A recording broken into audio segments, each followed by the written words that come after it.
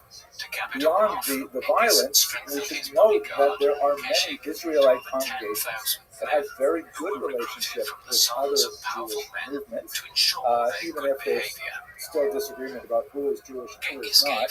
And a lot of this wrangling over who gets to use the term Jew to describe himself has caused chaos among the various black Israelites. And I think this is probably the first time in my life that I've ever quoted a professional basketball player, LeBron James, but I have to say that I identify very much with what he says about this current controversy. If you are promoting or soliciting or saying harmful things to any community that harm people, then I don't respect. I don't. And I think it would be great if we all step back and listen to LeBron James' wisdom, because the temperatures are rising far too much. I usually specialize in history, and I spent a lot of time in 1922, which is not a area that I get trouble with historians using when I talk about it. So let's go more into the actual historical data that bring together this. So here's an important question. And it is certainly important, once again, if you judge by my YouTube comments box, because everybody seems to want to argue what color Jews were originally. Let's try and figure out that question. What does the historical data suggest? We have no clear-cut answer from biblical texts or archaeological texts, but we do have some scientific data, and we do have some very suggestive data from both biblical texts and archaeological data. Let's start with biblical passages, for example. According to the book of Genesis, the roots of the Jewish people are in southern Iraq, very close to Kuwait. Abraham and his wife Sarah originate from the city of Ur, and that pushes down right in the Persian Gulf region of that. Later on, several other family members who may already have come from Ur are married in from the region of Adam Aram, which would be in Syria. Now, even if one does not want to take the biblical passages at face value, one has to recognize that when they were circulated in antiquity, if they were way out of whack with people's sensibility, people would say, hey, wait a second, how can it say we come from Ur because we physically look so different than all those Ur people? And we don't have evidence of any of that objection. Secondly, if we assume, and it's not necessarily an assumption we have to make, but if we assume that the people who live there today basically look like the people who lived there in antiquity, then we should be able to get a sense of what did Abraham and Sarah actually look like. So this is what typical Iraqis look like today. And you can see that they tend to have a little bit darker complexion. They tend to lean towards darker hair color, although the child on the right seems to have a little bit lighter hair color. I think they could easily pass for Hispanic in New York City, but basically they look Middle Eastern, as we would typically think of them.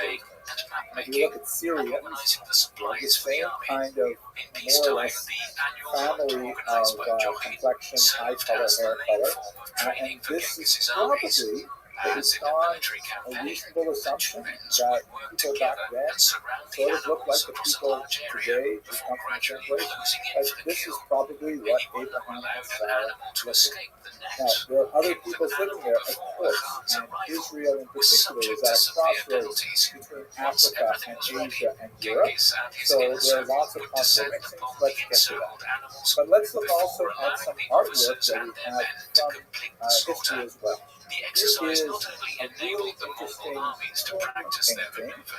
A lot of the wealthier classes in Egypt would decorate their tombs with all kinds of amazing artwork, and because of the way in which it was preserved in the dark, we still have them, and they can be reconstructed with some clearer colors, as you see in the bottom image here. Each horse This and is archer from was equipped with 1900 60 before the arrows Common in Era, total, which divided would into short range and long although we range don't have a really projectiles. clear Though the date most of when ferocious was the Abraham relatively would have small made his composite way bow, down which to required the land of great Egypt, upper body but strength to use it's definitely effectively, in this but which neighborhood. landed arrows with And here you devastating see speed and power. the Most Amu, notably, who are it could be Western fired from Asiatics, horseback while led riding by by a a skilled Hyksos cavalry figure, archer. which It some was scholars this even weapon which identify would as enable the English, and enormous they are conquests coming which were to into follow. Egypt Each led Mongol by warrior some also Egyptian had figures. at least 6 The Egyptian horses, figures on the right, enabling the them two of to them, you can travel see up to seem to be 65 miles a somewhat day. darker The in speed skin at tone, which but Mongol the armies Hyksos moved was and the Genghis's Amu, main strategic Western advantage. Asiatics, which Since come his from the armies land were of often Canaan, the land of outnumbered by the Israel enemy, today, they Genghis seem to employed a look range pretty of similar tactics to to what we exaggerate the saw size of of his the own forces. Syrians One and of the the Iraqi best-known today. Mongol Looking tactics at another was the example a little feint bit later, retreat. and this would If have the army been was struggling more to or make less in the progress time against a that strong Exodus is defensive position, understood to it would be withdraw set. from the This field tomb and was leave left their near plunder 1450 behind, before the while the Common Era, enemy and was this is a distracted by the depiction loot. of The slaves Mongols in would turn various back stages and of cut the them to pieces in the brick-making open process. field. And as you can Although see, the there's Mongols clearly later employed two Chinese different siege complexion engineers families who were represented used here. to siege Looks like warfare, and African Genghis slaves initially and once avoided again attacking these well-fortified Western cities. He Asiatics, preferred to these attack smaller Hyksos or towns and Canaanites, distributed the they're resulting not plunder specifically evenly identified among as his Jews, otherwise unpaid but troops. we get an impression of a After mixed his population elevation as coming Khan, together to Genghis rarely build took personal the command of storehouses military of Piton campaigns, and preferring Ramses. to They send could his very sons easily and senior have generals their instead. and they seem In to look 1207, a little bit Jochi different led a from successful the campaign against the Libyans. Turkic forest The peoples figure in leaning at southern the right Siberia, actually who seems to have included the blue Buryat, eyes. Kyrgyz, and It's hard to Oirat. tell whether that's In just a 1208, degradation of Subutai the won a color, crushing victory but against the they clearly have ever-rebellious a somewhat Merkit, lighter complexion, though he but was they still criticized don't by quite Genghis look for allowing like some to Caucasian. escape further We'll get north. to how that In 1209, Genghis here we have secured the finally submission a of picture the where we can Uyghur say these are kingdom in definitely East Jews. Turkestan.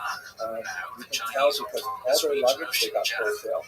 The Uyghurs had once ruled a mighty empire that included But much of Mongolia. this is unfortunately a But sad by the image. beginning This of is the a 13th part of century, the they Lachish had submitted release to the that was Karakitai, commissioned whose by empire extended the from modern-day Kazakhstan Syrian into northwest attacker China. of Israel to Genghis subsequently displace recruited many many of the Uyghurs into Jews the Mongol out of the imperial land of Israel administration to and Assyria. adopted the This Uyghur is in script for the the first period of official time which Mongol is written associated with the text. 10 lost tribes.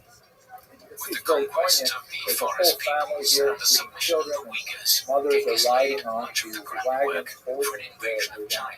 infants in Since their the arms. Very collapse of the touching in Tang a way. dynasty in The 907 Jewish AD, figure on the left, China had been divided between a number of it's competing impossible dynasties. to At the assign beginning a of the skin 13th Welcome. century, color there with were this four How are you, such Pascal? civilization, but he is Jochi, clearly Qing bearded. Empire in the northeast, In other parts of this Pascal, can you hear me, particular Pimp? Can you hear me? Yo, dog. Pascal. How you living, Pimp? Dog. Can you hear me? Yo, Pimp. Pimp. Can you hear me, big dog? Yo, baby, can you hear me? I see you there. I like your avatar, baby. What's going on?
You can see that they tend to have like more curly hair.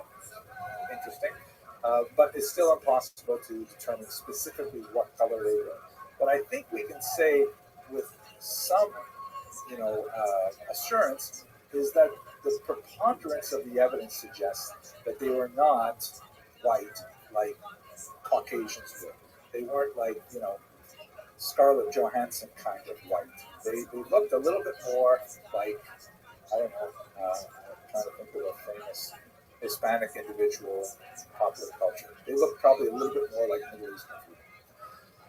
In terms of biblical Yo, what's up, texts, Pimp? How you there living? are- Yeah, I'm so sorry, I'm busy. You're good. What's good? Yeah. How'd you find out about me?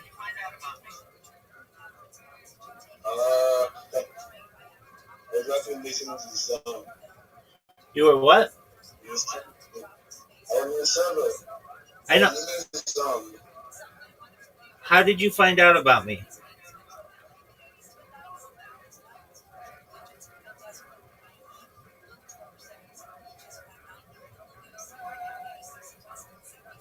Okay, I was in the server with you. And then today, with this, what's it called?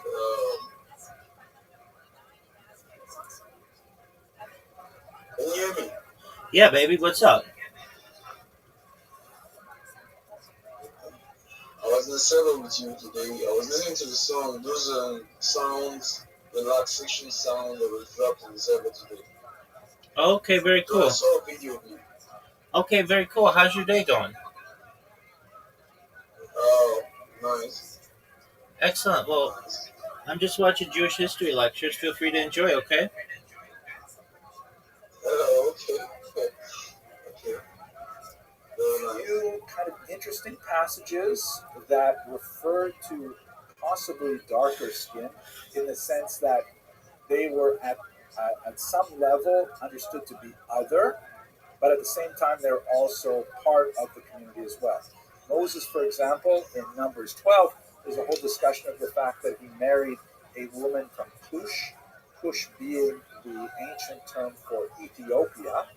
So on the one hand, the fact that she's identified differently, either by her place of geographic origin or possibly by her skin color, because Cushite could easily mean an Ethiopian colored woman as opposed to an Ethiopian origin woman.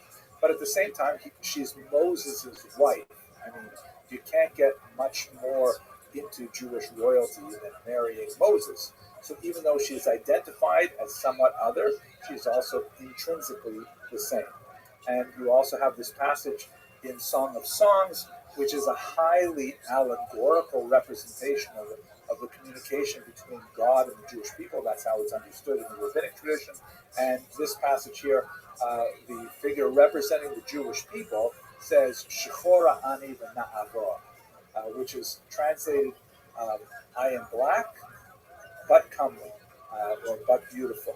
That vav, the na'ava, and comely, or but Yo, comely, Pimp. could be translated as an and or a but the context here implies that it is a but, meaning Can I am what? different, I am black, but nevertheless I am beautiful, and most importantly, Dude, I can't hear what you're saying. this Say it is again. a metaphor referring to the entire Jewish people, so it's hard to be any more inside than Okay, that, that's cool, man. despite the difference in skin color. Okay. So that's to summarize what we know from the data about Jewish skin color, based on some common sense, some current ethnographic data, some biblical texts, and what limited archaeological evidence we have. So the next big question is, okay, how did Ashkenazim specifically become white eligible? And I want to emphasize here at this point that you could simply say become white, but that's not at all accurate, because whiteness is, as the social scientists have demonstrated in so many ways, a social construct, and people are accepted or not accepted as white, which means essentially being within the higher status of society, based on a whole host of factors, of which complexion is only one of them. And quite often there is kind of like a spectrum of skin colors that can still, as they say, pass. For Jews, whiteness was really not extended to them as people. When I say Jews, I mean Ashkenazic Jews here in America, really until the 1940s. In that brief honeymoon period after the Holocaust, which unfortunately seems to be waning now, where Jews were seen as part of the great triumvirate of American society, Protestant, Catholic, Jew, the idea of building a society that could include all of these different peoples together. Obviously, it did not extend to all peoples, but that's when sociologists say that Jews began to acquire much more whiteness. It also helped that there were lots of positive images of Jews that were emanating from the media out in the West Coast.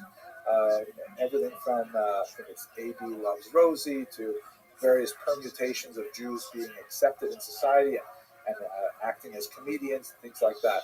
So Jews were whitened primarily in the 1940s. Irish people also had to be whitened. That occurred at the end of the 19th century into the 20th century. Italians also, around the same time as Jews, a little bit earlier, were also whitened and became, so to speak, white eligible. There is a certain point, however, where a skin tone is too dark to easily, extend whiteness to them. And I'm not saying that as a positive thing, but that's simply how it works. So let's get to the more simple question. Okay, we know a little bit about how Jews became white eligible and how they were considered white in American society in particular, but how did they get this specific skin tone? I mean, how did you take a picture and it looks sort of like this? An article, scientific article, it's preprint. It's going to be appearing in a very prestigious scientific journal that is based on a study of graves that were uncovered in Erfurt, Germany. Here is a photograph of the site where the graves were uncovered, just outside the old city wall. You can see in the top picture, there's a big kind of like granary there, and on the right, there's the old city wall. And immediately below the granary, they found these graves. The article is by S. Waldman et al. There's about 30 people listed as authors. And it's genome-wide data from medieval German Jews show that the Ashkenazi founder event predated the 14th century. I'm going to unpack this very important title for you. But basically what they did was, here is a rare moment where you have an opportunity to study the DNA of individuals at a specific moment in time, and look at the unfolding of the genetic history of a people. And that's exactly what they did. They did so with great respect. S. Waldman and others are at Hebrew University. Many of them are at respected institutions, but they went to halakhic authorities to ask, like, how are we allowed to study these bones? Because we have lots of questions that we can ask these bones, but there's a lot of halakhic ramifications around disturbing graves at all. So they received permission to study the teeth that were already dislodged from the skulls of their owners. Teeth in that matter are not considered part of a dead body. They aren't like intrinsic to it. They've already fallen off of the skull, so to speak. So they lovingly took these teeth and they analyzed DNA from there. They also did some fascinating things with analyzing the enamel of the teeth, and they were able to figure out some great things about their diet and the water supply and so on. But let's focus on the genetic material. The graveyard was dated fairly accurately to right about 1350. There was one person there who died from obvious violence of head trauma, but it does not appear that this was a graveyard that was populated as a result of an uprising connected with the Black Death. It was probably just a normal graveyard, and there were some people who, like this one individual, the 33 there, who did die as a result of violence, but most apparently died normal deaths. So what did they learn from these teeth and the DNA? Basically, they were able to date the founder event. I'll explain what that means. And it has huge implications for our question of Jews and color. So have a look at this diagram here, which shows a genetic bottleneck. The the bottom end is earlier in time, and the top end is contemporary period. So here at the bottom, you've got Jews in ancient Israel, right? Jews living in the land of Israel for millennia, and then they have two. And at the very top, this is modern Ashkenazi Jews. Me and I assume a lot of people on this call. In the ancient period, you've got lots of people mixing in with the small original Jewish community that's associated with Abraham. You have people like the Bible refers to Ruth, who comes from the land of Moab, and other historical sources have people like Antipater, who comes from Pisidia.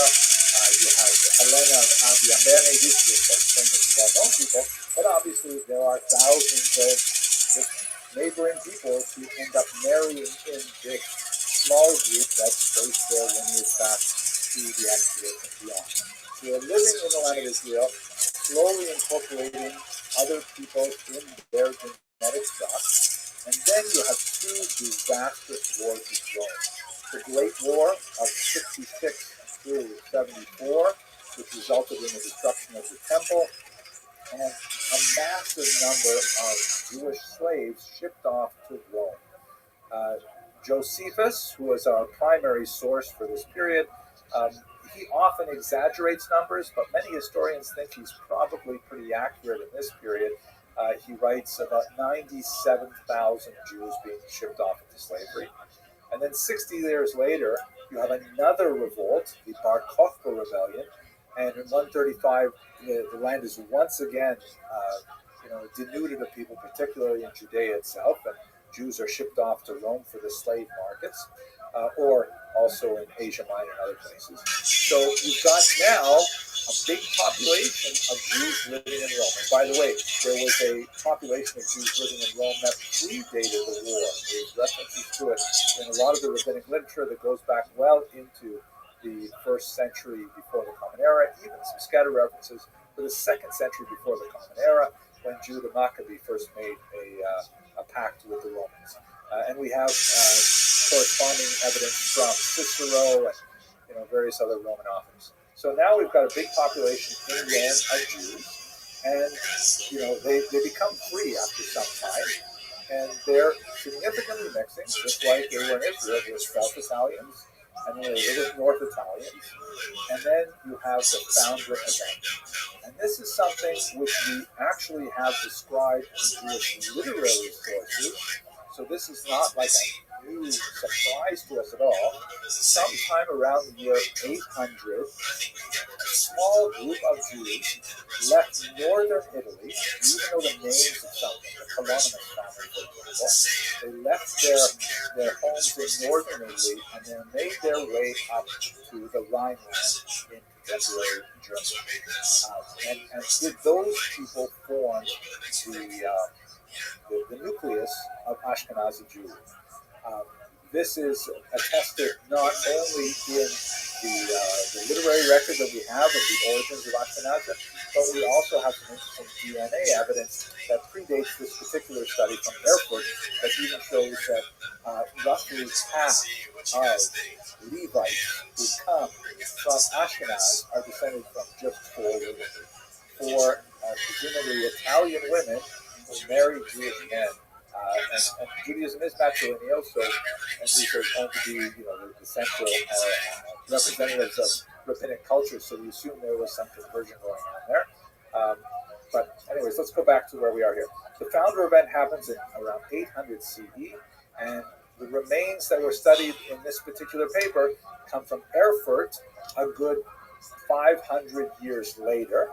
And by studying the DNA of these teeth, they're able to draw connections backwards that specifically prove this point, that they all descend from a small group of northern Italians in particular. One thing that is not supported by the data, and I don't want to go down a rabbit hole here, but their anti-Semites in particular are very enamored with this thesis that Ashkenazi Jews have nothing to do with the Middle East at all, that they are actually a Central Asian people called the Khazars. We do know that there was some weird event that happened in the 8th century where some Khazars apparently converted to Judaism. fascinating, not for us today to go into great detail. But the Khazarian thesis, which is advanced by people who want to try, frequently advanced by people who want to try and undercut the Ashkenazi connection to the land of Israel and the biblical peoples, argues that modern Ashkenazim are actually these real imposter people, these Central Asians who pretend to be connected with the biblical past.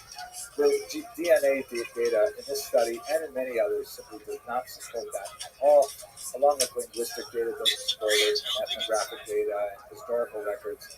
So it's just one of those crazy flat earth kind of views. Bottom line, what exactly are the Ashkenazi made of? Have a look at this map here. This is a DNA mapping trajectory of migration that was identified in a fascinating earlier study by a man named Behar. And the Erfurt data confirms this basic model, that big purple line represents the huge chunk of Jews leaving the land of Israel, probably around the 1st and 2nd century, making their way through Italy, a big Italian chunk in this story, and then up into the heartland of Germany, where they form the nucleus of the Ashkenazi community. And from there, they spread out to the east in particular. That's where the Russian, Lithuanian, Polish, Romanian populations really expand. And from there, they'll come to America later. There are some Sephardic admixtures. You can see there's some green lines there that suggest other routes of migration across the coast of North Africa. And this is not accounting for every single Jew, but it does speak to the Ashkenazim in particular. And what do the numbers look like? When you study the DNA of these Erfurt Ashkenazi Jews, who, by the way, and this is the lead story that appeared in the Times today, are remarkably similar to modern Ashkenazi Jews. In fact, modern Ashkenazi Jews have a much narrower spectrum of Miss Aquarius, how you doing, girl? than the Erfurt Jews. They come from a broader group. How are About you? 15 to 45% of the What's DNA good? of I'm cold now. I'm cold. I just got back in my bed. I'm cold. All right. Well, this is a perfect place to get warm.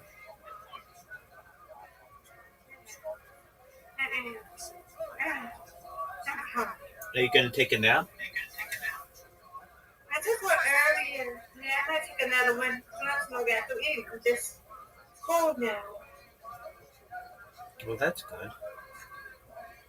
So I might be taking one that warm up. All right, we'll get under the covers. You know how it is. Yeah, I am. Yeah, I don't want to be cold. Oh, okay. Well, I don't. I like it hot. I like it to be just right. Of course. Mm-hmm. Okay.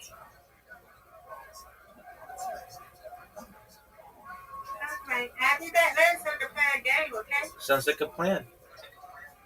All right.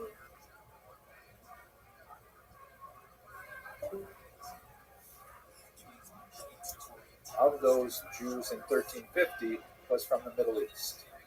But a large chunk, 45 to 70% of the DNA of those Erfurt Jews came from Italy.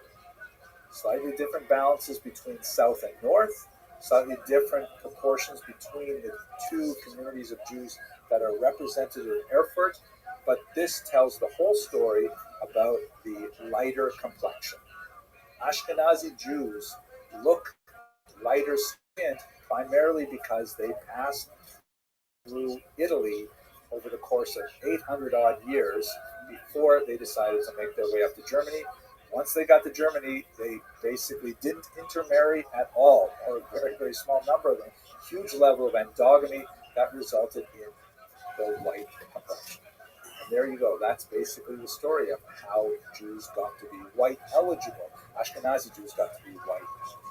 To return to the larger perspective, what difference does any of this make? I mean, I've given you a lot of data from archaeology, from biblical texts, rabbinic texts, from DNA studies. What difference does any of it make? I'm proud to be working very closely with Corinth Publishers on a 3-volume history of the Jewish people. One of the reasons why I was very honored to accept an offer to be published by them.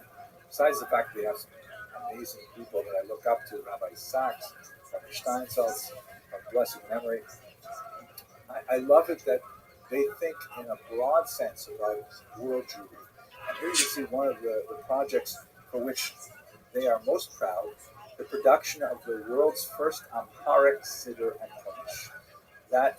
This is the first printed volume in Amharic, one of the languages used by Ethiopian Jews, to allow them to pray in their native language and have that facing Hebrew translation so that they can make access to the Hebrew original, to which they were largely shut out for many, many hundreds of years. Theirs is a message of inclusion. Theirs is a message of, we are one large Jewish family, and like families, we have tremendous diversity. This is something that comes across very, very powerfully in a pasuk from Malachi. Halo av echad l'kunam. Is it not true that we have one parent? Halo kel echad balam. We are all created by the same God. Madua nivgad ish be'achad ve'achiv v'chalav v'savos. Why are we fighting each other, arguing over Hashem? And somehow, in my humble opinion, I don't think that's what Hashem really wants us to be doing. I think Hashem wants to be like Binyamin of Tudela, maybe noting the slight differences between us as an aspect of diversity, kind of like a fun fact. Oh, isn't that interesting? There are more or less hundred people here.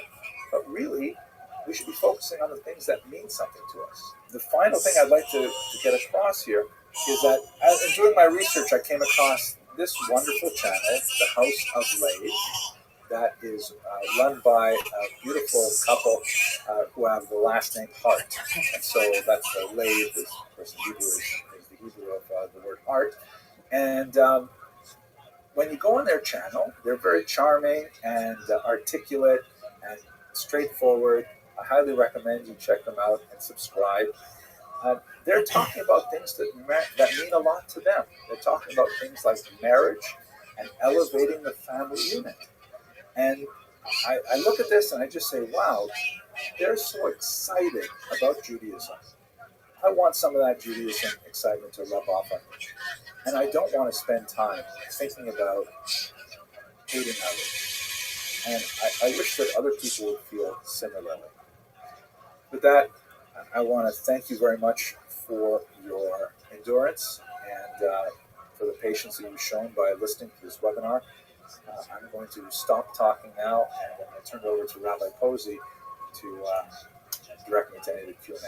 Thank you once again for your time. Thank you so much for here. This is absolutely fascinating and just so important, especially as you say, for the time and the tri-native.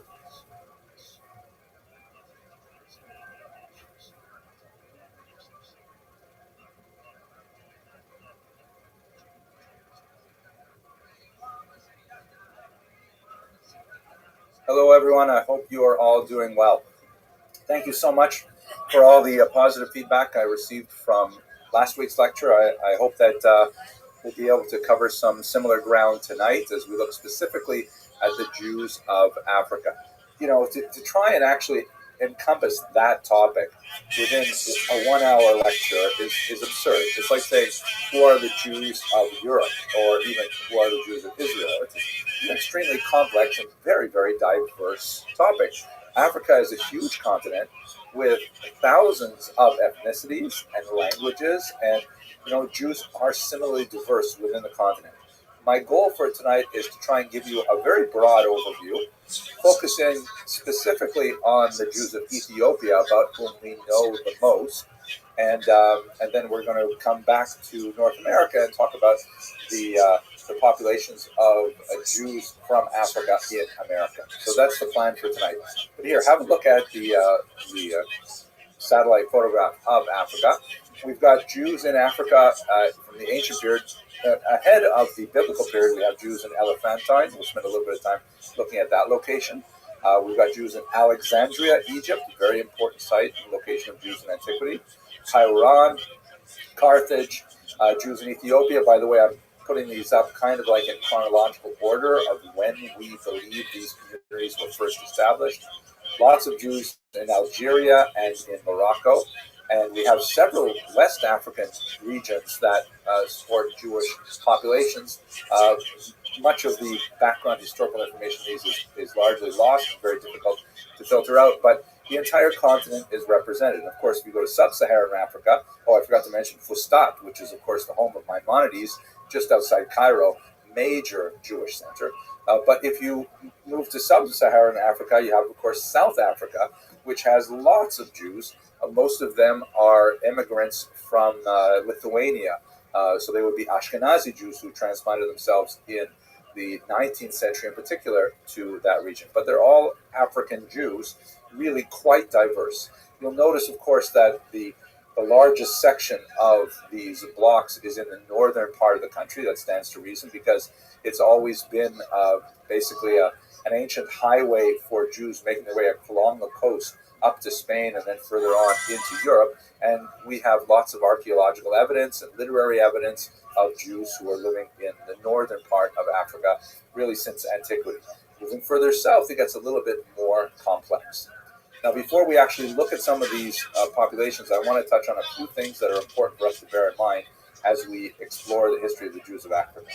The first is something that came up in last week's talk, and lots of people sent me this reference from the Mishnah, which was very helpful. Thank you very much for sending it to me. Please don't send it anymore because now I have it. But I had overlooked this important Mishnah, which really would have supported a lot of the arguments that we had discussing, like what exactly did the ancient Jews probably look like. So this text is from the Mishnah, which would date from about the year 200 at the latest. It probably goes back far earlier. And it's speaking about the skin diseases and how they are treated in the Bible. This is a whole discussion in the book of Leviticus. And this is like a very clinical discussion for experts on how are you supposed to deal with these kinds of skin diseases and so on. And notice that in Jewish thought, these skin diseases are of a spiritual nature, and they specifically affect Jews for various transgressions like character assassination and things like that. So we're talking now about Jews. Look at the first line, look at the English here. The bright spot in a German appears as dull white. So the Hebrew term is Germani. Of course, the country Germany doesn't exist in the 2nd century, but the region that we would associate today with Germany and with northern France and so on, that was known as Germania or Germania, and is so referred to in the Talmud as well. So a German person, and here they're talking about a German Jewish person, meaning if you had a Jewish person who came all the way from Germania, if they had a bright spot on their arm, which would require some kind of purification ritual, it would appear as dull white. However, because the skin tone of an Ethiopian is quite different from a German, it will look different. And the dull white, the text reads, spot in an Ethiopian appears as bright white. Right? Basically, this is sort of an antique scientific document, a diagnostic manual to help specialists try to figure out how to diagnose this tzara spot on people of various ethnicities with different skin tones. Then the text continues. Rabbi Ishmael says the children of Israel, and then kind of like a pious phrase, may I be an atonement for them, are like boxwood, neither black nor white, but of an intermediate shade. So this is an interesting thing. He actually gives us a marker to try and determine what did the skin tone of ancient Israelites, at least from the 2nd century, look like. This is what boxwood looks like. It looks a little bit more olivey than my skin, as I'm looking on my screen here. And here's a few different tones that would happen if it's sealed or if you look at the end grain. But I think that basically comports with the image that we had prior, that the Jews of antiquity probably had skin tones somewhere in this family. But please note, very importantly, that Mishnah is talking about all Jews of a variety of skin tones. The Mishnah specifically outlines those Jews who are, of the same lineage as Abraham, Isaac, and Jacob, so on and so forth, but that there are also Jews who are Germans and are Ethiopians as well. So in other words, kind of like a big tent Judaism, which I think is very important for our discussion as well. One of the negative aspects of this overall story, however, is something known as the Hamitic myth. And this comes from a rather bizarre story that occurs in the book of Genesis, where Noah, who is shown here in the Nuremberg Chronicle, he looks like he's passed out. They land the ark somewhere around Mount Ararat in Turkey. He gets out and immediately he plants vines and he drinks the fruit of the vine, which gets him drunk, and he passes out naked. His sons, Shem and Ham and Japhet, discover him. And Shem and Japhet, although Japhet here, is showing he's covering his eyes, doesn't want to see his father's nakedness. Shem is covering him up. Ham, and specifically his son Canaan, mock their father in the situation. There's like amplifications in the Midrash as well. And as a result, when Noah finally comes to, he places a curse on Canaan, the son of Ham. And that curse is associated in much of rabbinic literature with African servitude.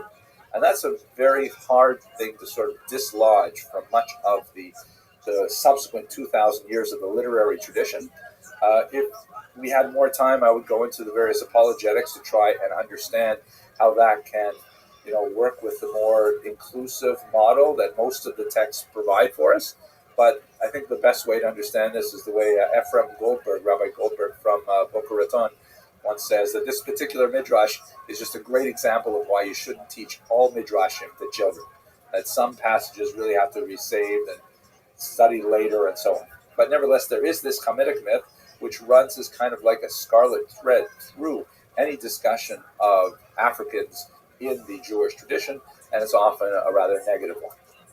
Now, Maimonides, though, is more to the mainstream of Jewish ideology with this, and perhaps the most powerful example of his defense of Jews who come to Judaism later on in their lives is this remarkable letter that he wrote to Obadiah the convert.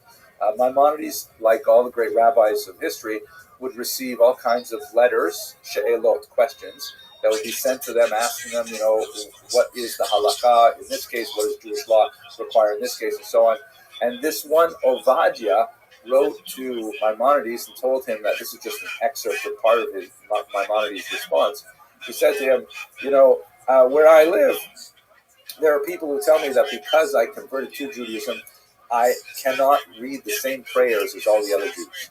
I have to change the language so that it doesn't, when the verse says our God, I have to say essentially their God, because I'm not part of our.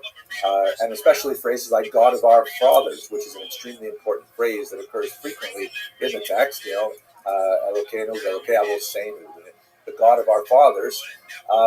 What do I do about this? I feel badly because my fathers were not Jewish, and yet, I want to pray with everyone else. And Maimonides says very clearly in the second paragraph, yes, you may say all this in the prescribed order and not change it in the least. In the same way as every Jew by birth says his blessing and prayer, you too shall bless and pray alike, whether you are alone or pray in the congregation. And the letter goes on. I highly recommend you read the entire thing. It's quite a remarkable smackdown of those who would suggest that these converts to Judaism are any less Jewish than anyone else. Maimonides says they are firmly within the tradition. So now that we have established a little bit of the parameters of the question, is Judaism colorblind? I would like to argue that for the most part it is, but there are some disturbing passages to the contrary. We should answer the very big question, what exactly is a Jew when we're talking about? And Rabbi, don't worry, I'm not going to go into this deeply because this is one of the most complicated discussions in Jewish history and thought ever. As I mentioned briefly earlier, there are basically two ways to become a Jew. One is to be born of a Jewish mother, kind of like a tribal affiliation, although it's not really tribal because normally tribal status would be conferred through the father. But for the vast majority of the last 2,000 years, that has been the standard of admission to the Jewish people. If your mother is Jewish, regardless of who your father is. Now, true, when you read the Bible, there are lots of passages where it seems that Judaism is rather patrilineal, following after the father. And so there's a lot of discussion in the rabbinic literature and the Talmud and so on how do we derive the idea of matrilineal descent exclusively. In another lecture, I discussed this in more detail, but I'm not going to go into it today. But until you get to the 20th century, specifically the 1980s, when the Reform movement instituted a decision on patrilineal status, which provokes a certain amount of consternation to this very day, the standard traditional way of becoming a Jew was through birth through one's mother. Now, the conversion, on the other hand, is open to everyone, and it requires basically three things. Here they are. The first is circumcision, obviously for men only. If a man is already circumcised, as we shall see was relevant with Ethiopian Jews because they had been practicing circumcision, there is sometimes a symbolic taking of a drop of blood to symbolize a circumcision without actually removing the foreskin. So that usually set a fairly high bar that kept most non-ethnic Jews from converting to Judaism in the ancient period as of today as well.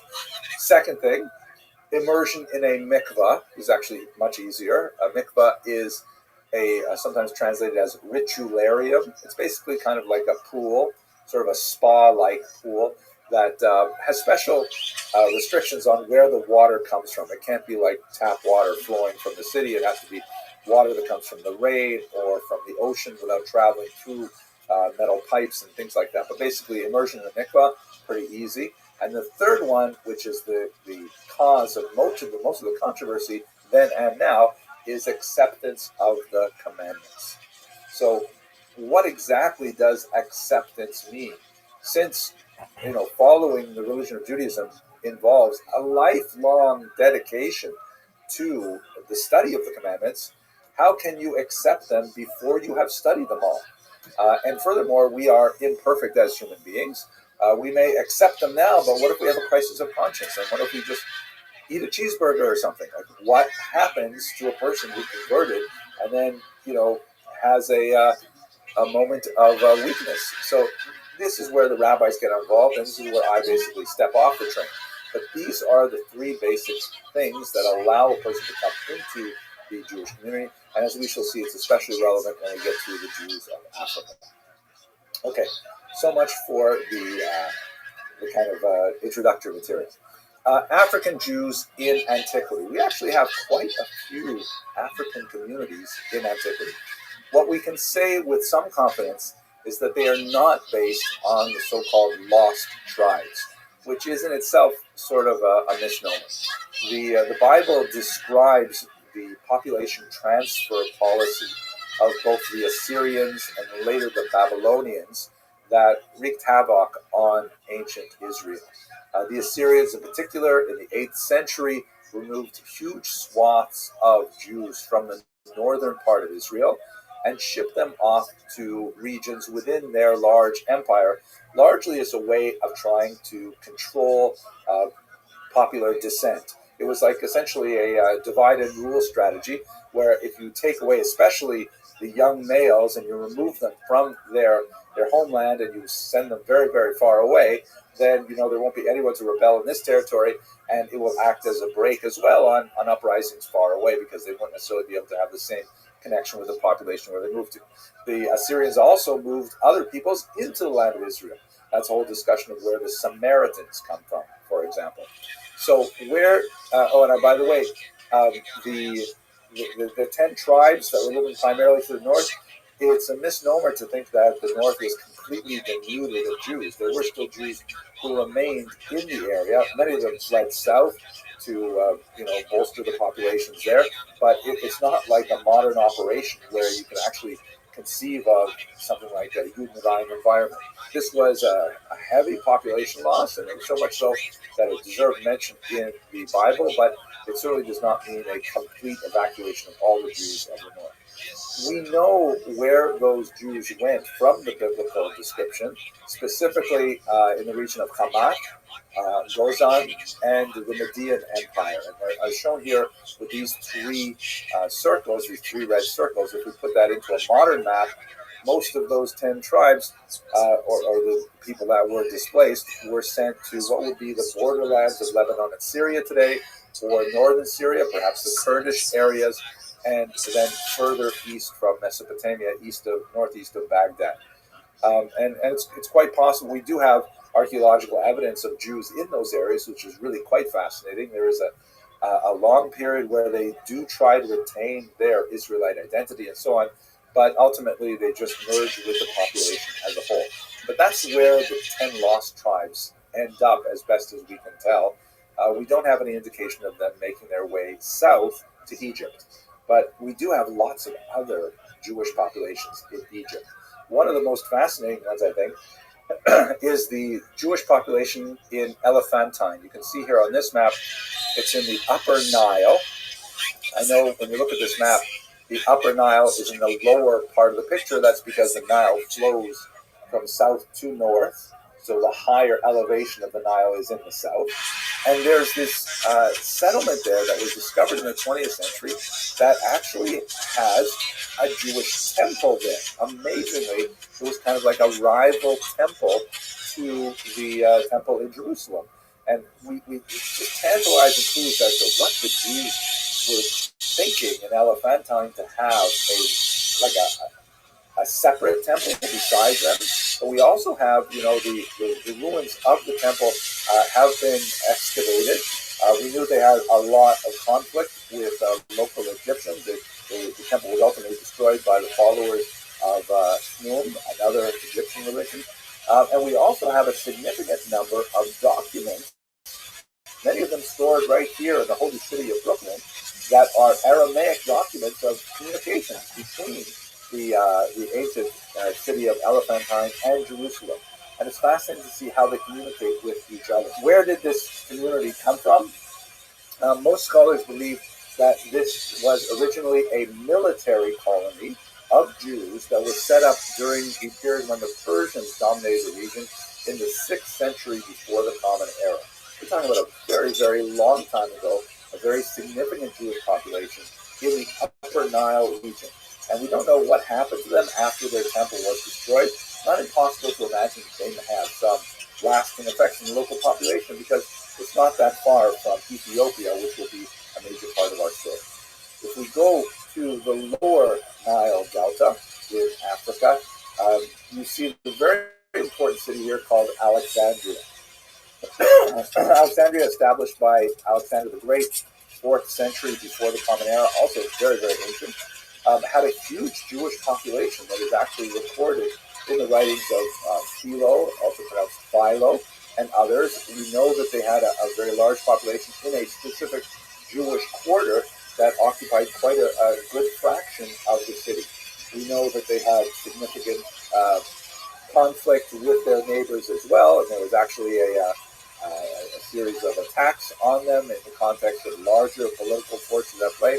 But there's no question that we've got these very, very ancient Jewish communities living in the Egyptian region of Africa, totally separate from the entire Exodus story, which would have been, 1,200 years prior to the settlement that I'm describing in Alexandria today. Okay, so this just gives you a sense of how Israel had a tremendous amount of interaction with its neighbor to the southwest, just on the African continent, and it's not surprising that they would leave some lasting mark. Now, I mentioned many, many different Jewish groups, or many groups of people who identify Jewish origin in Africa. Some of them have some interesting support from DNA studies, but for the most part, they're completely bereft of any literature that describes what their presence in the African continent. A major exception to that rule is the famous Jewry of Ethiopia. We know for centuries that there was a Jewish community in Ethiopia, a living Jewish community in Ethiopia, not long gone like Elephantine or in Alexandria. But the real question is, because these Jews were largely illiterate, even the Torah that they have is different from ours. It's not written in Hebrew, it's written in Ge'ez, which is a local holy language, and today they speak primarily Amharic. So they don't have a strong literary tradition. What we know about, in terms of, I'll describe kind of like the legends that we have, some of which may have basis in reality, but we're unable as historians to determine that historicity. The Ethiopians themselves, both, by the way, the Jewish Ethiopians and the Christian Ethiopians, tie their presence in Africa to the marriage of King Solomon and the Queen of Sheba. That is the dominant thinking among Ethiopians. It's recorded in their holy book, the Kebra Nagast, which was written in the 14th century. And in fact, the Lion of Judah is something that the United Jewish Appeal shares with Ethiopia as their prime symbol. So that would go way back. If we're talking about King Solomon, that would be like 1,000 years before the Common Era, which would place Ethiopian Jews very, very far back in time. And by the way, there are some really tantalizing things about the way that Ethiopians practice Judaism that would suggest that level of antiquity or something nearby. For example, the Ethiopians had the holiday of Purim, which commemorates events that took place in Persia in the 5th century before the Common Era, right? So the whole story of Esther and Ahasuerus is set in Persia at that time, but they lacked the holiday of Hanukkah, which would have taken place in the 2nd century before the Common Era. Which, if that was the only data point we had, we would be able to say with some confidence that Ethiopian Jewry dates at least from between the Persian exile and the Hanukkah rebellion of 165. Unfortunately, it's not quite so clear, but nevertheless, there are these tantalizing associations. We also have a strange individual named Eldad Hadani, Eldad of the tribe of Dan, who's one of the 10 lost tribes, who travels through the region in the 9th century and tells a rather amazing tale of an independent Jewish kingdom in Ethiopia. His account is widely disputed by historians, and it's not clear exactly why he's telling the story and if he can be trusted, but nevertheless, it is a fairly early suggestion that in the 9th century they had an independent kingdom run by a Jewish ruler. There are also legends of a Jewish queen named Judith or Gudit, although historians largely do not ascribe to the historicity of that particular story, especially in connection with the Ethiopians. What we do have more solid ground to stand on is regarding the country of Himyar, which is here in the south of the Arabian Peninsula. That would be today Yemen, where there was a king named Yusuf Nuwas, who reigned in the early 6th century of the Common Era. He's kind of an interesting figure who was Jewish, and also he was a very powerful ruler, and he actually waged war on Aksum, which you can see here on the left. Aksum is what the Jews would call Kush, or Ethiopia. Aksum is the city, the capital city of Ethiopia. And he waged war on Aksum, and there are many historians who would argue that it was at least in the 6th century that Judaism was introduced through Nuwas and his armies into the region. Still, all of these things are largely apocryphal. We don't know how to evaluate these statements. The Ethiopians themselves have left very little written record to help us figure these things out. So it's very difficult to actually verify the existence of a medieval Jewish state. But we can say with great confidence is that there was a medieval Jewish people in Ethiopia. They call themselves the Beta Israel.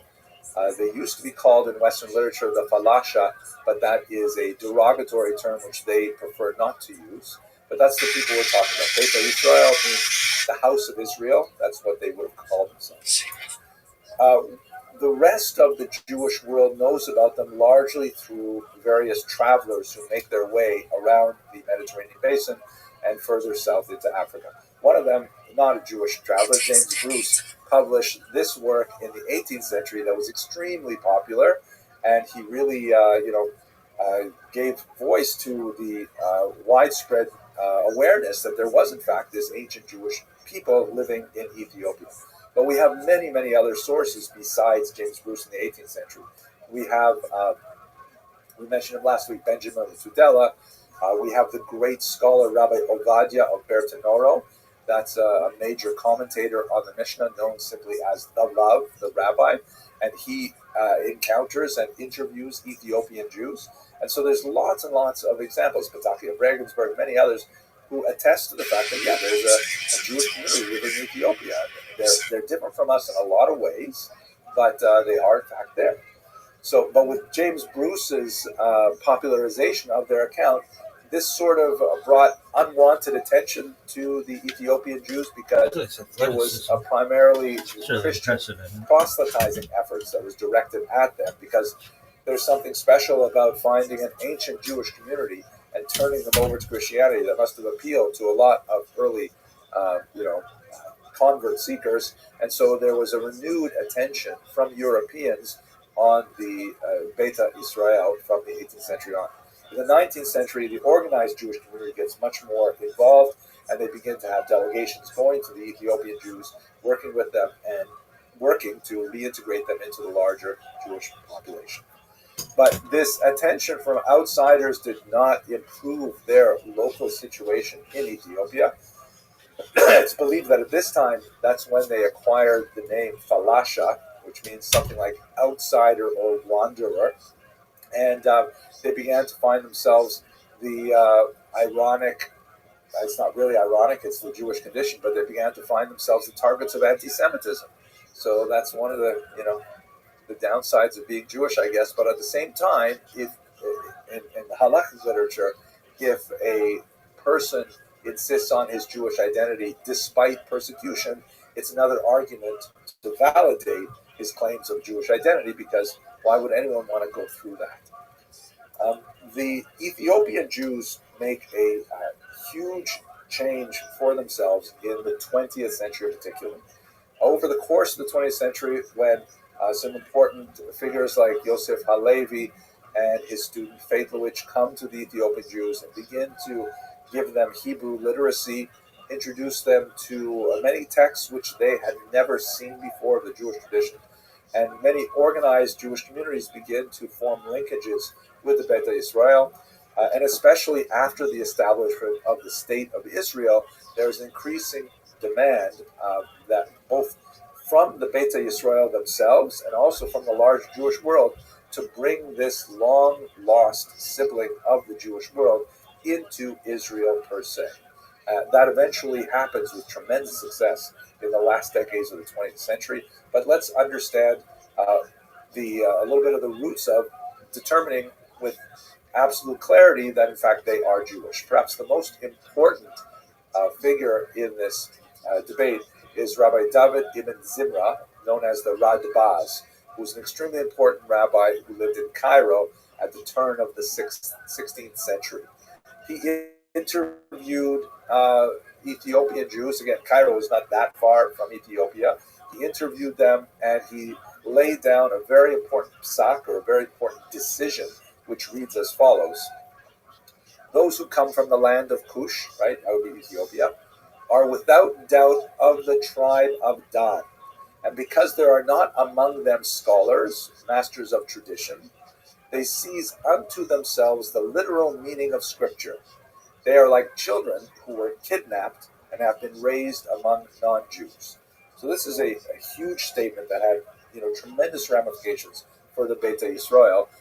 Even though it's dated from like the year 1500, nevertheless it's hugely influential later on as well. And many contemporary rabbis, like great Ovadia Yosef, the chief Sephardic rabbi, was completely in consonance with this idea. But the Radbaz alludes to the fact that they had largely lost the rabbinic tradition. Their holy books were limited to parts of the Tanakh, the Hebrew scriptures, including parts that we did not include in our holy scriptures, apocryphal books. That is, books that if you go to a Christian Bible, you'll find a whole bunch of them at the end. These are works of antiquity that were translated to Ge'ez, and then they were incorporated into the Ethiopian Bible at some point in a long history. They also lacked widespread literacy and placed a tremendous amount of emphasis on their leaders, their rabbinic leaders, who they call Kohanim, Kahan, and they were the repositories of all knowledge. But since they were operating without the basic tools of Jewish literacy, many of the customs and practices of the Ethiopian Jews were quite foreign to modern Jewry. So when the Radbaz was undoubtedly aware of these things, and that's why he adds this last part, that they are like children who were kidnapped. This is a technical term in the Talmud, tinokos shenishbu. Kidnapped children mean, they are fully Jewish, but since they lacked the upbringing that would accrue to a normal Jewish childhood, and were able to absorb Jewish law normally, on an osmosis kind of basis, they can't be held culpable for the things that they do in contravention of Jewish law. So a tremendous amount of extra tolerance has to be paid to them in order to integrate them back into the rest of Jewish society. When in the 20th century the State of Israel was established, and there were increasing movements such as Operation Solomon, which was a remarkable airlift of thousands of Ethiopians within a very short period of time to the land of Israel. Here you can see a whole bunch of Ethiopian Jews coming off the transport planes into Israel for the first time. There were many calls for at least some kind of symbolic conversion, because even if we were to affirm the notion that they are all descended from original Jews, since they had lost many of the laws of marriage and the laws of inheritance and the laws of divorce, very important, then they could have all kinds of other statuses that would be untoward and make it difficult for them to marry other Jews. So the compromise that was effected, with a certain amount of controversy, this is, after all, the State of Israel, everything happens with controversy.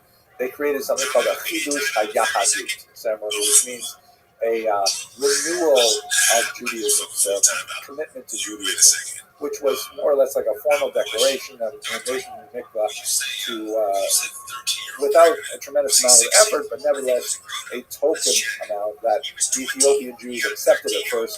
Later on, there was some argument about it. It was some people felt it was somewhat insulting, that after the persecution that they had suffered for so many hundreds of years, they should be asked to renew their Judaism.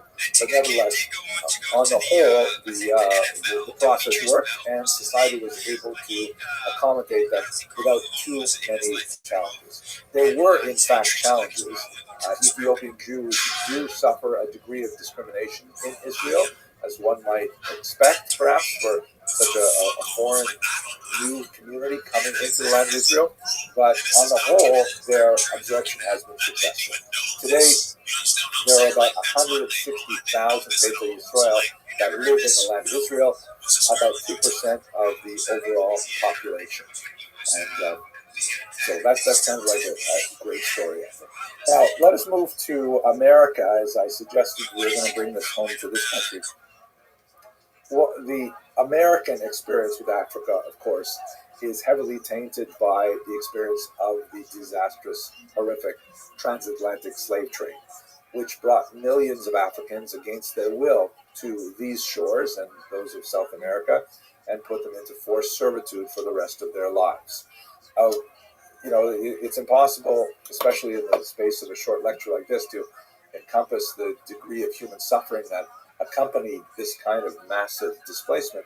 But I'd like to focus on one specific aspect of that, is that we should recall, as we mentioned at the beginning, Africa is a hugely diverse society, multiple languages, multiple peoples and ethnicities, and the slave traders couldn't care less. They simply shunted them all into these overcrowded boats, and those that managed to survive the transatlantic passage were brought into communities that had no commonalities of language or place and so on.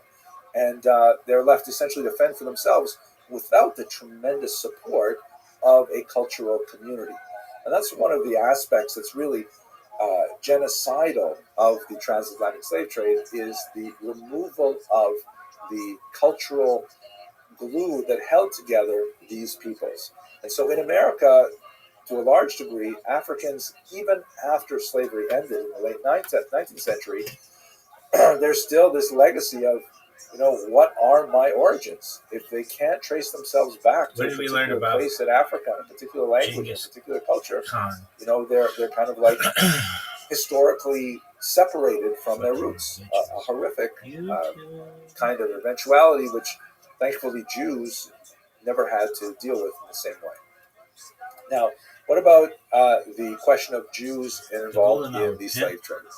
I wish I could say to you that Jews were completely innocent of this gross crime against humanity. But we should bear in mind, well, first of all, they weren't. But we should bear in mind that in many ways it's not appropriate for us in the 21st century to expect people in the 16th and 17th and 18th century to have values that correspond to ours. Slavery was incredibly widespread, completely accepted, and to refuse to have slaves on moral grounds was something that was only when you get into the 18th and 19th centuries something that was looked upon with favor. Otherwise, it was considered simply part of European life. But once we acknowledge that fact that, yes, so Jews did own slaves, their role in the slave trade is highly exaggerated, often by people with anti-Semitic intent. It was minuscule. Let's look at just one number, for example.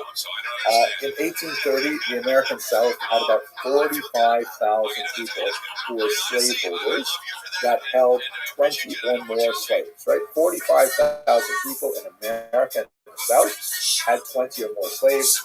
Of that population, 120 of them were Jewish, which is less than 1%, 0.3% precisely.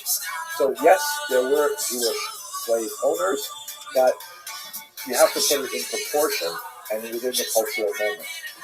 If you look at larger slave owners, you see that 12,000 people in the American South owned 50 or more slaves, and in the Jewish population, the number was 20, or 0.2%. So this is the real story about Jewish involvement in the slave trade. The real, I think, natural space for Jews historically with regards to Africans, and especially Jewish Africans, begins to be apparent after 1903.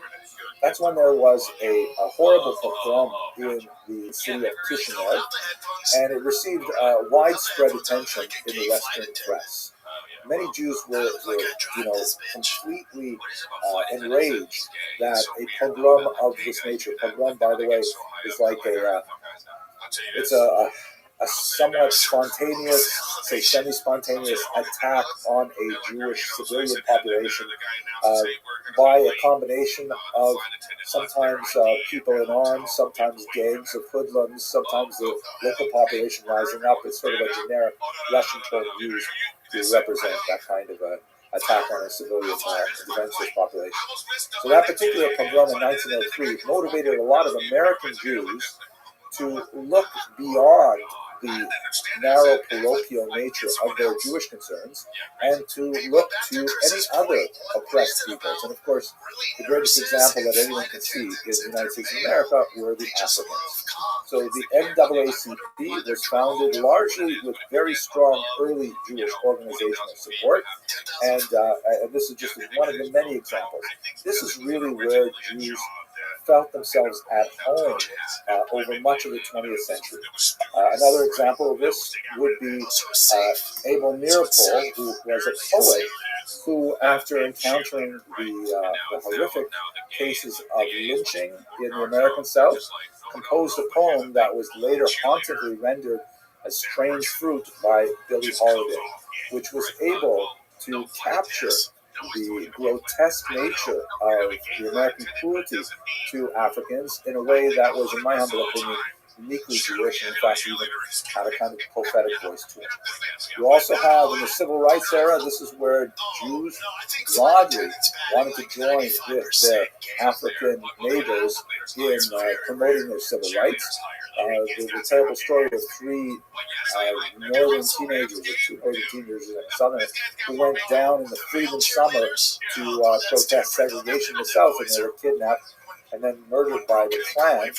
Two of them were Jews from the Northeast, Andrew Goodman and Michael Henry Schwerner, and they shared a grave with James Earl Chaney. This is where the whole iconic image that Jews often have of their relationship to the black struggle for equality exists. And this is an iconic photo that I'm sure many of you in this call will recognize. It shows Martin Luther King Jr. marching with Rabbi Abraham Joshua Heschel, a statement of solidarity that encompasses much of the civil rights era. This is kind of like the honeymoon period of Black-Jewish relations. Unfortunately, they went fairly downhill in a very short period of time. One of the other aspects of this, which unfortunately has some of these darker implications, I mentioned earlier in the transatlantic slave trade, one of the great challenges for Africans is that they were cut off from all of their ancestral culture. And coming to these shores, they often had the religion of the oppressor, Christianity, imposed upon them.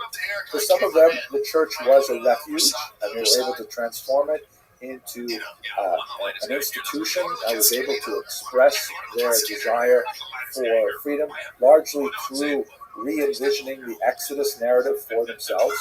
But for some others, they viewed the Jewish story of redemption from slavery in a much more pragmatic fashion. There are groups like the so-called Commandment Keepers, led by Rabbi Wentworth Arthur Matthew, who began to adopt a thesis that the Africans were in fact the descendants of the ancient Israelites. As I mentioned last week, they tend to prefer the term Israelite, which was associated with an earlier period in Jewish history, as opposed to the word Jew, which is more closely associated with the Persian period and especially the Roman period.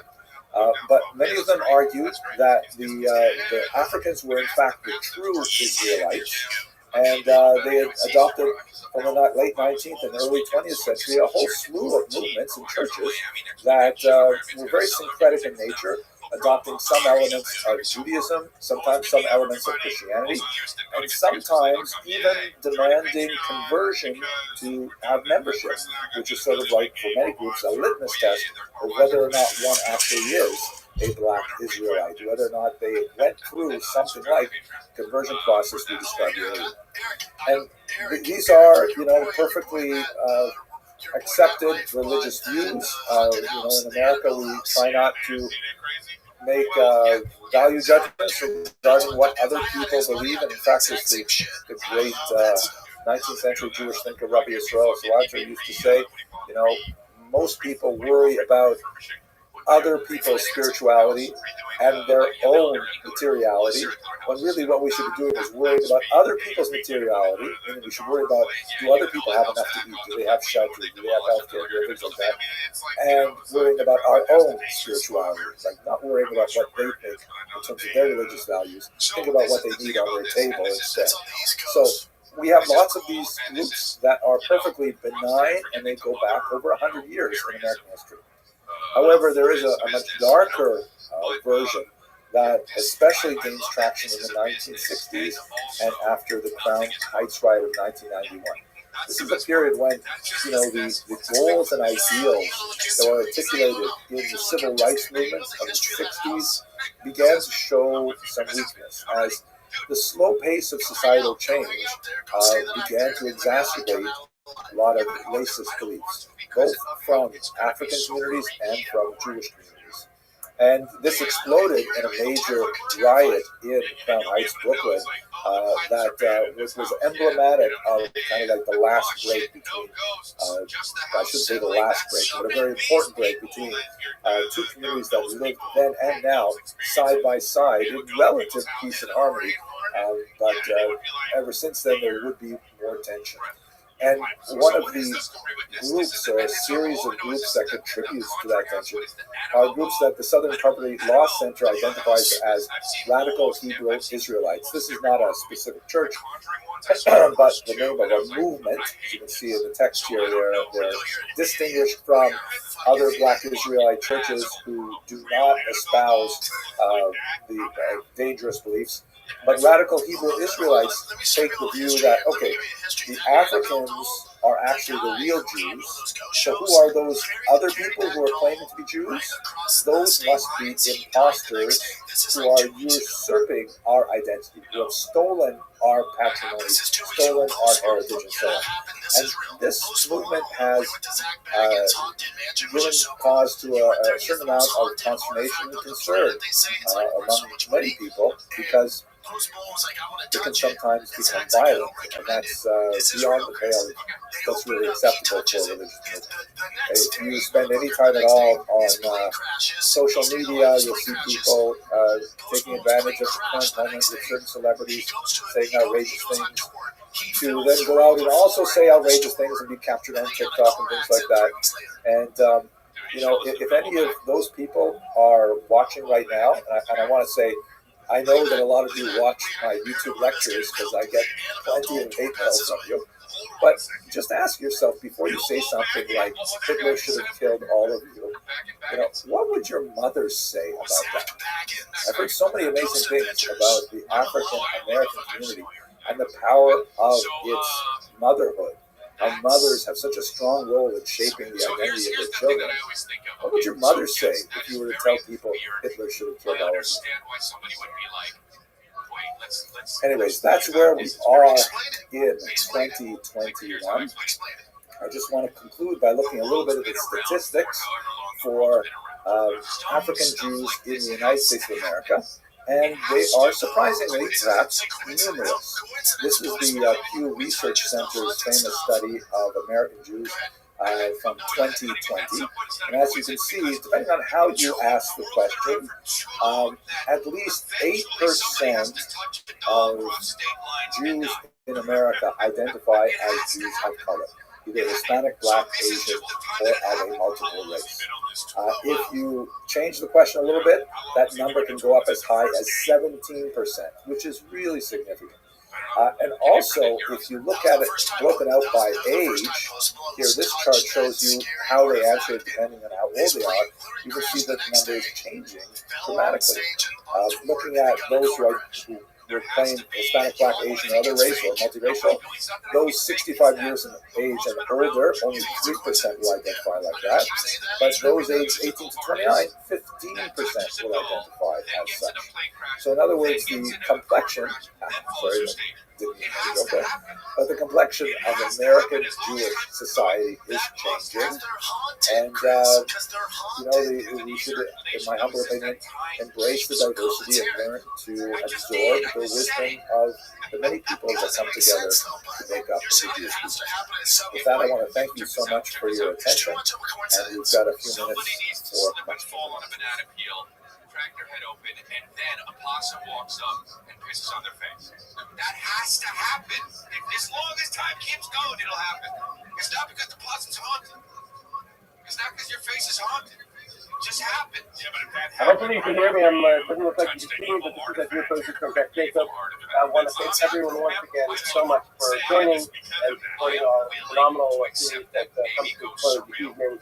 3-part series with Dr. Henry Anderson, which, again, from the feedback that's come to us, has been universally praised. It's really so comprehensive, clear, and a really important window into Jewish history and we want to thank also our sponsors from Jacob, Gary, Madeline Eisenberg, who was commemorating the 10th birthday, Evelyn Saxel, who is commemorated by Buddha, Gickel, and the upcoming honoring the upcoming bar mitzvah of the grandson, Ari Cohen Eisenberg, which will be on Shabbat Hanukkah. We want to also thank all the Jacob members and community members that come take part in this session and have been offering such valuable insight. And of course, last but not least, thanks Dr. Abramson for this is our chazaka, 3 times of really top-notch programming. We appreciate it so much. I look forward to having our third installment this evening. And for those of you on our mailing list, we'll be able to see YouTube recording of all of the lectures. 2 have been taken out so far. We'll have one more coming after this lecture, so we'll be able to continue to learn going forward. With that, we again thank everyone for joining, and I'm going to go for Thank you so much, Rabbi Posey. It really is a wonderful privilege to be able to speak to you and your amazing Tehillah, and I'm really grateful for the feedback. Not quite as grateful for the feedback I've gotten in the public sphere with YouTube because there's lots of nasty people, or I should say nasty people, lots of nasty comments from people who felt either I was too liberal or too conservative. So I hope that the series makes a positive impact on how people approach these difficult questions in public discourse. By the way, the background is a little different because I am currently in transit. The Great Association for Jewish Studies conferences taking place in Boston this weekend until Sunday and onward. And I'm on my way to present a paper there on the Jews of Ukraine. Some unprecedented athleticism on the west side. That's why I didn't bring my green screen with me, so that you're seeing the background of a hotel. So here is the opening joke, which I think in many ways speaks to the deeper issues that we have been looking at in terms of questions of Jewish identity in the last two lectures, and we'll continue with today as well. It's one of my favorite jokes because it has really a tremendous amount of depth to it that's expressed in a classically Jewish manner. So the joke goes like this. There's this Jewish out-of-work actor, young man, wants to make it big in Hollywood, can't quite figure out exactly how to get his big break onto the silver screen. And one day he's reading in the trade journals that there's an audition coming up for a gorilla impersonator.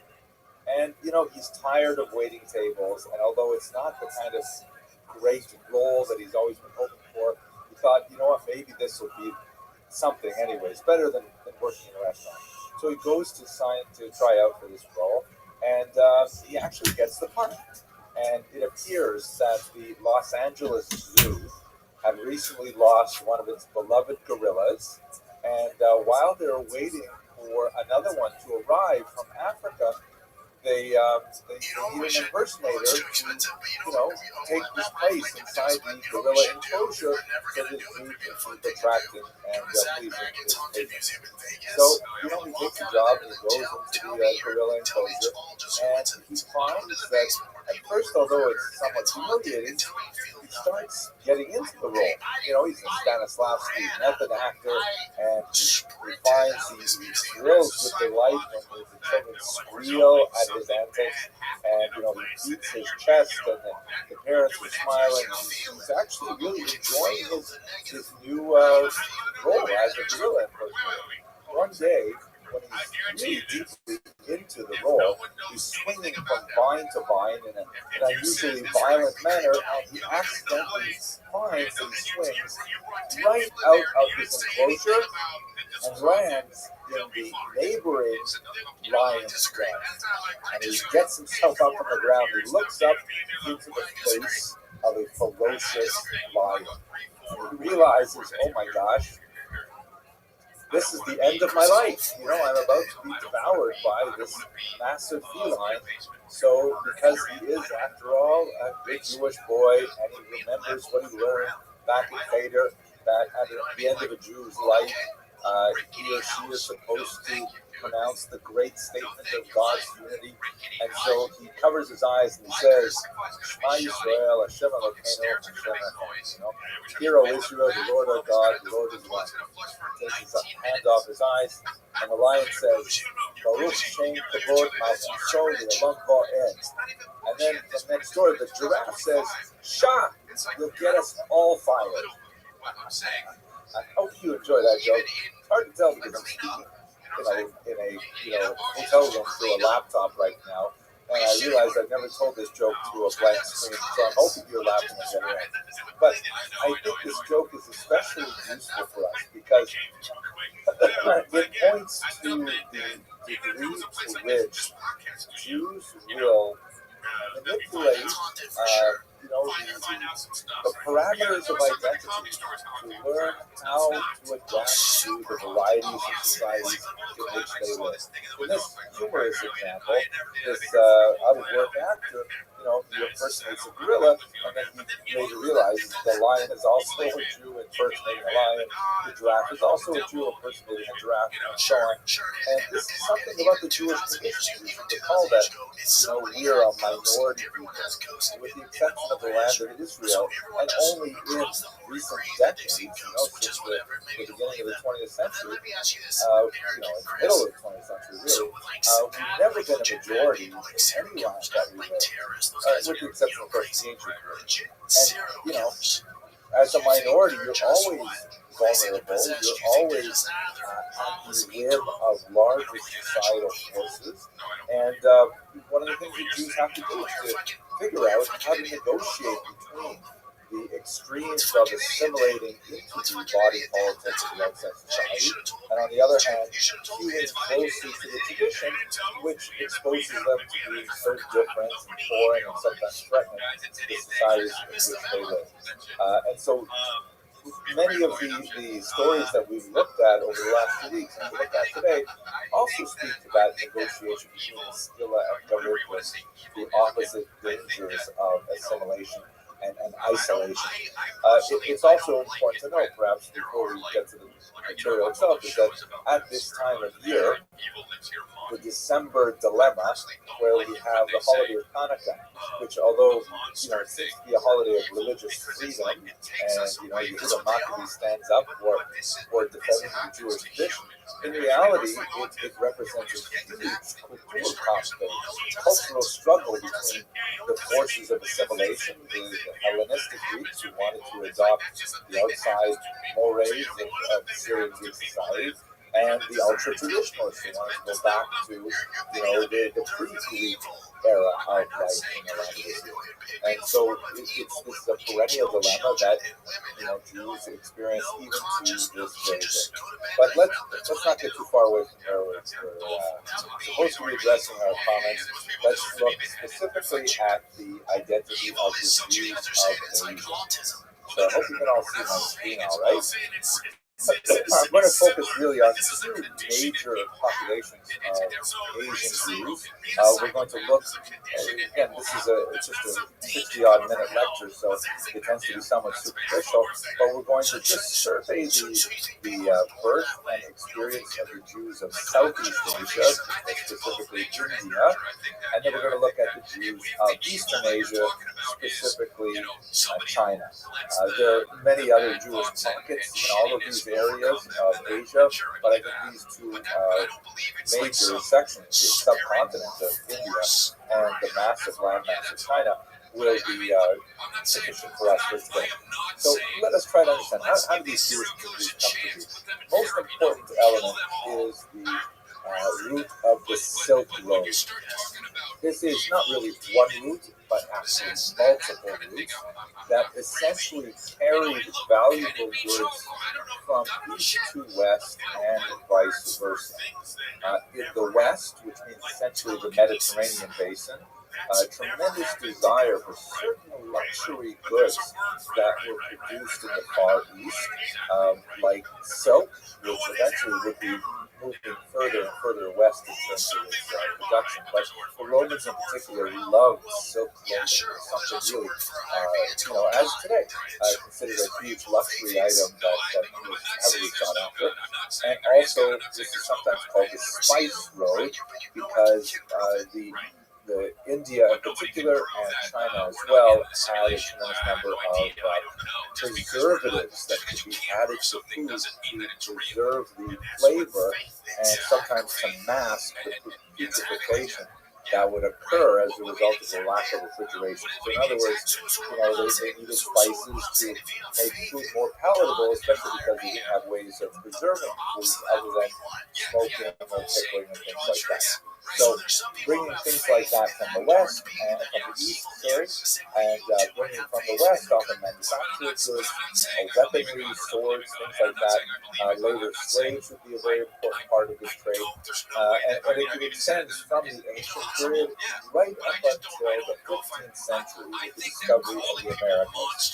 And we should recall, of course, the whole enterprise of the attempt to discover the Americas was the attempt to find a shortcut for the Silk Road, where explorers thought, maybe rather than going on this very difficult overland route or this roundabout seaborne route where you have to hug the coast, maybe we can find a shorter way to get to India and China, and that's in fact how they bumped into South America, Mesoamerica, and North America. And the whole, everything changed that. But have a look at this map here. You can see the major routes of the Silk Road. The Green Road is the major overland route that goes primarily through Central Asia. And to the south, in particular, you have maritime routes. The maritime routes are the ones we're going to begin with, looking at the settlement of Jews. So, what do we know about Jews following these routes? We do know that Jews were heavily involved in this trade for a very long time. And in fact, we're not going to discuss it today, but in the 9th century, Jews were considered the masters of the Silk Road, a particular group called the Rabbinites that were based in southern France, along the Rhone River, which is called Rhodanus in Latin, and they followed all of these routes and even more, because by the time you get 800 years down the road, there's a lot more trade in Northern Europe and so on. So this is something that Jews have been doing for a very long time. The major settled population of Jews was where this circle is located. This would be centered, you can see, on the city of Ctesiphon, which is in Aramaic, Mosa, one of the most important Talmudic cities, and this is the major center of Talmudic Babylonian Jewry. There's definitely Jews living in the land of Israel, there's Jews living in Egypt and Asia Minor, but the beating center of Jewish spiritual, intellectual life is really in this region of southern Mesopotamia, where the Tigris and Euphrates rivers come to spill into the Persian Gulf. And this is, as you can see, smack on the trade route of the Silk Road. So Jews were right at the very heart of it in this region early on. How we know Jews are traveling it, there's many different archaeological pieces of evidence. One of the most fascinating, I think, was discovered by this Hungarian man, ROTHSCHILD, who was one of the most brilliant archaeologists of the early 20th century. He and his family were Hungarian Jews, although they belonged to a particular group of Jews that were very popular in much of Western Europe until the Holocaust, really, who believed actively in assimilation. They believed that assimilation to Western norms was the ideal, and so although this is not a route that his parents and his sister took, he and his brother actively chose to convert to Lutheranism because they felt that was the ultimate sort of like evolution of Jews in European society was to fit in as much as possible. Anyway, brilliant archaeologist and a linguist, and he did some fantastic studies along the Silk Route. One of the things he discovered along the way, about midpoint, was this massive trove of documents, kind of a library that was secreted halfway along the route. Documents in a slew of different ancient languages that were used, left behind by various travelers going back and forth along the route. And included in this trove was this particular document here, a beautiful, carefully folded document, which was a slika. It's a section of a prayer for the holiday of ROTHSCHILD, and it dates from the 8th of possibly the 9th century. So in other words, you can imagine this in its actual original usage. Here's a Jew is traveling for business along the Silk Road. He knows he is going to be caught somewhere along this road, long journey, over Yom, and so brings along with him a precious handwritten siddur. Maybe he had the entire document there, maybe he only had this one leaf, but he knew that when Rosh Hashanah came around in his own personally maintained calendar, he would stop and he would meditate upon the slika, and he would pour out his heart to God. So it's just a beautiful physical representation of what it must have been like for these Jews traveling along this lonely road and making their peace with God at the same time. So we definitely know Jews were traveling along the Silk Road in the middle of nowhere, Central Asia. This is where this turns up. That's where we get evidence of Jews actually making their Because it's like if they're so bad, they want to do this. So let's have a look though at the maritime part of the Silk Road first. And specifically, we're going to look at how Jews ended up in the subcontinent of Islam. And there are multiple populations there that are all representative of various groups that made landfall here and decided to stay because the trade was so popular. So you have in this circle here at the bottom the so-called Cochin Jews. They lived on the southern coast of India. You'll recall in the first lecture when we talked about Benjamin of Tudela, another great medieval traveler over centuries after the Central Asian story. He referred to the black Jews of this part of the world. In fact, I'll show you a picture later where they definitely do look darker skin. Then you have the so-called Bnei Israel, who are a little further north along the coast, centered in the city of Mumbai. Then you have Baghdadi Jews in the region of Calcutta, and they come quite a bit later. They're primarily 19th century Jews in that region. And you have also the Paradesi on the east coast of India. We won't get to those today, but we'll look very briefly at the Cochin Jews and at the Jews in Mumbai as well. So we don't have a really good sense of exactly when the Jews first appeared in Cochin.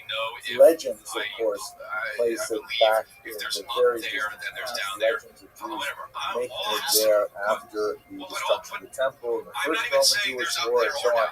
Very hard to date them with any degree of historical accuracy. We do know, however, some fascinating things, that there are Sanskrit and Tamil terms that come from India that are located in Tanakh. Various goods and spices and precious stones and things like that appear in the Hebrew Bible, and these are words that clearly were used in southern India at this time. So definitely there is long-standing trade between the region and the ancient land of Israel. Examples like Solomon's gold from Ophir.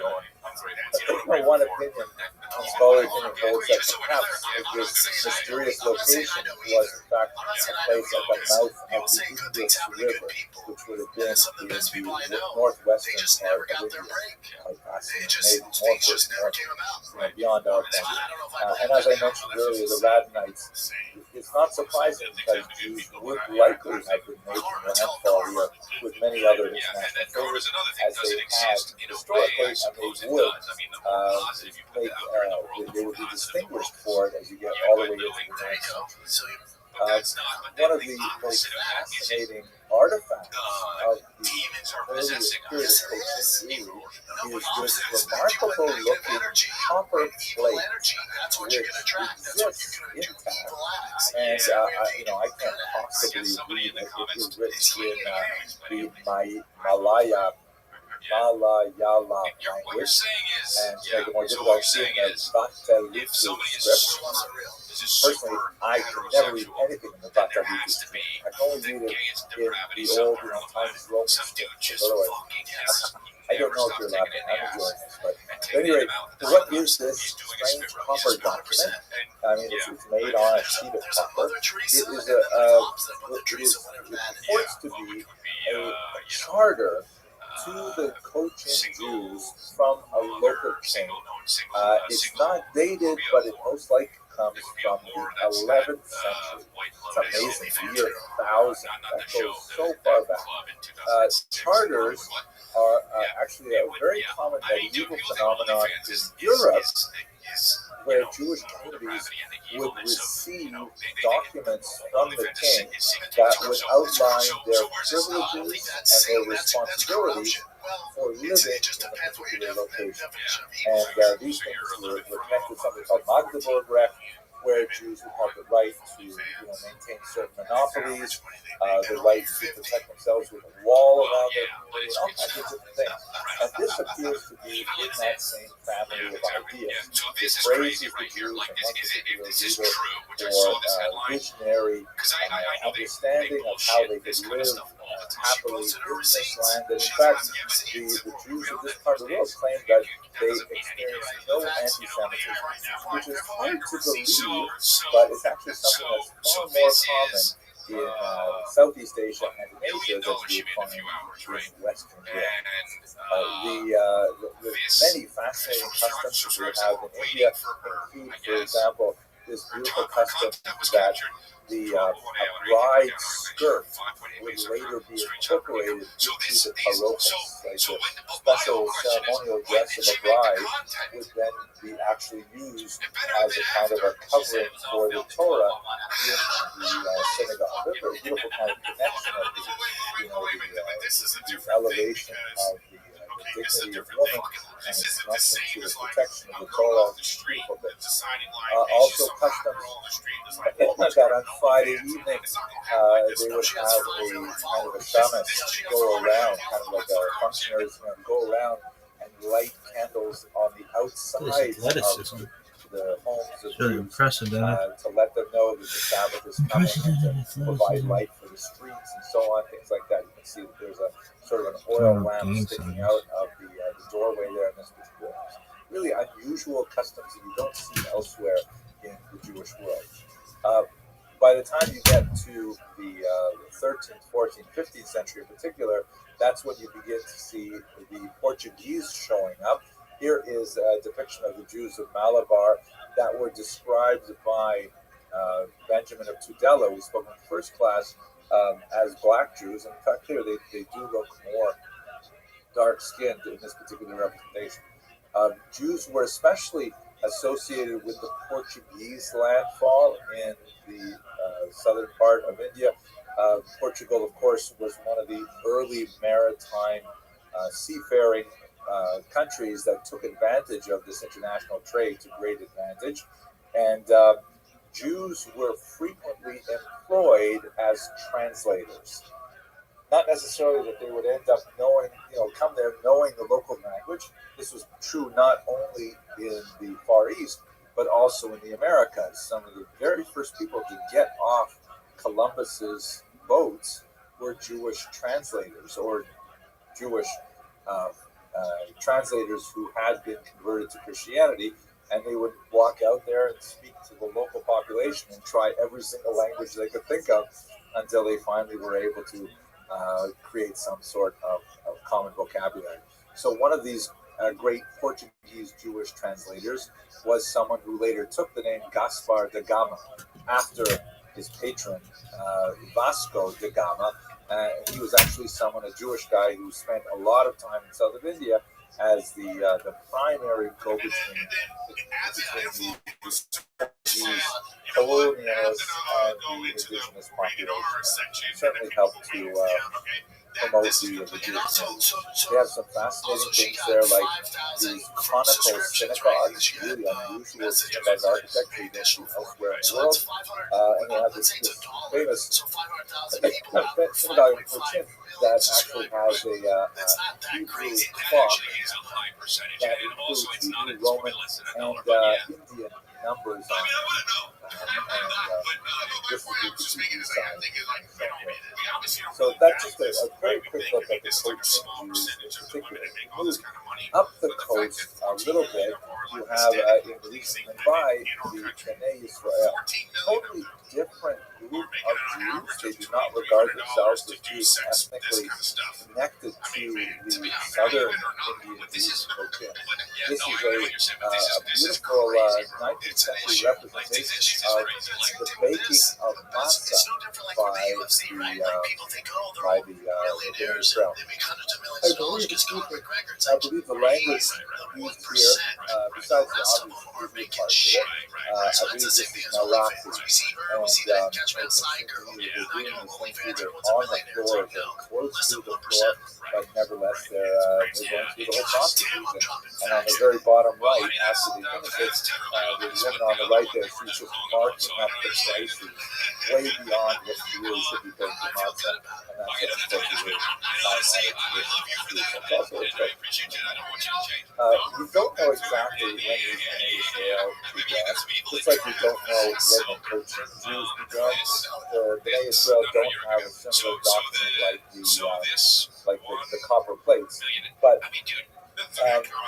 there's definitely lots and lots of evidence of their presence by the time we get to the medieval period. So these are very ancient Jews. missionaries that go back, at least 800, 1200 contributions. And unlike the Hasidic they developed their own traditions of rabbinic leadership, sometimes quite distinct from the customs and manners of what we would consider mainstream rabbinic rulers as well. And to a certain degree, you wonder how much connection both these populations had with the Talmudic tradition, because in many cases it seems rather tenuous. But when you get to the 19th century, there is this renaissance that occurred, particularly among the Bnei Israel, also noted among the Jews, that once they encountered Christian missionaries, that seems to spur a whole new renaissance of interest in Jewish identity, Jewish history, Hebrew, and so on. It's as if these people are like kindling, just waiting for someone to set them on fire, and all of a sudden become incredibly enthusiastic. To a certain degree, it's sort of must be disappointing for the Christian missionaries to come and figure that perhaps they're going to win lots of converts to Christianity, and they certainly do with some. But all of a sudden, the community gets so energized that wait a second, we should think about this. If we're Jewish, we don't know that much about our Judaism. So let's find out and start learning Hebrew and start reading Tanakh and start developing more of our skills in rabbinic literature and so on and so forth. We saw this happening in Africa as well. It's kind of an unusual phenomenon that I think bears greater meditation. So there's a huge resurgence of interest in Judaism among the Bnei Israel in late 19th century. Ultimately, a huge number of them would make Aliyah and constitute a population in decisions. She did that, so it's like they also have fascinating customs such as the hanging on the doorpost of like rice leaves and things like that, right next to the mezuzah, which is intended as kind of an auspicious sort of physical prayer for fecundity. But as you see here in this image, there's definitely it's a very dynamic and changing as they discover more and more about their freedom, they're also discovering more and more of their secular identities too. In this picture, which is obviously multi-generational, you can see some rather very different styles of clothing represented between the older generation and the younger generation, with the young man in the center really looking essentially like a dapper European individual, where his father clearly looks like he comes from a distinct Asian culture. So this is a society that was undergoing remarkable change as they began to explore. That's just a quick look at two of the most significant and quite old communities of Jews in Asia. Let's have a look at the Jews of China now, who I find particularly fascinating. So, there's no question that the Jews reached the far east along Dela, although he probably didn't get this far himself, described Jews making their way all the way out to East Asia.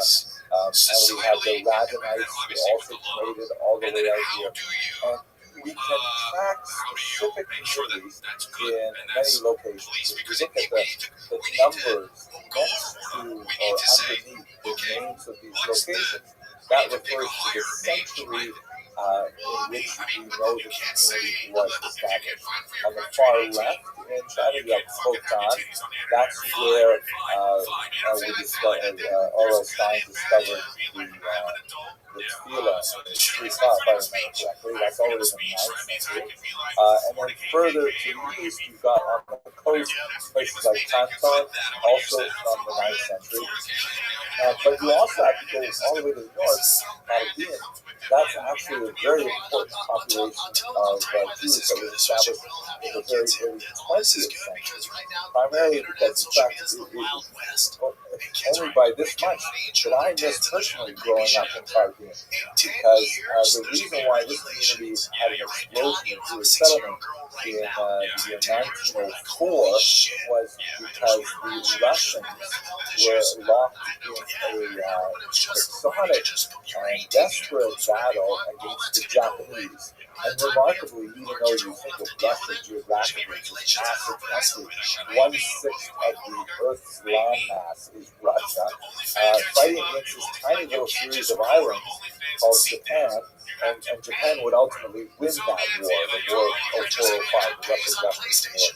And my baby, Alava Shalom, my grandfather, did not want to get conscripted into the Russian army to fight the Japanese. So he ended up, volunteering to be a farmer in northern Canada, and that's how we ended up taking the Abramson plan all the way over to these shores. But many Jews, approximately 30,000 Jewish men, were shipped off to Khartoum, and they actually ended up staying. We actually found that perhaps it was the local cuisine, I don't know, but they ended up bringing their wives by and setting up a Jewish community. So there's actually a 20th century Jewish community that was established there that was absolutely fascinating and great. So that's a modern Jewish community, and clearly an import primarily from Lithuania and Belarus. But the rest of these communities are more medieval. I think one of the most fascinating stories of the Chinese Jews has to do with their discovery, because they were largely cut off, like Indian Jews, even more so than Jews. They're largely cut off from the dominant intellectual life of Jews to the West. It's such a huge gap of geographic distance to be spanned. They never had the same kind of connection with the give and take of the Talmudic codification, and then the development of the codes and Maimonides. They were largely cut off from most of that. And in fact, they essentially lived their own lives quite distinct from the rest of the world really, until they were discovered by the Jesuits. So Matteo Ricci, who's shown here, was a Catholic who was on a mission to convert the Chinese to Catholicism. And when he came to China, ultimately there were Jesuits who connected with a particular Jew named Ai Tian in the year 1605. And the Jesuits were quite fascinated that here's a guy, a Chinese guy, who claims to be Jewish. And they tell a funny story about their first encounter, that apparently Matteo Ricci had this interview with Ai Tian, and he brought him into his apartment or his church, I'm not sure where. And Ai Tian, this Chinese Jewish guy, sees a picture of the Madonna and Child. Not this particular image, but I just chose this illusion. And Ai Tian looks at it and he says, "Oh, isn't that nice? That looks like it must be Rivka, Yaakov, and Esau. Must be Rebecca, Jacob, and Esau." And then he shows him a picture of the four evangelists, right? Matthew, Mark, Luke, and John, the authors of the Gospels, or the people who read the Gospels are attributed. And Ai Tian apparently said, "Oh, this is interesting. Where are the other 8 sons of Jacob?" And this is a depiction of 4 of Jacob's sons. So Matteo Ricci was really quite fascinated with the idea that there was these Jews out there. So they sent Jesuits out to meet with the Jewish community in Kaifeng. This is one of the most important of the medieval Jewish centers. And when they got there, they were especially interested. They wanted to have a look at the Torah scrolls that belonged to the Jewish community, because they had this strange idea, 17th century Jesuitical idea, that the original Torah scrolls had to have some kind of reference to Jesus. Never mind the fact that the composition of the Torah was centuries and centuries before Jesus lived, this is a way of Christian thinking of prefigurement that texts in the Hebrew scriptures, later ones like Isaiah, for example, for sure, but even earlier ones like Genesis are all packed with codes that explain the life of Jesus later. And so they were certain that there must be even more explicit references to Jesus in the Torah, but that the text had been corrupted by Jews who wanted to hide those things.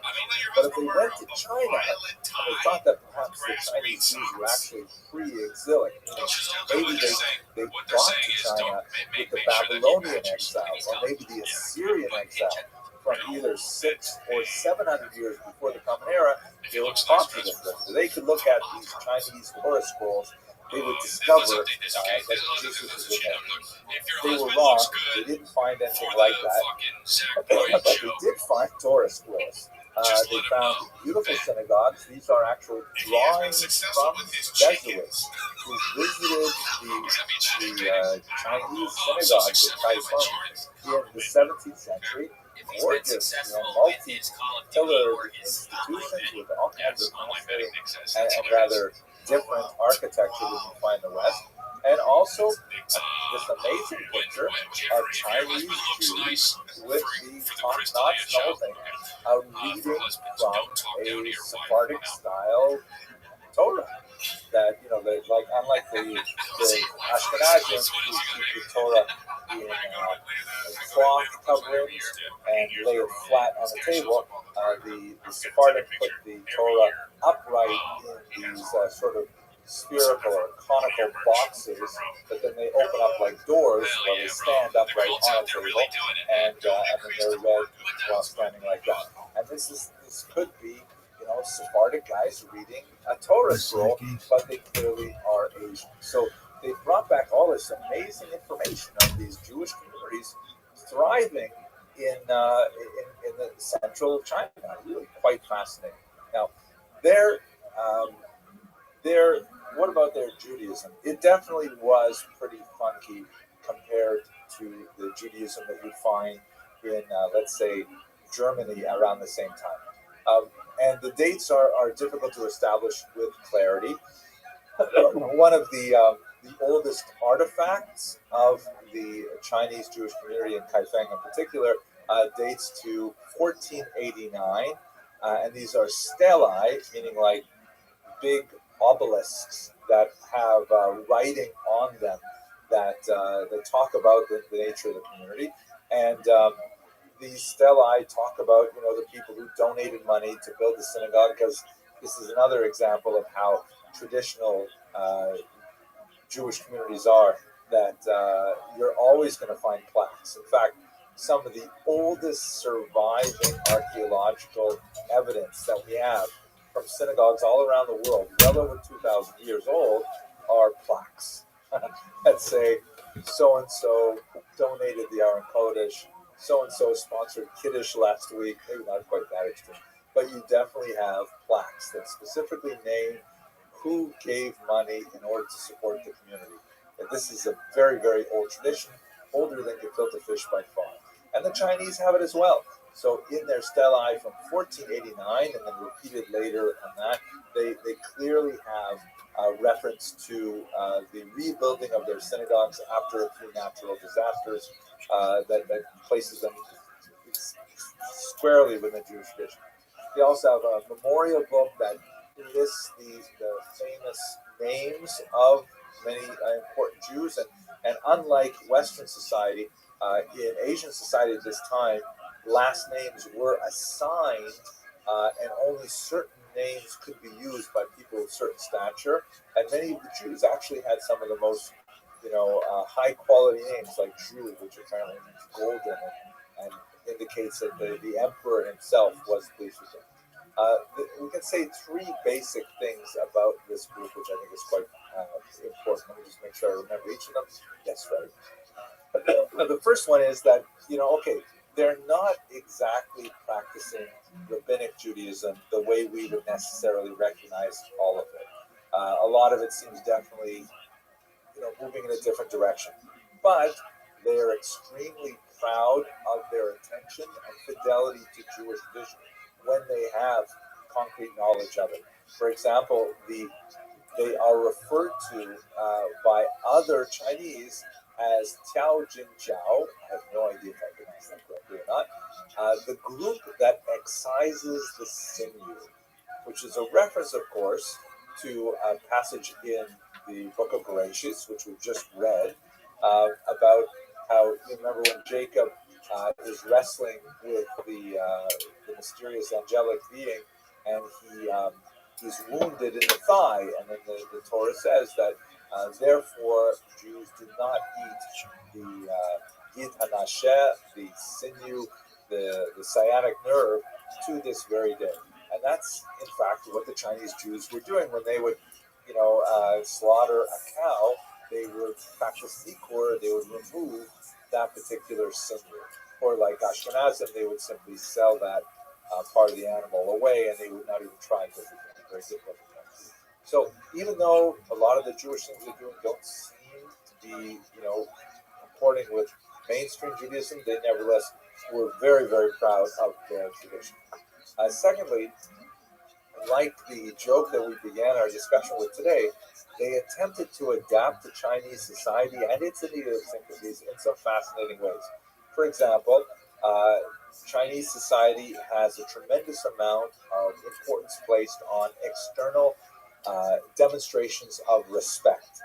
One of those is the famous kowtow, where you would literally lie down, fully prostrate yourself on the ground multiple times, knocking your forehead on the ground as a sign of obeisance before the emperor.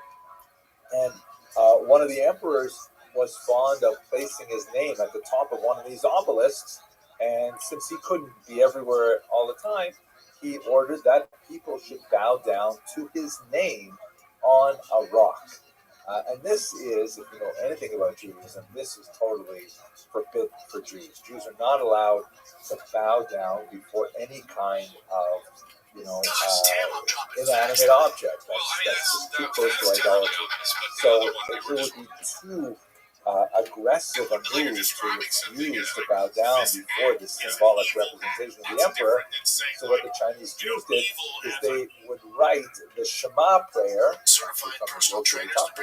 they would write the Shema prayer on the top of the obelisk, over the emperor's name, and then the way they would justify it is that they were bowing down to God and that great statement of God's unity.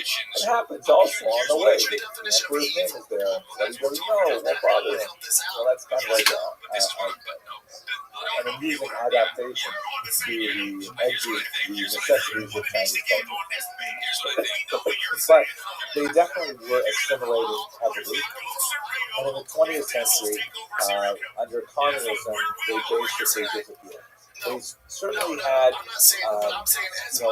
many sort of stopgaps against assimilation, which failed in multiple ways. They were dressed differently. They were known sometimes as the blue caps, but that may have also referred to Muslims as well.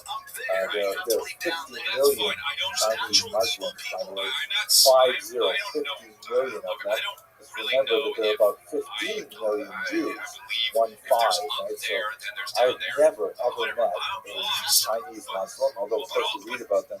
They're famous, they're known for the degree to which they are currently persecuted in contemporary China. But it just gives you a sense of how few Jews there are in the world. Also, they frowned upon intermarriage with non-Jewish women. In particular, they would call them daughters of Adam, meaning they were like regular women as opposed to daughters of Israel, Jewish women. But nevertheless, it was considered, it became inevitable, and they did assimilate very heavily to their Torah scrolls were among the last things to go. In the 20th century, they actually began selling their Torah scrolls because the community in Pakistan was really way too desperate. And these were distributed around the world There's some at the Royal Ontario Museum in Toronto, and they indicate that this Bible art displays living as well. But nevertheless, fascinating community that drove under very, very difficult circumstances so far from the centers of world truly to hang on to their identity. And so this brings me to a close, really, not only of this particular lecture, but of the three lectures as a whole. You know,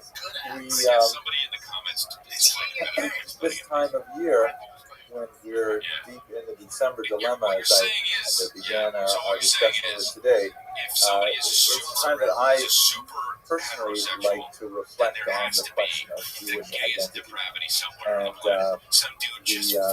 the stories of these tiny Jewish communities who were isolated for centuries from the rest of the Jewish world, and were nevertheless able to hang on to even tiny scraps of their Jewish identity until they could, like long-lost tributaries, finally make their way back to the raging torrent of the main current of the Jewish population. It's inspirational to think about them and think about how they held on to their identities under unusually difficult and such diverse circumstances. So I take a lot of personal inspiration from thinking about them, and I'm very grateful to you, Dr. Jacob, and Rabbi Posey in particular, and the sponsors for inviting me to give this series. And with that, I will conclude for the evening. Thank you very much for your attention. And we have about 10 minutes for any last questions or discussions. Thank you so much, Dr. Everything.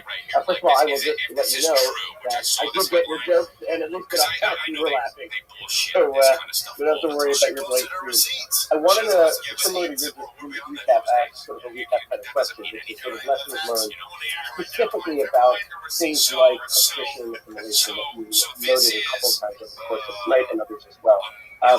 For me, actually, I was reading this question that got emailed to me, and it popped into my head. That picture of that multi-generational family, which we've seen in America and in many of our contemporary experiences in generations, having grandparent attrition. Are there these trends that we're seeing, from your perspective, looking at so many different cultures, including the ones that we discussed here, and lessons that you can think about of places that maybe been able to have stronger keys to strengthening tradition over different generations? Wow, those are hard questions, Rabbi. And I spent most of my graduate training in the history department. The prophecy department was down the hall and tried to avoid those people. But I think that there are two things that you can definitely see that are valuable. Like, for example, we looked very briefly last week at the Pew report of 2020 that tracked attitudes among American Jews. And certain features, have us tearing our hair out and worried about the future of American Jews. Marshall Sklar, the great sociologist, once referred to the Jews as the ever-dying people, because we're constantly worried about assimilation, and we've been worried about it for hundreds of years, but nevertheless, we never seem to totally assimilate. And I think one of the things that we can take away from that is that although it's important to bear this sense of urgency, that things really do matter, things really are important, we should not necessarily be paralyzed and react negatively to innovation. Like, for example, the traditional synagogue model of membership that developed largely over the last couple of centuries, maybe the last 3 centuries, primarily in Europe and America, the kind of membership-based, dues-paying synagogue institutions that allowed American Jewry to build these massive constructions, that had, as they like to say, an edifice complex. But they're changing so much because millennials don't like being trapped into membership. They don't like working at the same job for longer than 2 or 3 years either. They think very, very differently. But that doesn't necessarily mean that we can't adapt and construct new ways of connecting that still keep the Jewish community even more vibrant by bringing in people from geographically further away with the use of modern technology, like we're doing right now, actually. So one sort of takeaway lesson that I get is, take it seriously. A sense of urgency is important, but do not be terrified of innovation. Another sort of takeaway lesson that I get from this, and this is really from Rabbi Beryl Wine, very, very influential, popular historian in New York, actually, in particular, who observed that one of the, Jews can do all kinds of weird things over the centuries. There's so many wacky Jewish experiments that go nowhere, and we kind of laugh about them centuries later. But there's only really one thing that is so far gone that when Jews start doing this, they eventually disappear from the rest of the Jewish story.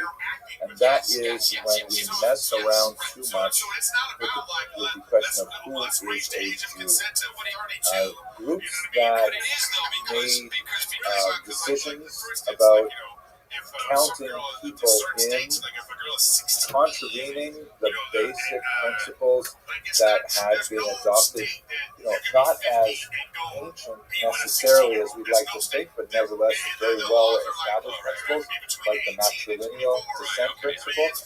Once we start messing around with that kind of germ cell idea of Judaism, that's a huge danger sign. And I worry about that in America, because that is something that is happening in this country as well. We can disagree with ourselves, kind of like a big, crazy, dysfunctional family, but once we start saying that, no, I can disagree with you, but you're not really Jewish, that changes things in a very, very dangerous way for group survival. And I think we've got to figure out a way to come back to center on that issue. So it's very productive. Thank you so much. But one of the questions that to me, is there any conflict in terms of language? Other types of language around talk a lot. Again, the question is about tonight is English, but is Hebrew a conflict across some of these communities? So actually, as part of my preparation for tonight, I was very fortunate. I watched a video by Rabbi Kutko, who was a rabbi in New York City. He gave a lecture yesterday, which kind of you can easily watch it now, at the Parkview Synagogue on the Jews of China. I said, great, I'll get so many fantastic ideas. And in fact, the material I discussed tonight about Harbin was largely as a result of his family history that goes back to that particular. Most of his presentation is really 20th century, whereas I was really wanting to focus on origins of issues.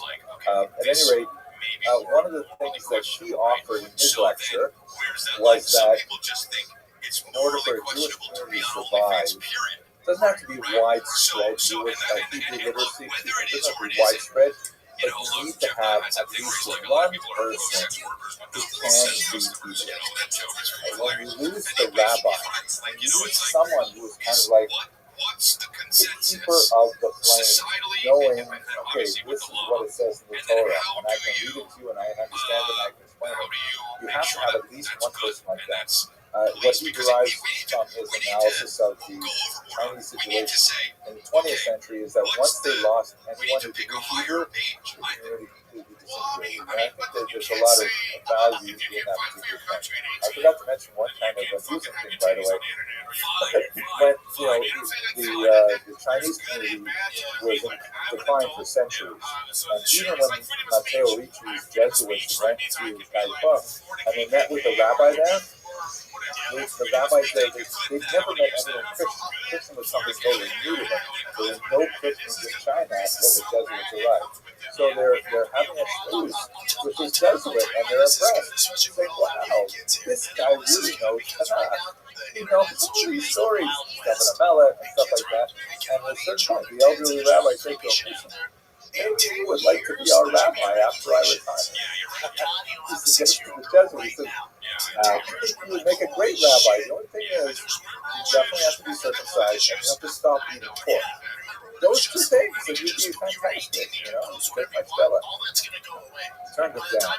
But nevertheless, the value of Hebrew, it may not be something that everyone has to have, but someone has to have it. That's the Rabbi Kusko analysis of analyzing it, and I think there's a lot of value in it. That's fascinating. Really interesting. With that, I think we'll close. Once again, thank you to the ICE family for sponsoring and over and over getting. I look forward to connecting closer to Chazaka and learning again. It's late for you, so a very, very good night. And thank you so much. Thank you all very much. I appreciate the opportunity. They got you, man, and it's all at a price that makes sense. Everything we've ordered from Quentin has been nothing but solid. Again, my boy here got some luggage for them. My word, he won't pipe down about it. He's on the road all the time. Chris got some pants. I got some tees and pants. It's great stuff. And here's what's great about it. Everything with Quince is half the cost of similar brands. Hello, fellow students of Jewish history. Today I'd like to ask a fascinating question, at least fascinating to me. Are the Lemba, who are a tribe of Africans living primarily in South Africa and Zimbabwe, are they genetically Jewish? They have a long oral tradition claiming descent from Judean migrants way, way back in the biblical period. And with modern genetic studies, there's some interesting evidence to suggest that what they're saying has a certain level of historic value. Now, before we get too deep in the subject, we have to, first of all, lay down the ground rules that genetics are not identity, right? The criteria to determine Jewish identity are far more complex and really depend on who you go to as your authority. The mainstream rabbinic view, which is embraced by Orthodox Jews to be sure, and for most of Jewish history of the last couple of millennia, has been that Jews receive their identity in two ways, either through matrilineal descent, meaning they are born of a Jewish mother, or through conversion. And there's a whole bunch of discussion about what exactly that conversion means. In the late 20th century, the Reform movement adopted a patrilineal descent, claiming biblical precedent.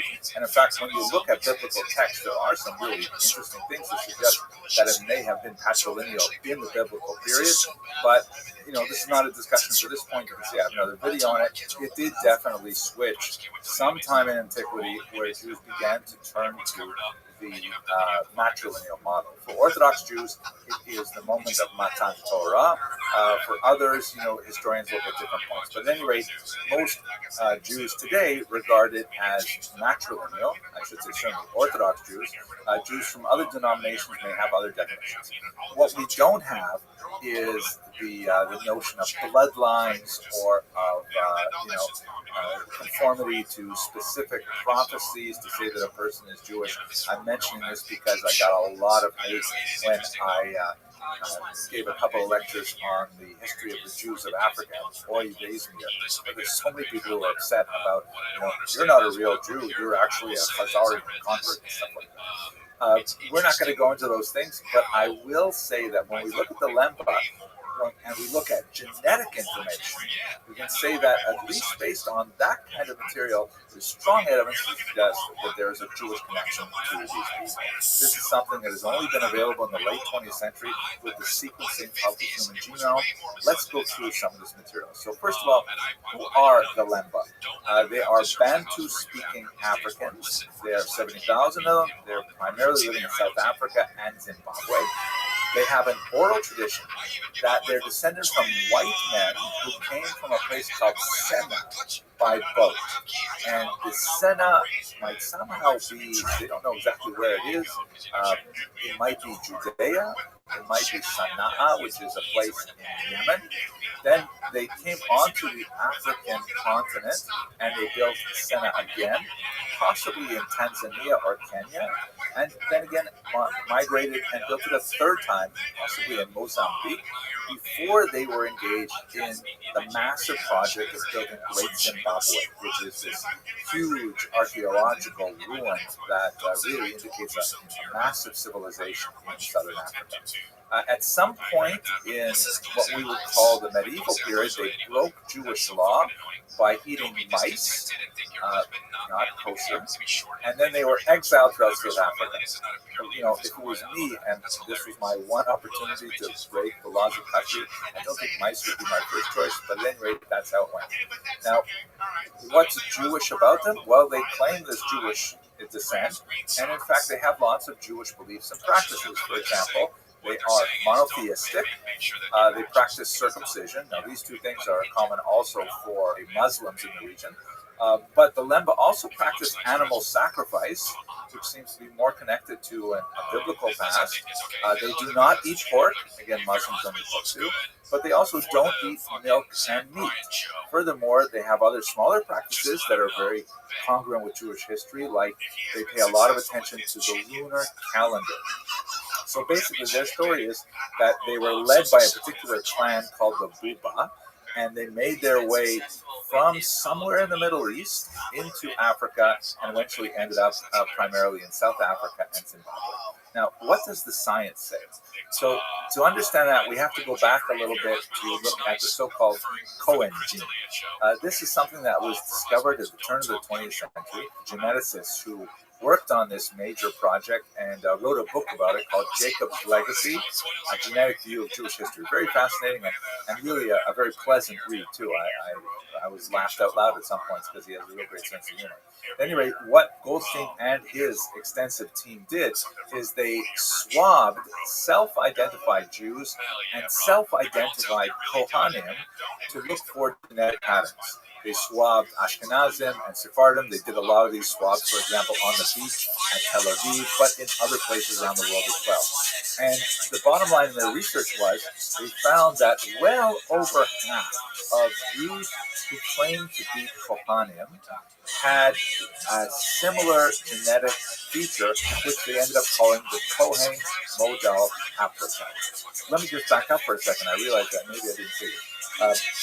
Jews are divided in a patrilineal system. While the identity, the status of being Jewish is matrilineal, it comes through the mother, as we mentioned earlier.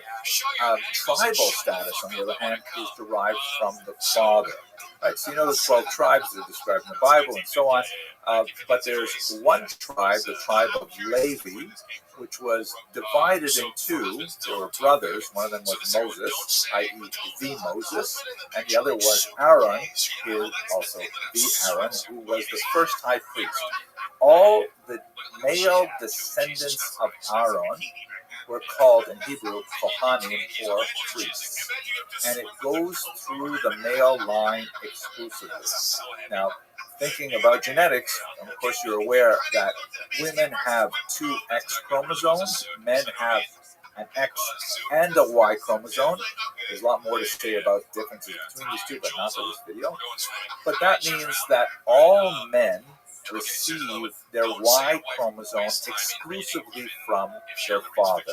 Whatever their father's Y chromosome had is what they've got on their Y chromosome. So this means that theoretically, every Kohen alive today has a Y chromosome that is like What's good, son? Sir, How are you? it's been a few days. Absolutely. You on your way to the Caribbean? Yeah, on the 18th. Congratulations, man. That's wonderful. Yeah. So you've got to be really excited. That's 10 days away. Yeah, but I'm in a little quagmire. What's your quagmire, big dog? I need your advice because you're the ultimate streamer that I know. 1,000%. So I'm trying to buy a DJI Osmos 3 with Pocket 3. Right? Well, I don't know. I want to start a new YouTube channel with it, but I don't know if it's worth me spending. I think the total is going to be like $3,000. And I kind of wanted to see what your options are, what your advice is All right, so for streaming. right. Okay, so you have data, correct? What do you mean data? Well, you're going to be streaming. You're going to be doing like streaming away from your Wi-Fi router. Well, I can record. I don't know how good the internet is on the island. Right. So I was thinking of recording, pre-recording. You get what I'm saying? Yeah. And then uploading it later. Right. So it won't be live, right? Right. Okay, I got you. Yeah. So you won't be streaming. You'll be uploading, which is I want to use it. Yeah. Like, ideally, right? We gotta be realistic. Like, once you leave the U.S., you don't have that infrastructure like here. So ideally, I would love to live stream, but I don't know how good the fucking their internet is. okay. You get what I'm saying? Yeah, absolutely. So, why are you thinking it's going to cost you $3,000? Because I was gonna buy a few items that. You want to know the items, or you? Yeah, because the camera itself is $750. I was gonna buy a capture card. I was gonna buy a fucking screen deck. I was gonna buy a few things. I'm starting a hot dog business. Right. What's the name of the hot dog business? A hot dog card. Right. What's the name of the hot dog business? I'll send it to you. Just tell me the name of it. It's called Buns in the Sun. That's beautiful, baby. Hell yeah, brother. Hell yeah, brother. Check it out. This is my hot dog card.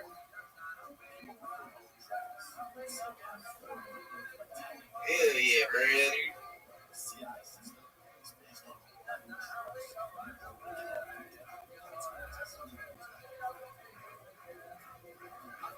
Oh, that's nice. Yeah, and then this is the logo.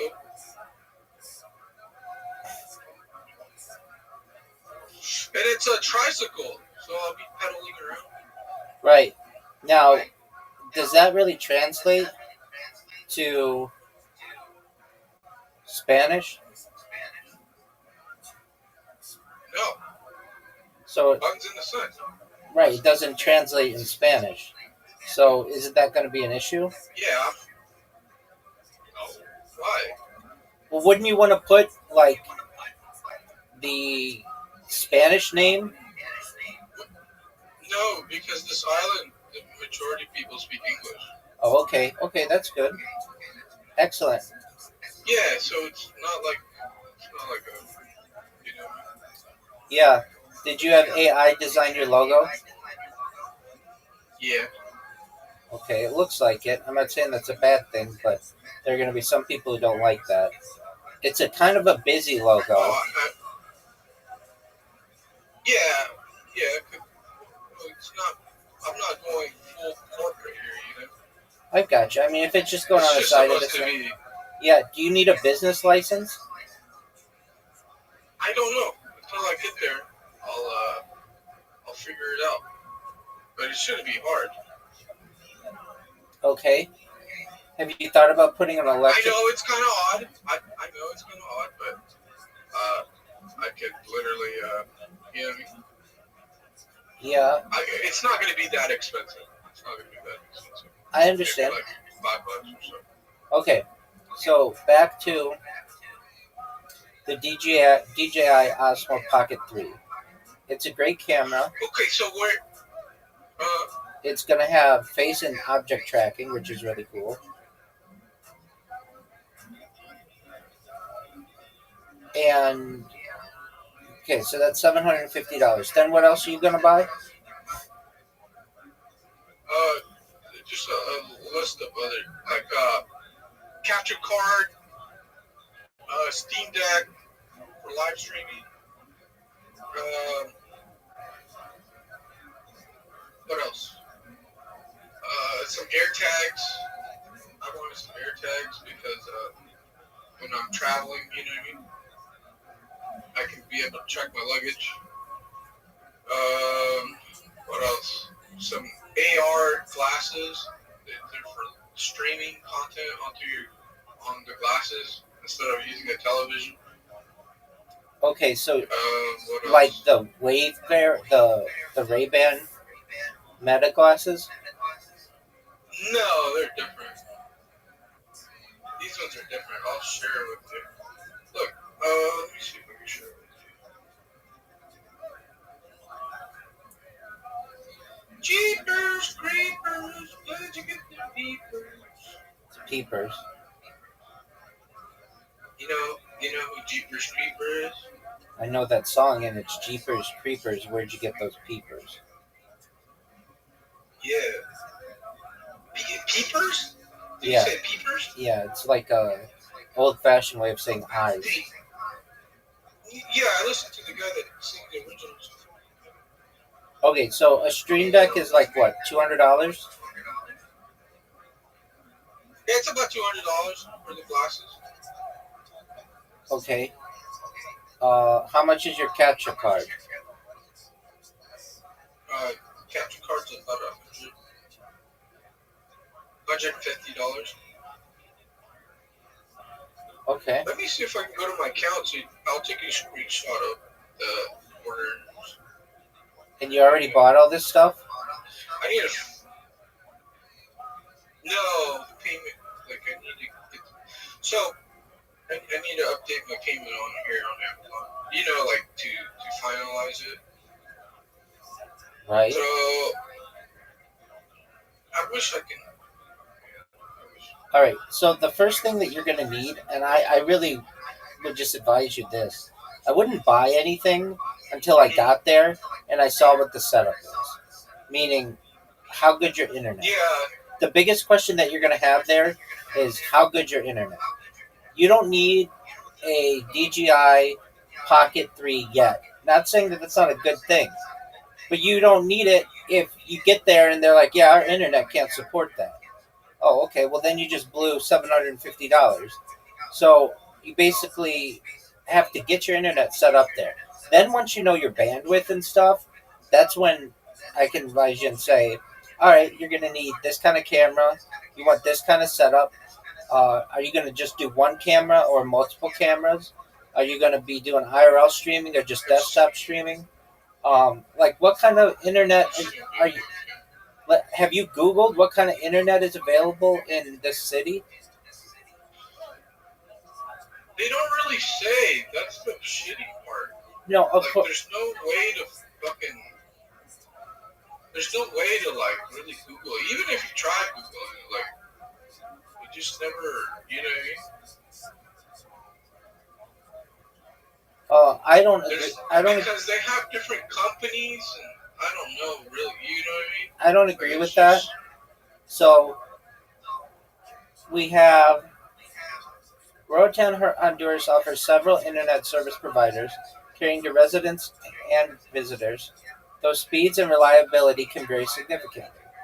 The primary providers include Max Communications, Claro, Tigo, and Island Cable. Max Communications has historically been a major provider, but the landscape is evolving with Claro introducing its own services on the island. As of January 2024, I thought you were going to do Starlink. I was, but I went to freaking Best Buy and they were saying the internet's shitty. Okay. Like it doesn't work that well, and like the clouds and shit like that, it's gonna fuck it up. Yeah, I'm on an island, so it's always gonna be raining. That's true. And they just had like a 6-hour outage like a few weeks ago. And I mean, you don't want that. Okay. Yeah, and then. All right. So for residents and remote workers, fiber optic internet is available in specific areas like Camp Bay and Las Vistas at Camp Bay Beach. Are you going to be in those areas? I don't know, but that sounds like a resort area. Like, you know what I mean? Yeah. That sounds like you have to be in a certain place. Right. However, internet quality is highly dependent on location, so you don't even know where you're going to be yet, right? Right, because I don't know where I just know I'm going to be there on the island, but I don't know where exactly. I Right. have to find an apartment, right? Just something like that. So you need to do all that before you buy all your cameras and stuff. Yeah, okay. I figure maybe I should do that. You're on the right track. You're on the right track, but like, let's say you buy all this stuff, you buy $3,000 worth of stuff, and then they're like, "Oh yeah, the internet isn't going to support that." Right, but just the up speed, like to upload. That's all. The camera doesn't need use Wi-Fi, right? The camera you can just use it for whatever content you want to record. The only thing I want is internet so I can upload videos. Right, but you don't know the upload speed. Does that make sense? Yeah, but you don't know the upload speed, which Right. So Right. let's look at what the average. But Let's look at what the average upload speed is on that island.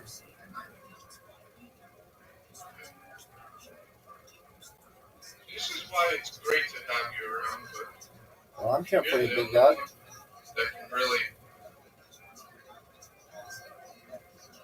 Yeah, I mean you're a blessing, dude. Thanks, Pim. All right, so for Rota and Honduras, Hell yeah, brother. the average upload speed, it varies. As of the fourth quarter of 2024, Cable Color provided the highest data and upload speeds on the island at 41 megabytes per second. So Claro does 19 megabytes per second. All right. So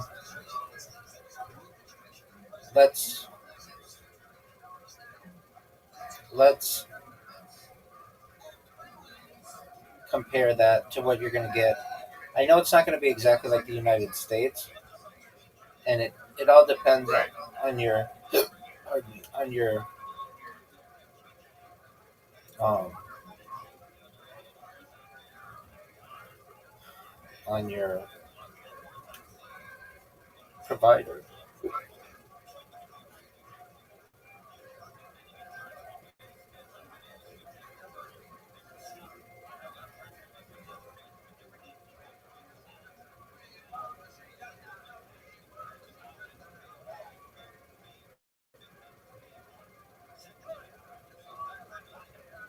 Like Toy Story right now. All right, Toy so Story 3. so if you can get um, let's see here. Let's make sure we've got this correct.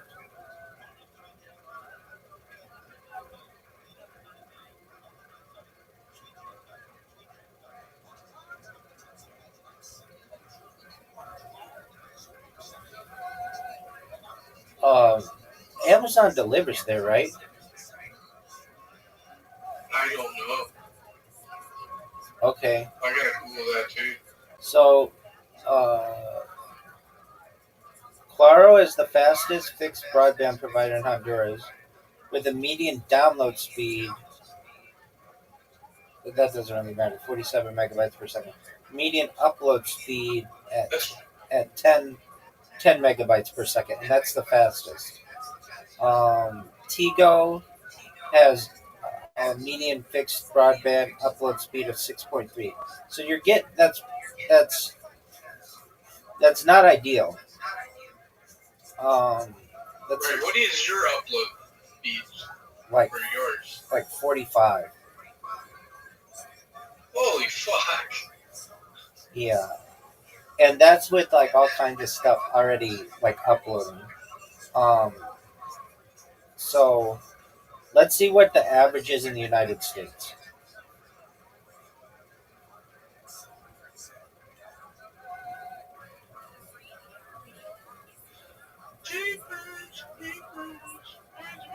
Okay, so the average in the United States is about 25. So you're looking at maybe like half as much.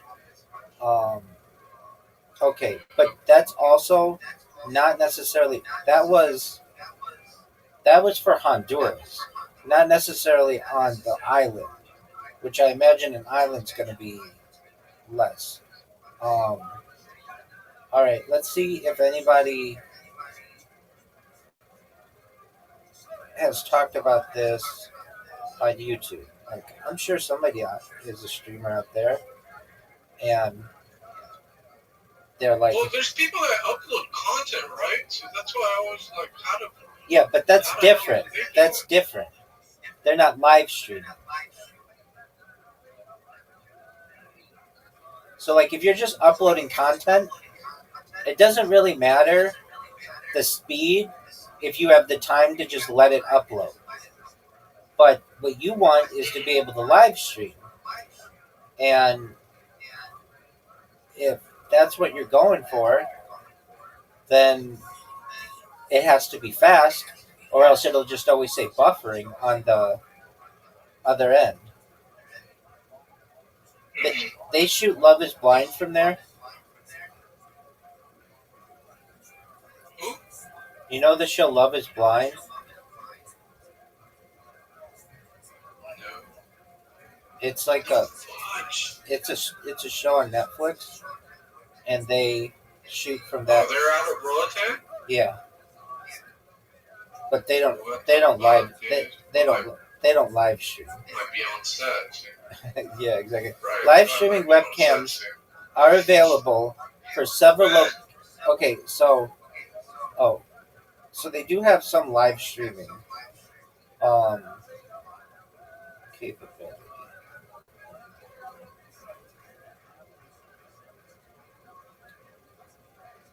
All right. You there? Yeah, I'm here, baby. I thought I lost you. No. Okay, so I mean, look, at the worst, you could do Starlink at the worst and just not always be able to upload, which isn't that big of a deal. But the thing is, you don't know anybody there really, and so you can't ask anybody like, "Hey, what's the internet situation like?" So you're gonna have to figure it out yourself. You're moving there in 10 days, and you're just like, I'm bringing all my stuff, and I'm just gonna get an apartment, right? Yeah. Well, I got some family down there, so I was going to stay and hang out with some family for like a month or two. Okay, well, why don't you call them, and why don't you ask them to just try to live stream with you? They don't know. Because they're older people. They're not young. Okay, I mean, don't they have a phone? You know what I'm saying? Like, I got Hold on. a couple aunts. Hold on, don't they have a phone? Don't they have a phone? Yeah, but they don't. Yeah. So you just not walk them through it. I understand. All they have to do is just do a speed test from wherever their house is. It's literally you just have to tell them, Google speed test. They click the link, and then it'll tell you what their upload and download speed is. Oh, I understand, but I don't even speak Spanish that well to fucking. Dog, you just use a translation app. You just say, I need a favor in Spanish. I need you to do me a favor. Can you please go to this link or just Google speed test, press the go button, that's it, and then read me the numbers that show up on your phone. Look, I'll be down there in 10 days. I'll just do it myself. I'm telling you, it's going to be a mission and a half just to get people to. Okay. I just know from experience, you know. Yeah. Like, it's just very difficult to get people to. I get that. So, are you going Get in to? contact with people. Do you want to be a? You want to be a live streamer? No. So what I wanted to do. Okay. So hear me out on this idea. I'm listening. What I big wanted guy. to do was interact all the interactions that I have with my hot dog cart. That's great. You want to So live? basically, you know, like people from Canada or whatever. Yeah, you want to live stream your hot dog cart. Yeah, but not even live stream it, just to Record just it. to record all the cool people that I interact with. Okay, then why don't you just do that on GoPros? Because the GoPros are always wide lens, and those are not ideal for actual good footage. Are you kidding me? That's the best thing that you have for footage. And it's not always wide lens. You can make it out whatever lens you want. That's how they get like underwater video that's really sharp and clear, or on top of a mountain, or skydiving. That's like the clearest kind. Right, but it's. That's the clearest kind of video you're gonna get. Wide lens. You just adjust it to be 4x3 or 6x9 or whatever you want it to be. Okay. If I were you, I would get a 360 camera though, because then it would get everything. That like you just have to put it in the middle of your cart, and then it'll get everything. Does that make sense? Mm-hmm. So, how the fuck do I get by here? I don't know how to do this. So they make 360 GoPros that are waterproof and have stabilization. That's another thing. You want to make sure your camera is waterproof, because if it just starts to rain, you got to make sure that this thing is protected. Oh well, if you saw the pictures in my hot dog cart, it has an umbrella. Yeah, dude, but it's gonna pour down there, and it's gonna go. I'm looking at the pictures of your cart. That's not gonna keep it dry when there's a little bit of a wind. Right. Well, I wouldn't be out there if it's raining. I wouldn't be out there. Yeah, but you know how rain can like sense. you know how rain, especially in the Caribbean, you know how rain can just come out of nowhere. Yeah. If you've ever seen the GoPro Max, it's waterproof, 360 degrees. It's really small. You could just put it I on. have a GoPro. I have a GoPro. I could just take my GoPro. But I kind of wanted this one because it's a built-in gimbal as well. Like it tracks your face and stuff. I get that. So I thought it was very cool. Like it's more advanced tech. I get that, but than my old GoPro. you don't have a 360 degree camera. This is what I'm saying. If you put the 360 degree camera on your umbrella, it will get all the interactions. So you don't even have to worry about it with the gimbal or anything like that. You've got to understand that gimbal is going to give out after 6 months of like 24 or like of always being used. That gimbal is really not made that well to be used 8 hours a day in the sun with the sand and stuff like that.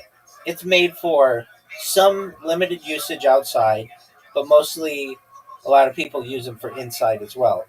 But a 360 camera on your umbrella will capture everything that's going on. And so it'll capture the interactions with the money. It'll capture the interactions of you just, chilling with people. Hey, you guys are from Canada? I'm from the United States. Do you mind if I just do an interview with you on your vacation here in Honduras? And Okay. So you're onto something. Okay, so you're onto something. All right. So how much is a GoPro 360 camera then? $390.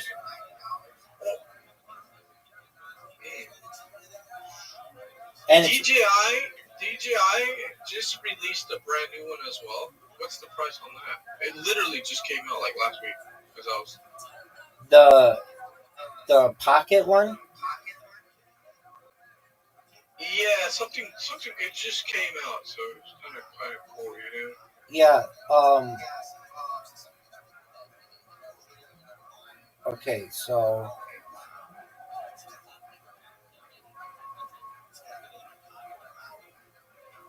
I heard it's got some cool features. Not that I'm gonna, okay, so they're gonna launch the DJI Osmo Pocket 4 in late 2025, potentially as early as September. The Pocket 4? Yeah. What are you talking about? Like the Pocket Osmo's Pocket 3, but the Pocket 4? Exactly. Right, I'm not looking for that one. They have a 360 camera now. Oh, okay, just one moment. DJI came out with it. Okay, just one moment.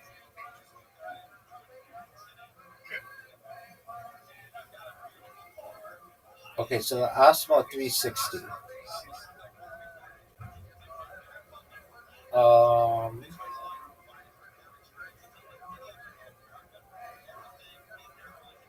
yeah, it came out a week ago.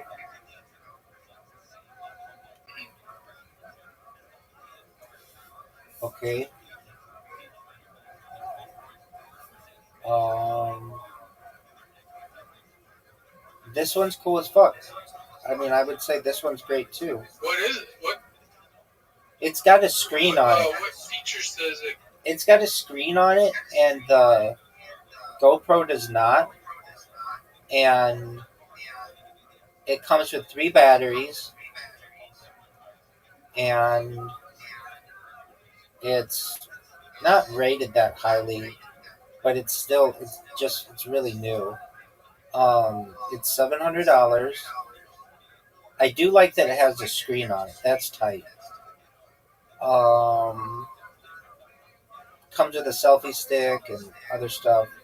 Okay, so this is the way to go, because you can just put this thing on your umbrella and it'll capture everything. And send me an image of it. Sure. Of what you're looking at. Just because I know it was an article that came out, but I didn't like. I was so asphyxiated with just getting the Pocket 3.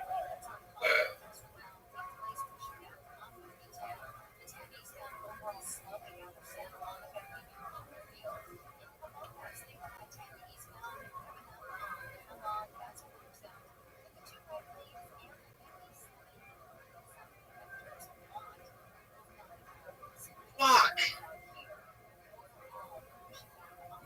Bastards.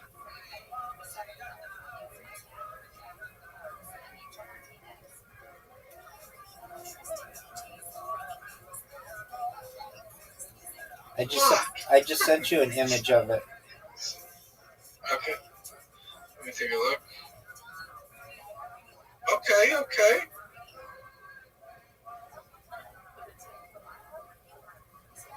So it's how much? This one's like $700. Okay. Comes with 3 batteries, which is cool. It has the battery. How long does it? At least like 4 hours each. 3 hours and 15 minutes or so. And it's waterproof too? Okay, now that I didn't confirm. Let's look.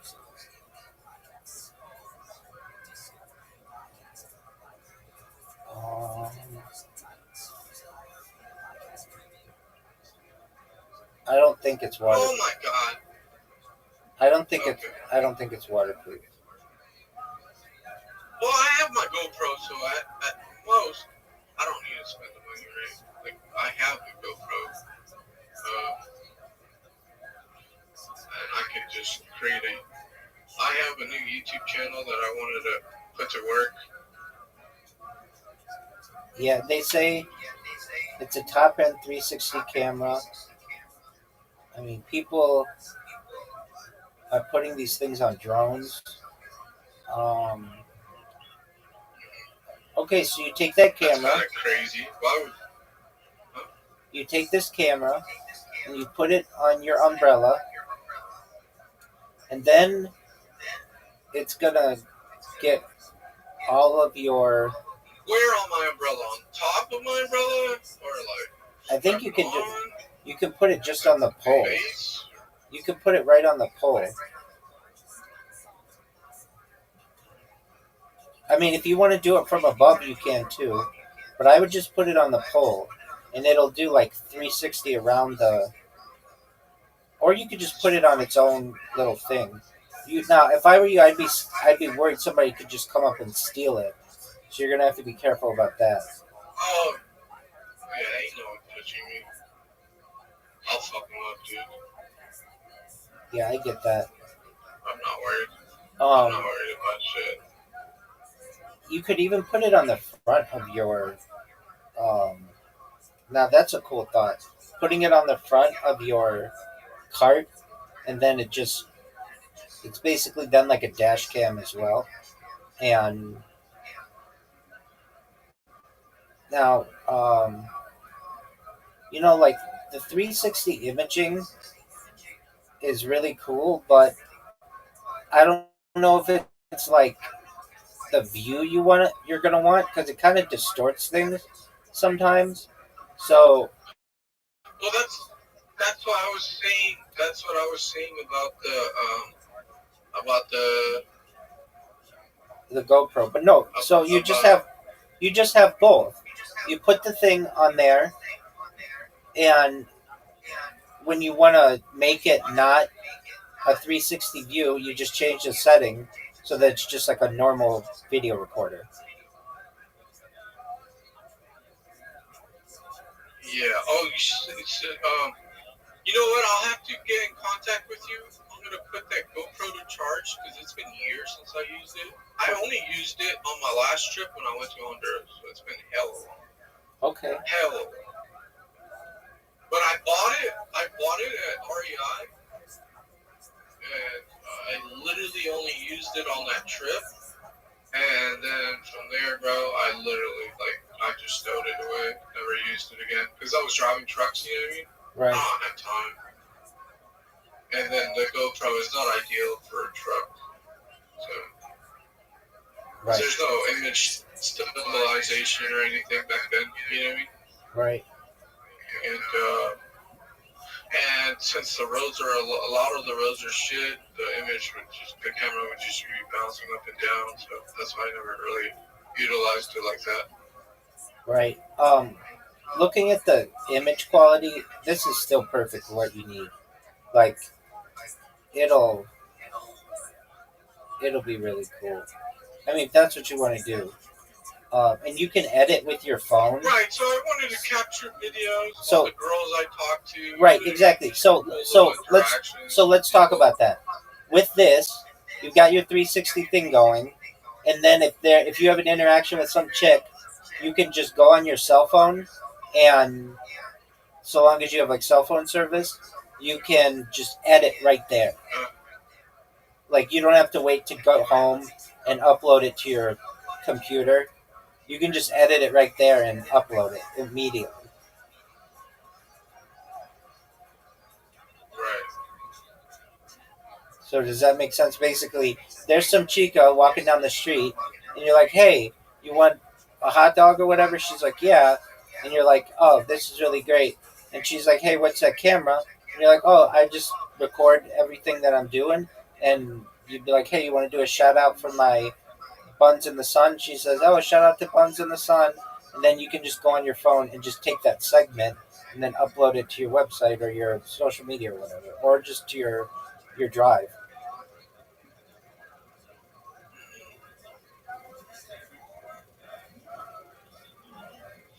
Yeah, buddy. And then you can get a waterproof case for it, so you don't have to worry about the waterproofing aspect of it. Yeah.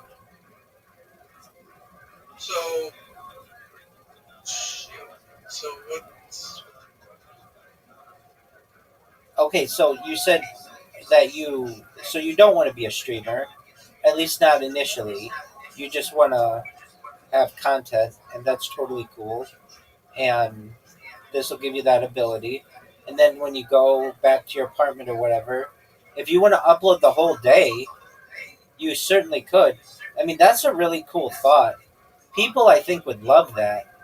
Um, Basically, so think about it like this: you've got your little camera, and let's say you're on your bike or your cart for 8 hours a day.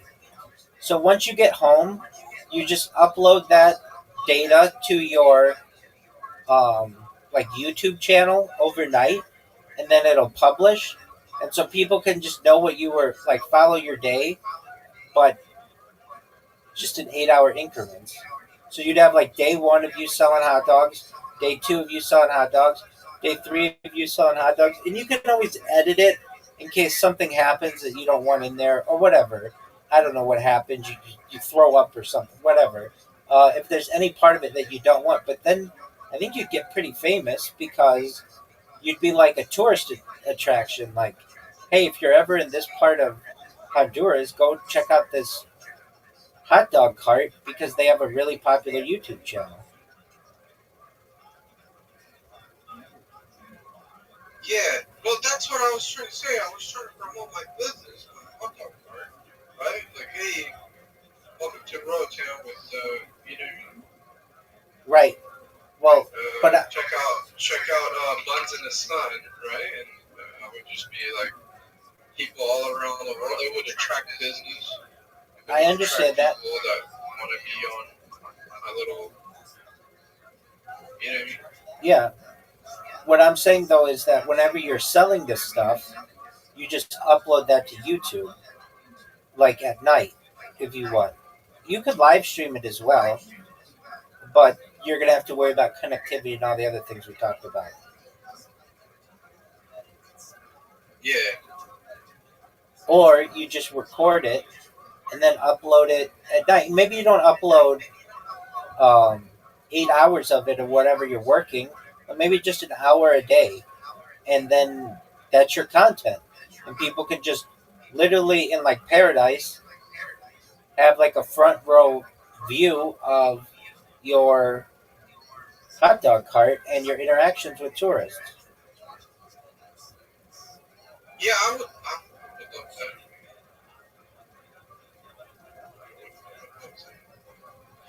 But right now, I gotta finish this order. Let me see.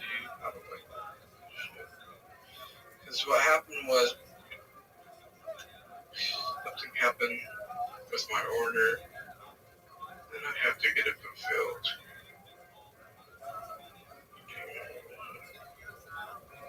It doesn't tell me how much it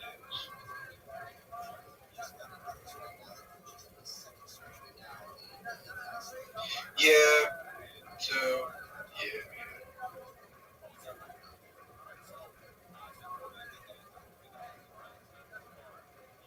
But how do I set up these mics? How do I set up these mics? All right. So can you see if you can use an Osmo? What's it called? The DJI Mic 2 with a fucking GoPro.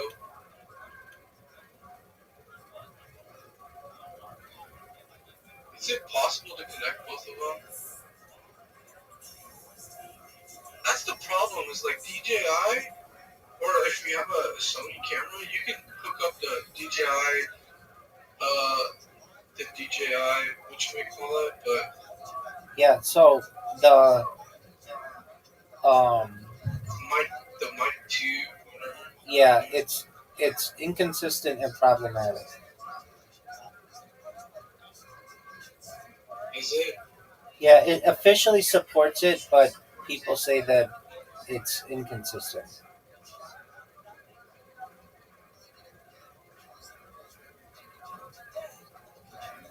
Yeah, I'm gonna cancel this.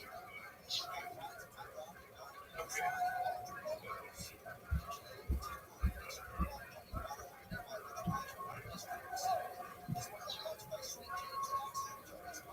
Why? What the fuck does Amazon suck dick like this, dude? Fuck.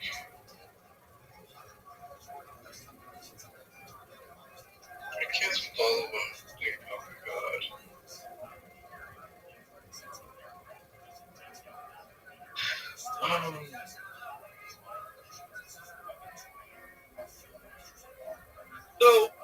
So this is the best camera to go with. You're thinking the Osmos 360 Yeah, with the screen? yeah, and then I would get the microphones with it, but I wouldn't say that it's Oh. Uh-huh. I have to watch a video on this Osmos 3. Yeah, I mean, just the reviews aren't very good. They say, some people say it's really good, but then other people like I want to see. I don't know, like other people are saying that Comparison with who makes another one? You said GoPro makes another one. Yeah, the reason why I like this one more is there's a screen on it, so you can see exactly what it's showing. Yeah, I like that too because I hate to freaking record something and I'm not aware of, you know what I mean? 100%. Then you have to spend hours fucking editing. 100%. Dude. And I like that this one connects to your phone, and you'll be able to watch it on your phone as well. So that's all cool. Um, and this is gonna get everything. It'll get all your interactions with people. Like if you go with the Pocket 3, you're gonna like okay. So what could happen is it does face tracking. Okay, well it might face track the wrong person. You're gonna be in a busy tourist area. There are gonna be people all around, so it might not face track the right person, and or it might get caught on a you know like the wrong interaction that you want, and you're gonna be recalibrating that thing all the time. With a 360 camera, it's just always going, and it's always recording everything. You don't have to worry about angles. You don't have to worry about that you got in the way or whatever. It's going to be always recording. Okay. I like it. I like it. And if you put a waterproof case on it, see, I'm glad I talked to you. You don't understand. I was going to spend $3,000. I know you were. I'm glad I talked to you before, man. Right. So if I were you, I would check out the scene down there and make sure it's cool and it's for me. And then if that works, then I I personally I don't know if I would just go out and buy the whole DJI thing. Um, well, yeah, actually I would if I can return it if it doesn't work out for me. So I would. I would buy it. I would buy the microphones. I would buy the waterproof case, knowing that I have 30 days to return this if I don't like it. And then, I can go to REI and I have a lifetime return. yeah, but they're not going to have that. They're not going to have that in um, Honduras. Huh? They don't have an REI in Honduras. No, but what I can do is I can ship the item back and have my mom go return it. Yeah. Or I can just have my mom purchase it. Have my mom purchase it, right, with her name on it. And then, like, if the item doesn't work out, I'll ship it back over here. But then she can return it and get the money. Like, if it doesn't work out, you know. But I have to go to REI to investigate. Oh, fuck, dude. Really? I jumped.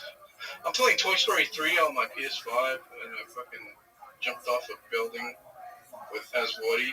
That shit. What the fuck? So, you get what I'm saying? Like, yeah, I can just do that. That would actually be better. Well, you have then, to be. Then I would have somebody. Because there's no REI over there, you know what I mean? So, Right. Are you sure it's not just 300? REI is expensive. Yeah, it's super expensive. Are you sure though that their warranty is Yeah. I'm pretty sure. What? You want to type it in? Yeah, I am, and it's saying that REI's. it says that they once offered a lifetime guarantee, but they no longer do. Oh.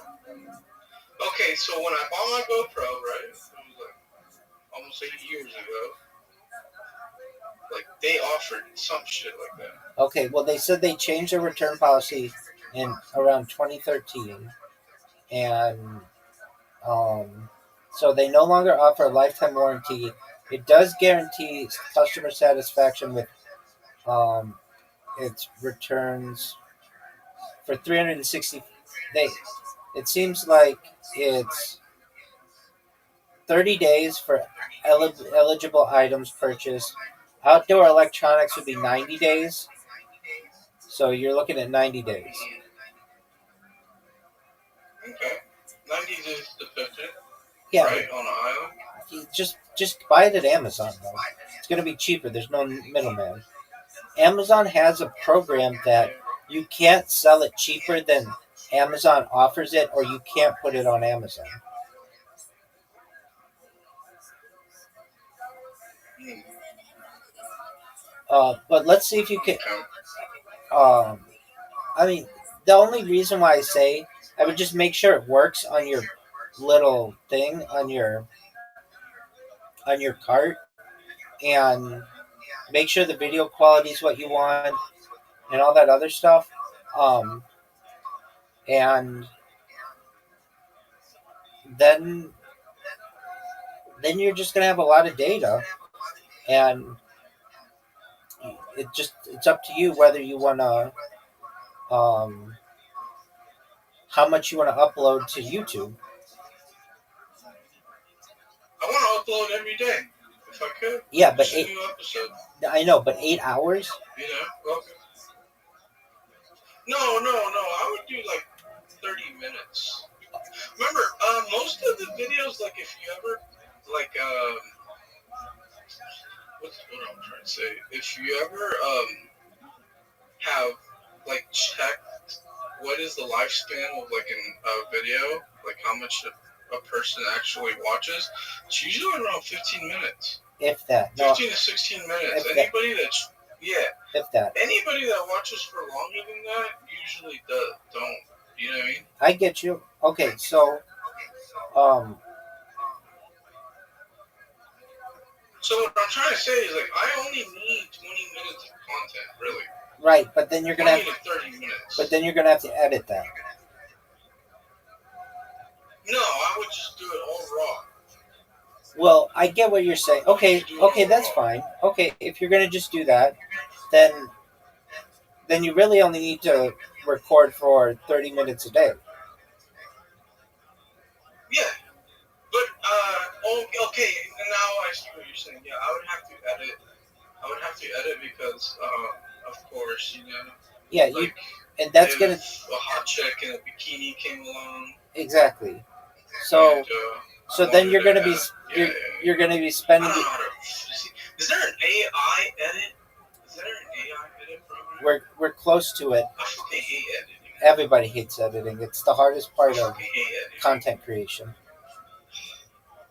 Yeah, like literally, if I could just give it the video and ask it to analyze what are the best moments of the video, and just fucking do that every time. Oh my god, that would be so fucking cool.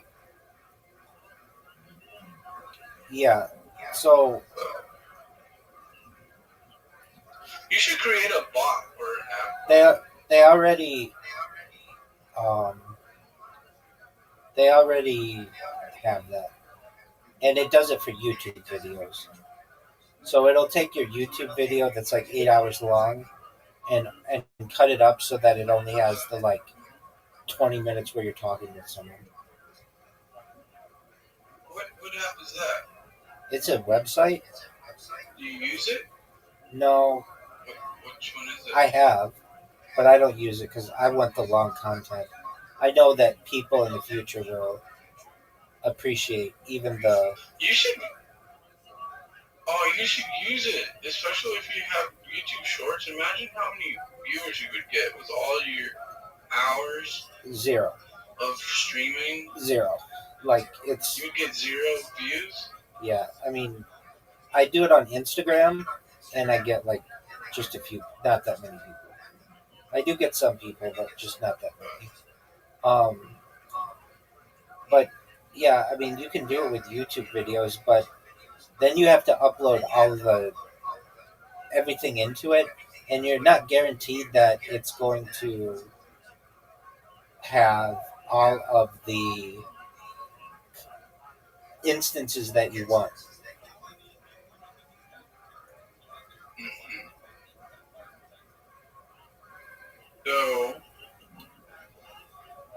So you're just going to have to do some editing, or you can hire someone to edit it for you.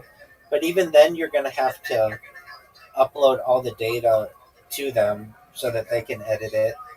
I mean, that's when you get like pretty big. Like you could pay somebody to do that. Oh, you know what? It's very cheap labor in Honduras. Yeah. So you could actually like just pay somebody like literally $5 a fucking, A day. you know what I mean? Yeah. How much you gonna sell? Literally. How much you gonna sell a hot dog? $7. Whoa, that's super expensive. Plus, you're paying for the brand. Dog, you are. You're Dude, paying, basically, it's dog. a tourist fucking hot dog. I get it. The tourist part of it. That's who's gonna buy your shit. Why so expensive? Because it's tourism. I get you. Well, Like you know what I'm saying? Like when you go to a baseball game, right? San Francisco Giants and all that. right. Like, bro, like, you're not gonna be paying regular fucking prices for a beer. You're not gonna get a hot dog at a fucking baseball game for I get that. Why not? cheap. Why not $10 a hot dog then? Why not 10? Because I don't want to scare people. Like I gotta find a medium. Like, okay, how about this? Let's Google what is the average price of a hot dog in raw 10. Dude, it's gonna be I like wonder what AI says. 10 cents. Hell no! Yeah, dude. Get the fuck out of You're here. gonna have 10 competition. cents? Who the Dog, fuck is selling you dog, 10 cents on a hot dog. You didn't even think about this. You're gonna have competition. There are already vendors in Honduras selling hot dogs, and they sell them for cheaper than you get them in the United Yeah, States. but I'm mobile. They're mobile too. Yeah, but you don't know if it's a freak that's telling you a hot dog. This is a follower you're talking to. Shit. We got that California game, man. Remember, I'm taking Cali with me on a trip. People are gonna laugh at you if you sell these things for $7. No. The people on the island will. Maybe not the tourists. But Yeah, the people on the island. Yeah, but I'm just like, okay, how do I put this?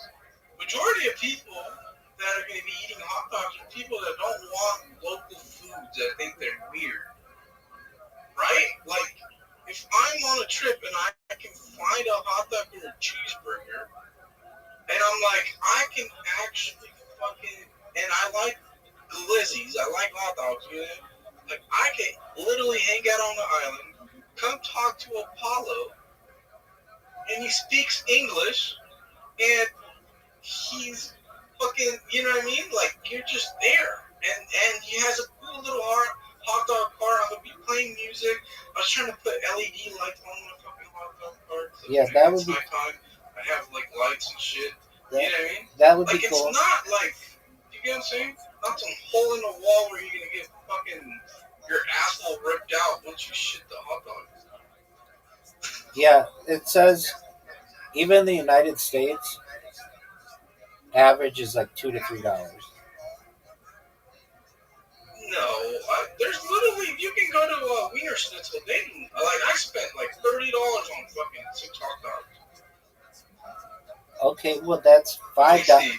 That's $5 each. Let me see what a hot dog here. That's $5 each. I can do 5. Yeah, 5's better than 7. 7's not a good number to use. Because 7, maybe I include a drink and a bag of chips. No, quit that. Just make people. Just so you know what I'm saying. But let me see what a hot dog. They have Tomato Alley Treehouse menu. What is their fucking menu here? And they have a simple ass little hot dog. Dude, how many hot dogs do you think you're gonna sell a day? Huh? How many hot dogs do you honestly think you're gonna sell a day? I don't know. I think you will sell. Listen. I think you will sell 8 hot dogs a day. 8 times 5 is what? $40. $40. You think only 8 hot dogs, and there's thousands of people on the fucking beach. There's kids. There's. Okay, It's so not like a boring ass beach. Like it's a very packed fucking beach. okay, then let's say you sell. There's multiple beaches too. Let's say you sell 50 hot dogs a day. 15? 50. Oh, 50. Oh shit. At $5? Yeah, that's $250 a day, but that's not all profit. Yeah, it's not bad. Yeah, but you've got to pay for No, it's not. But you've got to pay for hot dogs and stuff in that. So that's probably going to be 50%. So you're going to make maybe $125 a day, which is okay. yeah, because the rent, the average rent is like $200 in Royalton for the month. Okay, so what are you going to So do? if I can pay my rent, Are you sure on that number? I'm positive. I was just watching a video. Like, if you're gonna pay $500 for a more upscale, right? Yeah. It just depends. But I'm not trying to live too upscale. I'm just because I'm trying to make my money. Like, you get what I'm saying? Like, I have diabetes, so what happens if I get sick? Stuff like that. I need the money too. You get what I'm saying? Pay for medical bills. Right. I have to budget. Right? Are you going to be able to get insulin there? Are you going to be able to get insulin? Yeah, they have a hospital. They have a hospital like literally in the middle of the island, like downtown. Okay, but you're going to be able to get insulin? Yes, bro. If you know what I mean? They're not gonna set up a hospital where you can't get insulin. They give you prescriptions. They're gonna give you prescriptions so you can go. Okay. What the fuck am I going on? It seems like the apartments are a lot more expensive than you're thinking. How much? How much more? Remember, it depends on where. Yeah, but I mean, like so a lot of the. the. Looking at upscale stuff, you're gonna get upscale prices. I'm putting it not upscale.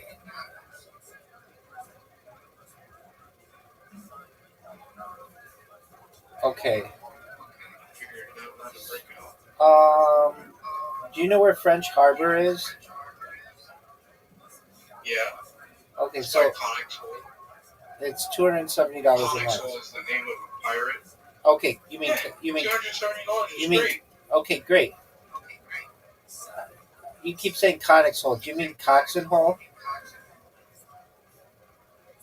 Yeah, that's what I said. Okay. What did I say? Conex Hole. Okay, so $300. Oh. You're looking at $300 a month, which is nothing. And then you've got insulin. How much is insulin there? Oh, it's going to be... I don't know, but I'm going to guess it's going to be a lot cheaper. Because only in the U.S. is where they charge you like an arm and a leg for medicine. If you ever seen that. Like, you can travel anywhere around the world, medication is not as high as the U.S. Yeah. But don't quote me, but literally, you can go to Mexico, you can get like, all the drugs that you got here for a fraction of the price. Right. It seems like it's maybe like $100 a month. Yeah, if I get a lot of it, that's great. You know what I mean? Like, do you have to keep it refrigerated? Yeah. Okay. So I'll just buy a little mini fridge. You know? Right. Okay. Or just have a regular fridge. But hopefully they provide a fridge in the apartment, so that'll be okay.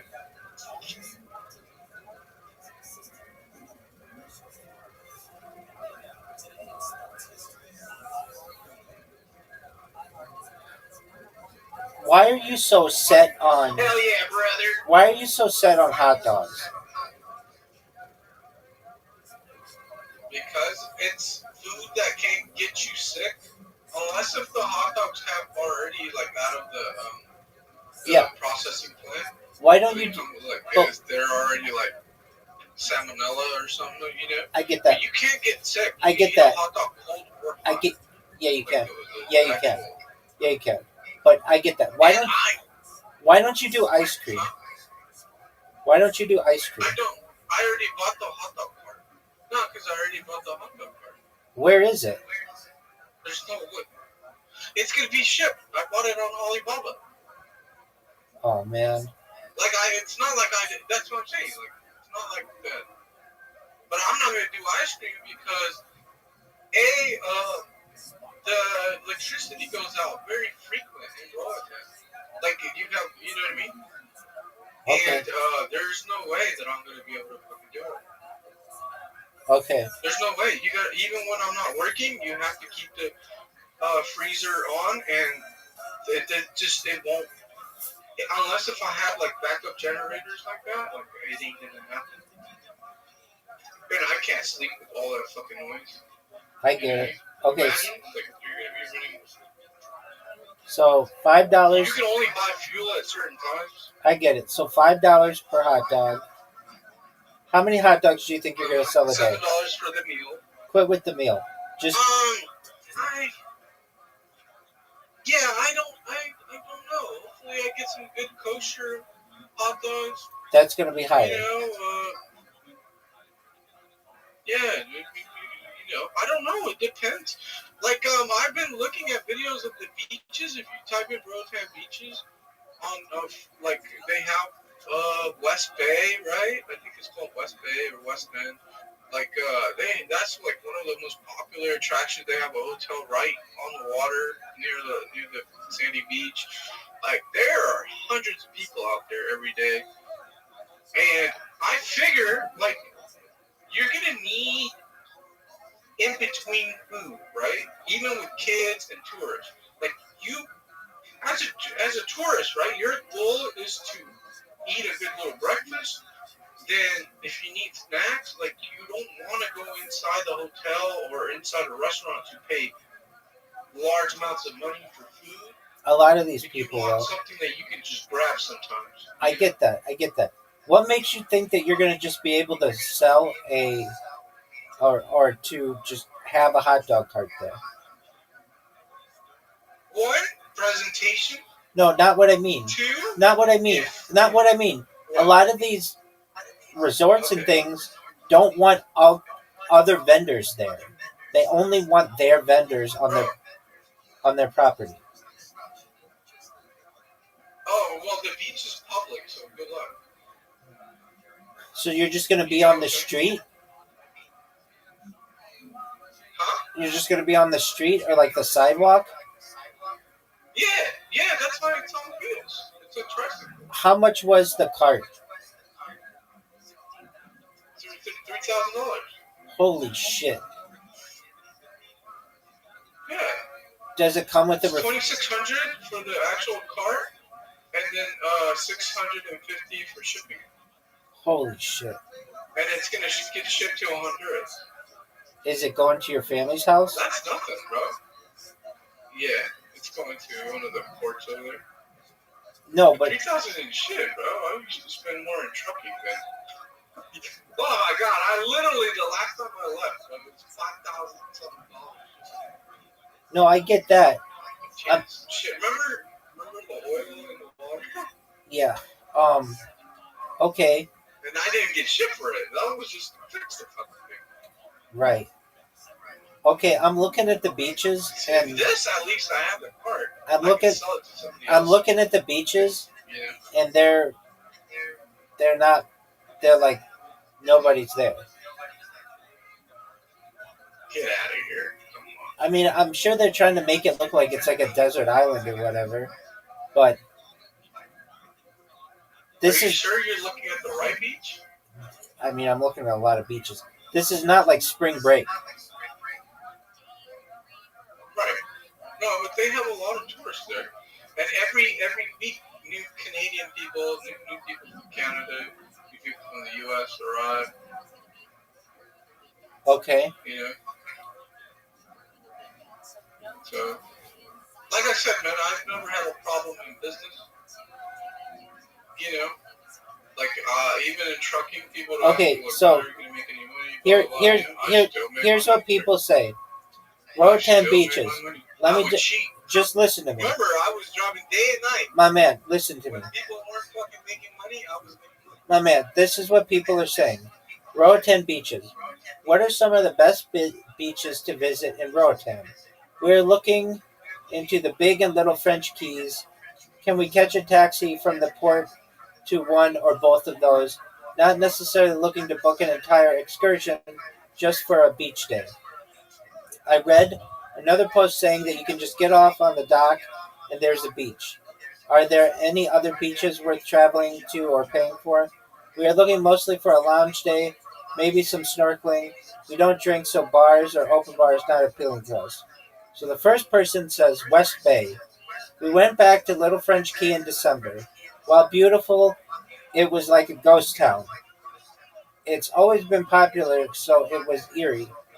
We were doing monkeys and sloths with Ronnie's tours, and Daniel. Okay. Uh, how did West Bay compare with Little French Key? I've never been to West Bay. There are several beach clubs on West Bay.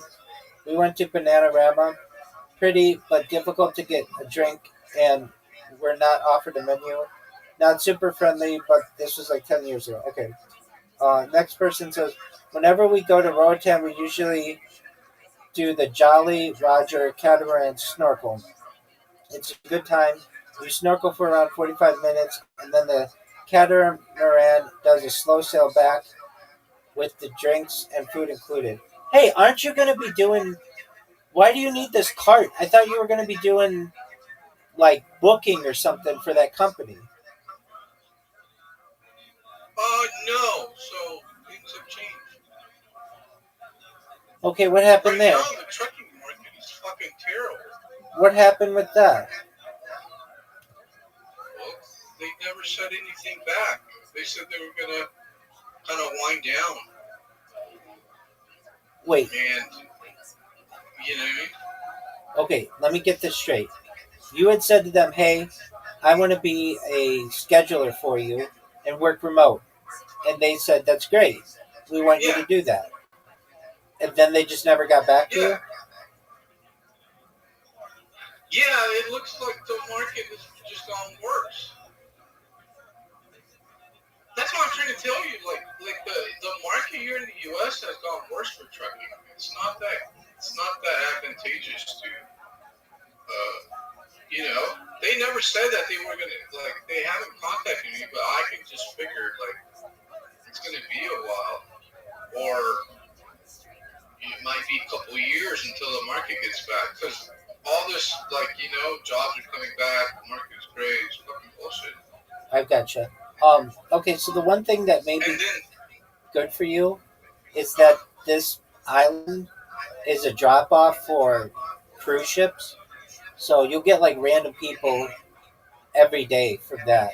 and that's what I was trying to tell you. That's why I wanted to record, and I wanted to sell hot dogs because I don't need a whole lot of money to survive there. You know, if rent is $270, I'm pretty sure I could make my little bit of money there, and every day. You know what I mean? I get that. You don't need much. Like I have money. I have money to fucking. I got a stack of cash on me right now. You know what I mean? Like I don't need the money like that. But what I don't want to do is I don't want to I have diabetes and the doctor told me that I should be going out there and fucking moving around. So I figure with this I would be able to, instead of just sitting at home and trying to, if I ever fucking got a call back from those guys, right, to do their dispatching, I would be out there moving around and fucking, you know what I mean? I'd be out there just moving around and making sure that I'm not just sitting down and I have some cardiovascular fucking movement. What kind of drinks do you guys sell? What kind of drinks do we sell? Yeah. Like, who sells? I don't get it. We, like, who's we? I said, what kind of drinks are you going to Like, sell? what I sell? Yeah. I'm going to sell soda. Okay, what kind? Whatever soda pops that they have out there. Okay. Coke, Pepsi, they have it, cans, you know. Okay. Bottles or cans? Try to do some diet. Bottles Cans. Okay. And No, cans. are you going to sell water? Yeah. Okay. And you're going to sell chips? Yeah, and they have a Walmart on the mainland that I can go buy, and you know how they have those giant boxes with the little bags? Yeah. I'm going to try to see if they have those, and I can just sell, like, you know, basically it's like $5 for the hot dog, $1 for the bag of chips, and $1 for the soda. So it's $7. Okay. Get the whole little meal and a napkin. You know what I mean? I'll provide good service. Like, I'm not there to rip people off. What kind of condiment? I'll make sure, like, they have good service. What kind of condiments you going to have? I'm going to have relish, maybe some onions. I got to see, like, I got to see in some what you may call it, you know, just ketchup, mayo, and mustard, and I'm going to try to do some Dijon mustard, you know. Are you going to have any kind of peppers? And I can, but I have to look at, see, Honduras, I'm going to be completely honest with you, they're not a big chili country. Okay. So I don't know what the price is of imported chilies, because it's not like Mexico, right? Mexico, they use chilies a lot. But does your cart have air, like, what kind of tires are on your cart? bicycle, I mean, no, bicycle. Yeah, bicycle tires. Tires, I bet. Okay, so you have to keep them inflated? Yeah. Okay. And like I said, there's a Walmart. I'm just going to go buy a pump. Are you going to have... Oh, I have a pump here. I can actually take the pump. Are you going to have... I don't know if I want to do that. LED lights on your thing? Yeah. Are you going to have... You're going to have music? Yeah, I have a little speaker box that I bought. How are you going to power all this? Well, I can't install a battery on it because they had the option. Like when they were trying to sell me the thing, they wanted to know if I wanted a battery option, right? Yeah. But I refused because they wanted like $300 or $400. Which over there I can just hire somebody to do it for like $20. Okay. What do you do? You know what I'm saying? Like it was kind of like. What do you do if they say there's just some kind of law on the island? Have you been there? Have you seen hot dog sellers? No. I mean, last time I went there, no. But you know what I mean? Okay. I mean, so it might not even be legal. It might not even. They usually allow a lot of stuff. It's not like this. Like it's not like here, bro. It's not like here where everything. Oh, you've been down to LA, right? You know how they have Mexican vendors. Where, dog? Like they just do whatever the fuck sometimes.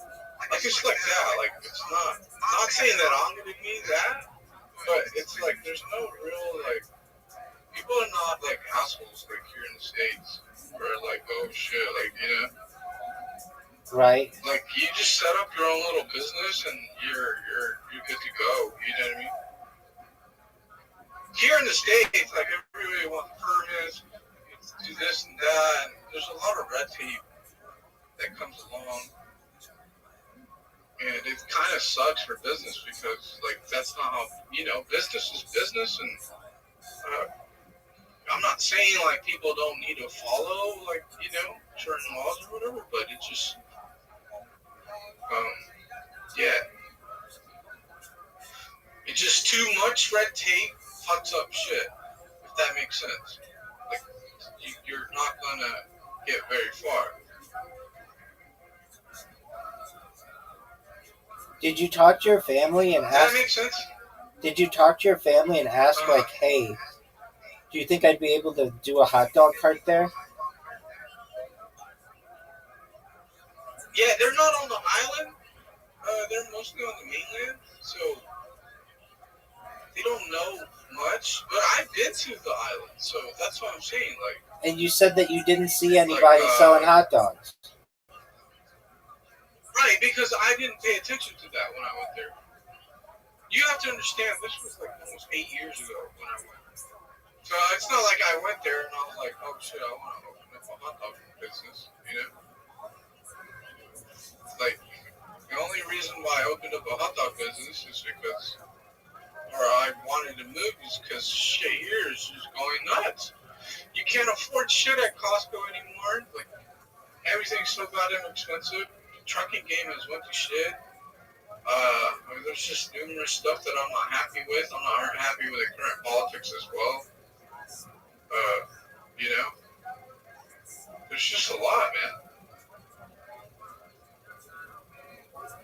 You know what I'm saying? And I've been looking to get out, and I finally got my wings to fucking do it. And I'm like, fuck it,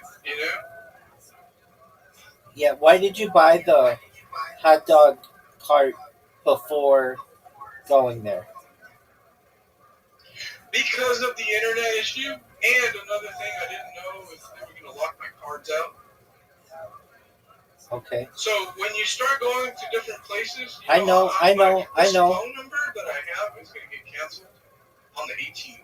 Like, I won't have a phone number anymore. Well, aren't you gonna get I already called Verizon.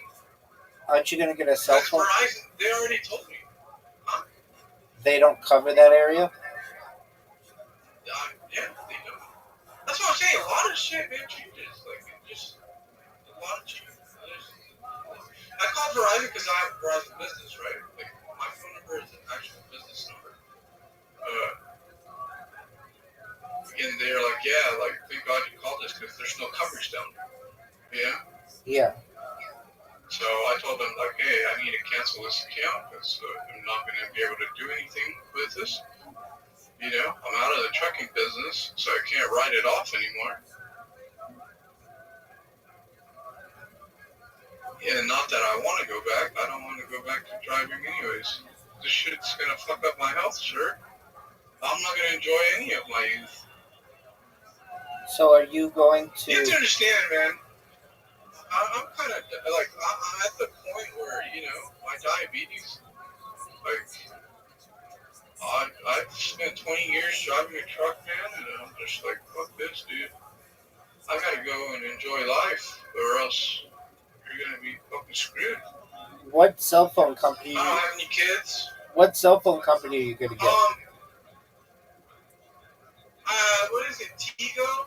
Is that what they have down there? I'm not sure, but I'm thinking I'm not even paying for a cell phone because that's why I wanted the internet. Because if I could just use the Wi-Fi to make phone calls. Right. I don't need to have I don't need to pay for fucking. Oh shit, fucking cocksuckers, man. You know what I mean? Right. I just want because look, even if you pay for it, you have to understand, right? Because it's an island, the service is gonna be kind of shitty.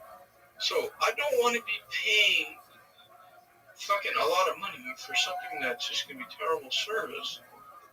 Just drives me insane. So what I was thinking, like, that's why I was like, man, I have my phones, I have my TG accounts, right?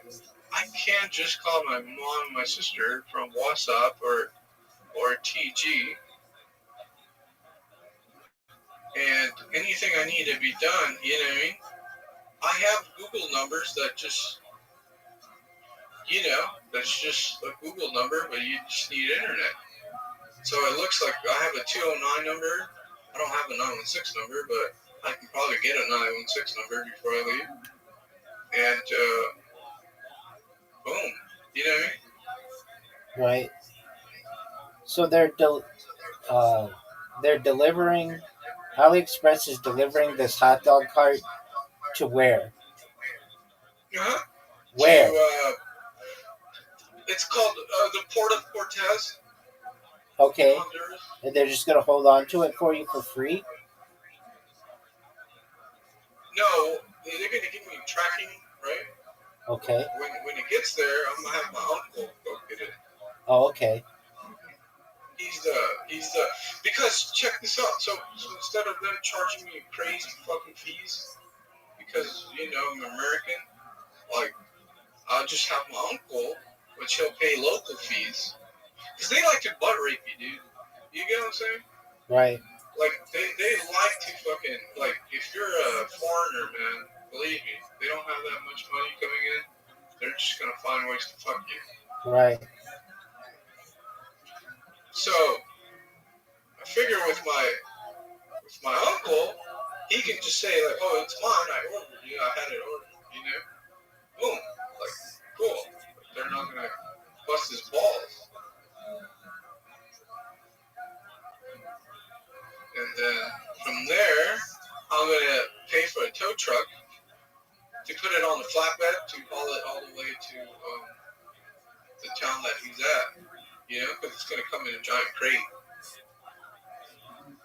Okay, so why are you? Like, it's already pre-assembled, you know. Yeah, why are you so set on this island?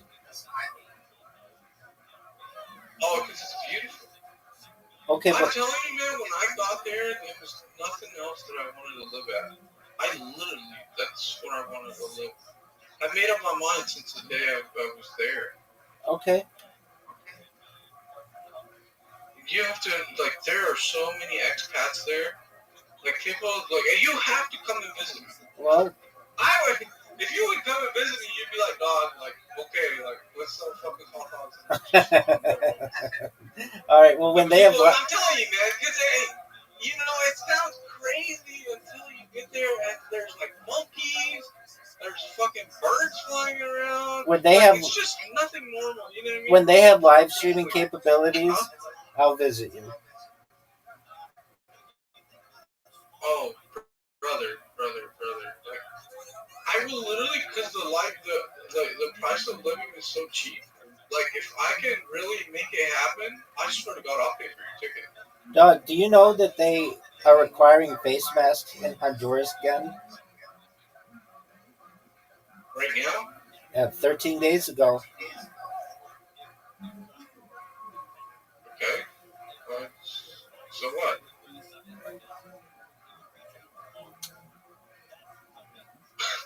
I bought me a fucking face mask. So Okay. I have one. It looks like I'm robbing a bank though. But hey. All right. What do you do if there's a? Oh, I mean, fuck. What are you gonna do if there's a hurricane? Jack off, scream. I don't know. That's big for us. Okay. All right. I don't know, man. You know, who the fuck knows? I don't know if I'm gonna live. That's what fucking level now. Right. Do you know how? I mean, like, what, you get washed away? Am I gonna live? Like, I mean, literally, you know. I'm kidding, by the way. No, you're not. You are dead fucking serious, dog. You Poncho that you can wear? Huh? You bought a poncho? Yeah, I bought me a poncho already that you can put over you can don over your backpack, you know. Okay. So I have that going for myself. I have boots. I wouldn't wear pants in a fucking hurricane because you want mobility and pants are heavy once they get filled with water, you know? So right. the best thing to wear is, even if the water is spilled, is still fucking swim trunks. Yeah? Yeah. That's what people don't understand. Like, people are like, oh, fuck, I'm going to throw a jacket and fucking pants. And then they're stuck in the water and they can't even kick the water because they're so back down, you know, they're locked down so much. But, it seems like Amazon delivers there. Amazon delivers there? Yeah. Are you fucking kidding me? Let's go! Are you fucking kidding me? Really? Yeah. Oh my god, are you fucking serious? I mean, brother, you just make my life 100 times better. I'm reading something. I did not know that. I'm telling you. Somebody just said it Where the seems fuck do they deliver it? it seems like Amazon finally delivers to Honduras. Let's double check that. Well, to the mainland, or are you talking to the island? Oh no, probably not the island, but yes, Amazon ships to Honduras through its Amazon Global Service, but only for eligible products. Not all items on Amazon are available for direct international shipping to Honduras. Shipping costs start at $9.99 for standard delivery and $18.99 for priority. Okay, so let's see.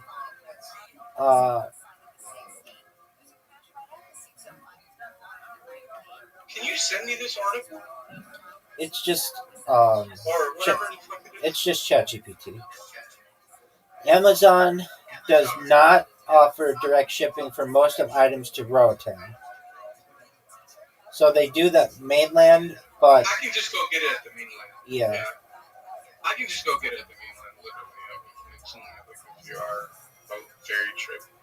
It takes a few hours on the ferry. It takes like 30 minutes on a plane.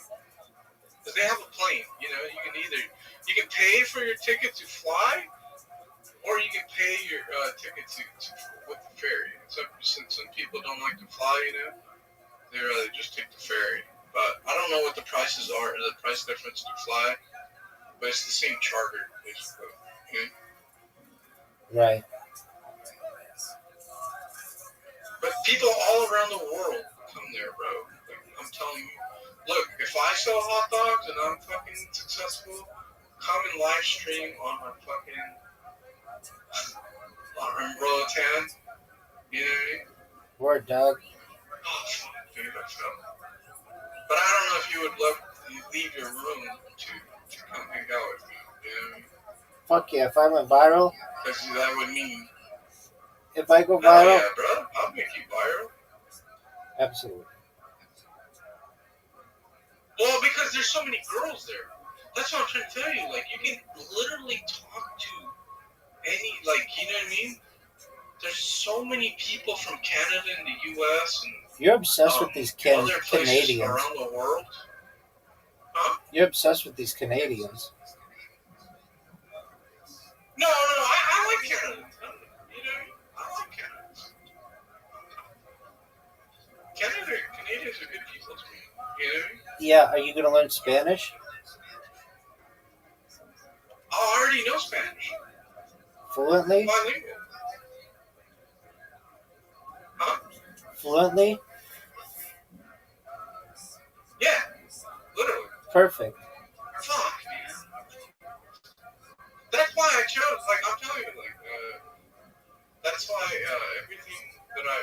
everything I do, man, it has some kind of, you know, it's some kind of, maybe it's not all, like, you have to ask me all the questions to get all the, you know what I mean? How do you get Honduran citizenship? You can spend $2,500, or you have to be able to make like $2,500 a month or something. Well, you're not going to make that.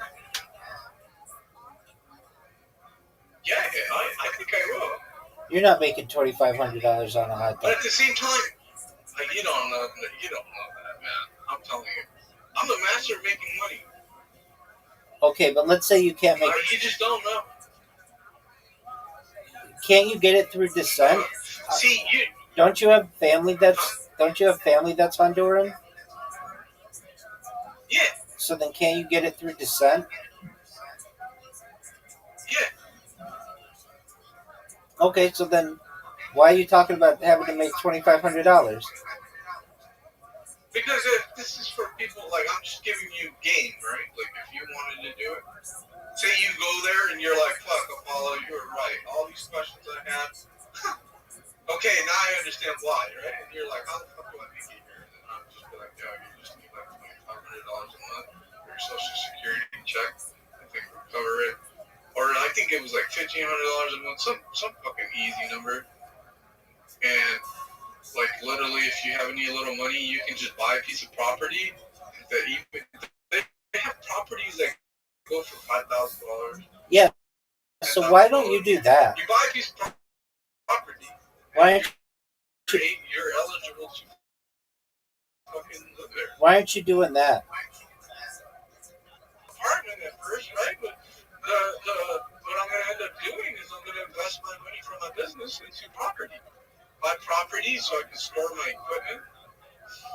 And the thing, this is what I love about business. You can scale up. See, you only think about one hot dog cart. What happens if I'm very good at what I do, just like what I did with trucking, right? What happens if I get really good at selling hot dogs and people know my brand, they like, that means I can buy another hot dog cart and staff somebody else to run that hot dog cart. Like literally, you can go from like one hot dog cart to like 10 hot dog carts. It's a 37-mile long fucking island or something like that. 35 miles or 33 miles, something like that. But it's not a little fucking island, and not everywhere it's populated for tourism, but there is a lot of growth happening. A lot of people are growing, other areas are growing now. So it's advantageous to me to continue to, make a good brand and grow it. And just buy new equipment. The equipment pays for itself after a while. That's how business, I used to have a CPR business. All my equipment that I bought for my CPR business was all through the accounts that I had when I was teaching here in Sacramento. And I literally had a bunch of equipment, take them to classes, have large classes, So it's not my first business. My first business was CPR. Second business is trucking, and hopefully this is going to be my third. You know what I mean? Right. So it's not like I've never done business before. I know exactly how, you know what I mean? Right. Look, like I wish I could show you my camera. I literally have my mannequins here that, like, we're going to put them up for sale or donate them to the American Red Cross.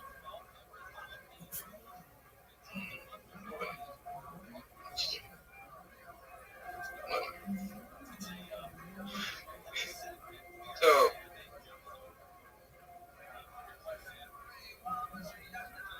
let me see if I can upload. Have you ever been to the... Look, check it out. Look, I just sent it to you. I just turned on my light.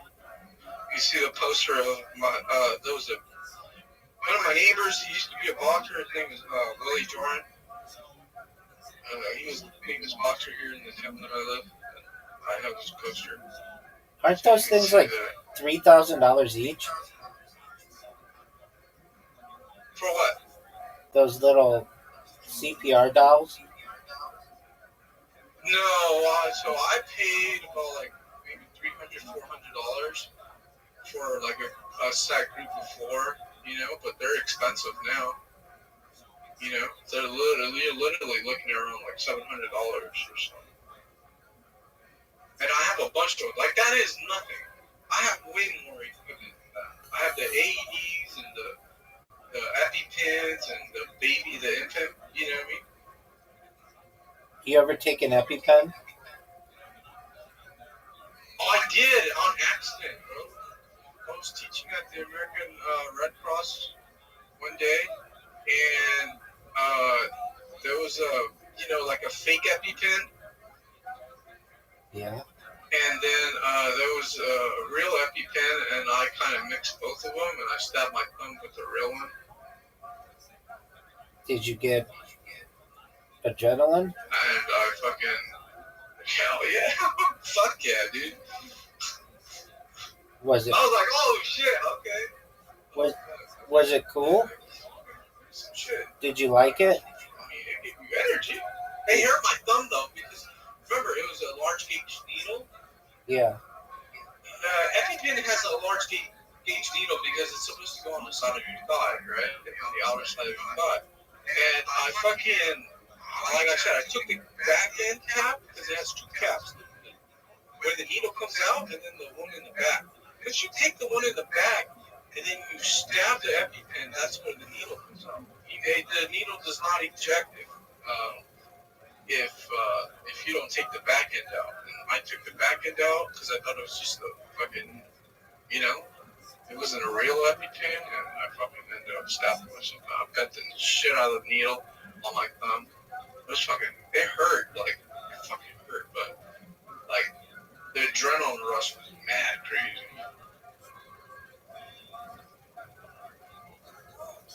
What temperature do you have to cook a hot dog at? That I do not know, but I've been looking at recipes on how people cook their hot dogs, and what they say is the first thing you gotta do is take your hot dogs and then boil them, right? Boil your hot dogs, and then when you boil your hot dog, you serve it. You want to cook it on the Blackstone, so it's both, you know what I mean? And that's what gives it a lot of flavor, I guess. It makes it more juicy, your hot dog, because it becomes more crispy at that point. Okay, but you don't know the temperature? No, because it wouldn't matter, right? Once it's boiled, it's boiled. See, if you're lazy, you're just going to give somebody a boiled hot dog, right? At what temperature does water boil? But I'm going to... 212 degrees Fahrenheit. But the propane tank should be able to do the job, so... Or 100 degrees Celsius.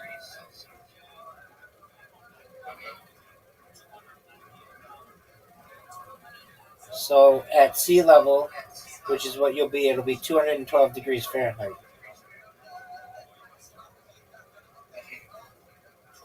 But it gets super hot on that island. It gets hot. Oh, fucking bastards.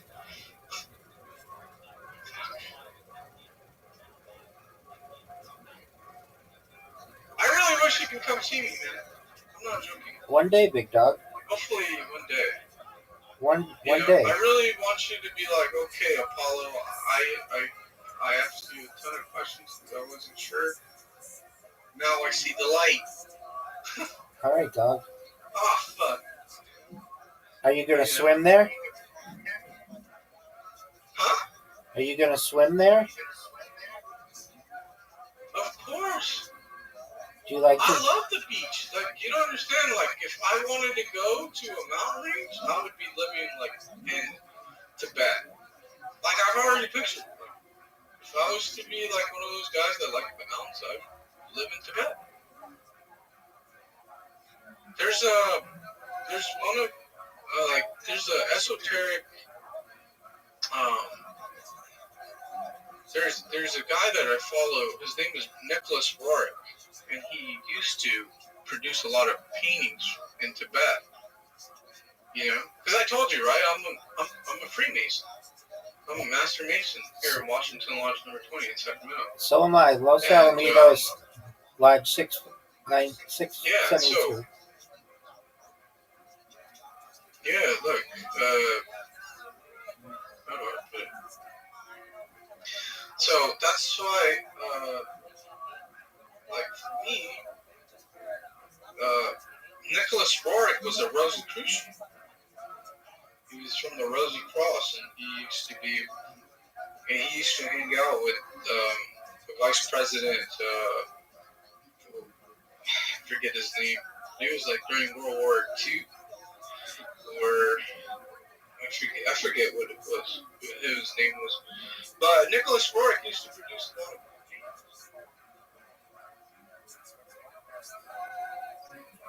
and I always figured, man, if I was to go out there in Tibet. But I'm a beach loving guy. I love the water, so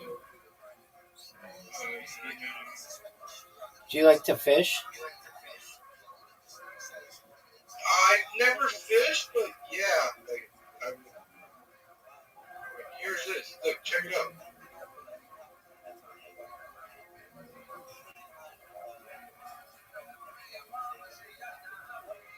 See that?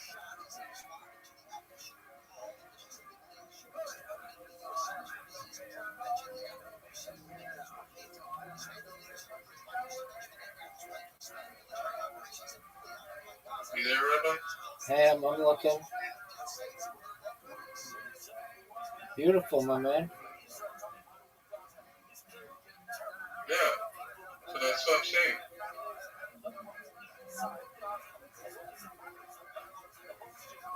Well, I'm just, you know,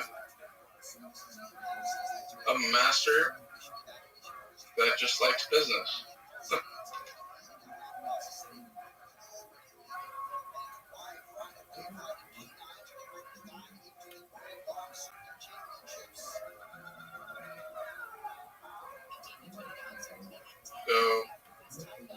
hell yeah, brother.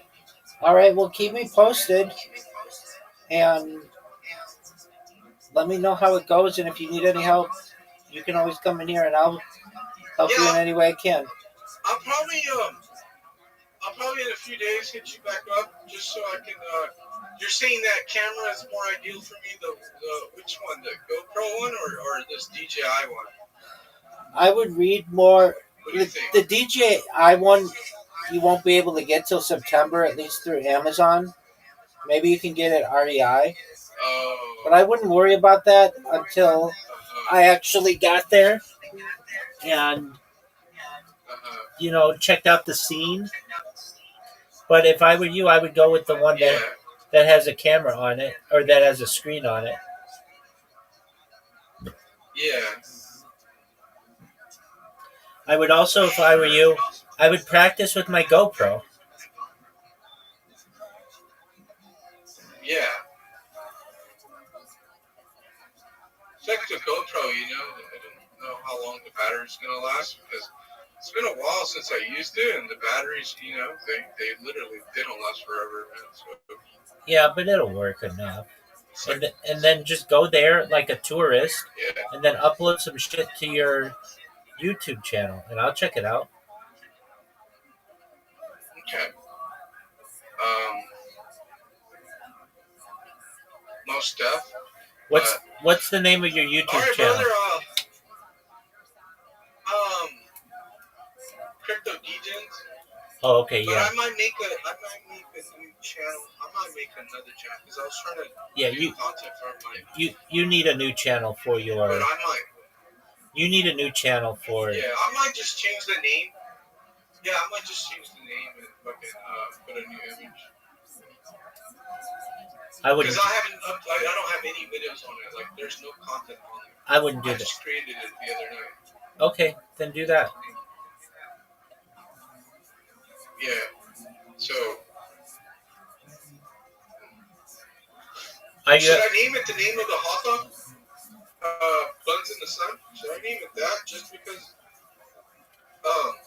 it'll give the hot dog stand more notoriety and people will recognize me for the actual hot dog part? Right, and I would even put in there Honduras Buns in the Sun, something that connects people. Roatan, not Honduras. Or whatever. Yeah, Roatan. So when they Google it, like let's say what's there to do on Roatan Island? Oh, there's this bird park and there's the beach and there's snorkeling and look, there's even this random YouTuber who sells hot dogs and he has a YouTube channel that he documents everything.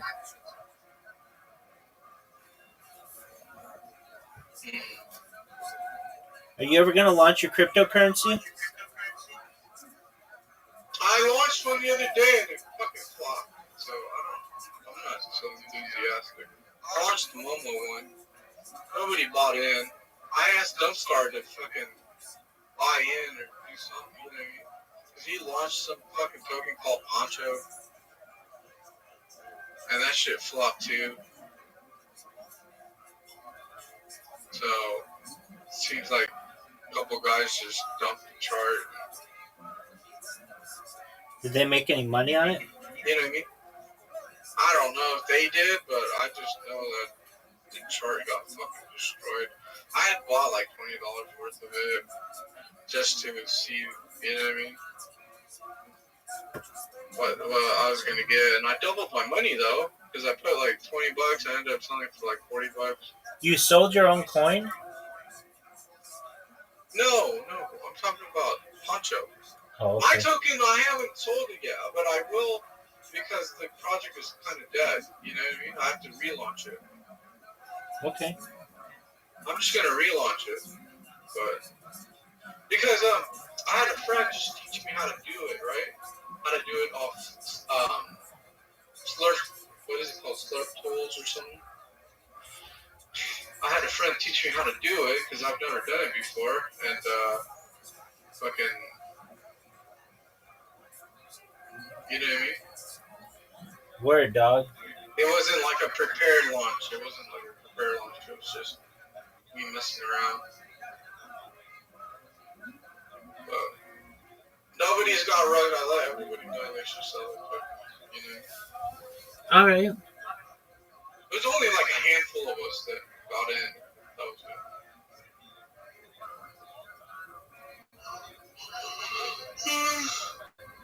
But all right. It's nice talking to you, Rabbi. As always, my friend, keep me posted. Best wishes with the move, big dog. Did you buy your plane ticket yet?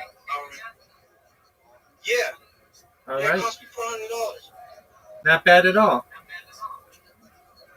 Hell no. And if I would live in Houston, it only costs $120. But you don't live in Houston. Right, so that's why it was 400. That's not bad at But all. it's not that bad. You know what I mean? What are you doing with Romeo? My mom. My mom's gonna take care of Romy. Okay. Remember, I bought Romy for my mom, so. But he traveled with It was you. a gift for my mom. But he traveled with you. But he would travel with. I know he would travel with me because my sister had a baby. And at the time, like Noah was, you know, my mom helped my sister babysit while she was working. So now that Noah's a little bigger,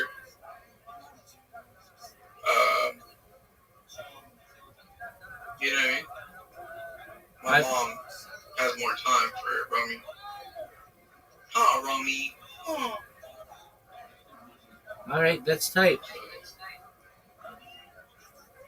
yes, sir. But all right, Playboy. I'll catch you later. Take care, pimp. All right, later.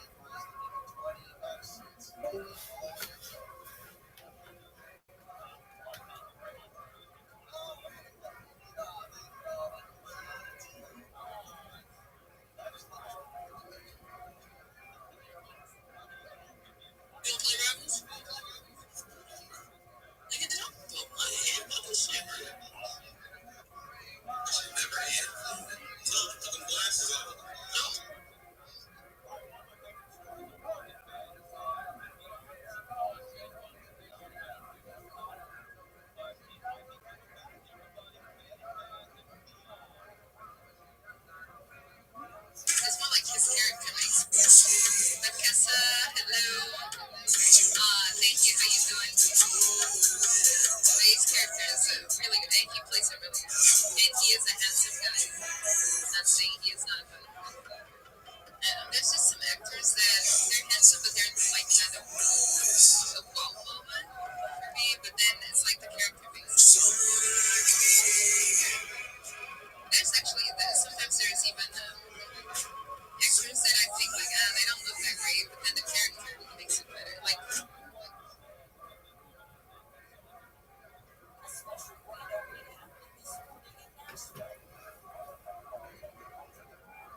long, long time ago.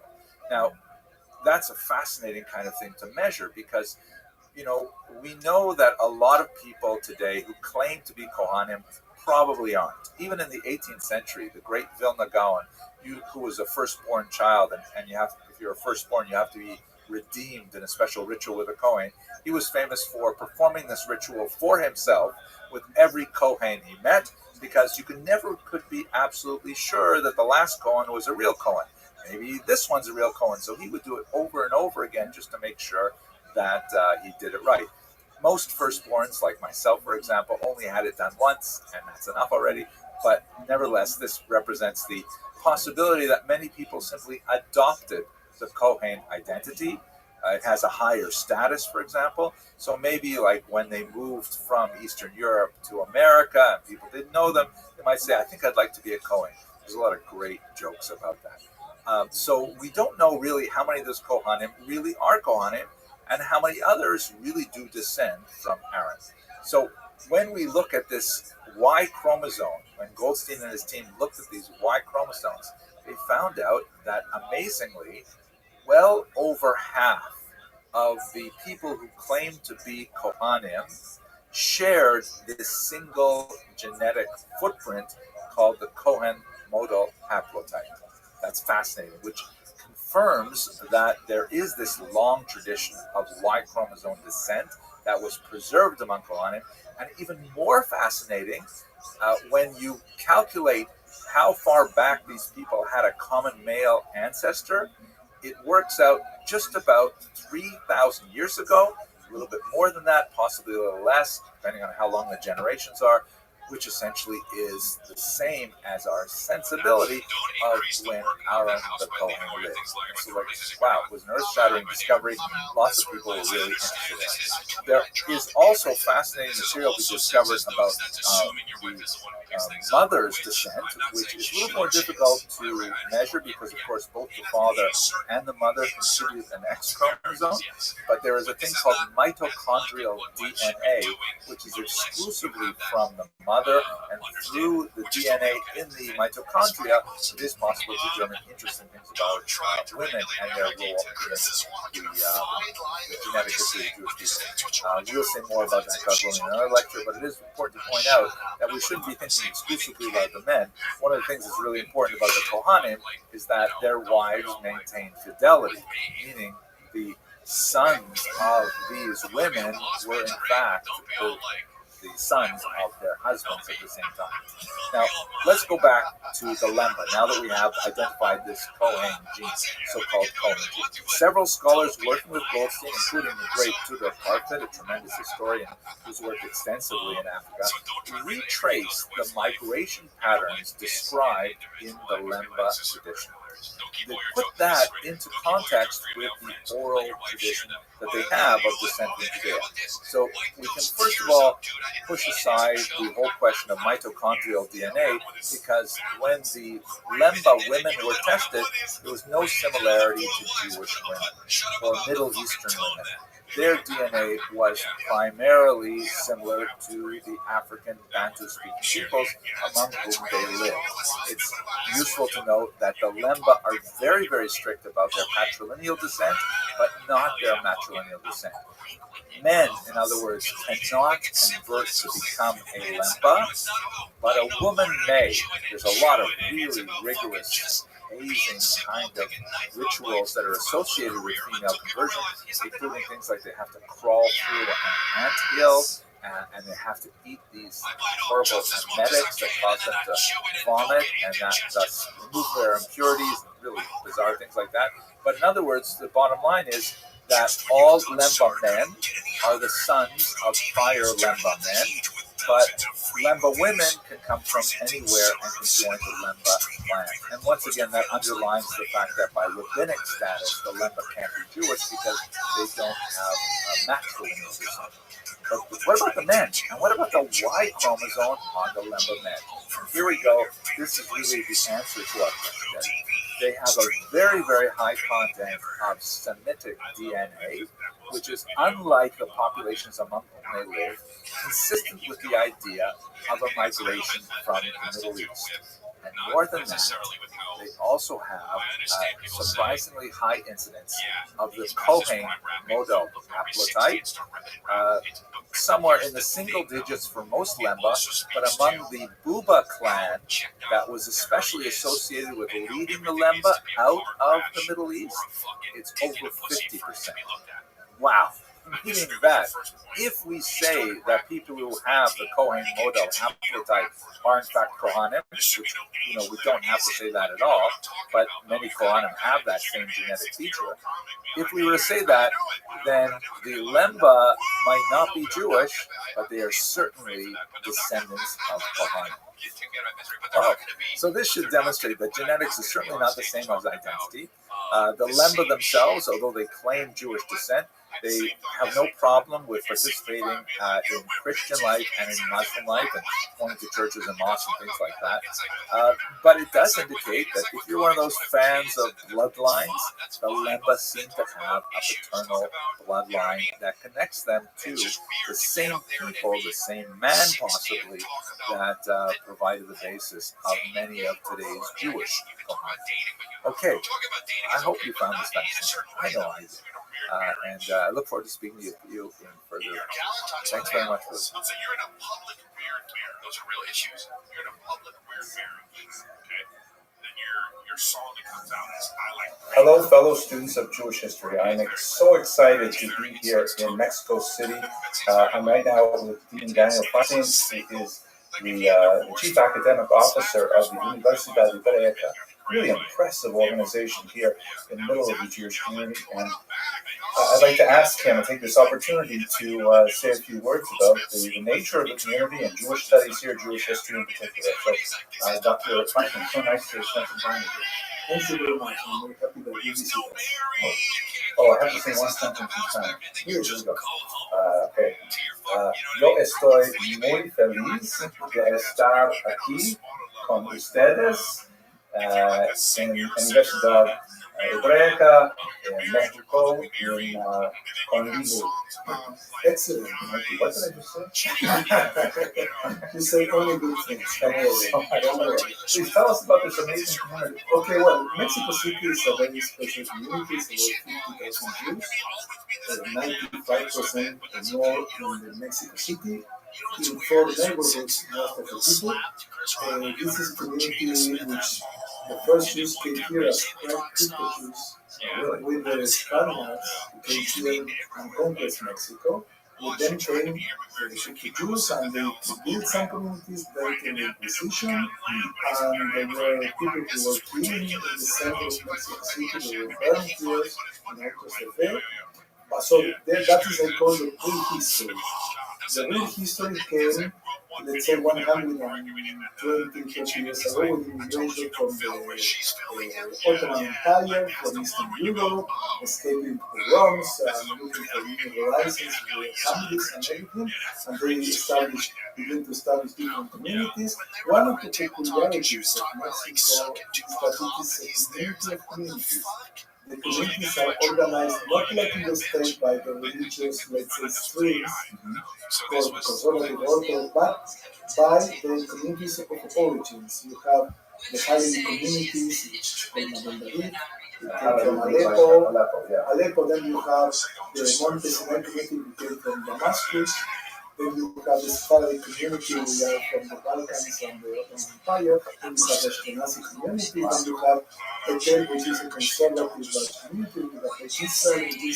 So this is the organizational framework, but on the same time, today more than 70 to 75% of the marriages inside the community are mixing. Today, those barriers that existed between different groups of Jews are going for the younger generation with the marriage. Even Lithuanians and Galicianers? Of course. That's really shocking. We accept everybody. That's so nice. Even Polish. Tell me something about your school. Well, this is the Hebreca University, the only Jewish college in Latin America. We were founded 30 years ago as a kind of taking place of the older school for the training of teachers for the Jewish community. This was founded by people who came from Europe after the Shoah or before the Shoah, and they realized after the Shoah there was no place where teachers could come, so they established their own school, and this was called the Seminar of Teachers, and then they saw that things were changing, that the new generation wanted to have academic degrees and everything, so they established the graduate university. At the beginning, the graduate university has different degrees in human sciences and humanities, with a core in Jewish studies, Jewish education. Now we develop and we have 4 areas of knowledge in we develop. The first and the main center, the core is Jewish studies. We have a department of Jewish studies, academic Jewish studies, including history, philosophy, all the topics of the history from the Bible and the cinema. Then we have Hebrew department, which is Hebrew for different levels, online and at our school. Then we have the department of Jewish education, which we train teachers for Hebrew studies, for Jewish studies, so we can provide the personnel that our base schools really rich network of 14 Jewish base schools. That's incredible. Amazing. 95% of all the kids in Mexico go K-12 to Jewish base schools.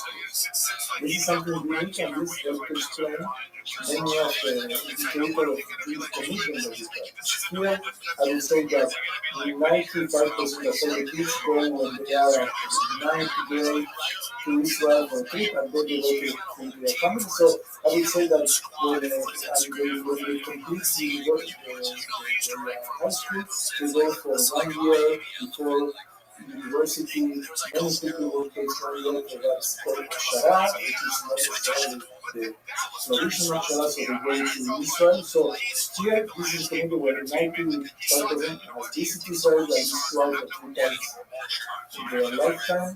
Very much committed with the community. We have a very rich religious life, more than 40 active synagogues every day. We have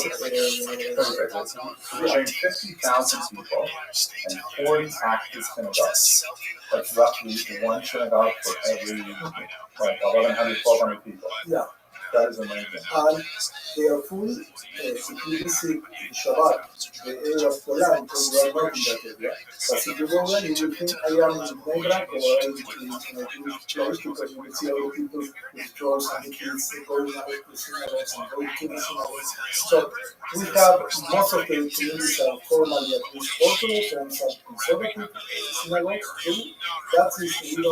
This is a very traditional community, because today 60% of the Jews came from the community from Syria, Aleppo, Damascus, and Israel. So today they are around 60% of the demographic. Which is in Mexico, these are traditionalist communities.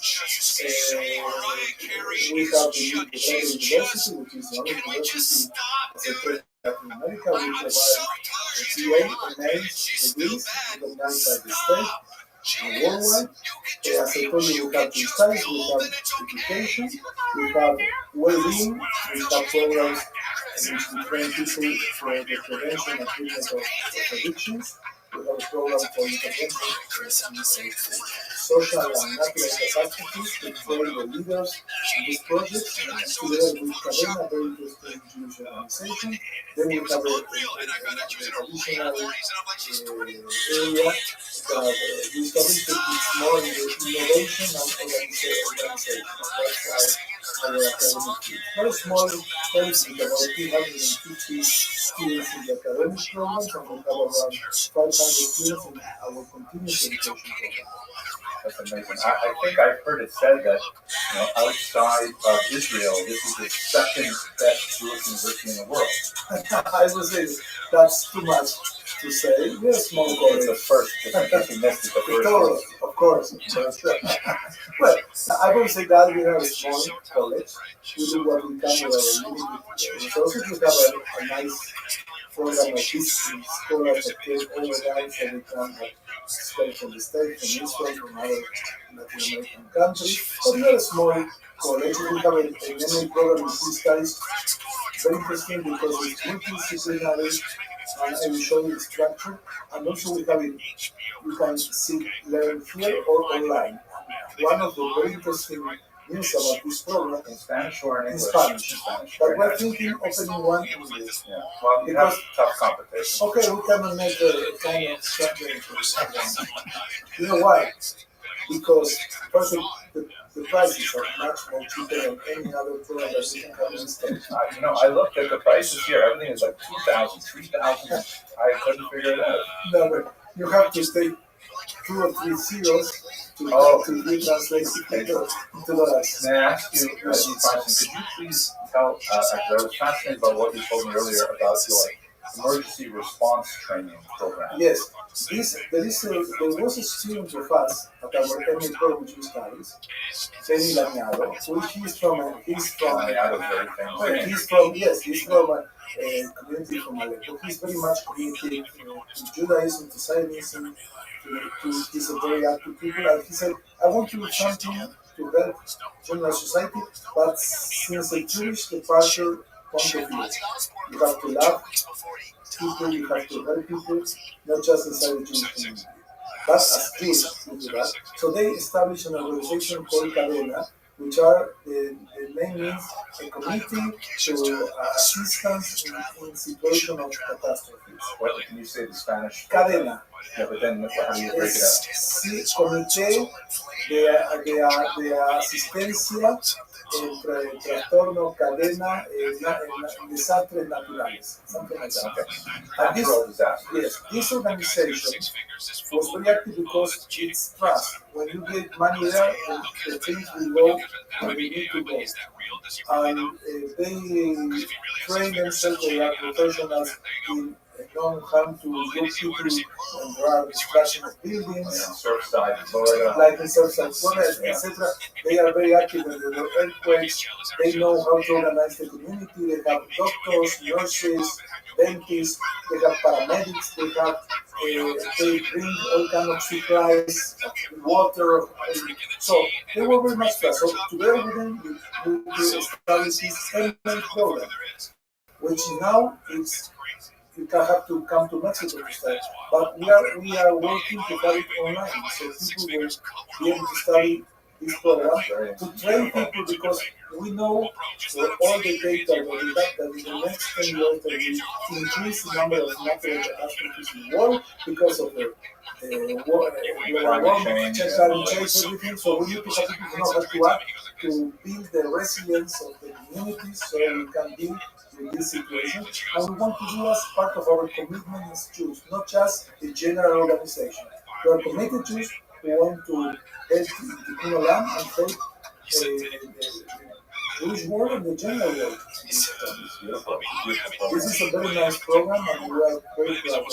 So if we help your institution with some sort of university skills, maybe you'll help us with that kind of stuff. Of course, we can explore collaborations. We like to have collaboration with different universities and organizations. You've heard it here first. Yeah. Okay, that's nice. So this is what we are. This is an amazing community, very much committed. We have wonderful infrastructure. We have one of the largest JCCs in the world, the Centro de Fertilidad, which joins all the communities, because Mexico is organized as a community of communities by origins, but today the people interact, they marry, and then it's not like it used to be 20 or 40 years ago. It's a community with a strong number of lay leaders committed for the future of the organization. For instance, 2 days ago or 3 days ago, there was a concert organized at Salah, but also at Salah here. 4,000 people participating in this concert with an Israeli singer, and there is a strong philanthropic tradition of tzedakah, of helping. You have many organizations, amazing number of leaders like Jaco and Billion and Off the camera. yeah. And there is an amazing group of leaders the leaders committed to Judaism. You have, I would say, Judaism, you have at least, in Mexico City, 50 ladies, you have at least 2,000 leaders who meet at least once a week in their organization, 2,000 at least. people. Just Magen David have 500. In all kinds of committees, from Achnasat Kala to people who have fertility problems, to community of civilization, to informal education. It's a very organized, strong Jewish community. Which has, when we use the term community, it's a kind of anachronism because it's not like a medieval Jewish community, but here it's similar. The community is, for instance, something that I don't know if you would have this in the state in the same development. We have here a committee which is called Honor y Justicia, which is a kind of mediation. Honor and justice. Honor and justice. Honor and justice. And each community has its own community, but there is one for all the communities. I mean, if you are from one community and another, and we were partners, or we have an economic problem, or we have family problems, instead of going to the general courts, you can first try this, and they are very strong, and they are very well evaluated by the population because they have a very nice spirit to help people to resolve their problems. But the people who are there, they have a training. They are leaders. Some of them are lawyers, some of them are architects, doctors, psychologists, but they have a special training. Also in Jewish law, also in psychology. And it's very interesting, it's a very nice organization. You have also a very strong Kadisha here in Kadisha, we have the training, and they perform everything. The body in society is completely Jewish. In other communities, some of the parts are done by non-Jews. Here, completely by volunteers that have a strong sense of Irat Shamayim and commitment. I served many years on the as well. So you know what? And I know what it's typically where I've served. It's always been all Jews involved from start to finish, but we often have the non-Jewish funeral homes, for example. Here, no, we are part of the communities. This is, as I said, for instance, how many people in the States, not just in the Orthodox keep a strict, long week, Shiva, as it must be? How many people? It's a small percentage, maybe less than 10%. Here, even in the most secular families, 95% of the community is Shiva. And Rabbi from different synagogues, they appear and they help, and many people. It's a kind of institution. This is a very strong traditional Jewish community. That's beautiful. If I knew more than one sentence in Spanish, I would probably want to live there. Okay, you can learn. You are a very wise person. So you need to adapt here. And we need voices like yours, which is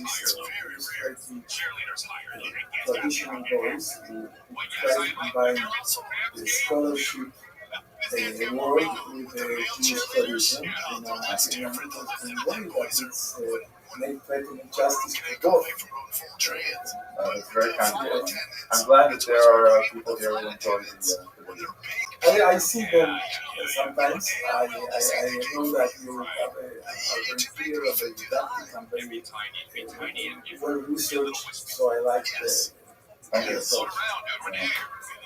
Thank you. I don't know what to say. Okay, we should probably wrap it up because we have the other interview, right? Okay. Thank you very much for your time. Thank you. Shalom from Mexico. Where was I where somebody was telling me it wasn't my flight, but somebody was telling me that they had to use, they were like... Earlier this month, I had the opportunity to visit Mexico City, which has a really remarkable Jewish community and a really fascinating and unusual past. I was invited by Limud, which is this wonderful organization that provides all kinds of learning opportunities in a whole series of venues. We visited the old downtown of the city and found some beautiful 18th century architecture there, really fascinating. But it felt a lot like the Lower East Side must have been at the beginning of the 20th century. Lots of bustle and activity. It was really a fascinating place. It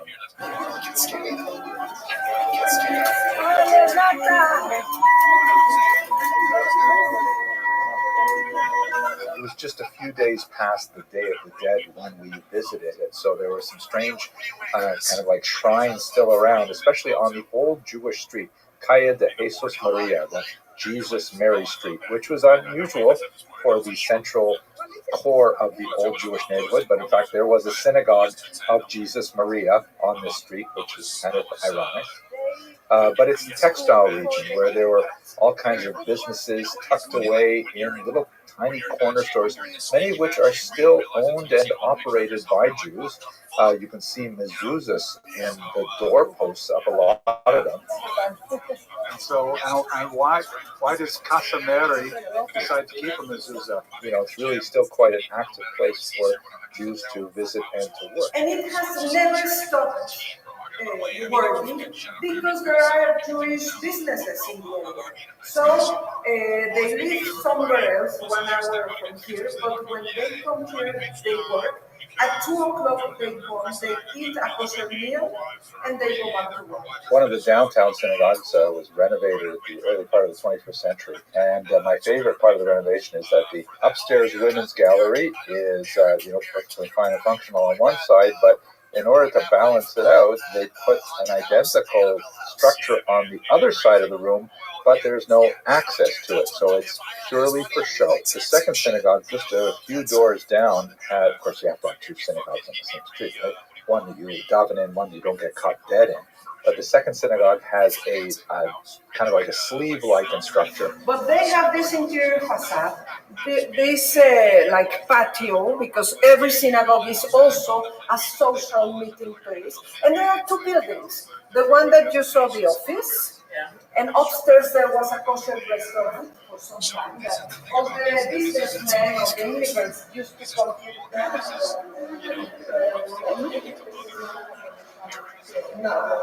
No, this is very Eastern European.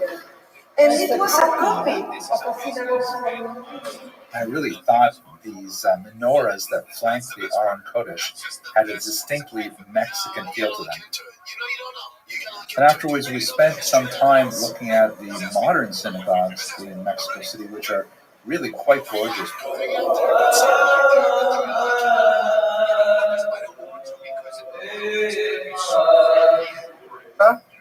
I'm Jack, de México, and also soy un ciudadano de Latvia.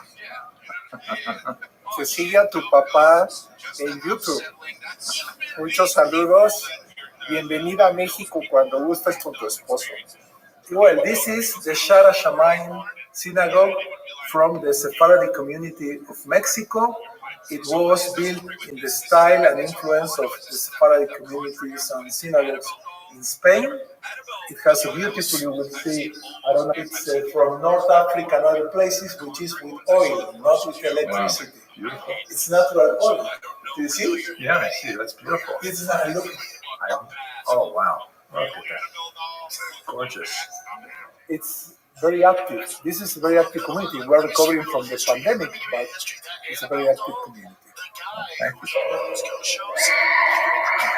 These are remarkably large synagogue complexes with, huge cavernous sanctuaries. I had the privilege of meeting with Chief Rabbi Abraham Toval, who invited me to speak to several rabbinic colleagues of Mexico City, and that was a distinct pleasure. And then he led us personally on a tour of the Mount Sinai complex there, which really is so inspirational. There's so many spaces for learning, and I was especially amazed when he showed us what they have in the sanctuary in the Aron Kodesh, in the Holy Ark. Wow, they are very interesting.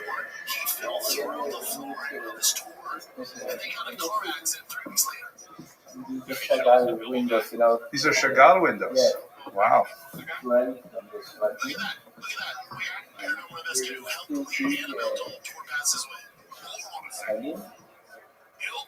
But look this. Okay, I'm coming.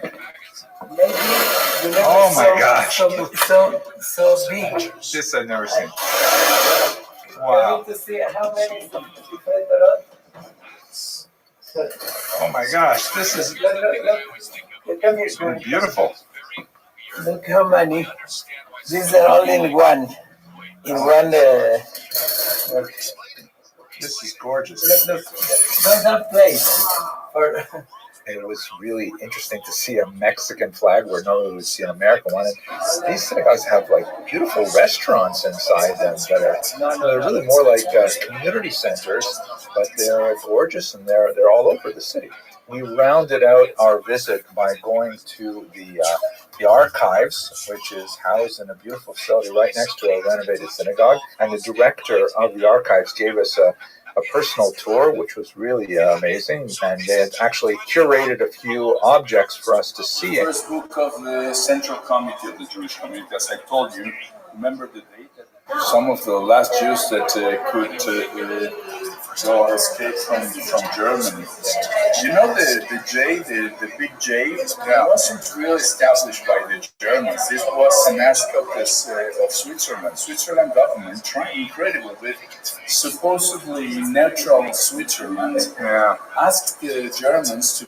The Ashkenazim are a minority in Mexico City, but I also had the opportunity to visit one of their amazing synagogues as well. And I was especially impressed with the stained glass window in one of the sanctuaries, which has a verse from Ezekiel 37:21. It really impressed me that despite the tremendous natural beauty of Mexico and the strength and vibrancy of this community, they still had that same yearning for Zion, that one day they would be taken out from their places of exile around the world and brought back to the land of Israel. And then a possum walks up and pisses on their face. That has to happen. As long as time keeps going, it'll happen. It's not because the possum's haunted. Hello, most valued students. I am delighted that you've decided to sign up for PHIN 233 Biomedical Ethics.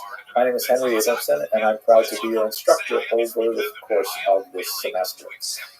My background is not from the medical field. I'm a historian. My first degree was in philosophy. So I'm especially interested in the history of ideas and understanding how groups of ideas come together to create values that later inform decisions that medical personnel have to make. And the approach that I'm going to take to this course is primarily one of issue spotting, meaning we're going to look at the major issues that you will most likely confront as a medical professional and try to understand what the intellectual and philosophical background to those situations might be, and hopefully that will help you understand how to approach your professional duties with responsibility and with integrity.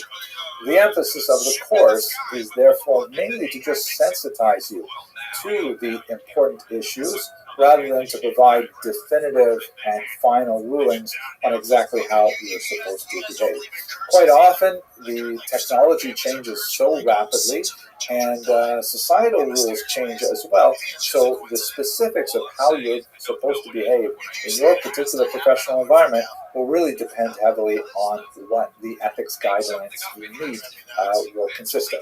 But for our purposes, there are several broad areas of inquiry that will certainly give you the intellectual grounding to be able to make informed decisions together with the ethics board of your institution. Let's take a few minutes to go over the syllabus.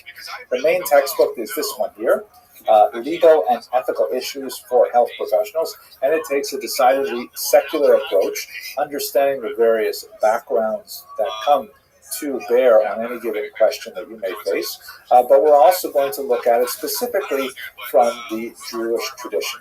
That is a required text, and I would rely on it very heavily. We also have a couple of recommended texts. I have Edward Reichman's The Anatomy of Jewish Law, which just appeared this year, actually.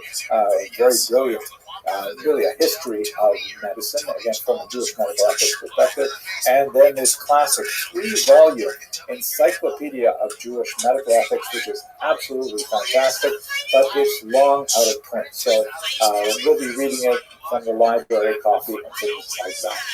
Now, the units, there are 6 of them.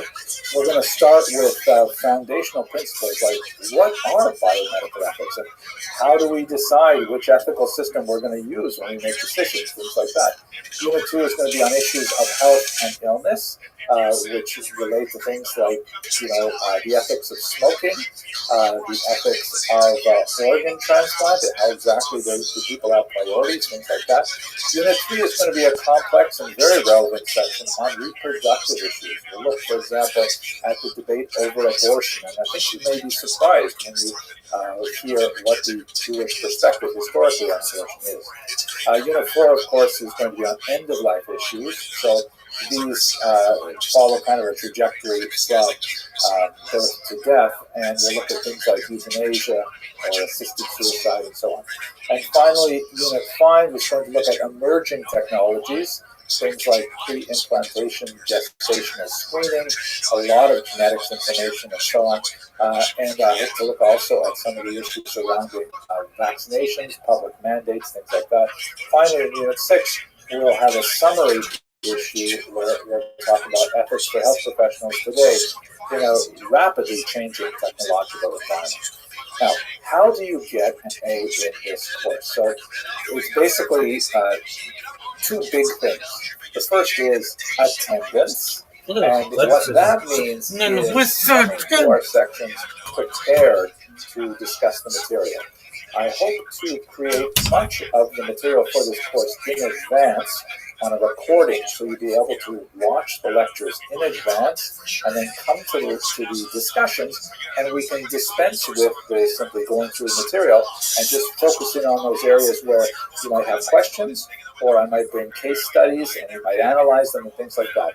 But attendance is crucial. You're expected to attend every class. Then there's another big chunk of assignment. That's worth, by the way, 20% of your grade.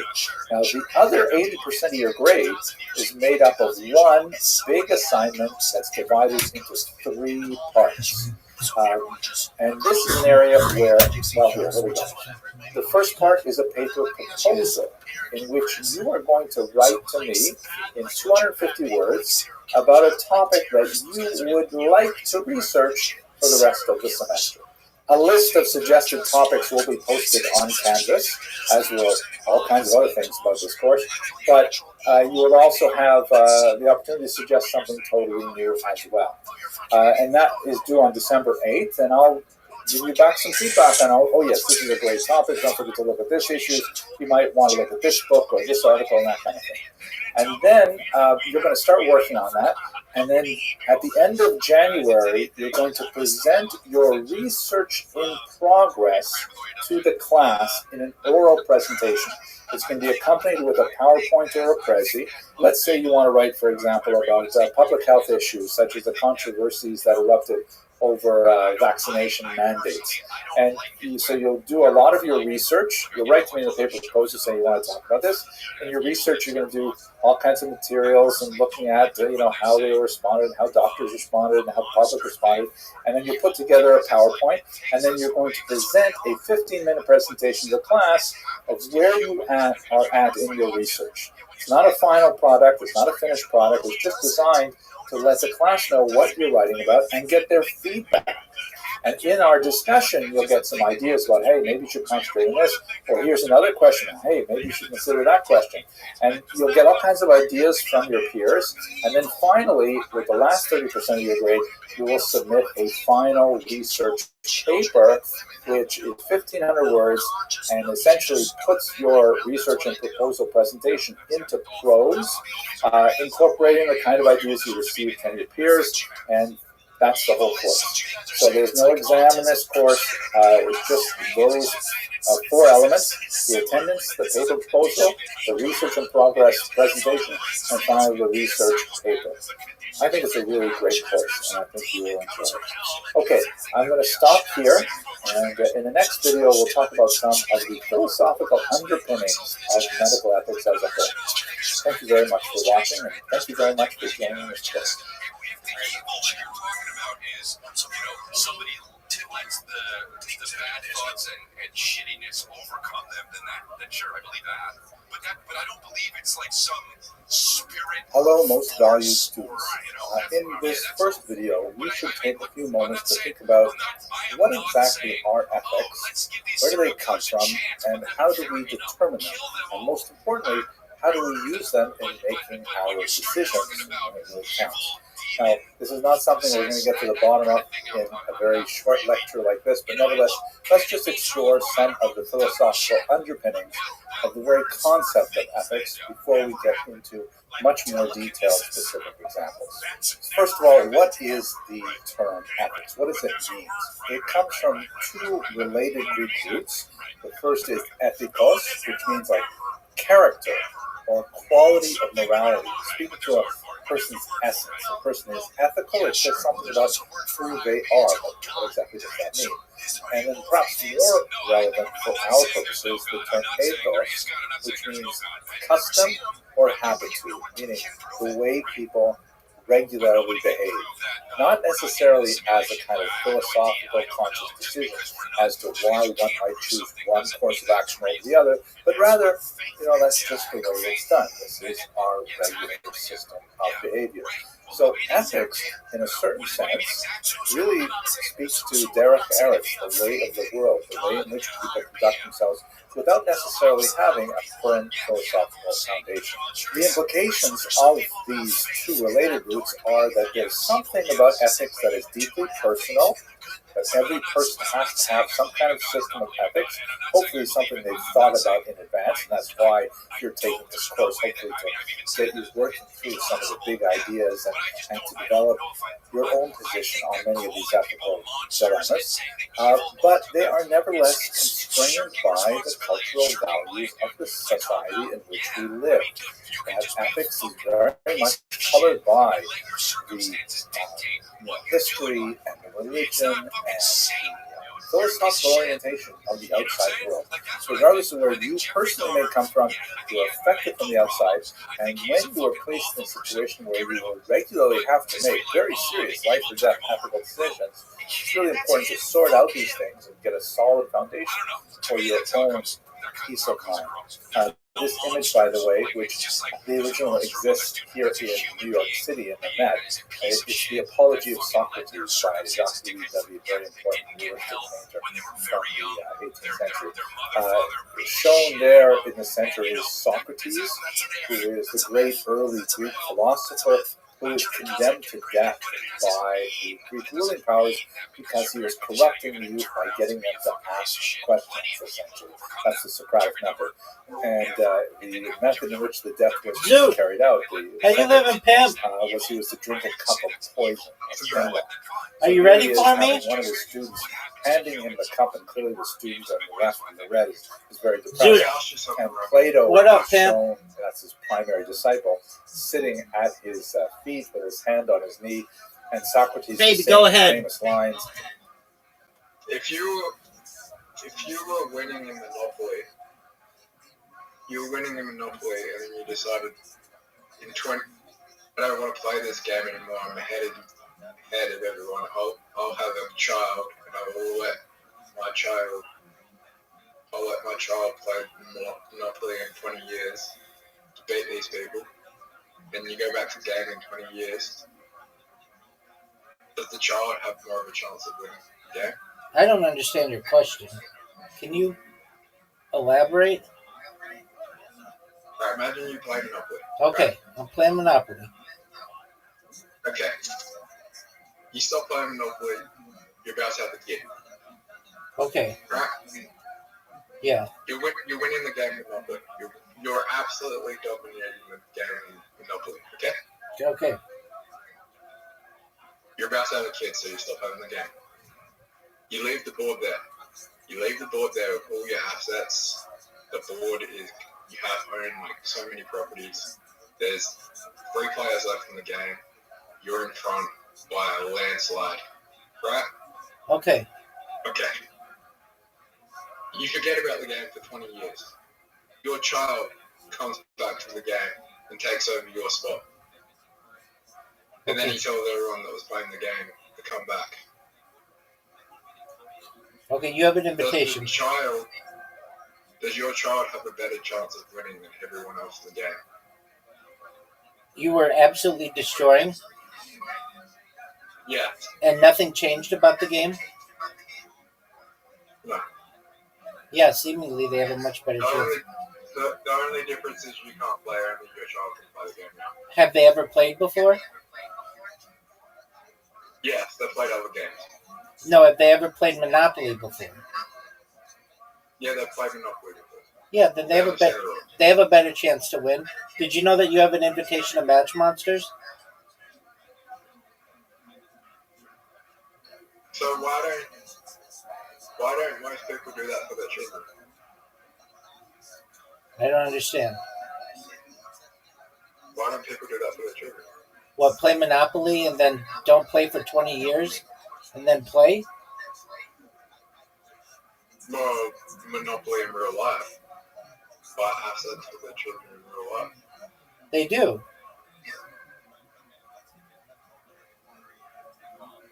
Smart ones do. Right. But I'm just saying, if you want your child to win, you got to buy assets. Okay.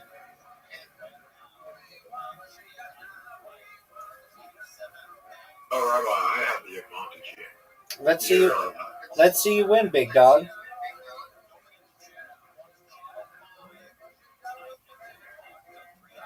Why did you get poisoned? Dog.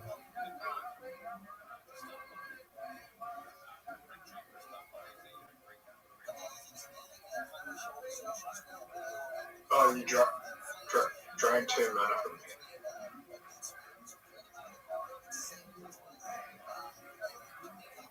Rabbi. It's your move. That was a good move. I see what you did. Thanks, baby. You know what you did.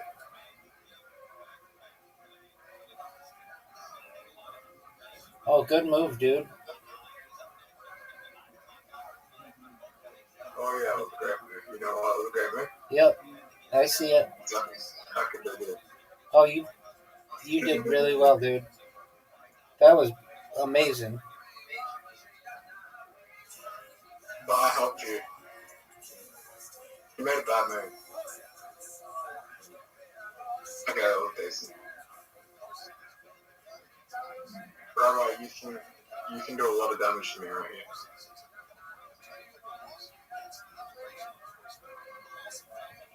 Rabbi 1, I lose 2 men. Okay. Oh, what? I hate you, Rabbi. I love me, baby.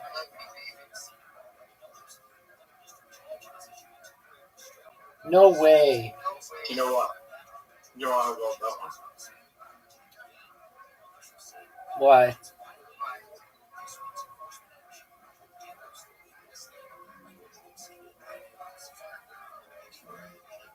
Oh, wait. Fuck's sake. Rabbi is in front.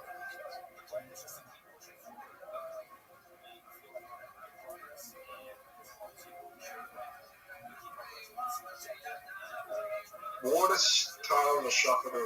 I got the fucking biggest disadvantage. I don't know about that, son. So water tiles are shuffled every time. Word, dog. Do you think that's an advantage or a disadvantage? It depends. Fuck. See, like... You're up, pimp. You're up, big dog. I know I'm not. Well, let's see you do well.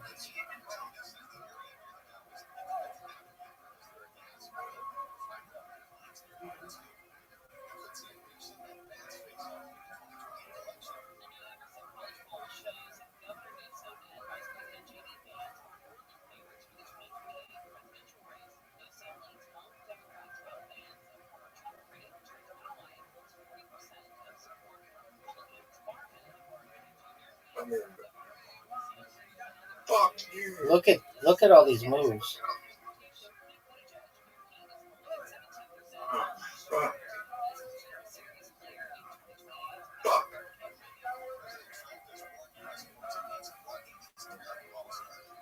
Rabbi, you're the worst human being in the world. Thanks, baby. That's mean. That's No, okay. no. I take shit all day. No big deal. Who do you think of what? Who do you think the worst human to ever exist was? It's subjective. I don't feel any person is any worse than anybody else. Really?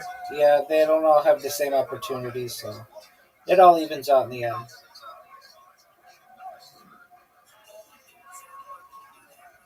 I don't know. All right, well, you're entitled to your opinion, baby. All I know is that you have 10 seconds to make a move. Baby, you have 10 seconds to make a move. I mean, there's literally people who have started wars for profit. Word, dog.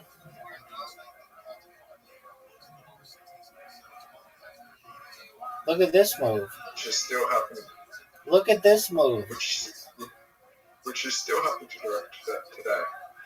Word, dog. Did you know it's your turn, son?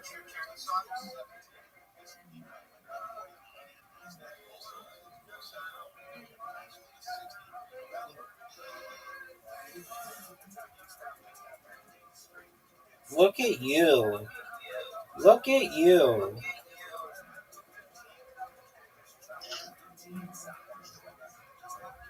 Dog.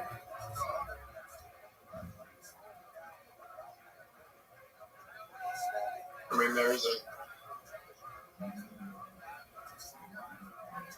You're up, pimp.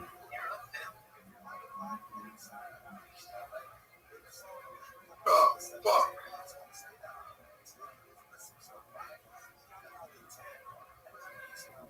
I like Rabbi. Yeah, most people do. I'm sick as fuck. What do you want me to do about it, baby? What are you gonna do here, big dog? What are you gonna do here? I actually. Oh, big dog. Big move, son. And now it shuffles the water around every time it starts to turn, which only helps me.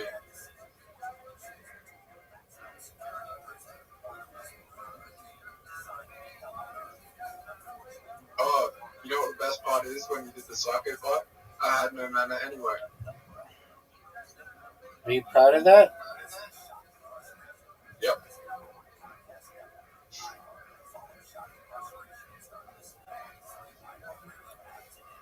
Oh, fuck. Water tiles are shuffled around when a turn starts. You're up, pimp. Yeah. Did you know that you're up? Yep. Dude, you're doing really well, big man. Okay.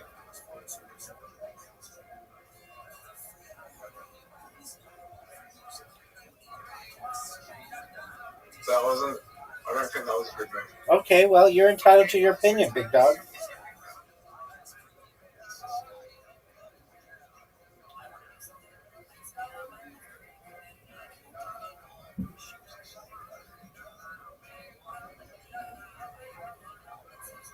Extra move. Please give me green. No greens. No green? No green, pimp. Maybe I get green here. No.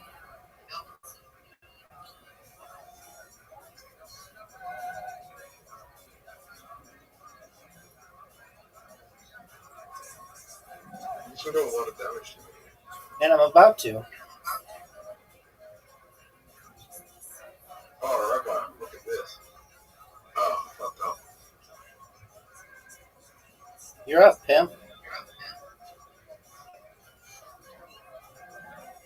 Dog, did you know that it's your turn?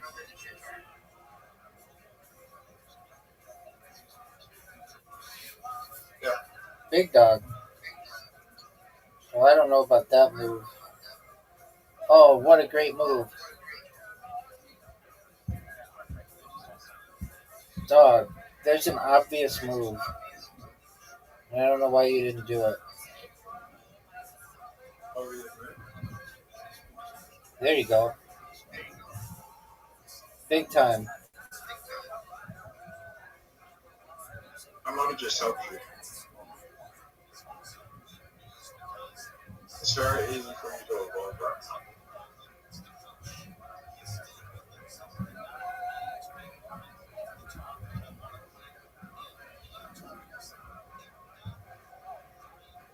Holy shit, I was getting there. But it was a better move than this.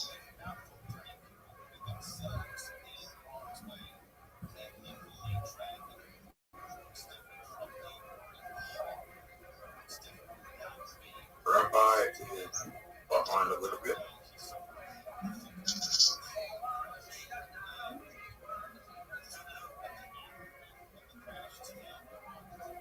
Rabbi, you need to heal.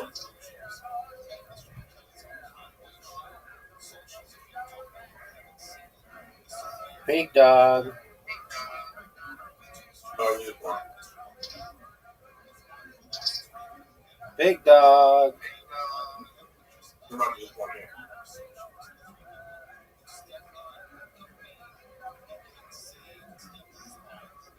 Okay. I don't think you want. Big dog. Yeah, you're the one. Your cup was bigger than yours. It's as big as I need it to be, baby. You're up, son. What are you gonna do? That was a bad move.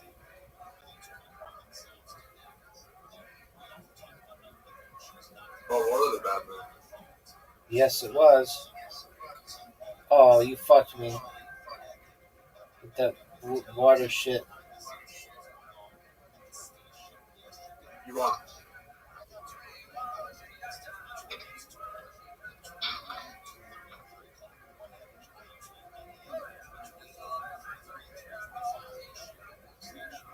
Rabbi, you might have lost. Yeah, you just lost. Do you know how you lost? Let's see it, baby.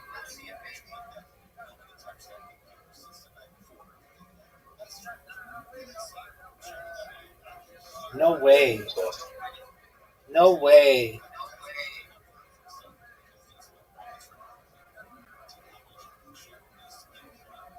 Dude, that was incredible.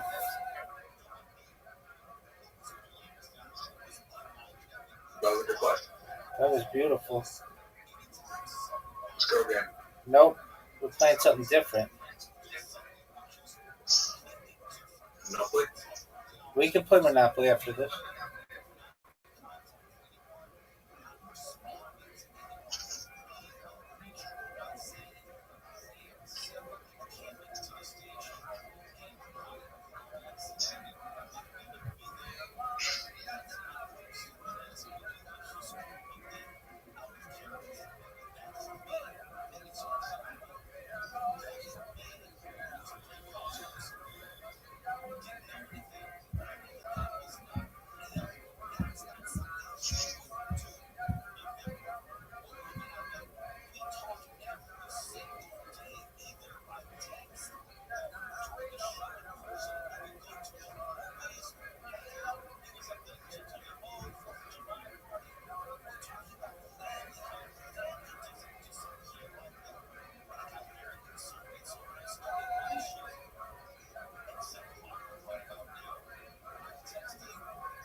Wait.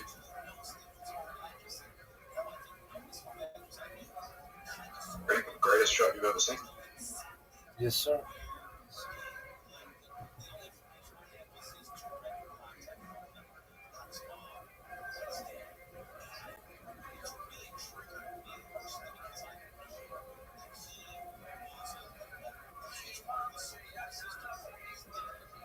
Did you see that shot?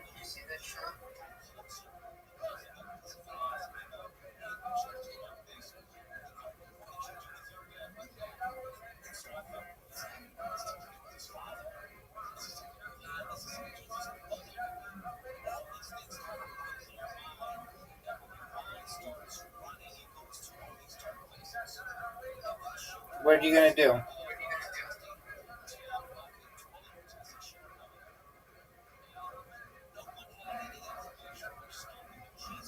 Rabbi, I helped you. Yeah, you did, baby. That was a terrible shot by you. Thank you.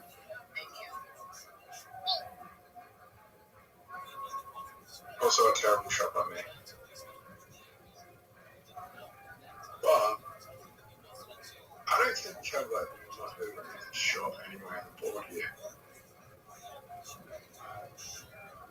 Rabbi, you're playing terrible. What do you want me to do about it?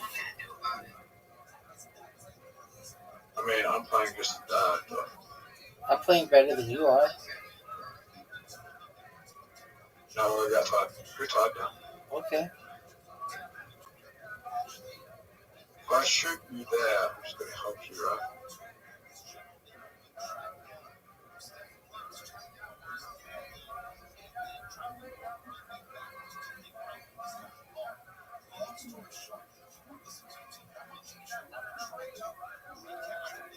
Oh, you fucked up.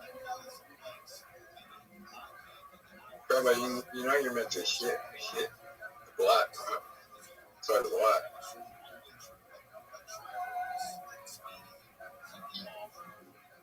But you get out with the drop. It's alright.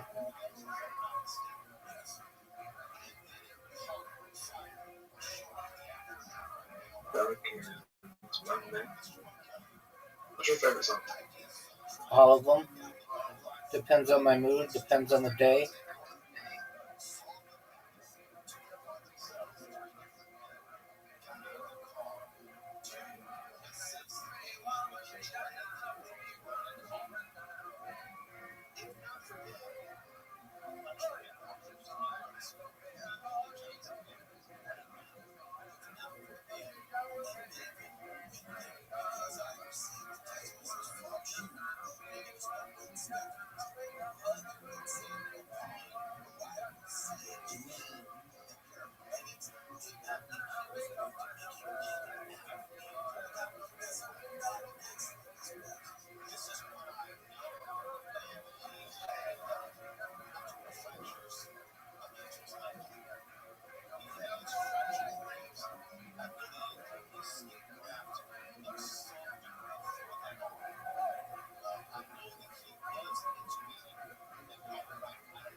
You're up, Pim.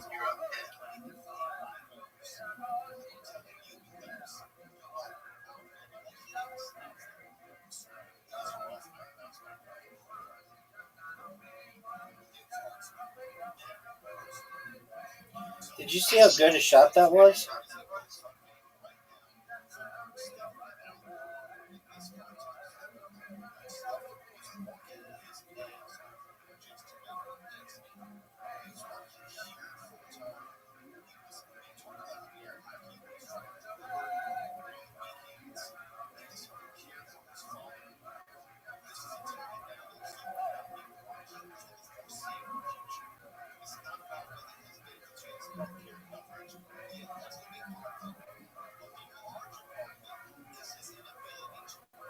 Okay, are you ready to lose? You could do it. That's one. Imagine this comeback. Let's see it. I feel like that's going to go in.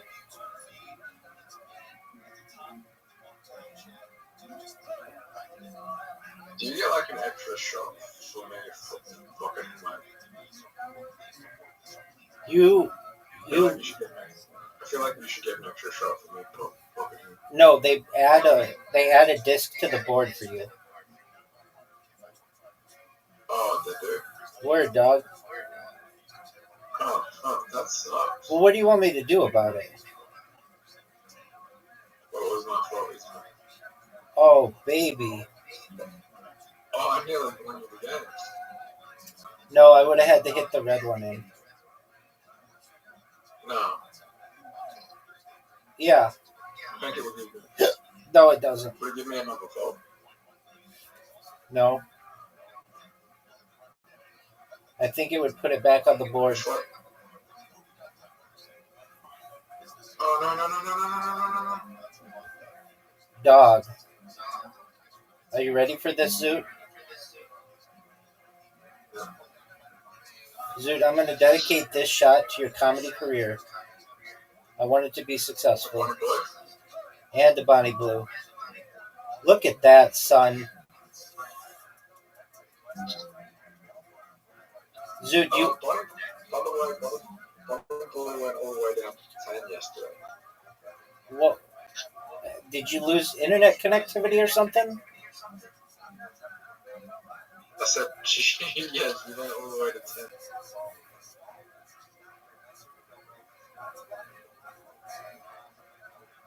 Why'd she go all the way to 10?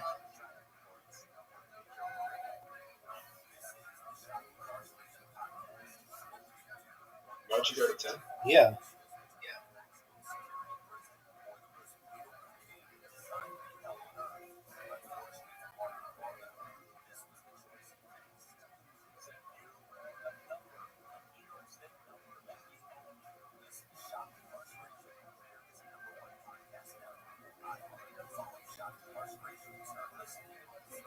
You're up, pimp. I'm on the dome. You shit that stuff. You're singing Justin Bieber. Are you gonna go? You are correct. I know, but are you gonna go?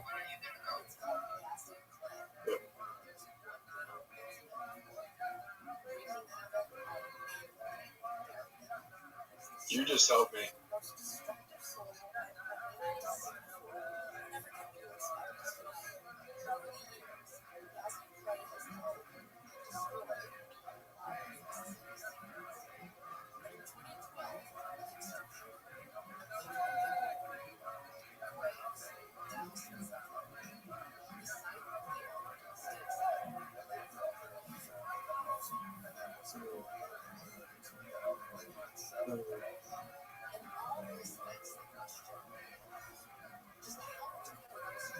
You ready, Rabbi? 1, 2, 3, 4, 5, 6. Oh, yeah.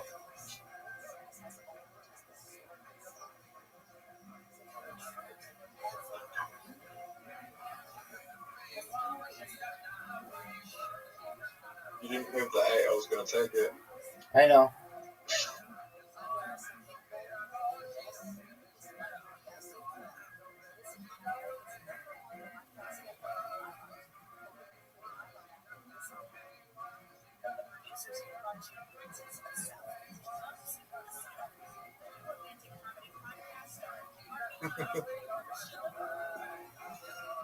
No one. STFU, Zoot. Oh, Zoot, do you want to play the Olympics with me? cool. That's 32. Double. 32 to 16. Zoot, I asked you a question. Are you ready to answer it? Yeah. Do you want to play the Olympics? Ready to play? Do you want to play the Olympics? Special Olympics? Only if you're in it. Do you want to play the Olympics? We play one of every game and keep track and see who does the best. Oh, then you're going to win. Okay, well, what do you want me to do about it? And we can't play every game. Some games you need 4 players for. No, but we play all the major games that we play. Good move, dog. I just won. Maybe.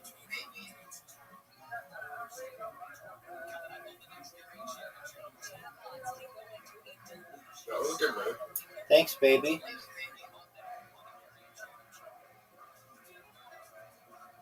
You're up, pimp.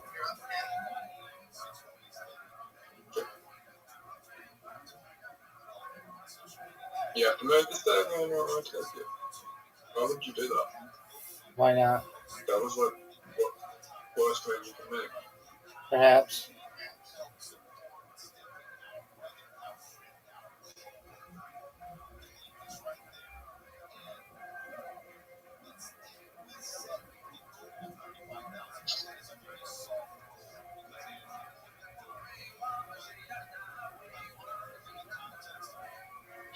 Well, I didn't know that's true.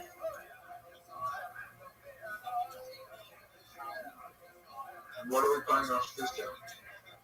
We're gonna keep playing this. Till you win? Perhaps. Why are you so bad?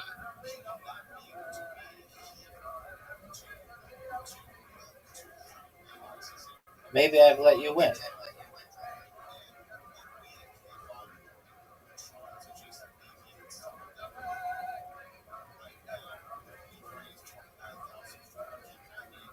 Yeah, let's play the Olympics. We go in alphabetical order of games.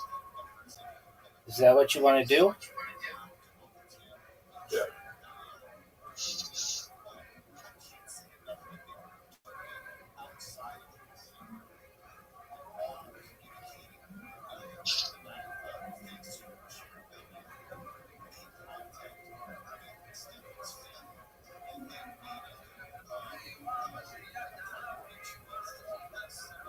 Rabbi, are you on?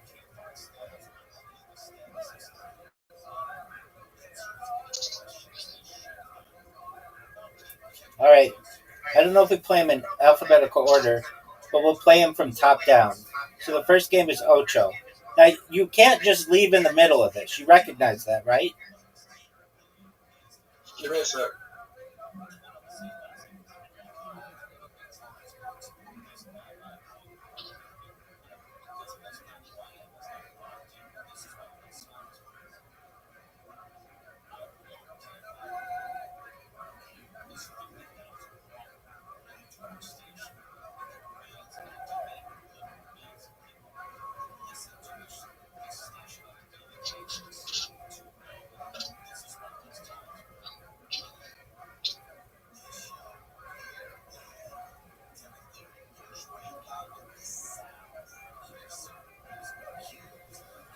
Yo, dog.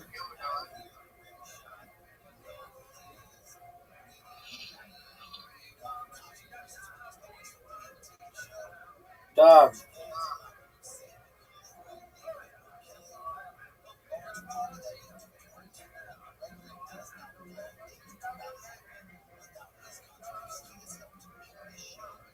Yeah, Rick Steiner went viral. Who did? Rick Steiner. Who's that? Some guy.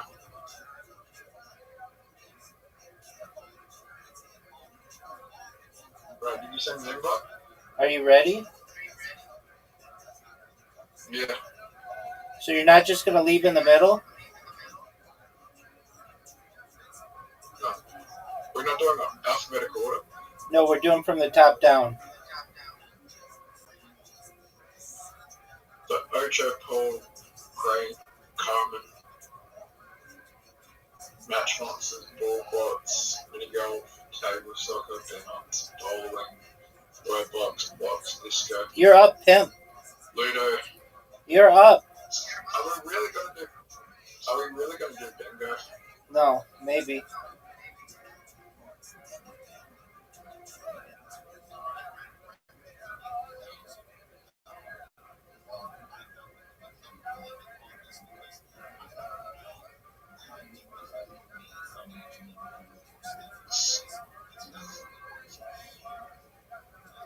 Rabbi, I got a really bad hand.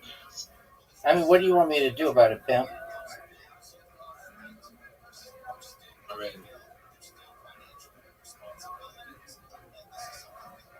oh no. Oh no.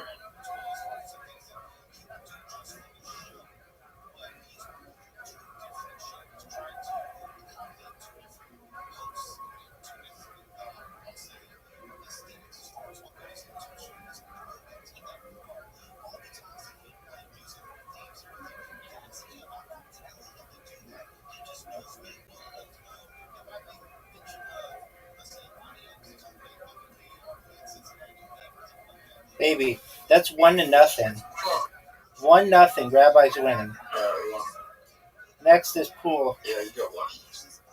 I mean, what do you want me to do about it?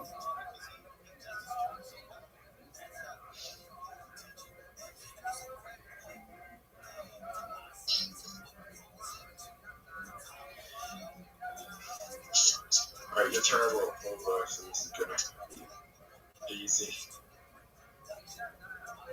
That wasn't a bad shot.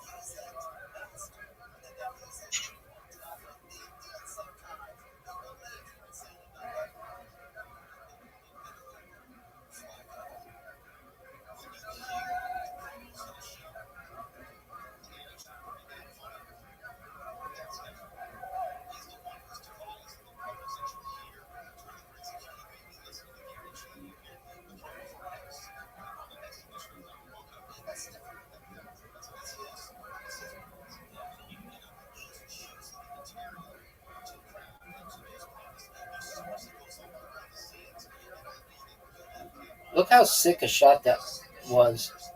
Did you see that?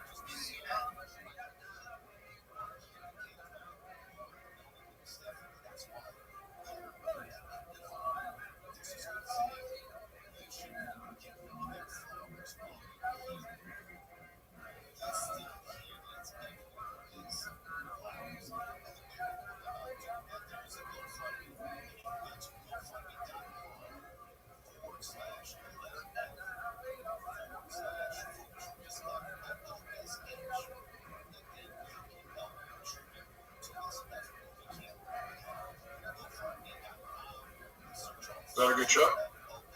I don't think so. Because you failed to hit the strike first, son. Does No! that give you two? Fuck yeah. STFU Zoot.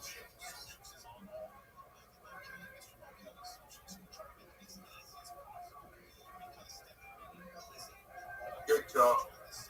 Are you proud of that shot? And then I got two. I'm gonna get two in. That was really a really bad shot. Do you agree? Yep.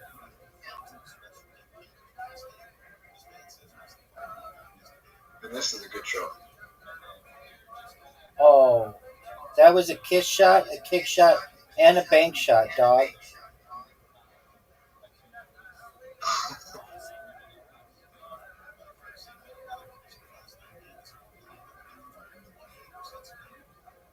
Do I get like bonus points for that?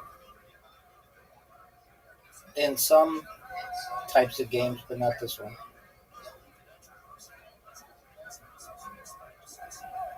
Dude, look at you play. But look, I have the worst fucking shot possible here.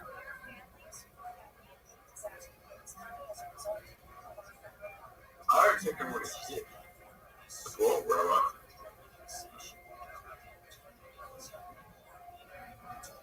I don't think I can get it in.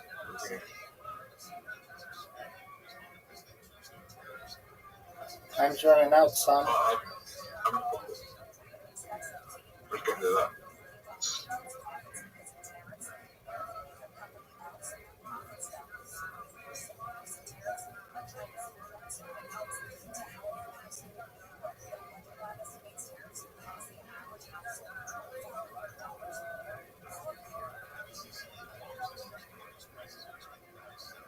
Oh, yeah, you get to put the ball anywhere because I didn't get the shot. I don't think that's a good job. Go. You ran out of time. I know. Why did you do that? Why not? Just give me the game. Maybe. Or maybe you'll scratch it.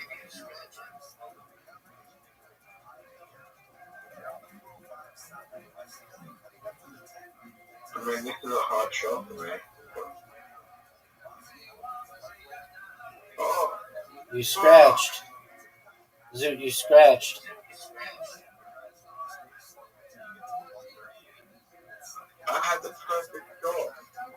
didn't go in.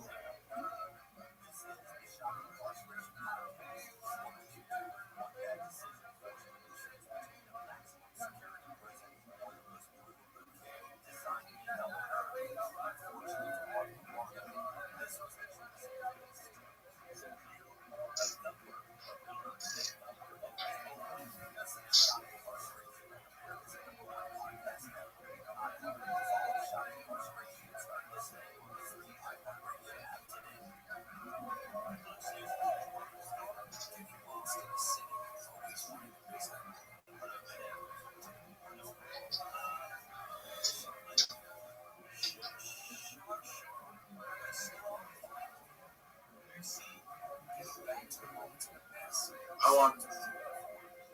It's 1-1. Okay, next dance.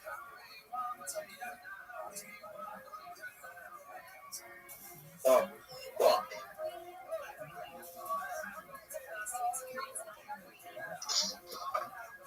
It's a game I've never won. Oh, yes. Well, I said yes. You went first. You know what happens when you go first? What's that, big dog?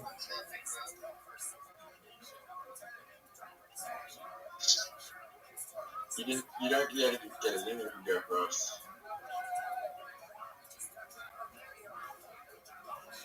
Rabbi, look how good my setup is, bro.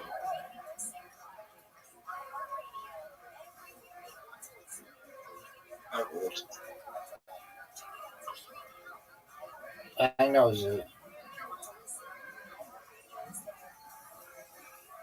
I don't think I do them. I don't think you do either. I think you have Tourette's syndrome.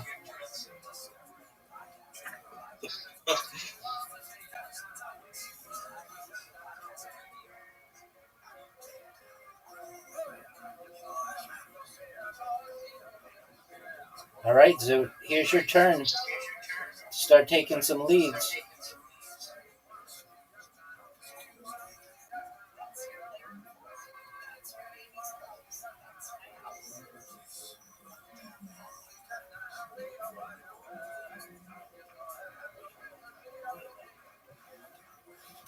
I don't know that I get free housing if I say I'm autistic.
I just won.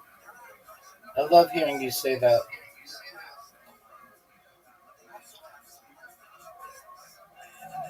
I think I just won. No, don't think. You need to know, son. I mean, look how badly positioned you are on the board with what it is.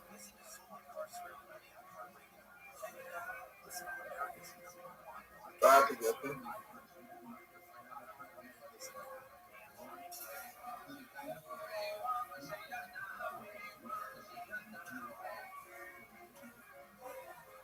Go.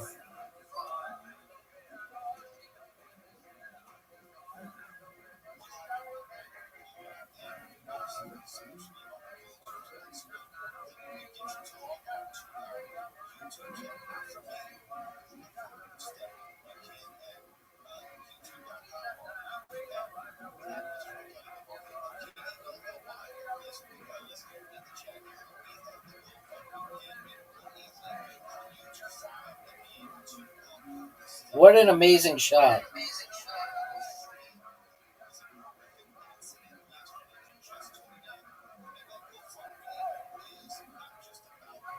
You're done, baby. 2-1. Bro, what's next? Match Monsters. Match Monsters. Match Monsters is the biggest game of the lot.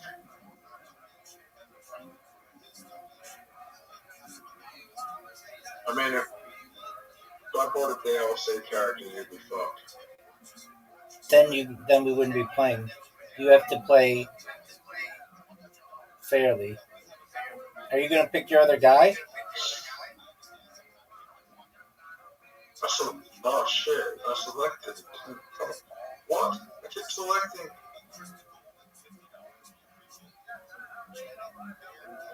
Rabbi. I think I accidentally hit the wrong one.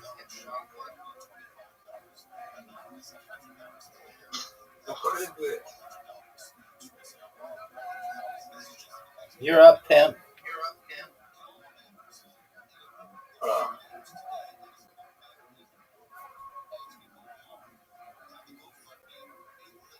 Tell him to give me DLC characters.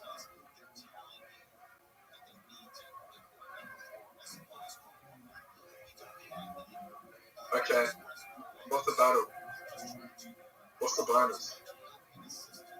Evolving restored blood health.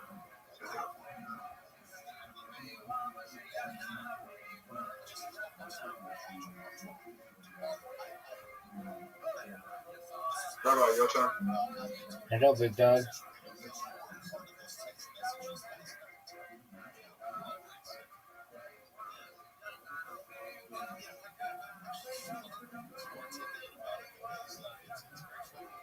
You're up, pimp. Alright.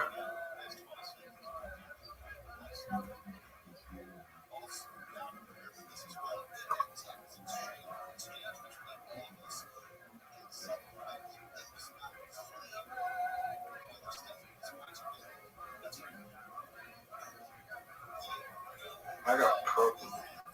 You're right, you do.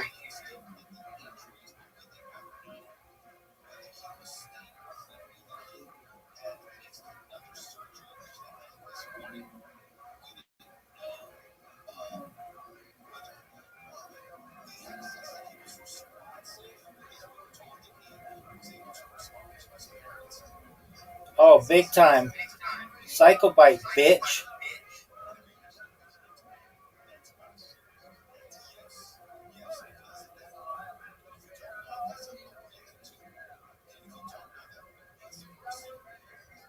Oh my god, do you see what I said?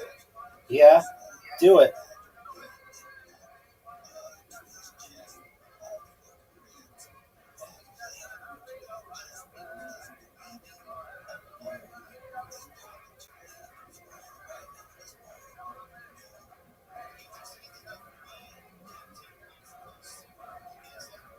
And again.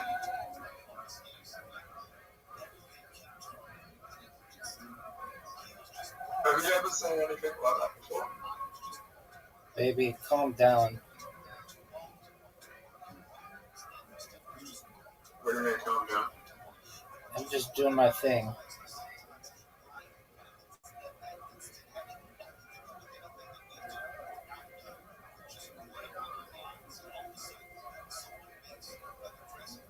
Did you know that it's your turn?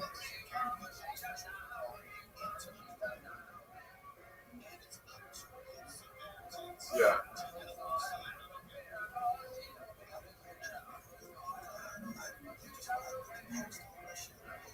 Oh, fuck.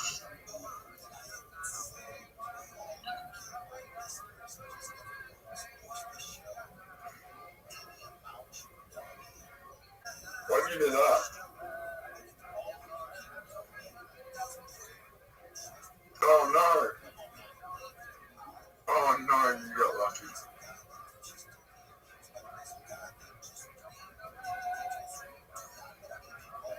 How much damage did you just do? Not a lot. You're up, big dog. My time. You're up. It's your turn, son. I know it's my turn. Are you gonna go? Yeah, I'm just trying to figure out something. Big dog, everybody's waiting on you.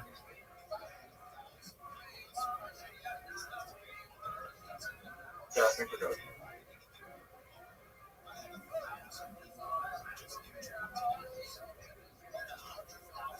You got an extra move.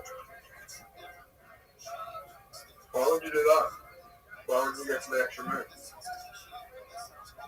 Where's the extra move? Oh, I see it. Thanks, baby.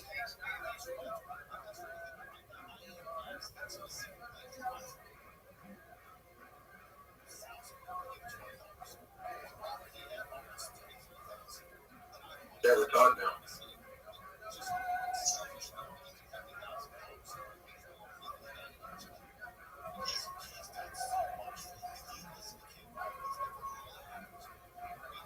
Okay, yeah. You're gonna win.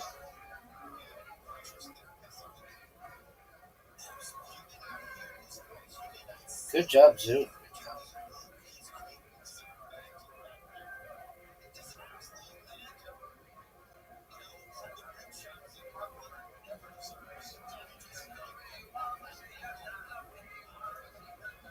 Oh, baby.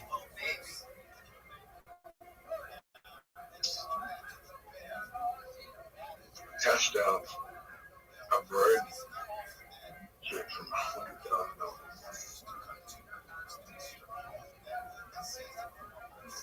Are you ready to win? Yeah, baby. Because I don't think we're gonna win.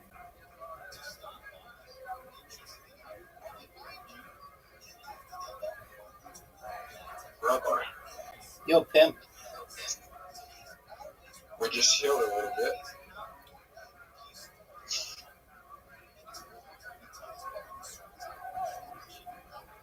Right. Touch. Celeste. What else?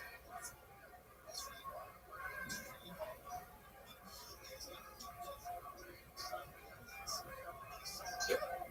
Birds.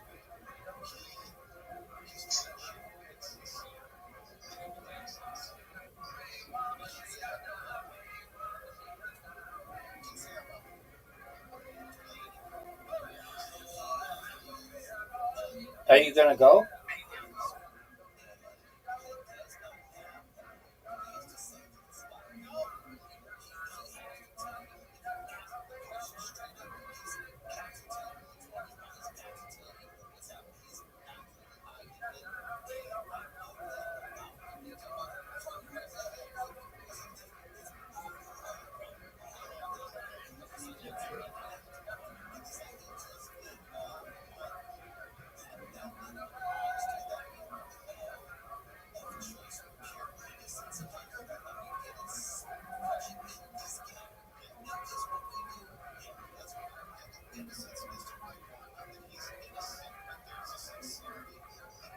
You're up, pimp. Did you know that?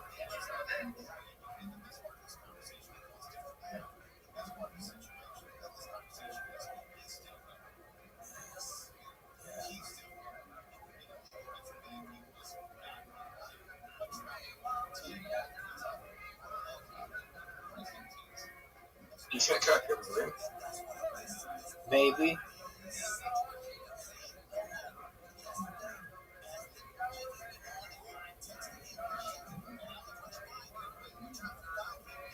Baby, it's over for you, son. It's over for you. 3 games to 1. Fucking, you chose the hardest fucking matchmasters to bring on the world. I mean, what do you want me to do? All right. Do you want to play Brawl Box, yes or no? Yes. Otherwise, you know I'm dog shit at robots. I am too. No, you're not as dog shit at me. I'm terrible at it.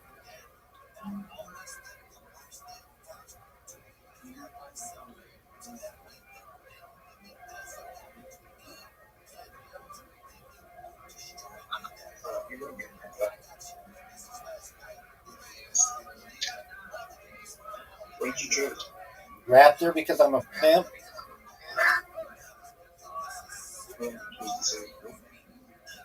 Is that what you chose?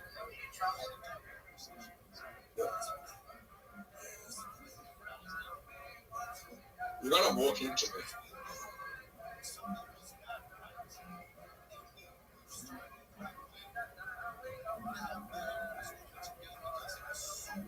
Oh, what? You're gonna hurt yourself.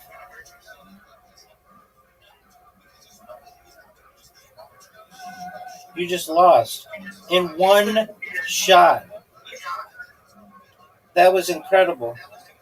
Okay, the score is 4-1.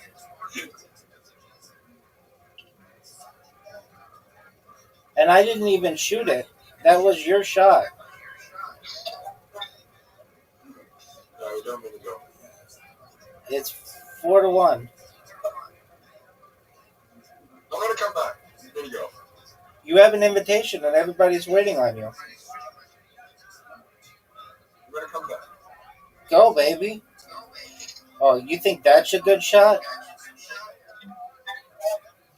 I don't think it's the worst shot. I'll show you a good shot.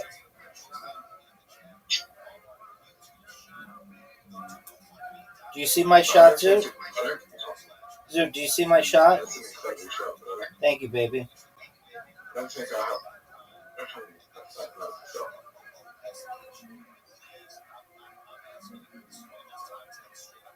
Alright, Rabbi.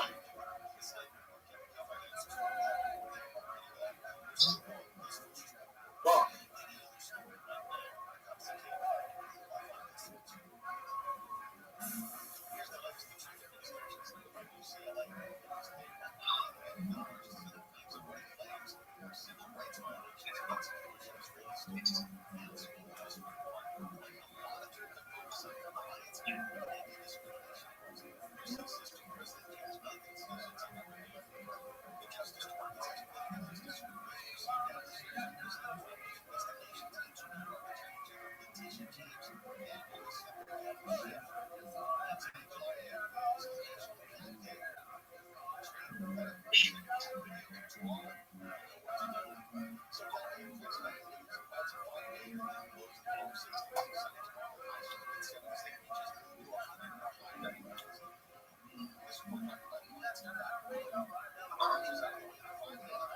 Look at this shot, Zoo.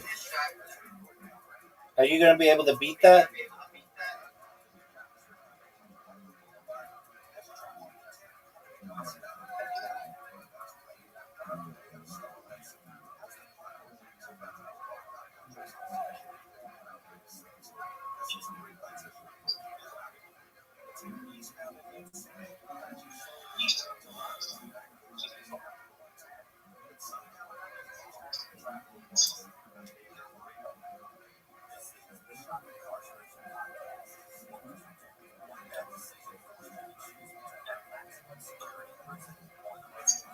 Look how good a shot this is, Zoo. Zoo, look how good a shot this is. Zoo, look how good a shot this is.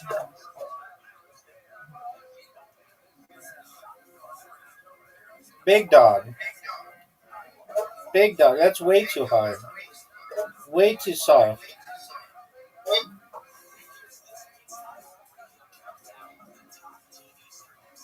Zoot. Zoot. Zoot. Zoot, can you hear me? Zoot. Zoot, what are you doing? Zoot, go. Thanks, big dog. Zoot. Zoot, can you hear me? Yes. Do you know what a double bagger is? You know you just won. Zoot, do you know what a double bagger is? What do we do if we tie? We do a playoff. Zoot, do you know what a double bagger is? Yeah. It's a chick that's so ugly that not only do you force her to wear a bag on her head, But you wear a bag on your head in case her bag falls off.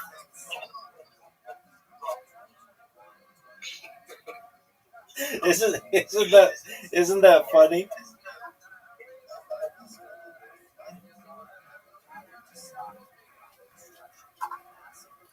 Dude, isn't that funny?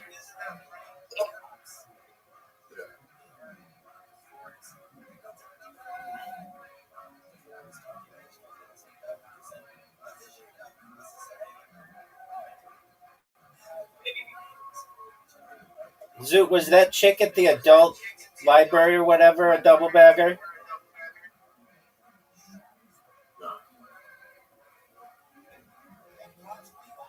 What are you doing?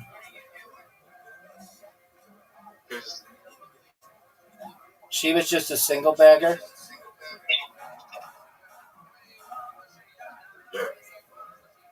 Okay.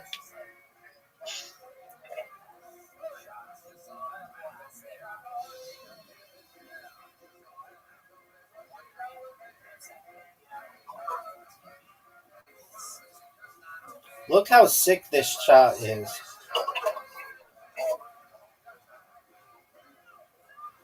Zoot, you need... Oh, wow, that was really good. Zoot, you need one of the greatest shots in the history of mankind. History of humankind.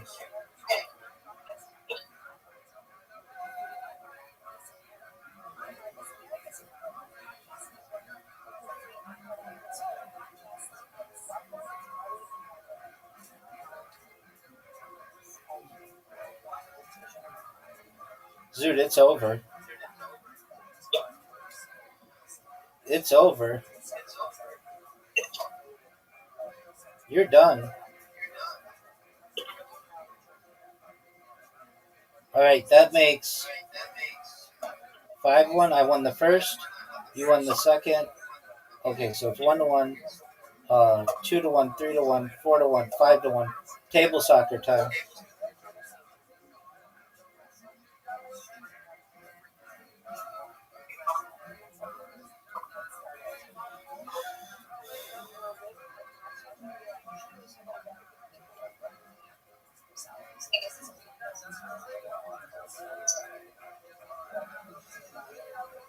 Stand up and turn on, right?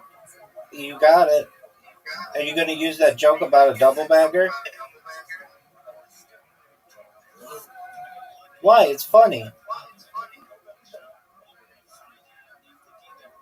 Did you make that up? 1000% not.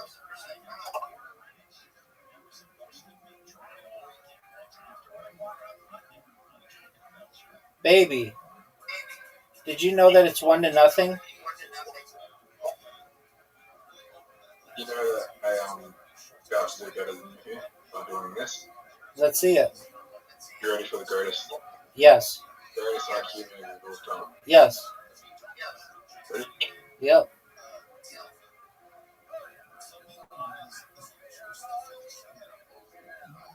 Okay.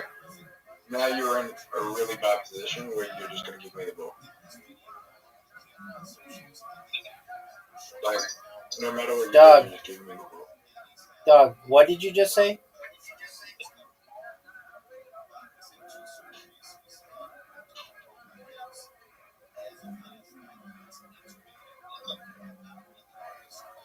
Dog, do you know what the dragon attack is?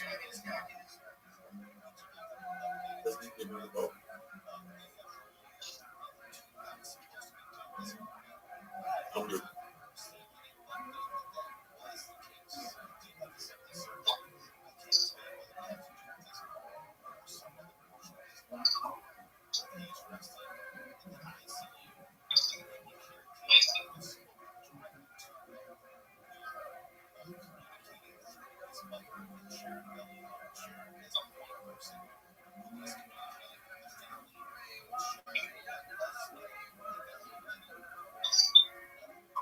Are you going to try to make this?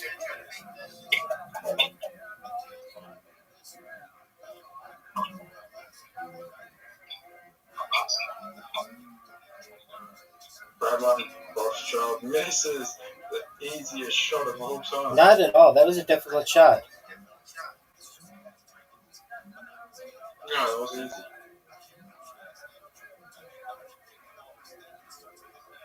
Oh, what?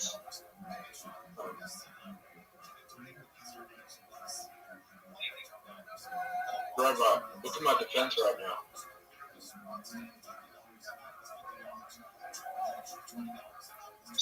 You find it annoying when you can't score in the first game, first shoot?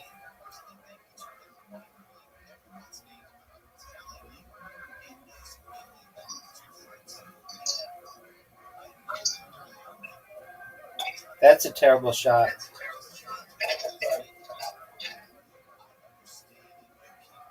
I think it is.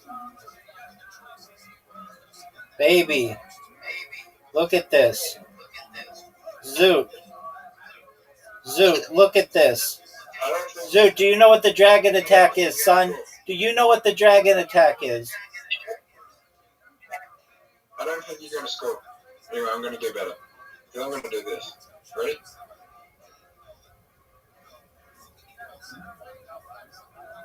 No, you think that was a good shot? No. Rabbi, Yo, pimp. you have really good defense. Thanks, baby.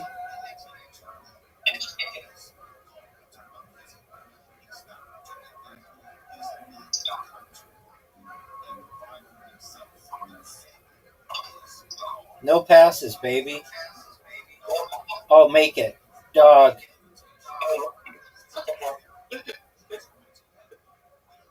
Rabbi, I'm going to say something. What? If that wasn't an own goal, that would have been an incredible trick shot. Word, dog.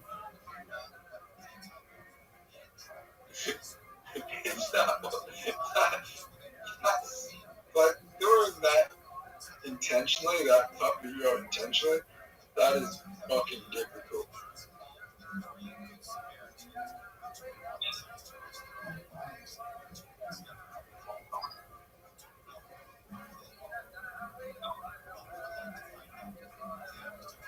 Don't do this. Come back.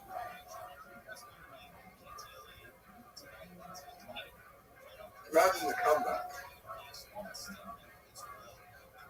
I think I have an incredible shot here.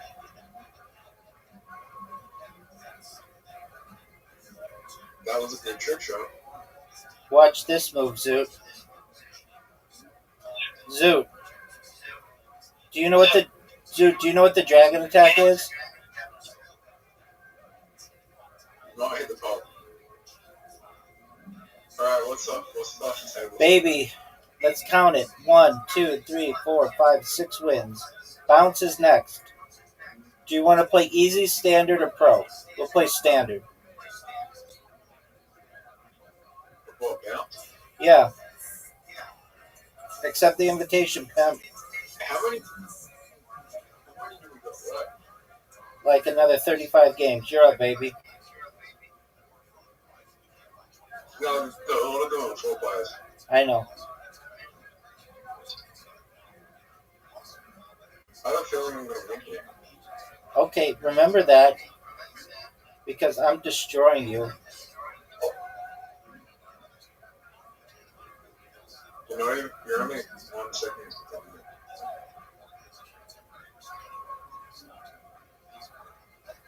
We're only 1 second from it. Now we putt.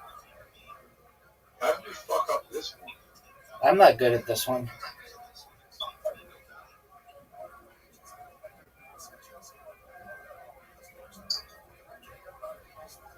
The next one's really easy. I know, I like this one.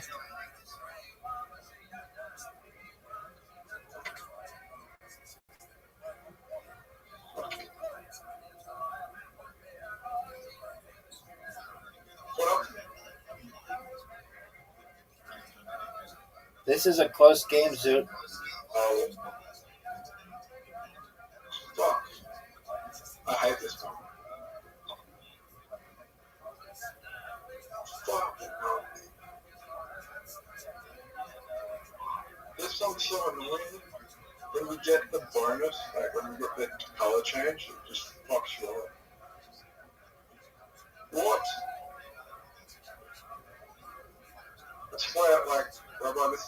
weird, but I swear that the gravity dropped.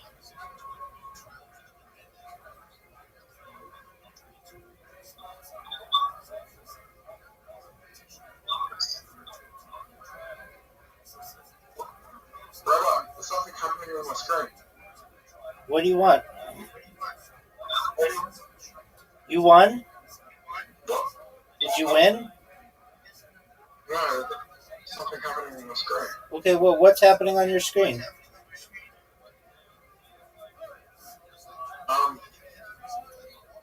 A drop. Dog, that's 7 wins. I like it. I like it like crazy. Okay, well, what do you want me to do about it, big dog?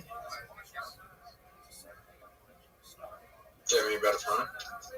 Not gonna happen. 7-1, Zoot.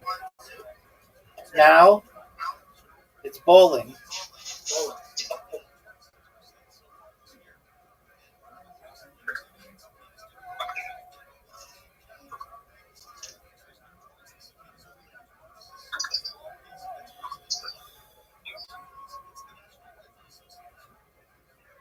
What a strike. Maybe this is the one where I win.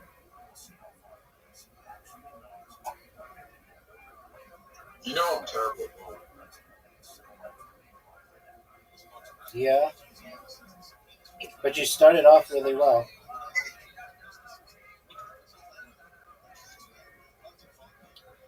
I don't know what that was.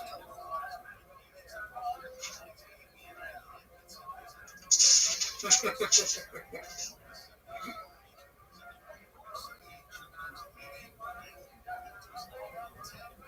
that a good job?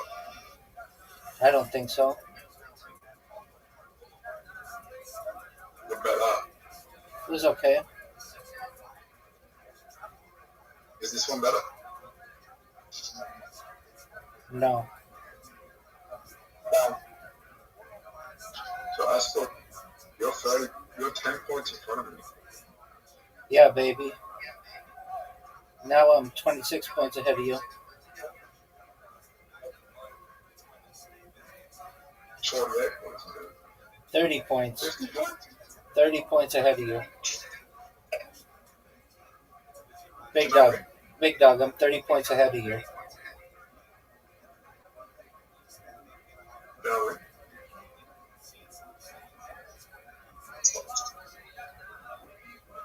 Do I need to get a turkey with it? Do you need what?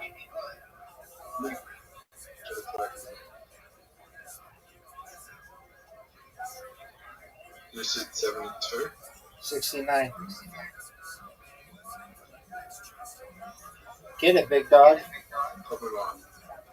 You're done. It's over for you.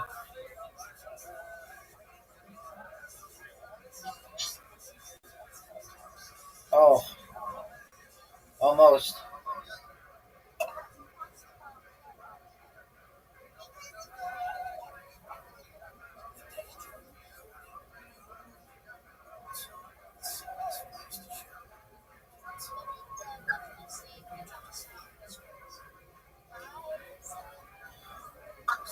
Dog.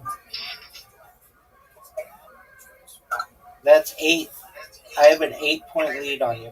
Or 8-1.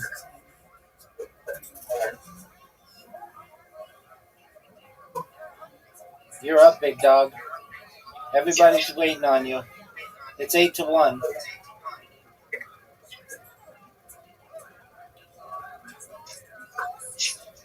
I like you.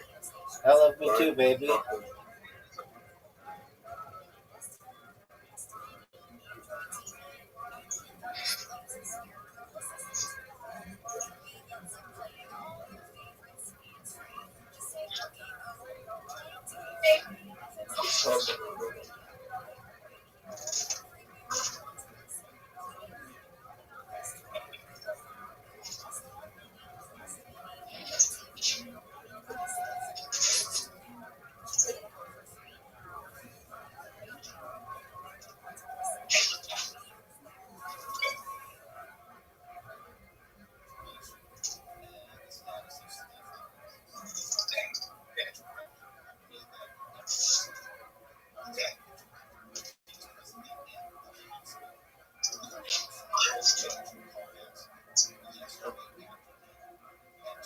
Zoot.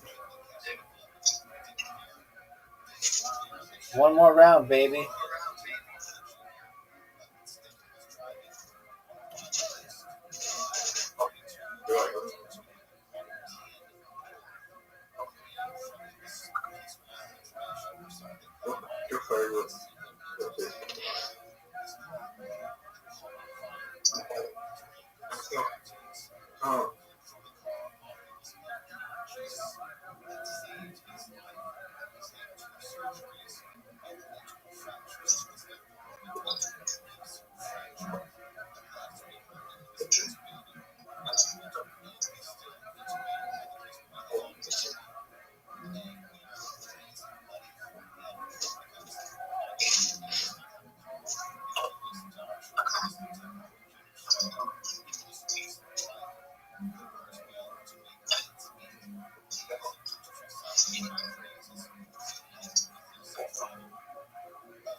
Zoot.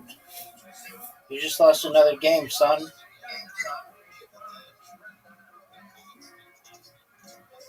That's 9. It's time for plots. Can I come back? Yeah, I think you could. How the fuck do we play this? It's like Tetris. I don't know how to play Tetris. You don't know how to play Tetris? Not really.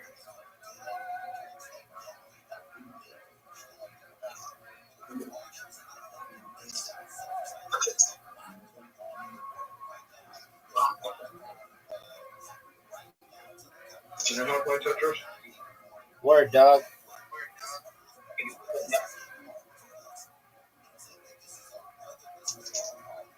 Rabbi, do you like making eye contact with your kids?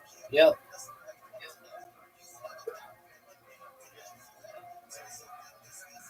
Are you good at it? Yep.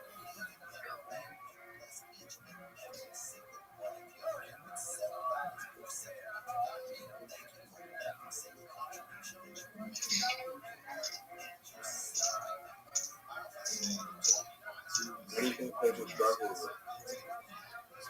They get distracted doing other shit.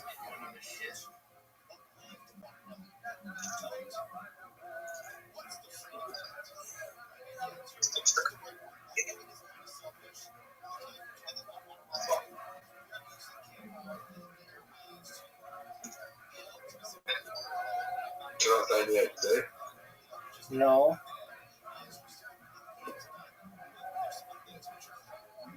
What is it? Could just be someone's distracted, but that doesn't necessarily mean they have ADHD. They could just be distracted.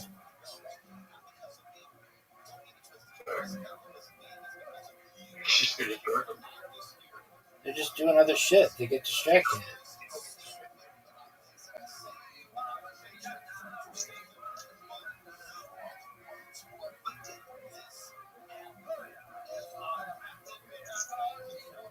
Dude, you're doing really well.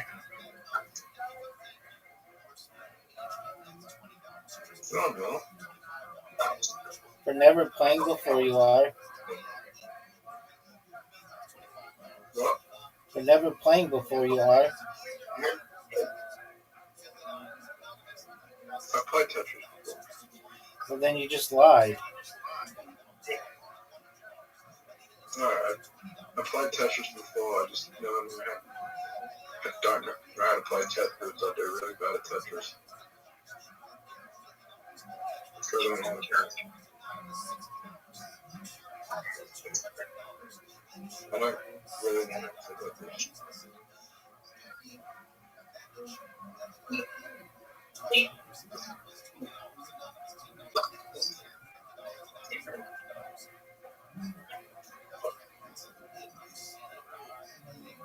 Rabbi, it's nearly over. It's over, baby. That's 10 games to 1. This goes next, son.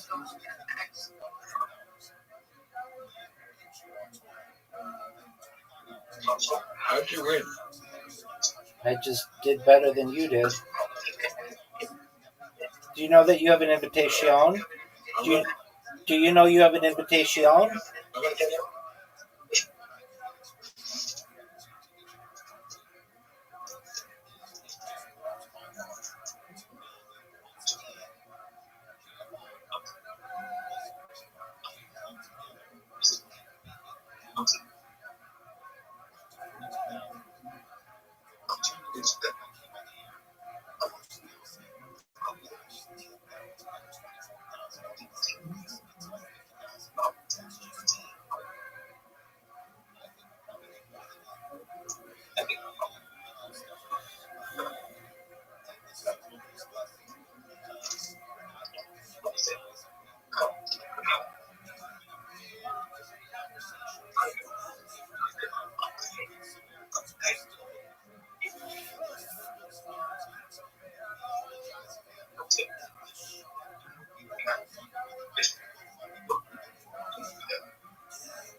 No way, Zoo.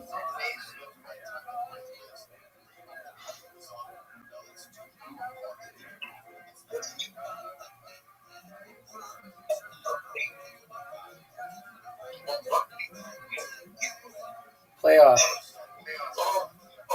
Oh, the perfect throw.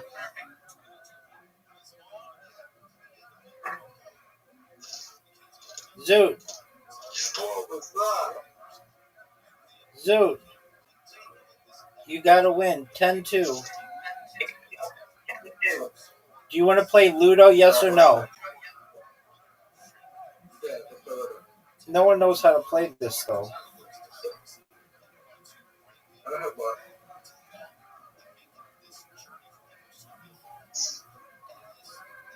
We're playing everything.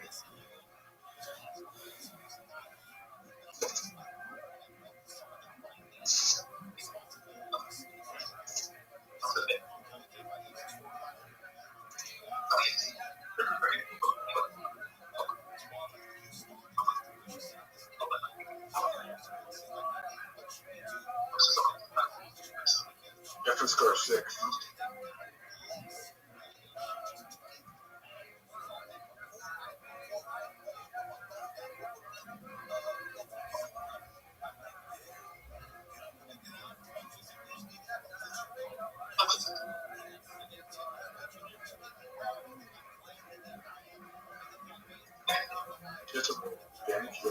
This game sucks.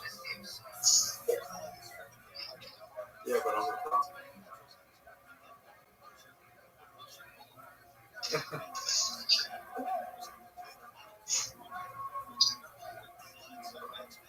They never would do a 6. Why do I have to get a 6? A 6 or a 1.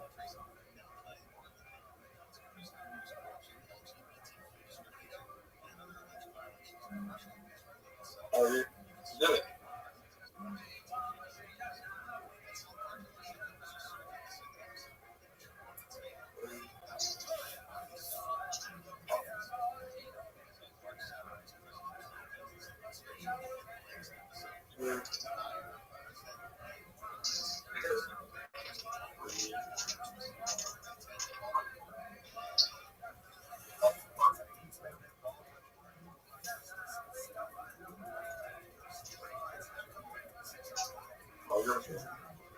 Are you gonna go?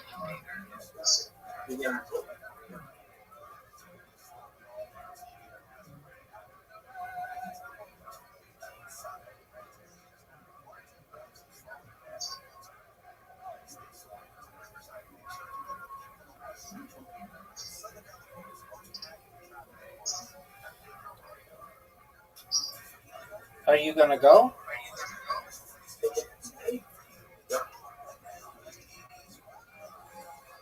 Oh, I had to start all over? Fuck you, Zoo.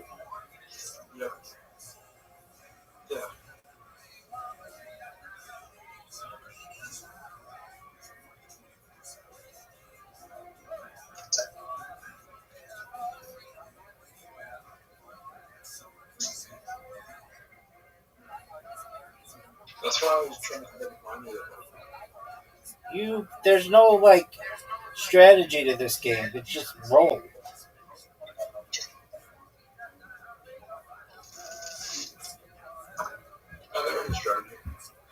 There's absolutely no strategy to this.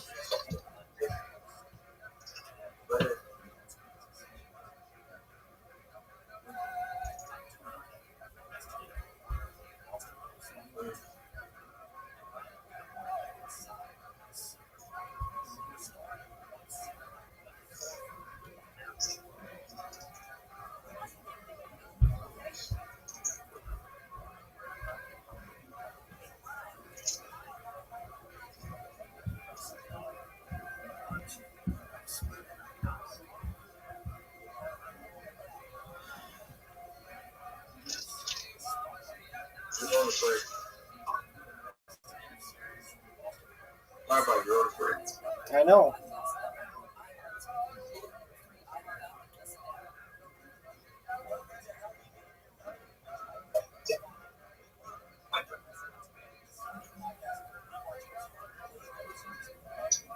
No. You're up, pimp. I see what you're trying to do. Yeah, you do.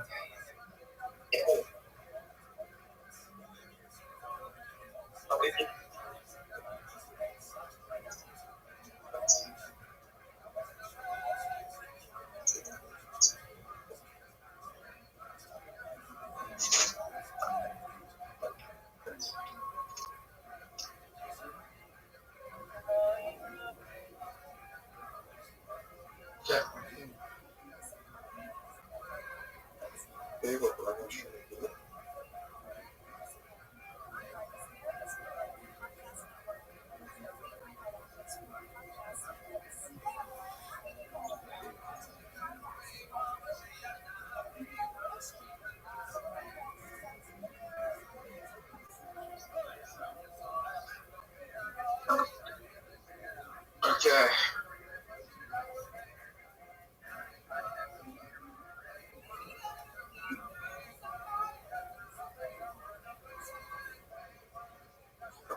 Yo, pimp.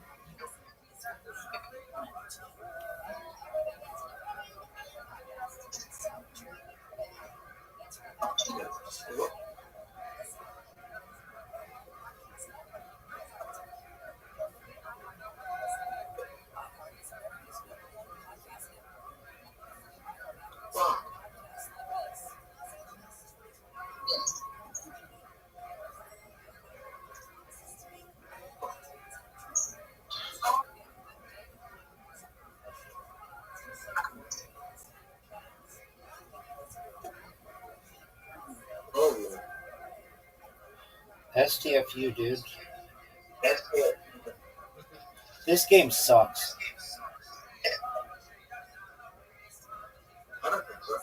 Okay, well, your opinion sucks.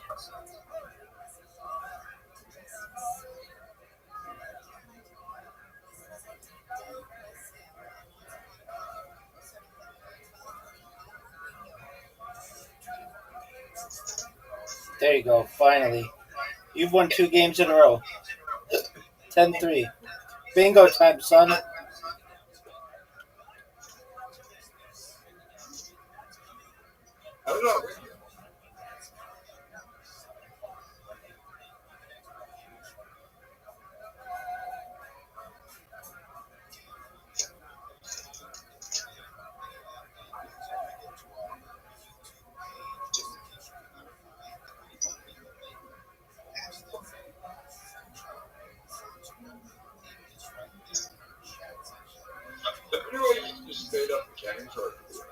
I wish.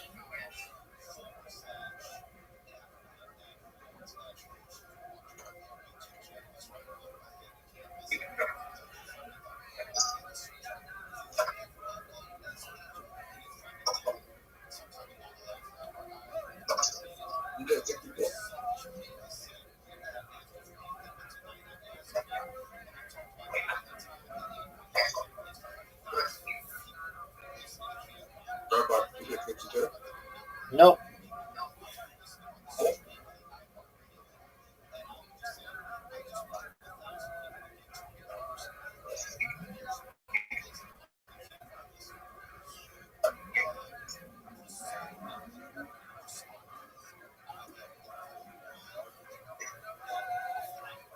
What a happy and sad come.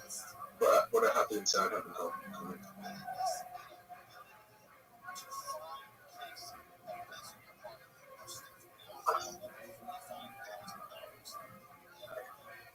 Rabbi, what a happy and sad haven't come. Their emotions.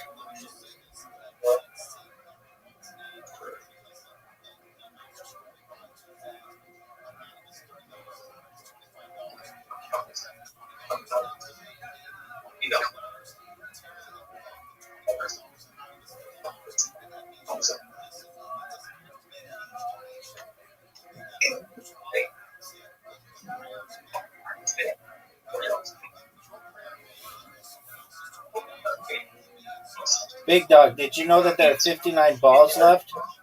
Big Dog, did you know that there are 59 balls left? Big Dog, did you know that there are 59 balls left?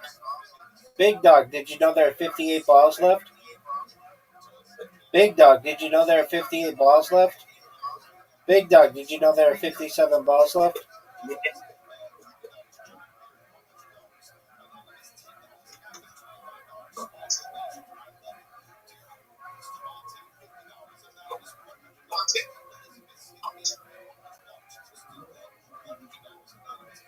Do you think you're going to win?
Dog, how do you think you're doing? Do you remember that time when the game finished and we both won, but then we forgot to both check in, and then we realized we could have just won, but we couldn't pay attention to what we've been doing. Yeah, because it's boring as fudge.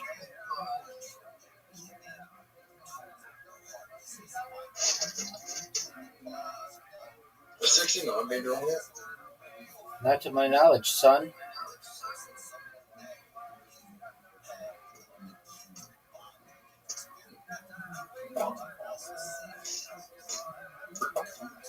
Is this just one word, or do you need the whole thing? You need just the one thing. Do you need everyone? No. I need G54, son. G54. I need 45 or 6. 54, son. 54. Is this 6 thing going? You can click on the balls and it'll tell you everything.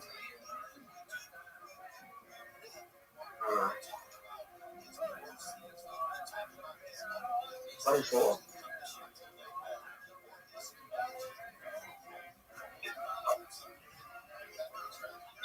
Yeah, green girl.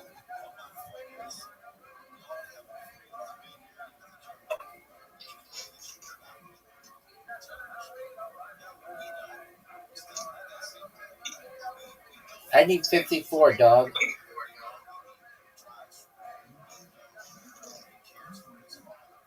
It's game over, baby. This bitch is over. Dog. It's 1, 2, 3, 4, 5, 6, 7, 8, 9, 10, 11 to 3. Blitz League now, son. What did I win? Cole. Oh, I'm Cole. Ludo. And what was it? Cool, Ludo, and the other thing. Disco. There you go. All right, you're up, pimp. Everybody's waiting on you.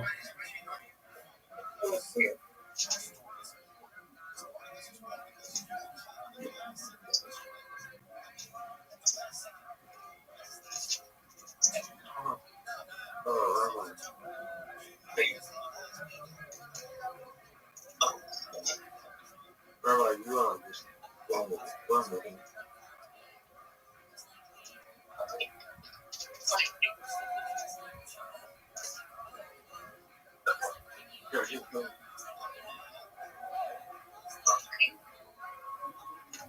Oh my god, that is a big hit.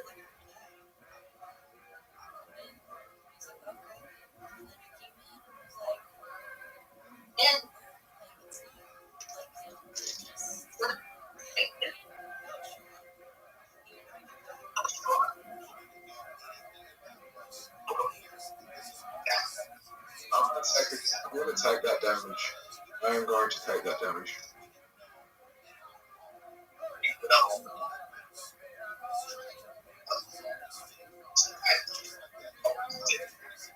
Rabbi, did I just fuck up? Perhaps.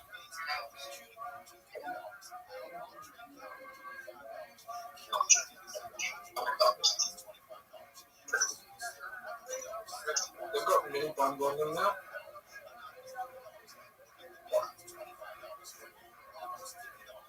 No, that tells you how much damage they do.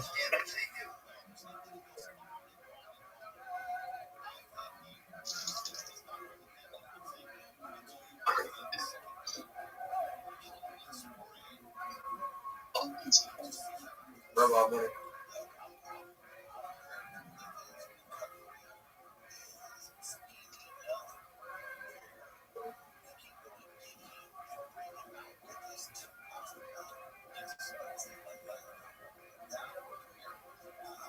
I'm going to take it. I'm going to take a big hit here.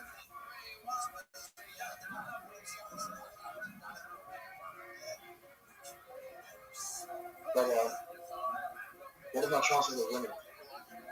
Pretty good.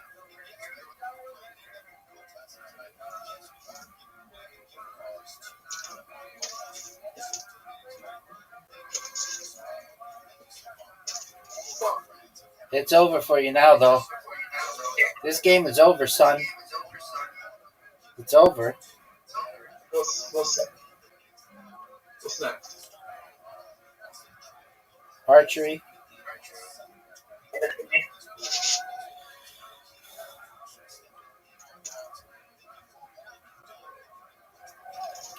This is quick draw 5 rounds.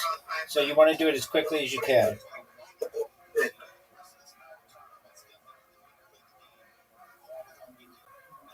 And he gets a bullseye. No, I didn't.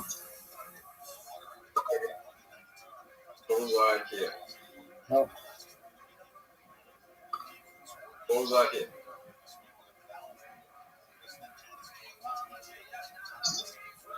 Oh, you are actually very early.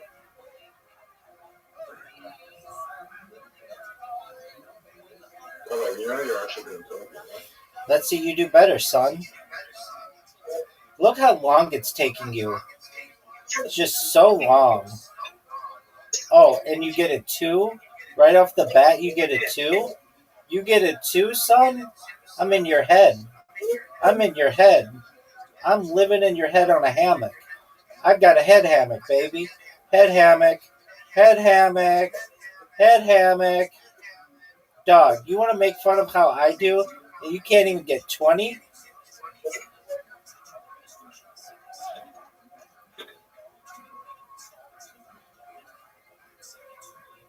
I'm gonna shut up so you don't distract me.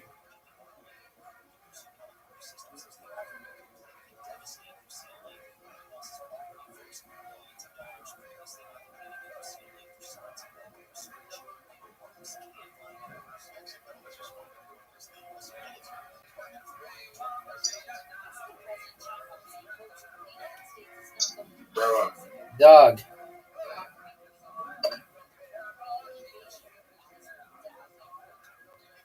I've got a head hammock, baby.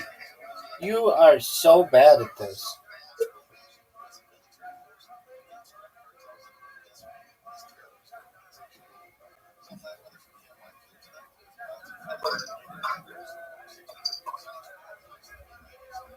Oh, Zoot, this is just bad.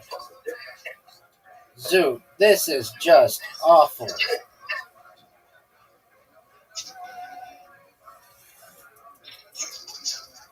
Did you see that bullseye, son?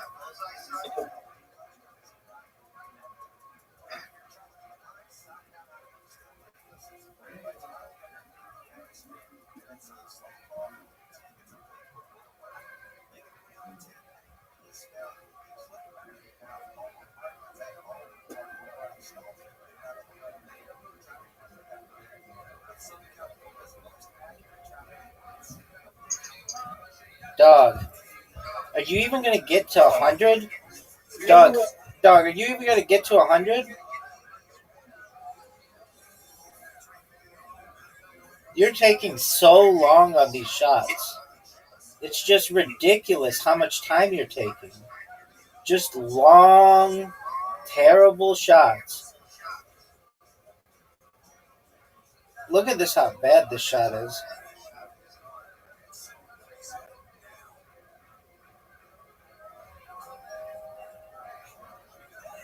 do better.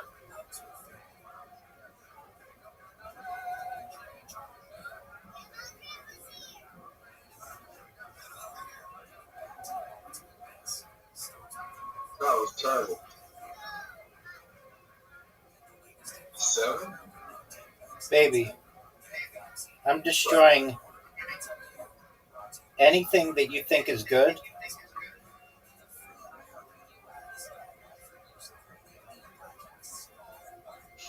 I have 185. You have 69. This game is over, son. Dude, this game is over. You missed the whole thing. Zoot, you missed the whole thing. Zoot, you got a 1. Zoot, you got a 1. Zoot, you missed the whole board. Zoot, you missed the whole board.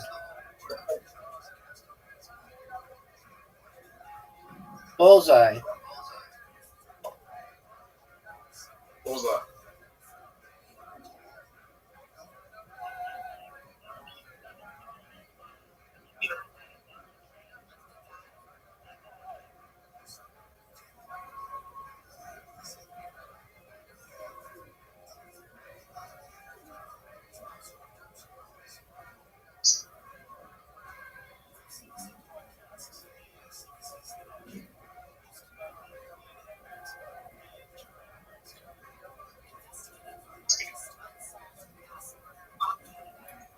Dog. You got blown the fuck out. You got blown the fuck out. Son, you got blown the fuck out. Son, you got blown the fuck out. All right, that's another win. Skee ball time, son.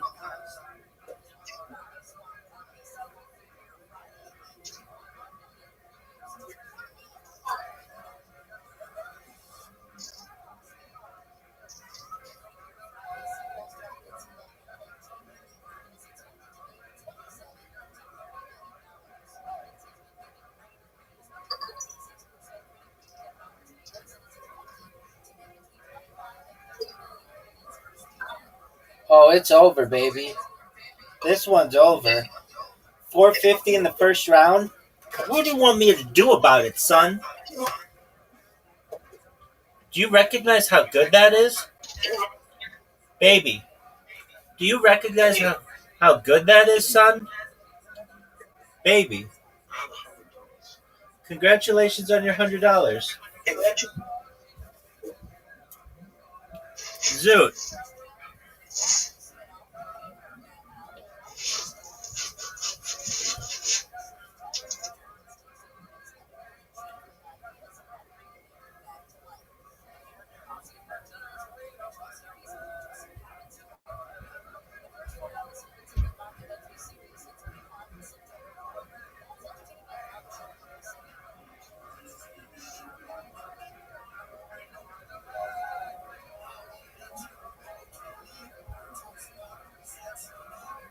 Big dog. Big dog. This game is over. I'm in your head. I've got a head hammock, baby. I have a head hammock. This bitch is over, son. My G. My G. My G. My G. My G. My G. My G.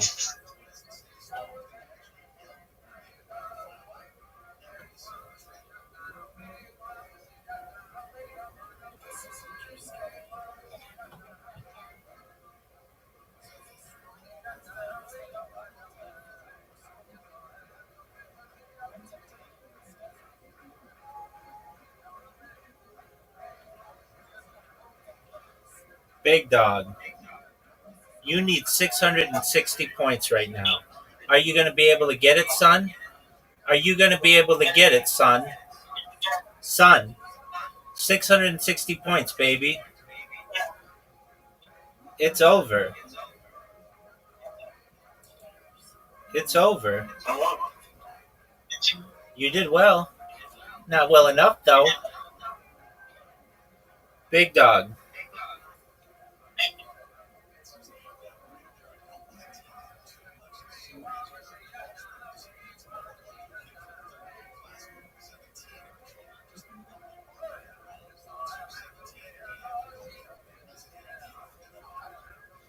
Big dog, you know you're up? Big dog. Are you going to go, son?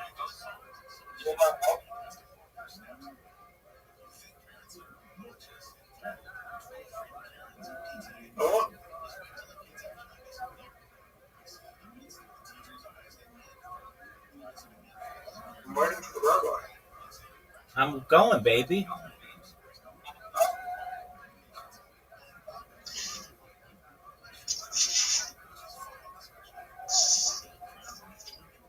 Why is it automatically choosing for me?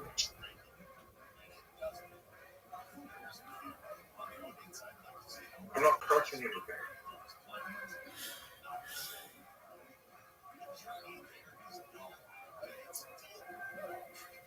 Big dog, are you going to go? Yeah.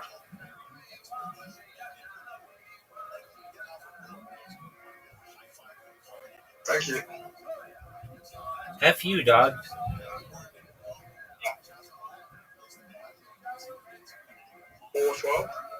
Something like that. Let's go through it. I'm up one, or 1-1, 2-1, 3-1, 4-1, 5-1, 6-1, 7-1, 8-1, 9-1, 10-1, 10-2, 10-3, 11-3, 12-3, 13-3, 14-3, 14-4, son. Are you ready for dominoes?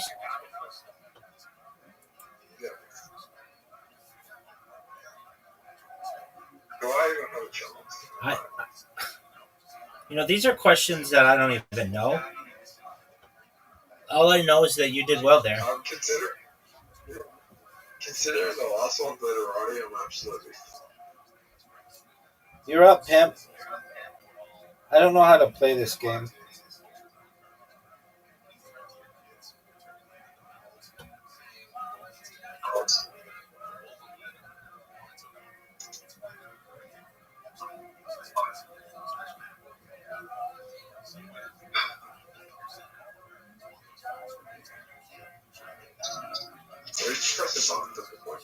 Word, dog.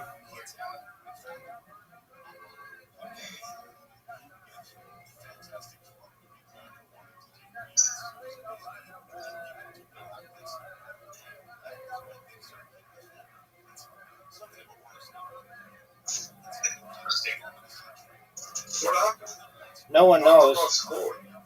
No one knows. Big dog. You're up. You're up.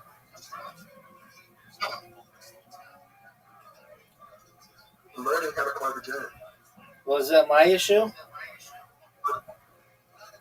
Yes.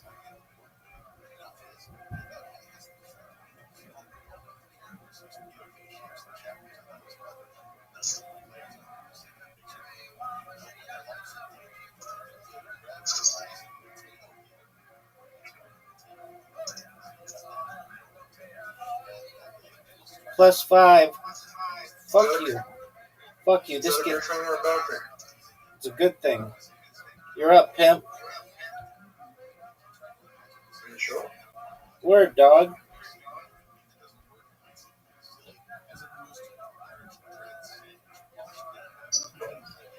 I want.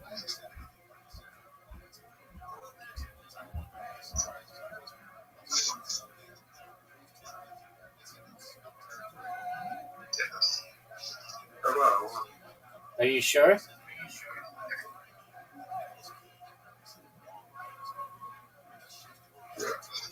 I don't think so. Are you gonna go?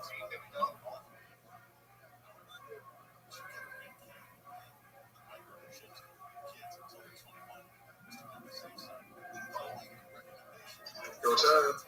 I know, my app froze.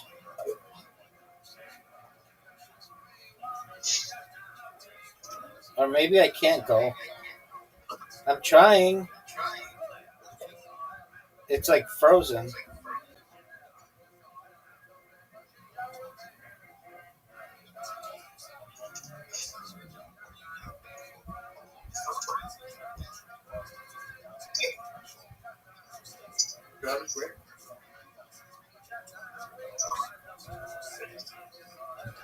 I got 9, son.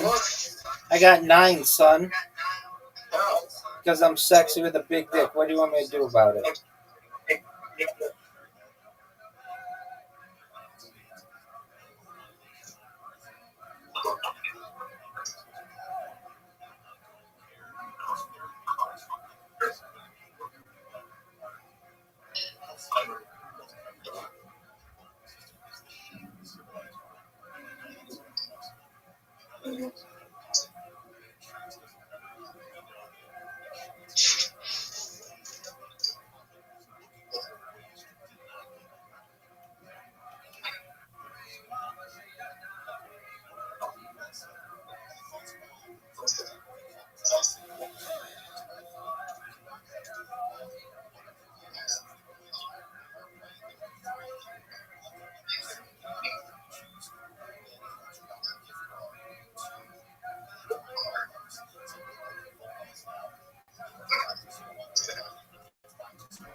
You're up, pimp.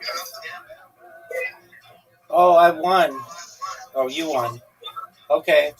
So it's 14-4, 14-5.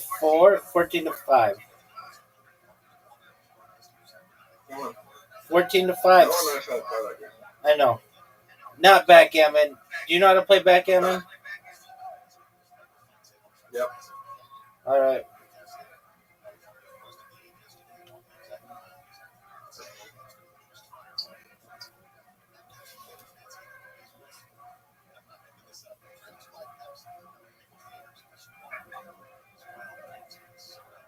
Zoot.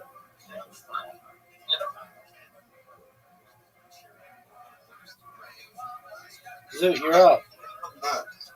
You're up. The only thing is that you know what annoys me? The last game is literati.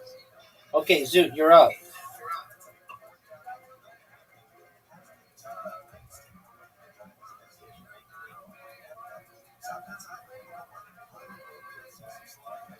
Zoot, are you gonna go?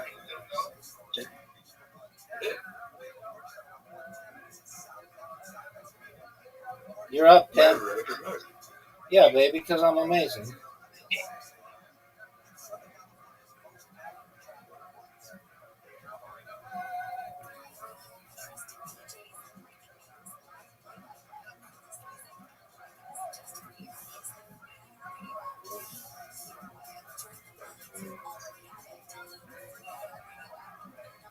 Big Dog, are you gonna go or are you just gonna jerk yourself off raw?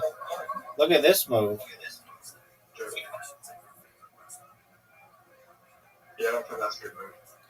Oh, it's an amazing move.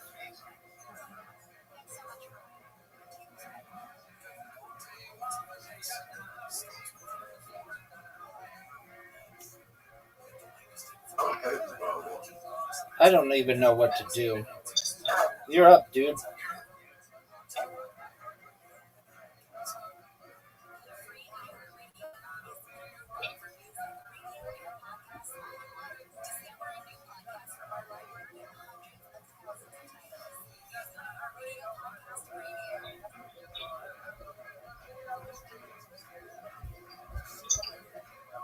I don't even know what to do.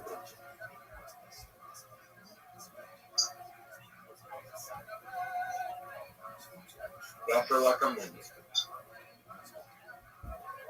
What are you doing? I don't know what to do. Press done. There isn't a done button. It just says undo.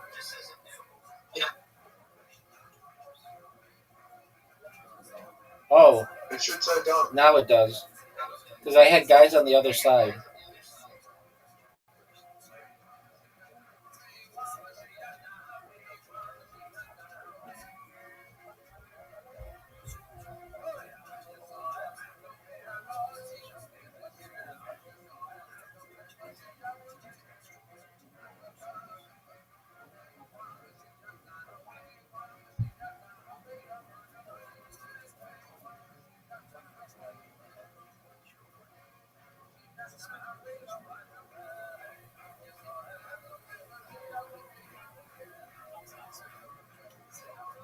Big Dog, you're up.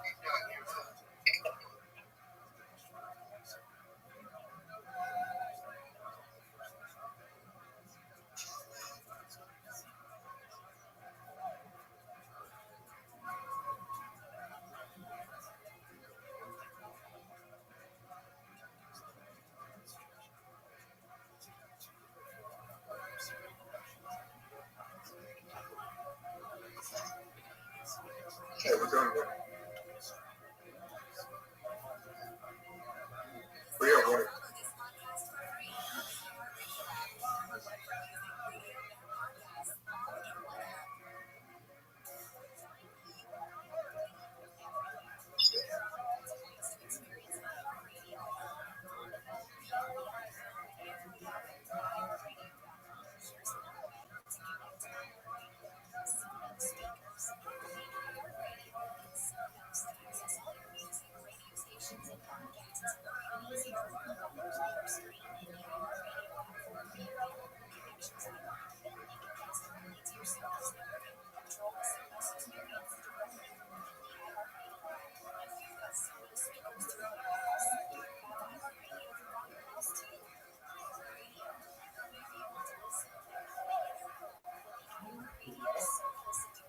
Big Dog.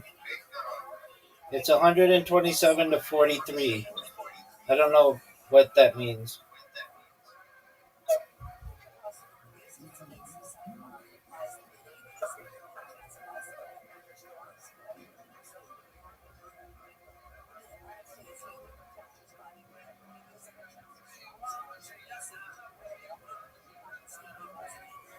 Rabbi, you say hello, right? Yeah, I didn't know I could move those ones.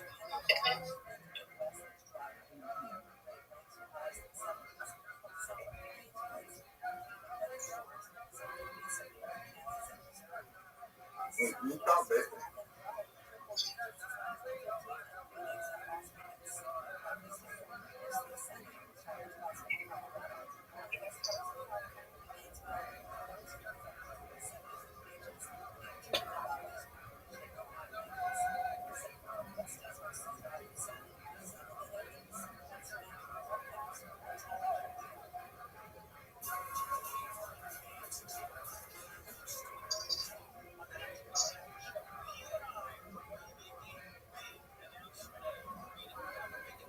You might have been to the technical fire notes and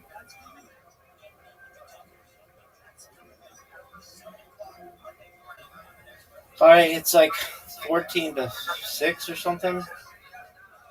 Okay, let's see voice. Can we do voice? 2 seats. that voice doesn't work. Voice is just a chat. Skip the cribbage. You ready for cribbage? Voice is just a voice chat. Going into voice and that paper sometimes they just kick it. They just get very annoying.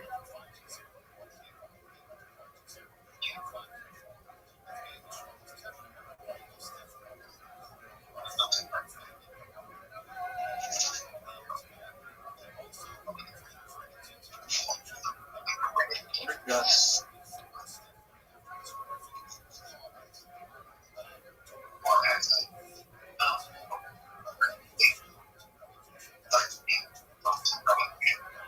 Zoot, are you done? Come back in a second. No, Zoot, you gotta continue to play. Yeah, just give me like 20 seconds. Take your time.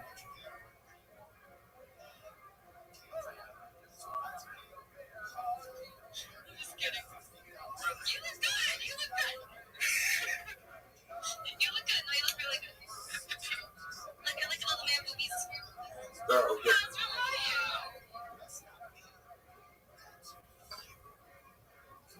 Zoot, you have an invitation. Did you know this?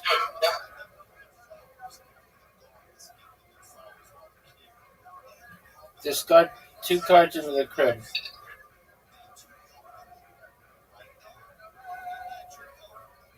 Get ready for it,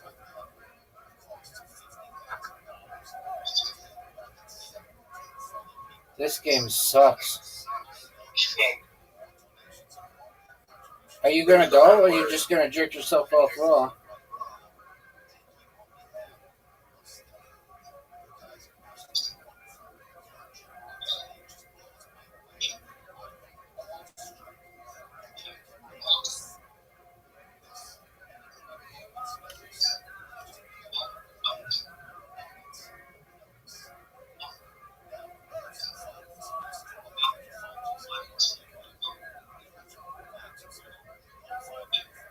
Play my spot. Move that crib.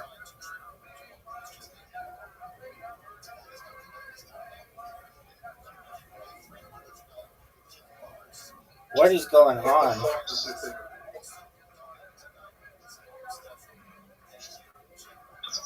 Dude, Am I blue or am I yellow? no one knows.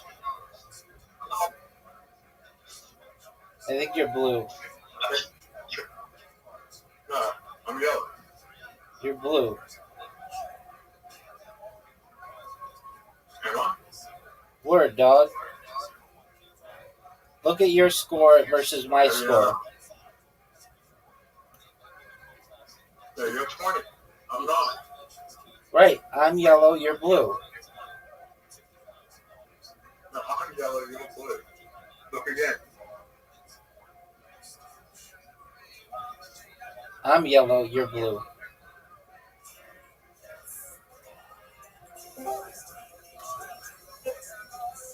Welcome, Miss Aquarius. How are you? Okay. We'll play in a moment with Zoot.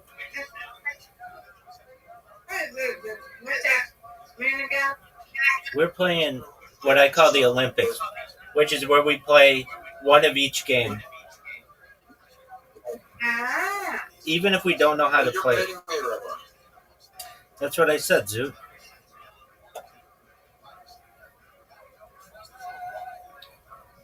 But I'm coming back. Yeah, you are. Oh, Zoot, you took the lead. I just caught up. No, I'm behind you.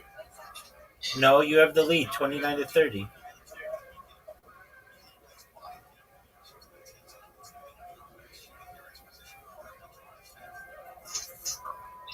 Zoot, are you going to go?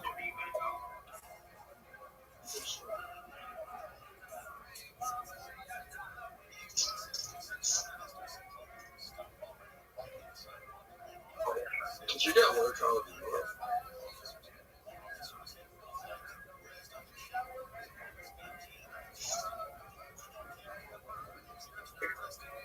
No, I just worked you.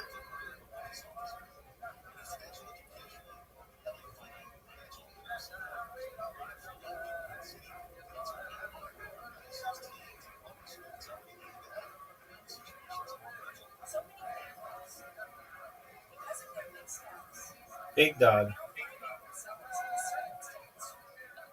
I have no idea how to play. No one does.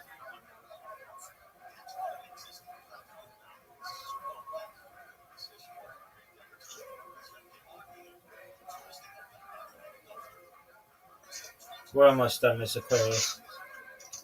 Zoot, are you going to go? Zoot, are you going to go? I'm not sure.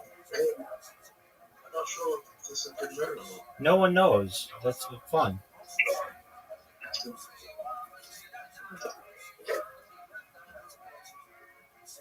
I'm not sure if ace is good or not. No one knows. Oh, you got a pair of aces?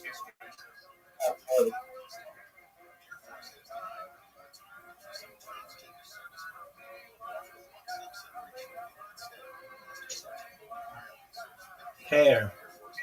Pair. Pair. Pair. Pair. Pair. 15. 15. Run. You took the lead, Zoot. Okay, so that's good. That's good.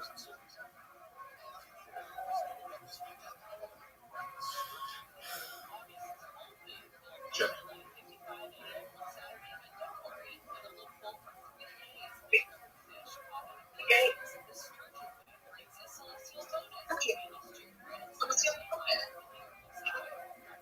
I think I won.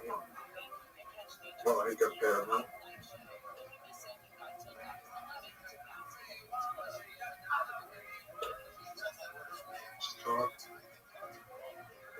Dude, you had two pairs? Okay.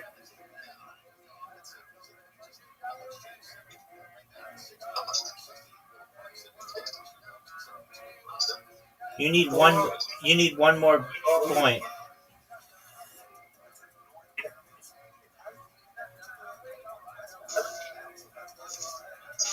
Zoot, you need one more point. Zoot, you need one more point.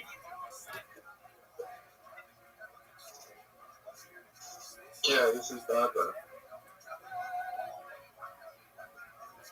You're up, big dog.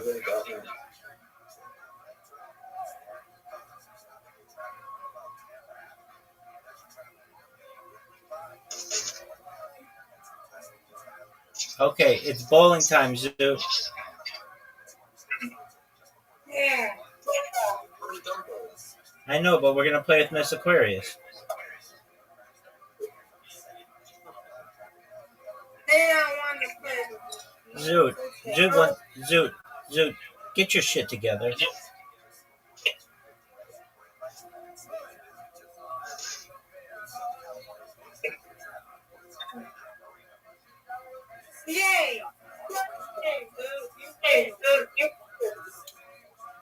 Zoot's absolutely terrible I at know bowling. we're on bank probably. Okay, sounds good. Zoot, good one. What? I mean, it's better shot than this Aquarius, but it's not great. All right, well, calm down on the competition. Right. Actually, we're equal. Oh, wow. Oh, wow, that was bad. You need to spare to come back. We're all tied. 888.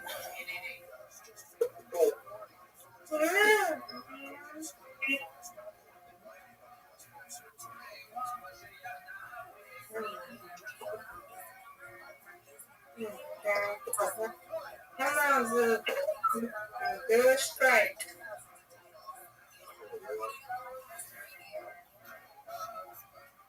Oh, almost. Okay. 2. Okay, man, I see you. I see you. Get there. Oh, man. Strike. I'm going to get these two. No doubt. Oh, no. So I'm in the lead. Yep, Zoot has the lead. Wow.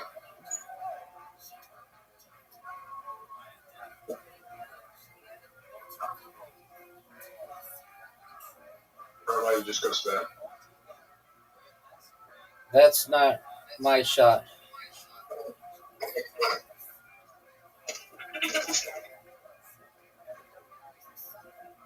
Yes, I got married again. Are you going to get these, Zoot?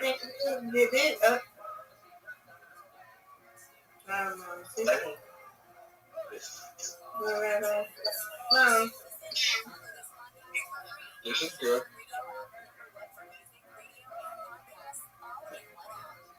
Go ahead.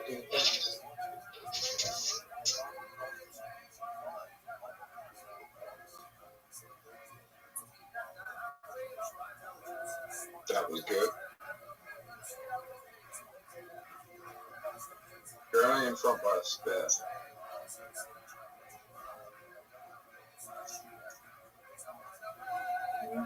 Come on, Zoot. This is straight. Okay, almost. Look at you. You're getting better. Okay. There. There. That's bad. You're doing good. Come on, Rabbi. Strike it.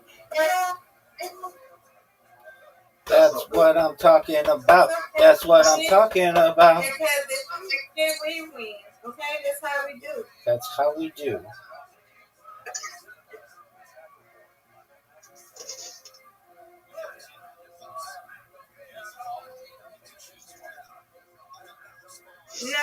Look at it. Come on, Zoot.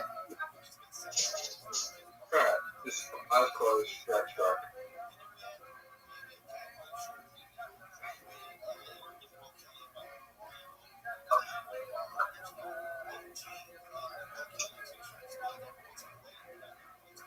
All right. Grab back in the lead. Yes, another strike. Woot, woot. Yeah, let's go. Woot, woot. Another strike. Let's go. I'm talking about. So you get another one. Okay, good job. Thank you, ma'am. Thank you. We win. Word, girl. All right. Man, I got no that. So come on, you gotta get some moves.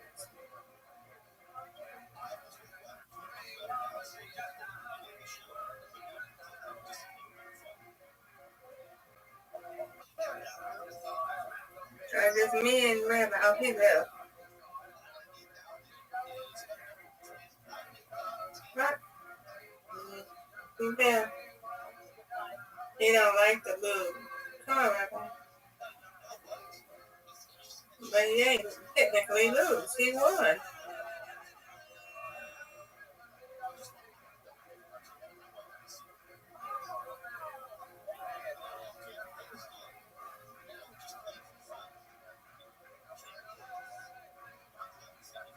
Rabbi.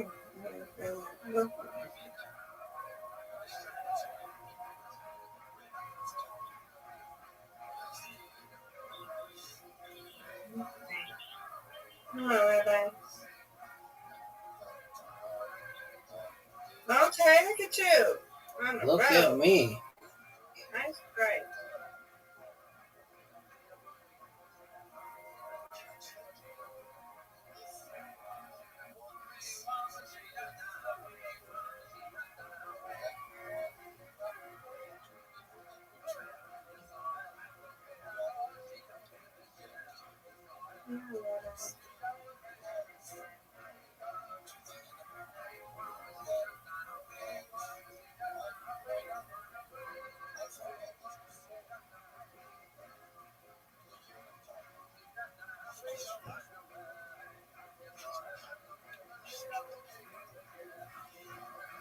Yeah.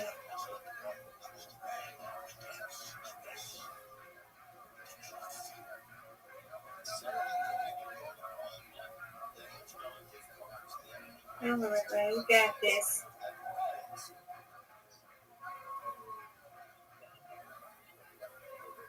Good job. Thank you. You're welcome.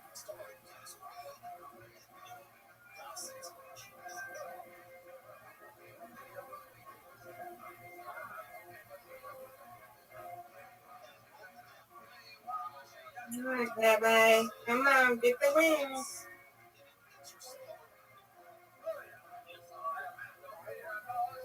You're on a roll. Good job. Ooh, ooh. Do it again. Yay! Ooh, ooh. Do it again. Whoa, whoa. Yay! That's how we do, Miss Aquarius. And you win, I win. I win, you win, girl. Yeah, you did it. Okay. I stay in here, go to sleep, okay? Sweet dreams. Sweet dreams. See you in the morning. If you don't be asleep, you was sleep when I got up this morning. That's what happens. I know. All right, see you in the morning. See you in the morning, God willing. God willing.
I'm not afraid to drink this because it will either represent a dreamless sleep or a just reward.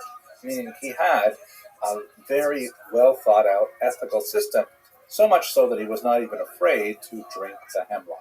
But maybe we'll get back to this a little later on the course. What do we mean when we say medical ethics? What are medical ethics? What are bioethics?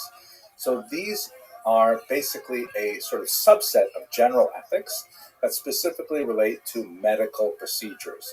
Meaning, if you have an ethical system and then you find yourself in a medical environment where you have to apply those ethics, the application of those ethics to those medical settings are medical ethics. The kinds of issues that are really very fundamental, and we'll get into them throughout this course, are priorities in medicine, for example. If you have scarce resources and you have to apportion them according to an ethically consistent system, how do you decide which person gets the medical treatment first? Or how do you decide which person gets it at all? This is a very, very crucial burning question that continues to affect all societies, including the United States of America. Secondly, what about types of treatments?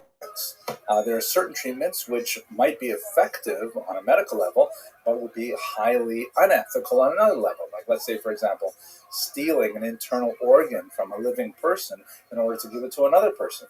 That would clearly be a violation of most basic ethical norms, but nevertheless might be a very effective medical technique. So choosing your medical ethics, working them out, is so crucial to functioning in the medical field.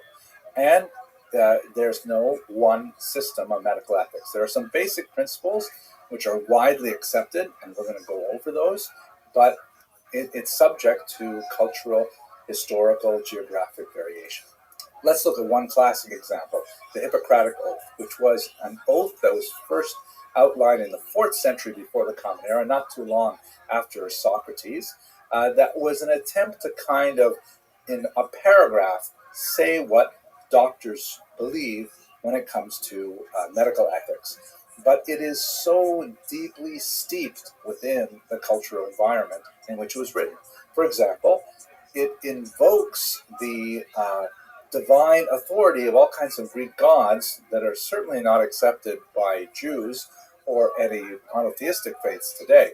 Like it says, I swear by Apollo, physician, and Asclepius, and Hygeia, and kind of saying all the gods and goddesses. Like, invoking that as your authority is clearly a violation of the beliefs of many people.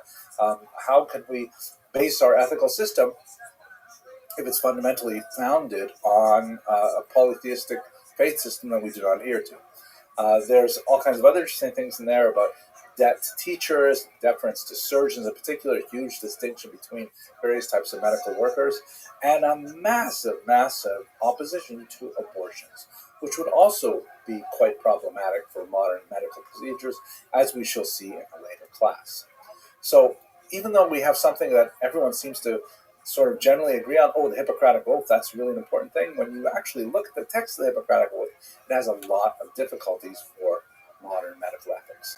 So we have to go a little bit deeper, and we have to say, what are ethics based on? So they are based essentially on values, meaning what are the things that we consider important? When we can rank the things that we consider important, we can structure our ethical system based on that ranking. Once again, values are culturally determined. A couple of examples. Not too long ago, it was considered absolutely appropriate to pay women less for identical work, especially in the Industrial Revolution. Men were considered the ones who were responsible to be the prime breadwinner, and therefore salaries given to men had to be larger because they were expected to support a wife and children. Women, on the other hand, were basically just getting money on the side, that sort of thing. It was a side hustle, as they say. So therefore, they didn't have to be paid as much. Obviously, this would be highly problematic and illegal in contemporary values, especially in the Western world. Other things, for example, Jews would consider very valuable, meaning very full of value, would be the need to preserve the dietary laws of kashrut, to observe the Shabbat, to preserve tzniut, right, with the laws of modesty. All these kinds of things are extremely important to Jews, but not necessarily shared by the broader society. So what you value is something that is clearly shaped by the society in which you live, and you live in a multicultural society in which you may be dealing with patients who have a very different set of values, which you have to deal with, and hopefully respect them whenever possible in a medically appropriate way. Now, these values frequently clash. One person may have one set of values, another person might have a very sincere belief in a different set of values, and those two things will come to clash with each other, and you have to make a decision. The Gemara, the Talmud in Bava Metzia, says a fascinating discussion that we will come to again later when we talk about the allocation of scarce resources. Two people are traveling in a desert, scenario set up. It's kind of a lifeboat morality situation. And they have one flask of water. Two people, one flask of water. The distance between where they are and the next point of civilization is sufficiently far that if they try to share that flask of water, they will both die of thirst. There's not enough for both of them to make it to the next town. On the other hand, should the person who owns that flask of water simply say, it's all mine, and refuse to share it with the other person, even though that will mean certain death for the other person? So the Talmud goes into a tremendous discussion over what does it mean and what are the values.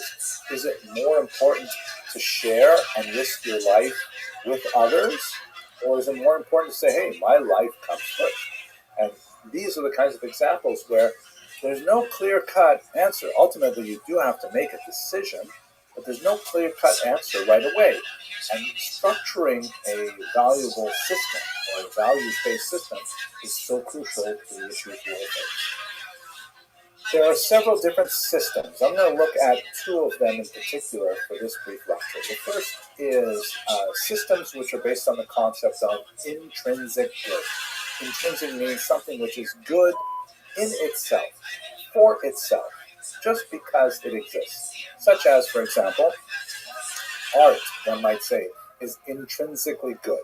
It's true that it may have some extrinsic value, like, for example, if you have a big stain on your wall, you might get a piece of art to cover that stain, so it's good for something else. But in reality, we appreciate art simply because it is good in itself. It makes us happy to look at it. Puppies are also intrinsically good. Life is intrinsically good. They're all kind of love. These are all the kinds of things that people would say they are good in themselves. But even there's lots of debate over what is an intrinsic good. It may be a religiously determined value. Like, who gets to decide much is intrinsically good? Does it have to be intrinsically good for everybody? What if I like Rembrandt and you like Michelangelo? What will happen? I mean, I consider Rembrandt intrinsically good, and you say feh, right? How do we decide that? So Immanuel Kant, who's shown here in this illustration, came up with a brilliant idea called the categorical imperative that essentially worked out a formula to determine when something was intrinsically good. According to the categorical imperative, if you can act in such a way that your action is logically consistent with the way in which all rational beings should similarly act, that's considered an intrinsic good, and it is something which is consistent with duty, which is a very important value for Immanuel Kant. And it actually was an extremely useful way of looking at things. I would love to go into more detail, but I think I would burden you if I actually walked you through. Maybe when we meet on Zoom, we'll speak about the categorical imperative and test it out in a few different ways. But it conflicted with other rival systems. We see, for example, Immanuel Kant has no interest in protecting the observance of Shabbat. There is no intrinsic good in Shabbat, which means I feel really sorry for Immanuel Kant because Shabbat is just so amazingly, obviously intrinsically good, but you only know that when you actually try it out. Catholicism on abortion, the idea for Catholics to oppose abortion on pretty extreme grounds, that would be considered, because it's based on an assertion of intrinsic value to the developing fetus, not necessarily shared by all other faith groups or secular groups. So intrinsic good has its own limitations as systems of ethics go. The other one, which is going to be extremely important for us, and we will return to this time and time again, is systems of ethics which are based on various types of extrinsic goods. Extrinsic, right? Intrinsic means something good in itself. Extrinsic means good for something else. Like, for example, the piece of art that you put on the wall in order to cover up a hole or a stain on the wall.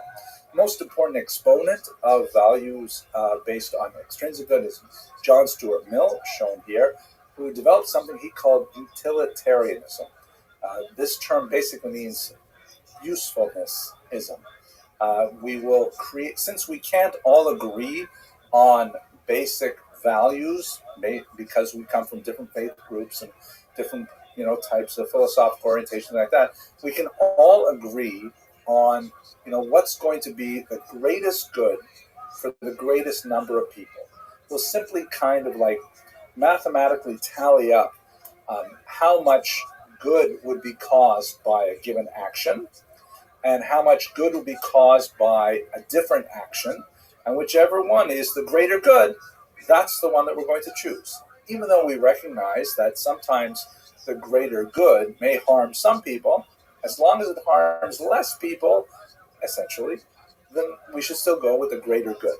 Right? That's the basic idea of utilitarianism, and a huge influence on secular ethics, and very much important for American ethics as well. To give you one example, let's say we have three friends, Reuven, Shimon, and Levi, and they all want to go out to eat dinner together. Shimon and Levi say they want to go to restaurant X. Reuven says, no, come on, let's go to Y. When you have three friends, two of them vote for one restaurant, and the third votes for a different one, obviously, you go with the majority, and you go to restaurant X. Or do you? We'll see in just 1 second. So, what's wrong with utilitarianism, right? Sounds pretty good, okay. So first of all, we have to go back to the beginning. Most good for most people, what do you mean by good? What is good? Do we define good simply in terms of physical pleasure, of hedonism? That seems like a very, very shallow definition of what is good, and precludes all kinds of far more profound types of self-fulfillment. But if we want to go with things like self-fulfillment or even happiness, what makes one person happy might make another person miserable. How do we find common denominators that everyone agrees with is a value? This is unfortunately impossible. So, and one good example of it, if we go back to our restaurant situation, let's say Shimon and Levi are hugely, they're huge fans of a given restaurant X, but Reuven is allergic to peanuts. And that restaurant acts as a Thai restaurant, which is famous for using peanuts. So therefore, Ruvain can choose to go along with the majority and go to the Thai restaurant, but then he will die. And so the huge amount of not good that Ruvain would inherit by going to the Thai restaurant is like overwhelms the small amount of good that Shimon and Levi would have by enjoying their favorite dish of pad Thai or whatever. So with utilitarianism, there's no universally applicable standards. We're just trying to figure out in very rough terms what makes something useful and what makes something less useful. So where we are today, 21st century America, essentially a postmodern society. We may come back to discuss what this term postmodernism a little later, what that actually means. But we basically have a kind of relativistic ethics or a situational ethics where, for the most part, we decide these things as we're going along. We're kind of flailing about, just making decisions on the fly, and it's very, very difficult to have firm ground under us when we hit those really, really difficult situations. That's why studying biomedical ethics is so important, because when you actually get into the field, you won't have time to carefully contemplate all the options. You'll have to have rehearsed many of these scenarios in advance and to have engaged them so that you'll be able to be ready to make the right decision when it happens. Most people tend to say, well, it's all about just basically being a good person. What exactly does that mean? Even a cursory examination of the questions involved suggests that we really don't know what we are doing. Now, I don't want to paint too dire a picture. There are some areas in which there is broad agreement about the direction of modern medical ethics. One of those issues, for example, is the concept of autonomy, meaning the patient's right to choose what they want for their treatment. This is balanced by an older emphasis on paternalism. The term autonomy comes from the words auto, which means like self, and nomos, law, meaning you make your own self-law, your own self-rule. You can choose what's going to happen to your own body. And paternalism comes from the term pater, meaning father. Right? The father knows best. The father doesn't have to tell you what's happening. The father will make all the decisions for you. So while there's still elements of paternalism that are evident from time to time in modern medical ethics, we'll see some of them over this course, but in general there's a lot more emphasis on patient autonomy. Sometimes that gets pretty weird. Like, for example, here in the United States, it's de rigueur to have advertisements for medicines on television, for example. When I grew up in Canada, and in most states, most industrialized nations, it's actually illegal. You can't advertise medicines on television. The reason is because what do I, as a historian, not as a medical doctor, know about this medicine versus that medicine versus a third medicine, right? I trust my doctor to figure out which medicine is right for me. But in the American corporate world, if they can make really catchy ads with the right kind of mood and things like that, then I'll look at that and I'll say, wow, if I took that medicine, my life would be much better. And then I will go back to my doctor and I'll pressure my doctor in order to have him or her prescribe to me that particular medicine. And it's great for commerce, but not necessarily so great for medicine. Nevertheless, that's the nature of the society in which we live in. And like I said, our ethics are colored by the society in which we live. Another basic idea that's very, very common in contemporary modern ethical ethics is the idea of non-maleficence, that means don't hurt people. It comes from a passage in the Hippocratic Oath, primum non nocere.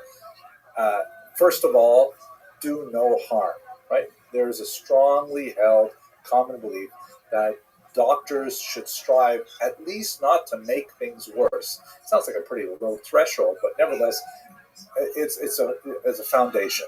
At least don't make things worse. We try to make things better, of course, but at least don't make things worse. Don't go around like a bull in a china shop, let's see what happens if we do this. Let's see what happens if we do that, right? No, at least don't make it worse. And then there is obviously the idea that medical ethics should be just. that there is an idea of accountability for doctors and medical personnel. That's why the main textbook is so important, because it has lots of really important information on the kind of legal implications of what you do in a medical environment.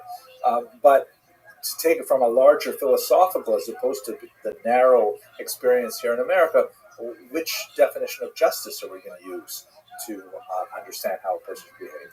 So these are all so crucial for the development of medical ethics, and there are certain basic principles that we will see enacted over and over again.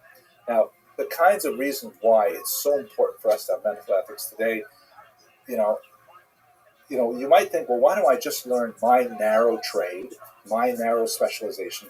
Why do I have to think about these other things? The reality is because the nature of our medical establishment today is that people are over-specialized, and they focus, let's say, so carefully on the left foot that they know everything there is to know about the left foot, but they don't think about what the implications are for the person who owns that particular foot. And we have spent so much of our energy training experts to be highly specialized that they never actually explore the humanities, history, right, which is so crucial for developing that ethical sensibility. Secondly, our technology has advanced way past our ability to understand what it means. We can do things now with genetic technology. We can do all kinds of mind-bending alterations to basic units of human identity that we never were able to do before. And sometimes we know how to do things before we understand whether or not we should do things. We live in a highly litigious environment where doctors and medical personnel are sued all the time, and this is part of the downside of the lack of paternalism as a value. Autonomy means that when people are dissatisfied with their treatment, they have the right to sue their caregivers, and so you have to be protected against that and make sure that your behavior is, of course, corresponding to best practices, ethically and otherwise. And also, one of the huge questions is who ultimately gets to make the medical decisions today? In the American environment in particular, with the nature of health insurance and how that functions, a lot of these decisions are not made by doctors, but really made by the commercial enterprises that support the entire medical infrastructure, and that has to do primarily with health insurance. So these are a whole swirling group of difficult issues that you're going to have to make your way through and find a firm philosophical foundation for your own approach to medical ethics. We're going to go into some more details in the next videos, but I just want to say thank you very much for watching this one.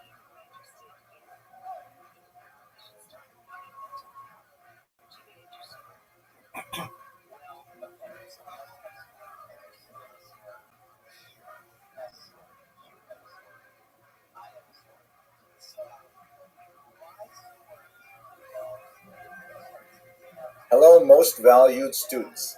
We've had just a moment now to look at the general idea of where ethics come from. Let's take a little bit of a closer look at where Jewish medical ethics come from. As we shall see, there are a lot of different ways that we can use systems to derive consistent and well thought out ethical decisions, but we are going to be spending a lot of time looking at the Jewish medical tradition in this course. So let's understand the basics. Now, if you are totally new to this, this can be quite confusing, but I assure you that as we go through the specific issues later on in this course, we will place all of the relevant pieces of information into their historical boxes, which are quite crucial. But if you are not new to this will be a very quick review, and I'm sure it will be at least moderately helpful. So, first of all, one of the most important differences between Jewish medical ethics and other systems, particularly modern systems based on utilitarianism, are that Jewish medical ethics are based on a fixed system of values that are derived from a revealed source. In other words, the Torah.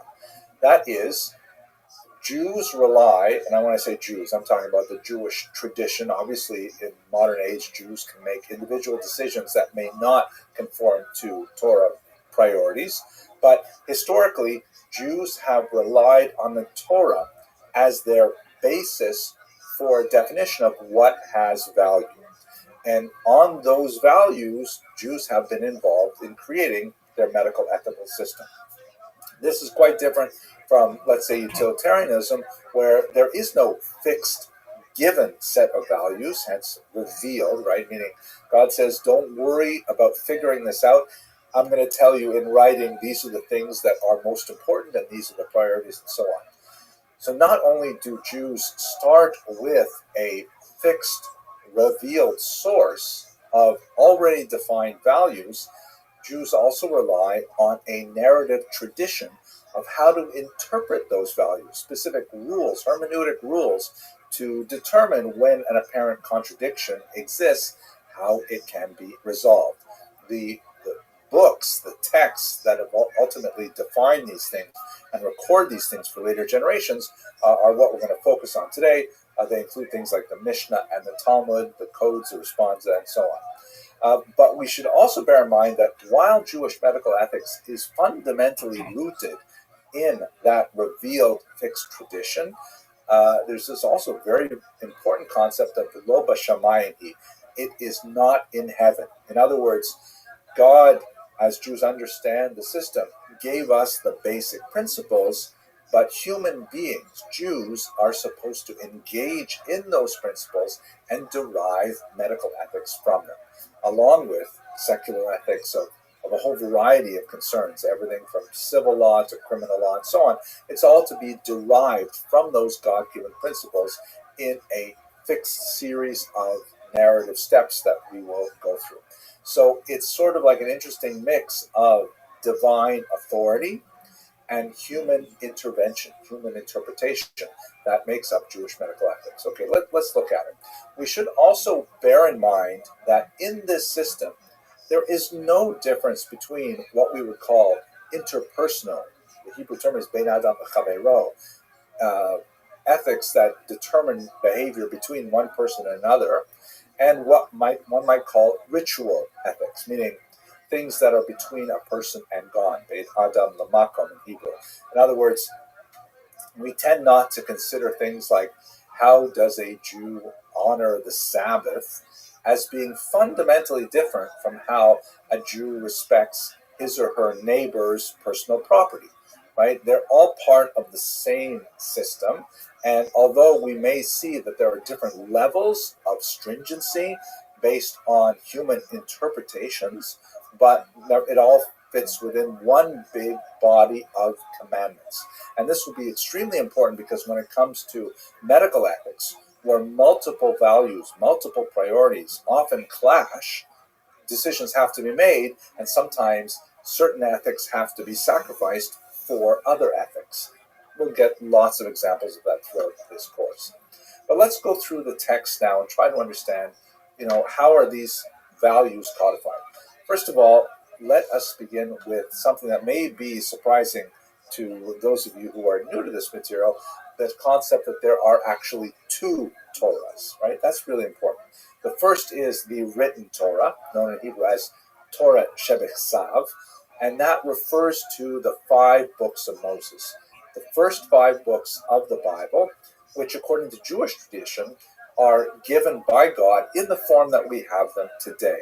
This is obviously at variance with a lot of ideas of modern biblical criticism, but that doesn't matter because we're working within the intellectual ecosystem of Jewish medical ethics, which understands these first 5 books of Moses as being totally authentic and inviolate.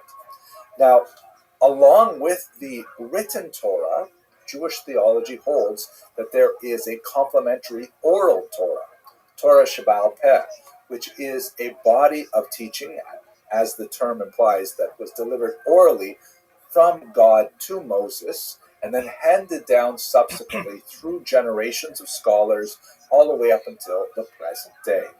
And that oral tradition, which we're going to explore in a little more detail in just a second, is then somehow divided into various areas of teachings. The Mishnah is going to be extremely important. That's essentially a body of law.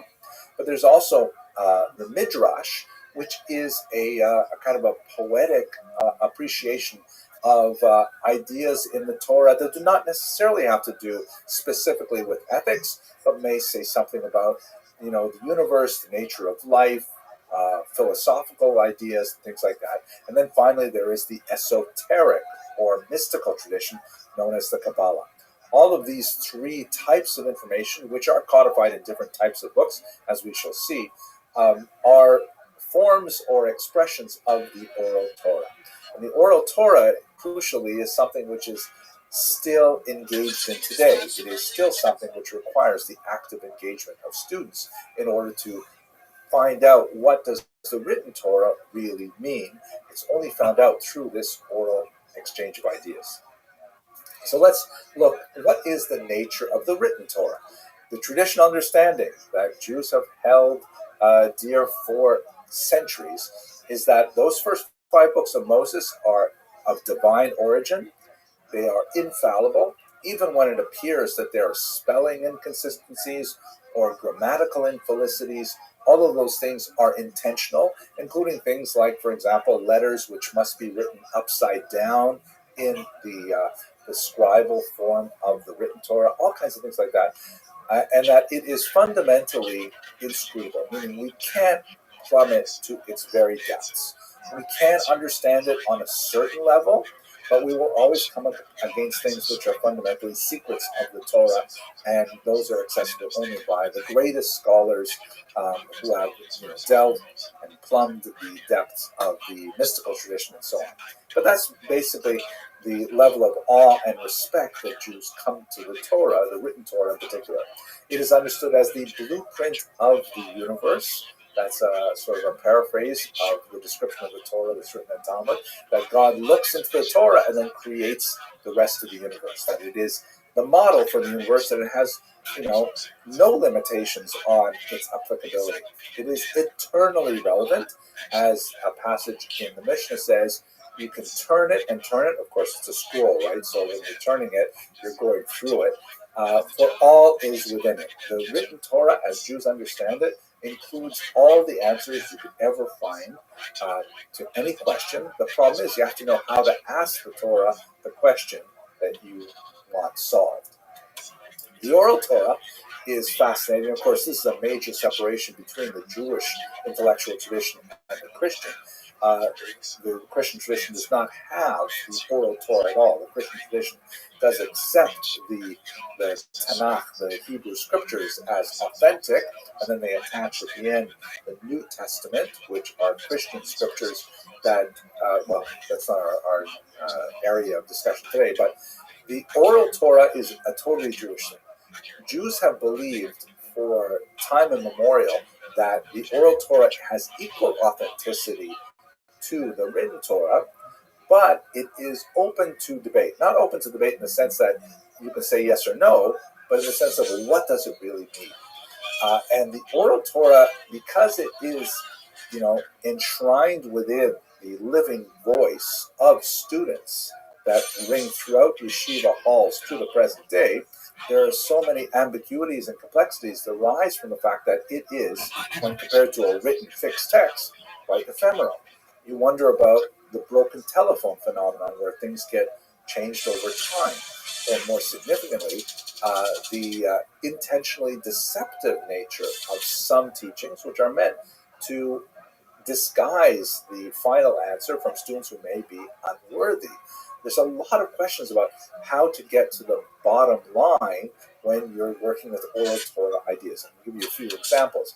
Well, one of the most important ideas in oral Torah is the notion that every student is capable of defining something new, a chidush, something new. But this discovery of something new is actually the rediscovery of something that is actually already buried in the text of the written Torah. But through the exercise of the oral Torah, it becomes revealed as well. So something that previously existed, then found again. I know this is complex. We're not going to go into this in a lot of detail because we're going to get to medical ethics per se in the very next lecture. But let's just get our sense of what the major texts are. Okay, so here are the three major groups of texts. The first one is, as I mentioned earlier, midrash, which are kind of like poetic riffs on passages in the written Torah. Sometimes the midrash has a legal implication. The word for law in Hebrew is halacha, which means the way. And sometimes they are homiletic. The Aramaic term is agadata, or the Hebrew is agada. And that refers to kind of like things which are not necessarily teachings that imply that you should behave differently as a result. This chicken is kosher, that chicken is not kosher. But they illuminate basic ideas of Jewish thought and philosophy. The midrash were collected primarily in the Middle Ages, some of them in the ancient period, and we have them in many different books, including things like the Midrash Rabbah, the Great Midrash.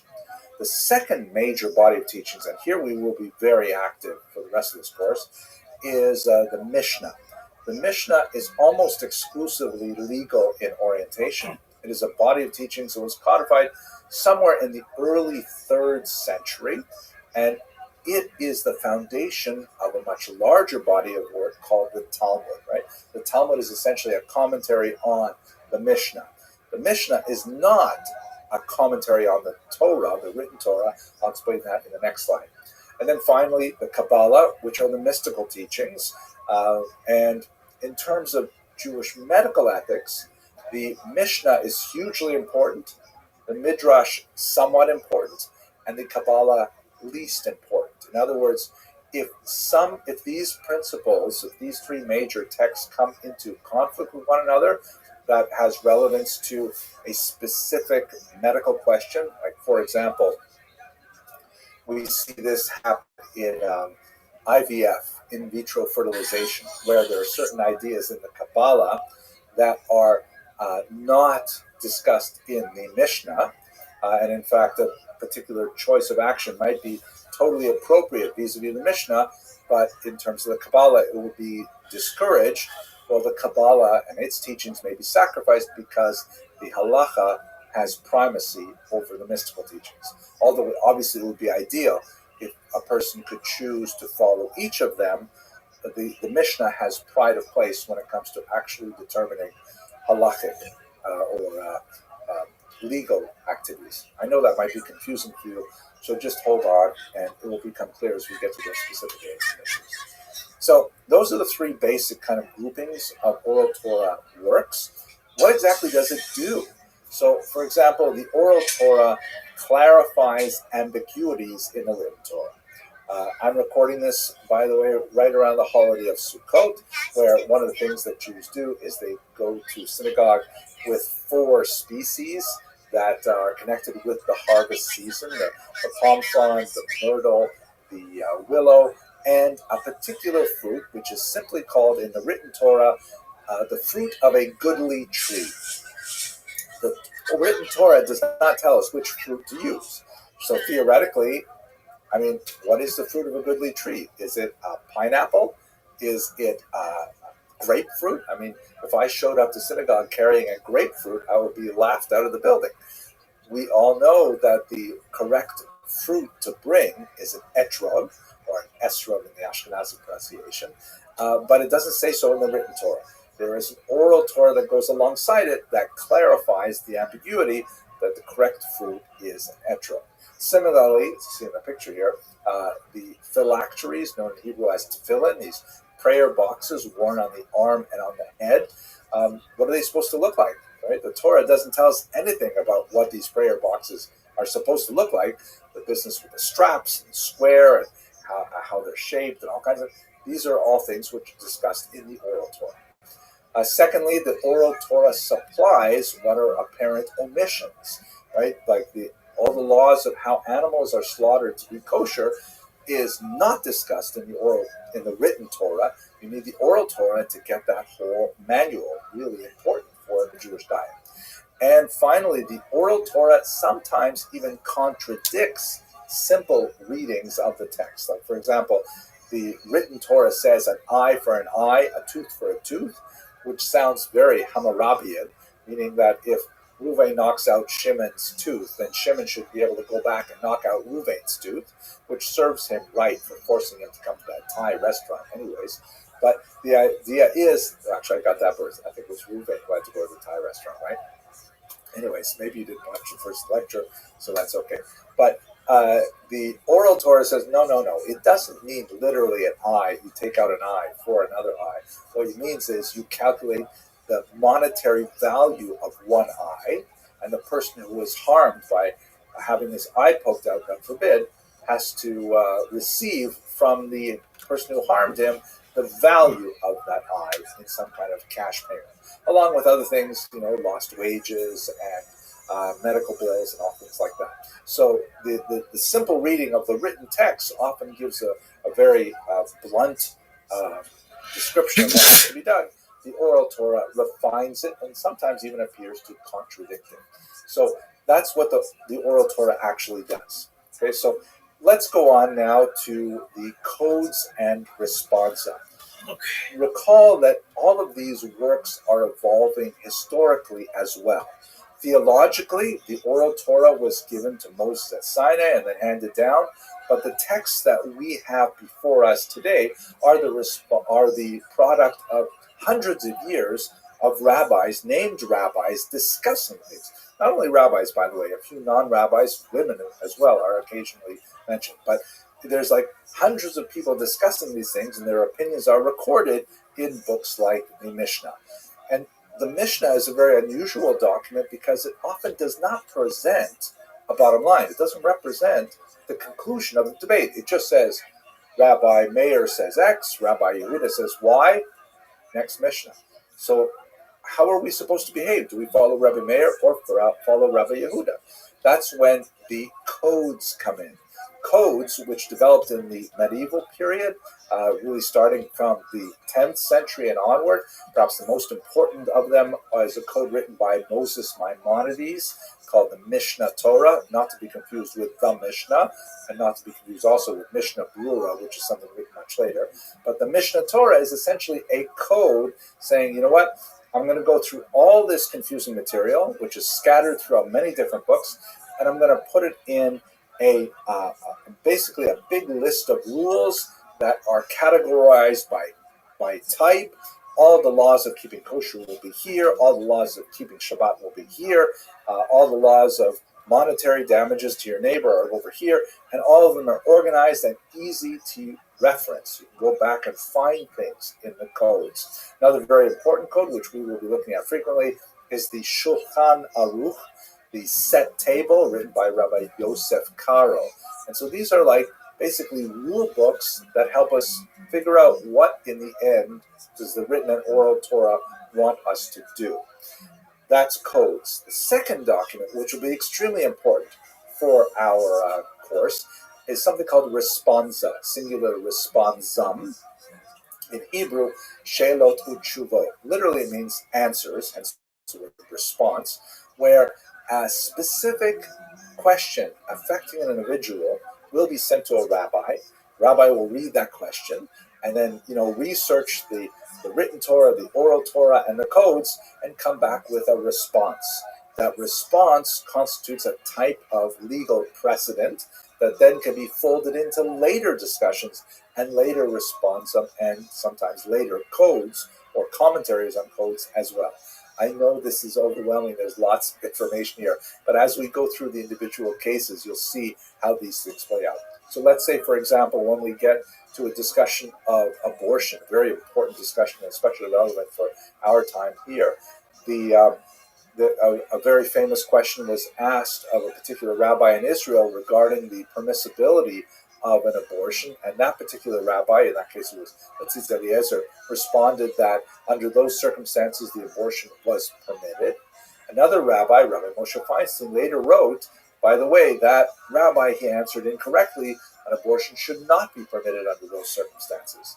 And those two positions, the first one was a classic response, responsum singular, that was delivered to a particular woman in her particular question.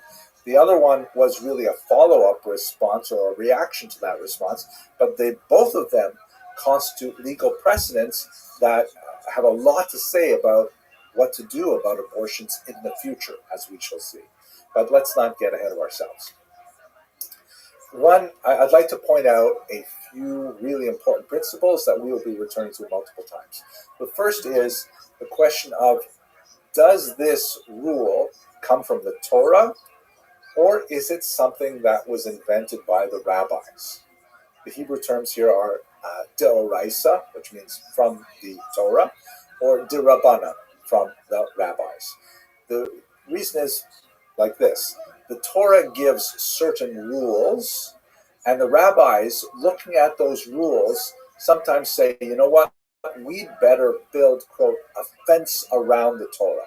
To make sure that people don't transgress the Torah, let's make another rule, which is absolutely human origin. It's a rule that was made up in order to protect people from transgressing the written law. So let's say, for example, on Shabbat, it is forbidden to write. You can't take a pen and actually write words.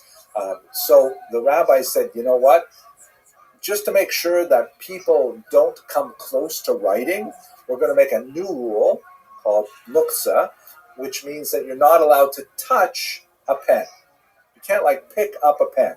It's true that the Torah doesn't say picking up a pen is forbidden, but the rabbis say because writing is forbidden, and that's a serious thing, and you transgress it with the first two letters you write, let's therefore make a new rule, no touching pens. Now, if a person does pick up a pen on Shabbat, they have not violated a Torah rule, they've only violated a rabbinic rule, which is very serious, but nevertheless it's designed to protect people from going all the way and actually writing on the Sabbath. This becomes very relevant because in medical situations, quite often, some rule has to be obviated, meaning a rule has to be set aside in order to save a human life, which is itself, by the way, built into the system. The Torah itself says that human life takes precedence over all the commandments in the Torah, with the exception of 3, as we shall see later on in this course. So then the question is, if you're following the Torah by saving a life, but you have to transgress a rabbinic commandment, under what circumstances is that permissible? That's something that will be very important as we go through the issues in the rest of this course.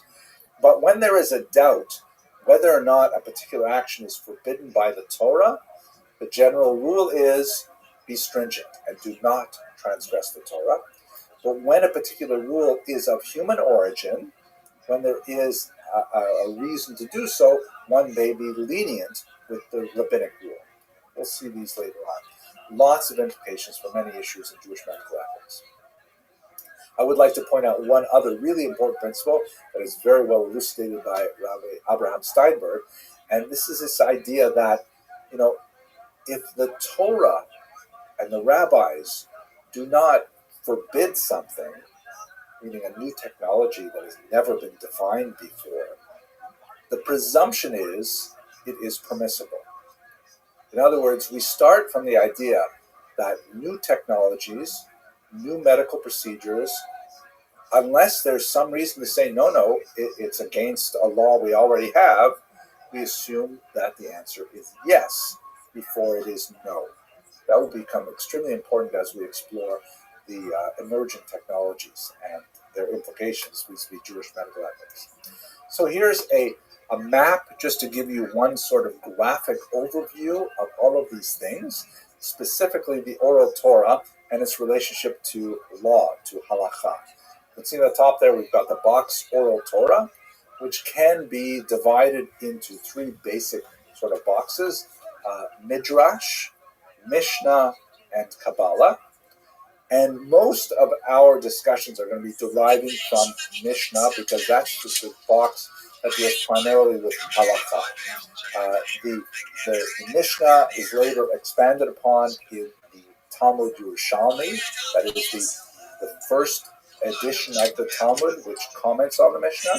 And then a little bit later, you have the Talmud Bavli, the Babylonian Talmud, which also read the Yerushalmi Talmud, so therefore it's kind of considered more authoritative because it could envelop also the Talmud Yerushalmi. This is not the place to go into a discussion of why they are different, why we have both of them, and so on. But for the time being, the Bavli generally has more authority than the Yerushalmi in most areas. And then you have codes and responsa that come from that. The codes are written because the Talmud, by dint of the nature of its structure, is quite diffuse. There's very few areas where all the information on a given topic are concentrated, and in order to really understand anything important, you have to study the entire Talmud in order to know that you're not missing anything. So the codes go back and organize it in new books like the Mishnah Torah or the Shulchan Aruch.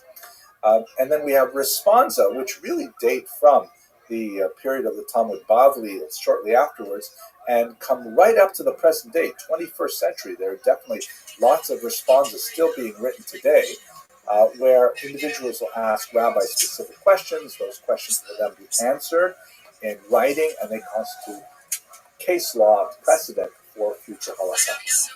Okay, that's a quick overview of the big areas of text that will inform our discussions. Let's get into the actual examples of Jewish medical ethics, beginning with very, very difficult issues like the allocation of scarce resources. Thank you very much for listening.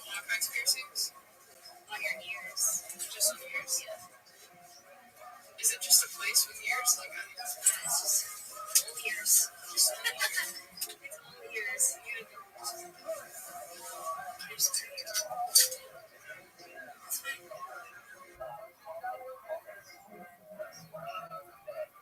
Hello, fellow students of Jewish history. I'd like to begin a brief series of lectures on the Jewish encounter with Rome.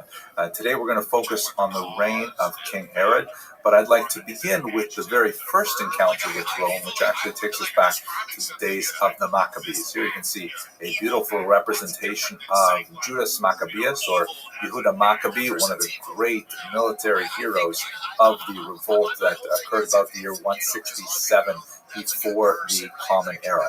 Let's place his role in the encounter with Rome within its historical context. First, we've got to jump back just a little bit further to the reign of Alexander the Great, who, as you can see in this map, extended the empire he created from Macedonia, which is in the green on the left, all the way out through the Greek territories, Asia Minor, all the way through the Eastern Mediterranean, including Egypt, and then all the way out to northern India, Afghanistan. And after he died, this area was divided among 4 of his generals. You can see that the yellow color is the Seleucid Empire, and the sort of bluish-purplish that is dominant in Egypt, that would be the Ptolemaic Empire. And of course, Israel finds itself right in the middle of those territories. And one of the reasons why you can see in this particular map that the land of Israel is sort of colored yellow and purple is because it went back and forth between those 2 rival empires over the next century or so. We've spoken in other lectures about the Maccabean rebellion, and I'm not going to go into it in great detail here, but let us just recall that there were many Jews living in the land of Israel who actively supported the Seleucid Greeks in their program to Hellenize the population, that is, to get the Jewish population in the land of Israel to absorb more and more Greek values, including everything from philosophy and science to athletics and aesthetics. And there was a feeling that this was like a modernizing thing that would bring Jews into the larger world of the Eastern Mediterranean in particular. And traditionalists argued against it, beginning with Matisyahu, who was Judah's father. And this created a kind of a traditionalist revolt against those Hellenizing Jews and against the Seleucid Greeks. Please feel free to have a look at some of my other lectures to get a better sense of how that conflict progressed. At any rate, the point where I'd like to pick it up here is where Yehuda Maccabee, who has taken over the command of the rebel forces, has effectively fought the Greeks to a stalemate. And the Seleucid general Lysias, now after the death of the previous king Antiochus Epiphanes, he proposes an armistice with the Maccabees, saying, okay, you know what? sorry we pushed you too hard. How about we find a compromise? We'll let you, for example, choose your own high priest, which was a major concern for a lot of the moderate population in Israel.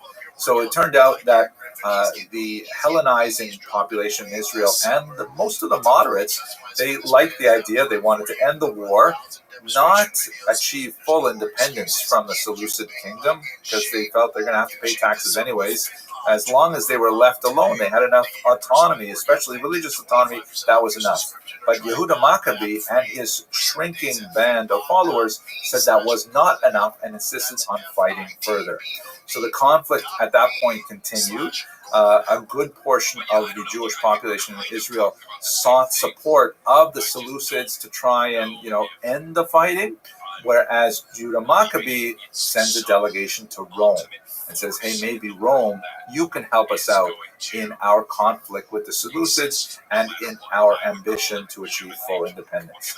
If you look at the book of Maccabees, which does not appear in the Hebrew scriptures, but does appear in a lot of Christian Bibles in the Apocrypha section, this is, by the way, a beautiful reproduction of a 17th century English translation, the King James. And if we zoom in, you see this interesting passage. There's kind of like this header at the beginning. It says, Judas is informed of the power and policy of the Romans and maketh a league with them. And the articles of that league are described here. So the text talks about how Yehuda had heard of how powerful the Romans were, and that he thought that he could enlist them into his aid against the Seleucids. If we jump ahead to the end of the chapter, it says here, verse 24, if there come any war upon the Romans or any of their confederates throughout all the dominion, the people of the Jews shall help them, right? This is like a mutual assistance treaty, as the time shall be appointed with all their heart. 26, neither shall they give anything unto them that make war upon them, meaning they will not help the enemies of the Romans at all, or aid them with victuals, weapons, money, or chips. And I wondered about that. Why are they not giving them chips? What's so important about the chips? It must be they had these great chips pals. This is not, by the way, a paid product announcement. I actually like these chips a lot. So that was a joke. I'm sorry. I don't know why I put these things in there. But at any rate, let's go back. As it has seemed good unto the Romans, but they shall keep their covenant without taking anything therefore. So the idea was they signed a mutual assistance pact. The Jews would help the Romans if anyone attacked Rome, and theoretically at least, the Romans would help the Jews if anyone attacked Israel. Now, it turned out that it was more of a kind of a cynical agreement, and you'll see how it turns out. If you look at the Greek original, the text has both the Jews and the Romans virtually promising the same to each other, but it didn't work out that way. Meanwhile, the Seleucid kingdom lost control of Israel, and the Maccabees were able to actually achieve Yehuda Maccabee's dream of independence. He himself was killed in battle, but as you can see from this map, not only were the Maccabees able to establish a new dynasty called the Hasmonean kingdom, or Hashmonaim, but they were actually able to expand it significantly throughout the region, on the other side of the Jordan as well, and that's essentially the history of the Maccabean kingdom from the revolt in about the year 167 until the arrival of Pompey, a Roman general, and that's what we're going to turn to next. But to understand the nature of the Maccabean kingdoms, even though the Jews had a significant amount of independence, there was significant friction, and even though this was originally a rebellion against Greek values, the Hashmonaim gradually absorbed more and more of Greek ideas as well. And it kind of slid back into that Hellenizing frame over the next 100-odd years. Here you see, for example, a coin from Alexander Yanai, one of the most brutal of the kings of the era, a huge enemy to the rabbis. And as you can see from the right-hand side, the coin has an image of looks like a sun that's actually in bas-relief. It's actually extruded from the coin itself, which according to some rabbinic opinions would be directly forbidden as a kind of idolatrous image, like sun worship. At any rate, when he died in 76, there was a period of a rapprochement between the Maccabean leaders who had, claimed for themselves both the title of king and the title of high priest. His widow, Salome Alexandra, known affectionately as Shlom Tzion HaMalka in Hebrew, during her reign, there was actually a period of great rapprochement between the rabbis and the rulers, and it was a period of tremendous prosperity, which unfortunately ended under her sons. When she passed away, the region was thrown into a civil conflict once again. And that's what brought General Pompey to Israel, the first encounter of Rome with the land of Israel proper. The civil war that erupted between the sons of Alexander Yanai and Salome Alexandra, who were named Hyrcanus II, he was the elder, and he was the high priest, the Kohen Gadol. And his younger brother was Yehuda Aristobulus II, and both of them claimed rule. Hyrcanus II was the elder, but he was widely regarded as an ineffective leader. Yehuda Aristobulus was much more ambitious and apparently capable, and wished to challenge his brother for the rule. Among other things, the idea that the role of Kohen Gadol and Melech, that is, high priest and king, should be separated. Both of the brothers ended up appealing to the Roman general Pompey, who was in the north at the time, for aid. Pompey looked at both of them, and he technically favored the weak Hyrcanus, but in reality, he just wanted to subjugate Judea to Rome. And when he came into the area, he nominally supported Hyrcanus, but in reality, he took it over and, in fact, defiled the temple in a rather disgusting manner. This was in the year 63 before the Common Era. About 20 years later, Hyrcanus would ultimately be deposed by his nephew, Antigonus, who was actually Aristobulus' son. According to Josephus, Antigonus actually bit off his uncle's ears, which mutilated him in such a way that he was no longer fit to serve as the Kohen Gadol, because there are certain laws about how the high priest has to appear. Rather nasty kind of event. But this means that from 63 before the Common Era, Rome is officially in charge of the land of Israel. Let us now turn a little bit later in time to the rise of one of the greatest kings of Israel in this era, King Herod.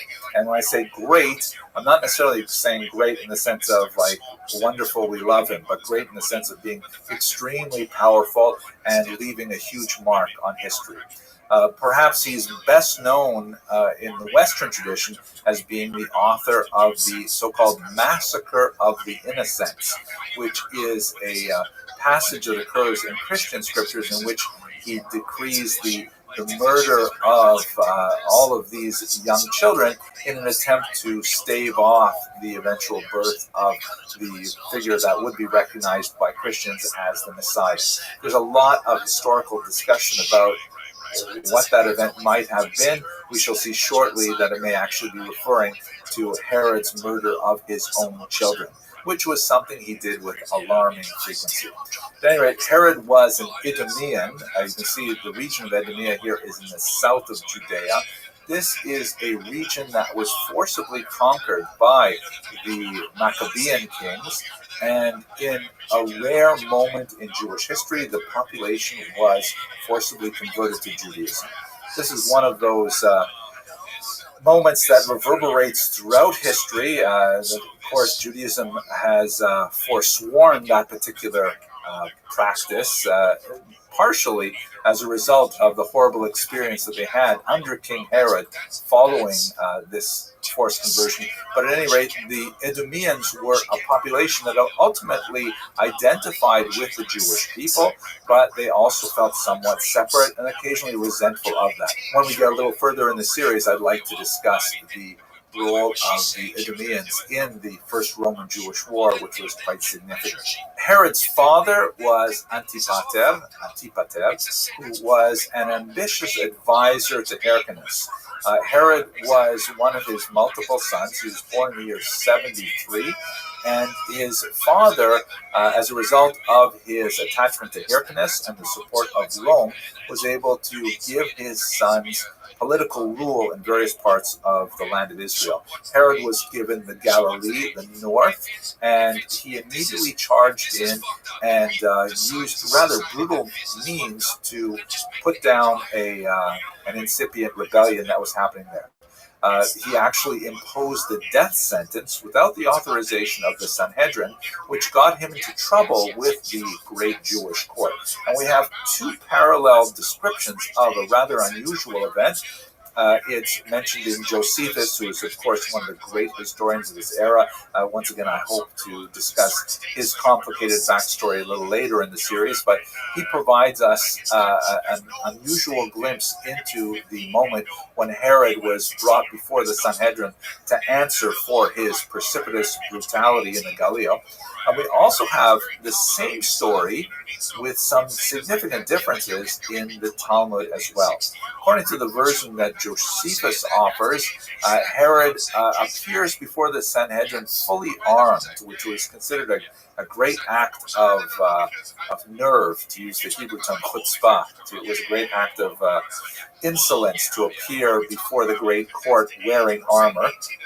And he effectively cowed all of the judges into submission. And essentially, they let him go without any kind of reprimand. In the Talmudic version, which you can see here, appears on page 19b of Tractate Sanhedrin. In the Talmudic version, it is Shimon ben Shetach, who is the great rabbi who stands up against Alexander Yanai the king and challenges his colleagues. But in the Josephine version, it is none other than the great Shammai, the interlocutor to Hillel, who is the only rabbi who has the courage to stand up to Herod, but unfortunately he is not supported by the rest of the Sanhedrin, and Herod walks. Why these two versions, Josephus and the Talmud, differ in the important details of which figures are speaking is beyond the scope of this discussion. Herod brought three particular skills to his rule in the land of Israel, and we'll see them play out over his long career. The first is that he was capable of bold, brutal repression, that he had very little qualms about using violence to support his rule. Secondly, and ironically, this was combined with a remarkable level of public generosity, that he was certainly capable of recognizing the needs of a larger population and to provide for their tax relief and grain whenever possible, and especially, as we shall see shortly, in a massive series of public building works that were designed quite often for public benefit. So this combination of being very brutal and bold and at the same time very generous is rather unusual and certainly helped to promote his rule. And the third skill that he possessed was he was an extremely shrewd cultivator of relationships and alliances, particularly early in his life. He was very, very careful and able to thread the needle between various Roman factions and to find supporters and patrons and know when to genuflect and when to fight back. He was able to secure his realm primarily because of these three skills: bold, brutal repression, remarkable public generosity, and his shrewd cultivation of relationships and alliances. Thank you very much for watching. This is good because right now the internet, social media is the Wild West. And kids are making money and showing their tits, and there's other creepy shit out there. In 10 years, there's going to be regulations. Yeah, you're right. Thank God you don't have a 6-year-old girl right now. Yeah. In 10 years, we're like, holy shit. Yeah, there's weird bullshit. There's just weird mental health issues. I know. Yeah. Remember when it was just, you were 18, you could post whatever you want? All that's going to go away. By the time our kids are old enough to deal with it, there's going to be regulations. But maybe, wait, hold on, guys. Maybe Hello, fellow students of Jewish history. In the previous lecture in the series, we looked at the first encounter of the Jews with the Romans in the period of the Maccabees, and then brought it up to look a little more closely at the beginnings of the reign of King Herod. I'd like to continue with the discussion of King Herod, specifically looking at his remarkable achievements in public works and in great, fantastic displays of architectural skill. So perhaps the most significant and certainly the longest lasting of Herod's great architectural contributions to the land of Israel and the Jewish people is a huge renovation of the temple. The rabbis in the Talmud are somewhat ambivalent about it because Herod himself, even though he did a fantastic job beautifying the temple and expanding it, he was a really brutal, awful ruler, as we shall see in the next lecture in this series. And if you look at this very beautiful diagram, which I purchased from Ritzmeier, he has a great site that has all kinds of amazing architectural drawings. You can see the Temple Mount as it existed under King Hezekiah. You can see the Temple Mount under King Chizkiyahu at the top. Of course, the temple is attributed to Shlomo HaMelech, but we're looking at the mount as a whole here. And then you have a few additions during the Maccabean era. And then the fourth picture from the top is how it was vastly expanded by King Herod. You can see the green area represents a dramatic expansion of the Temple Mount area as a whole. There's also a beautification of the actual structures. Josephus tells us that only Kohanim, only priests, were allowed to work on the construction, and that it never rained in the daytime, only at night, of course, during the rainy season and so on. And then on the bottom, by the way, you see that obviously it's changed dramatically because the temple structures were all destroyed during the First Roman-Jewish War in the year 70.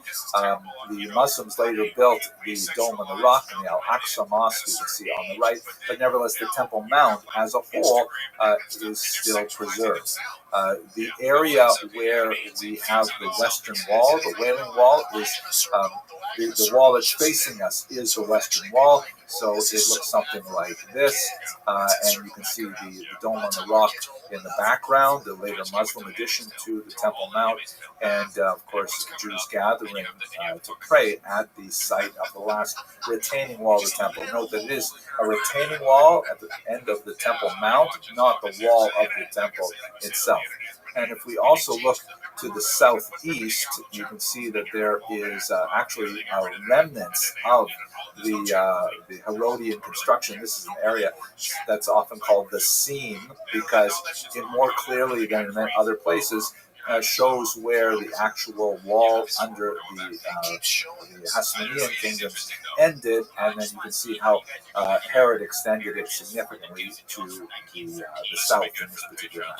Anyway, that was one of his greatest public contributions because, of course, the temple was the central ritual site for all Jews of the world, and by beautifying it and expanding it like this, he made it much more accessible to the larger population as a whole. And I should also mention, by the way, that his public generosity in terms of temples extended throughout the Eastern Mediterranean. He was not shy about offering sacrifices at non-Jewish temples as well, something which the rabbis would not approve of, to be sure, but he often generously gave donations to other temples elsewhere in the Eastern Mediterranean, and he was known as kind of very, philanthropic king from a significant territory in the land of Israel. Caesarea is one of my favorite places. This is one of the most beautiful locations in the land of Israel, and Herod had designated it as the primary location of the Roman-Jewish nexus in Israel. That is, unlike Jerusalem, to be sure, and unlike much of Judea and the Galilee, Caesarea was to be essentially a Roman city. And he put a tremendous amount of money into renovating this city to make it acceptable to the Roman aesthetic.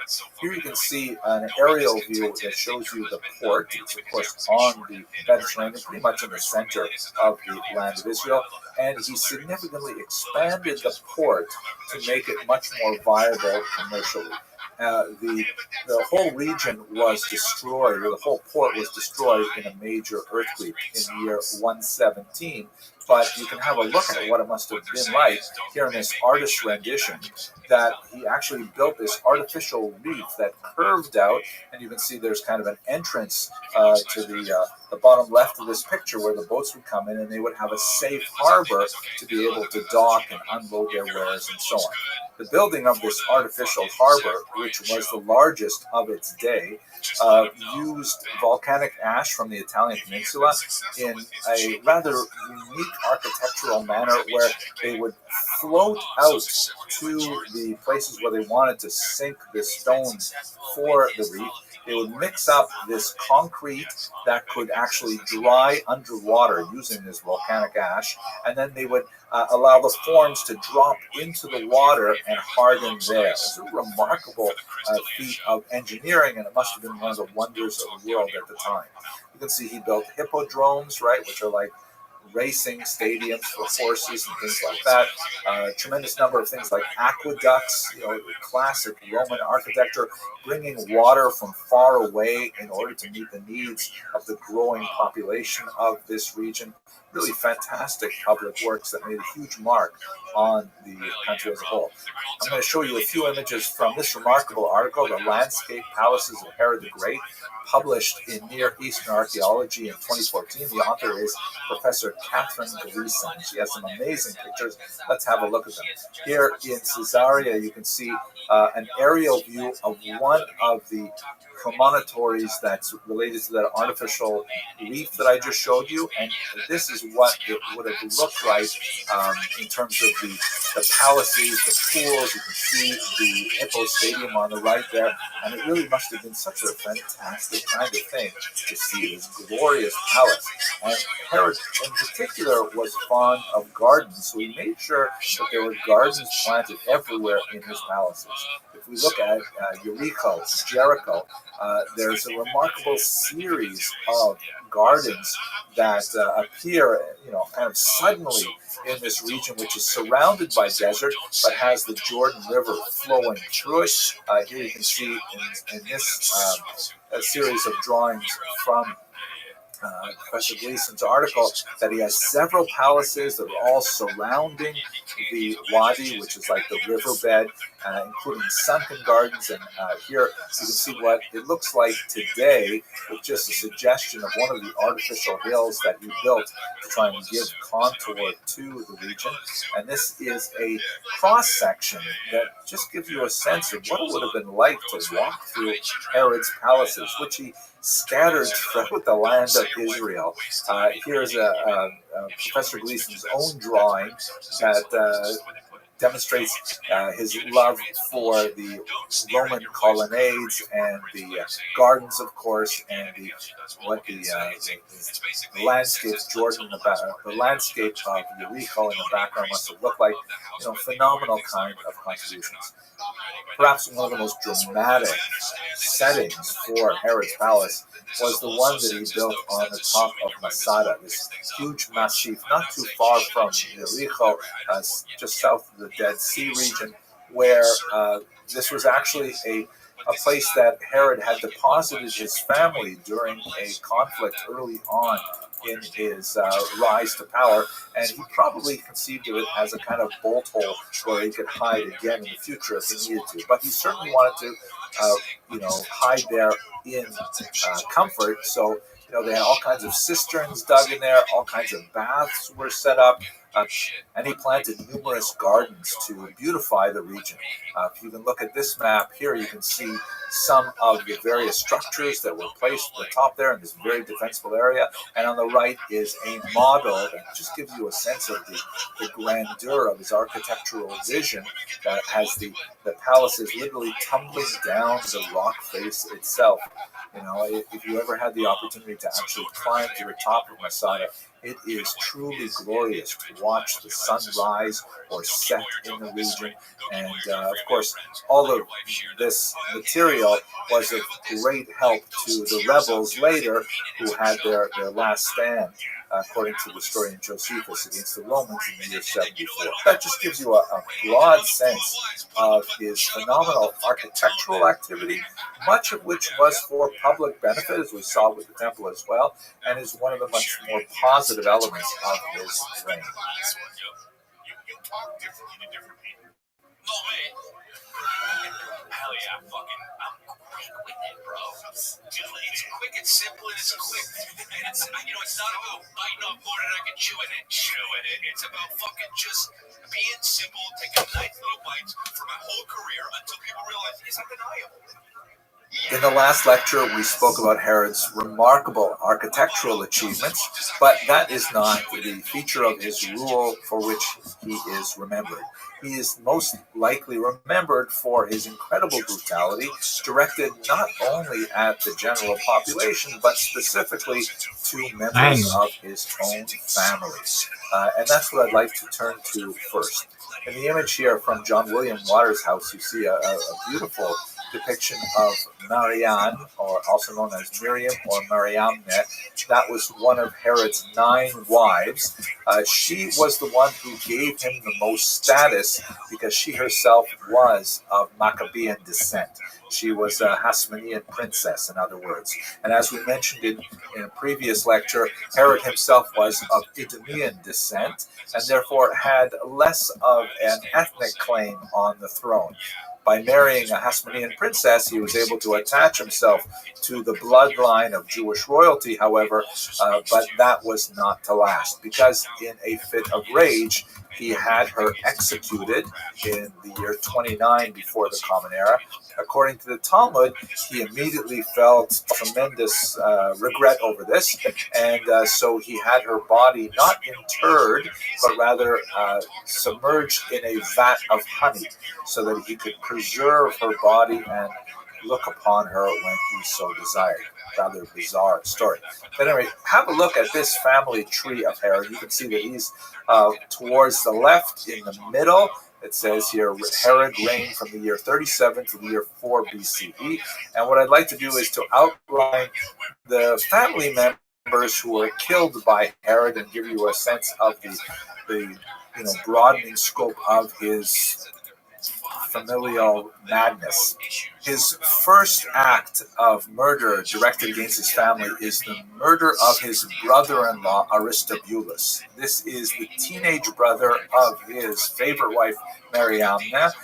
He was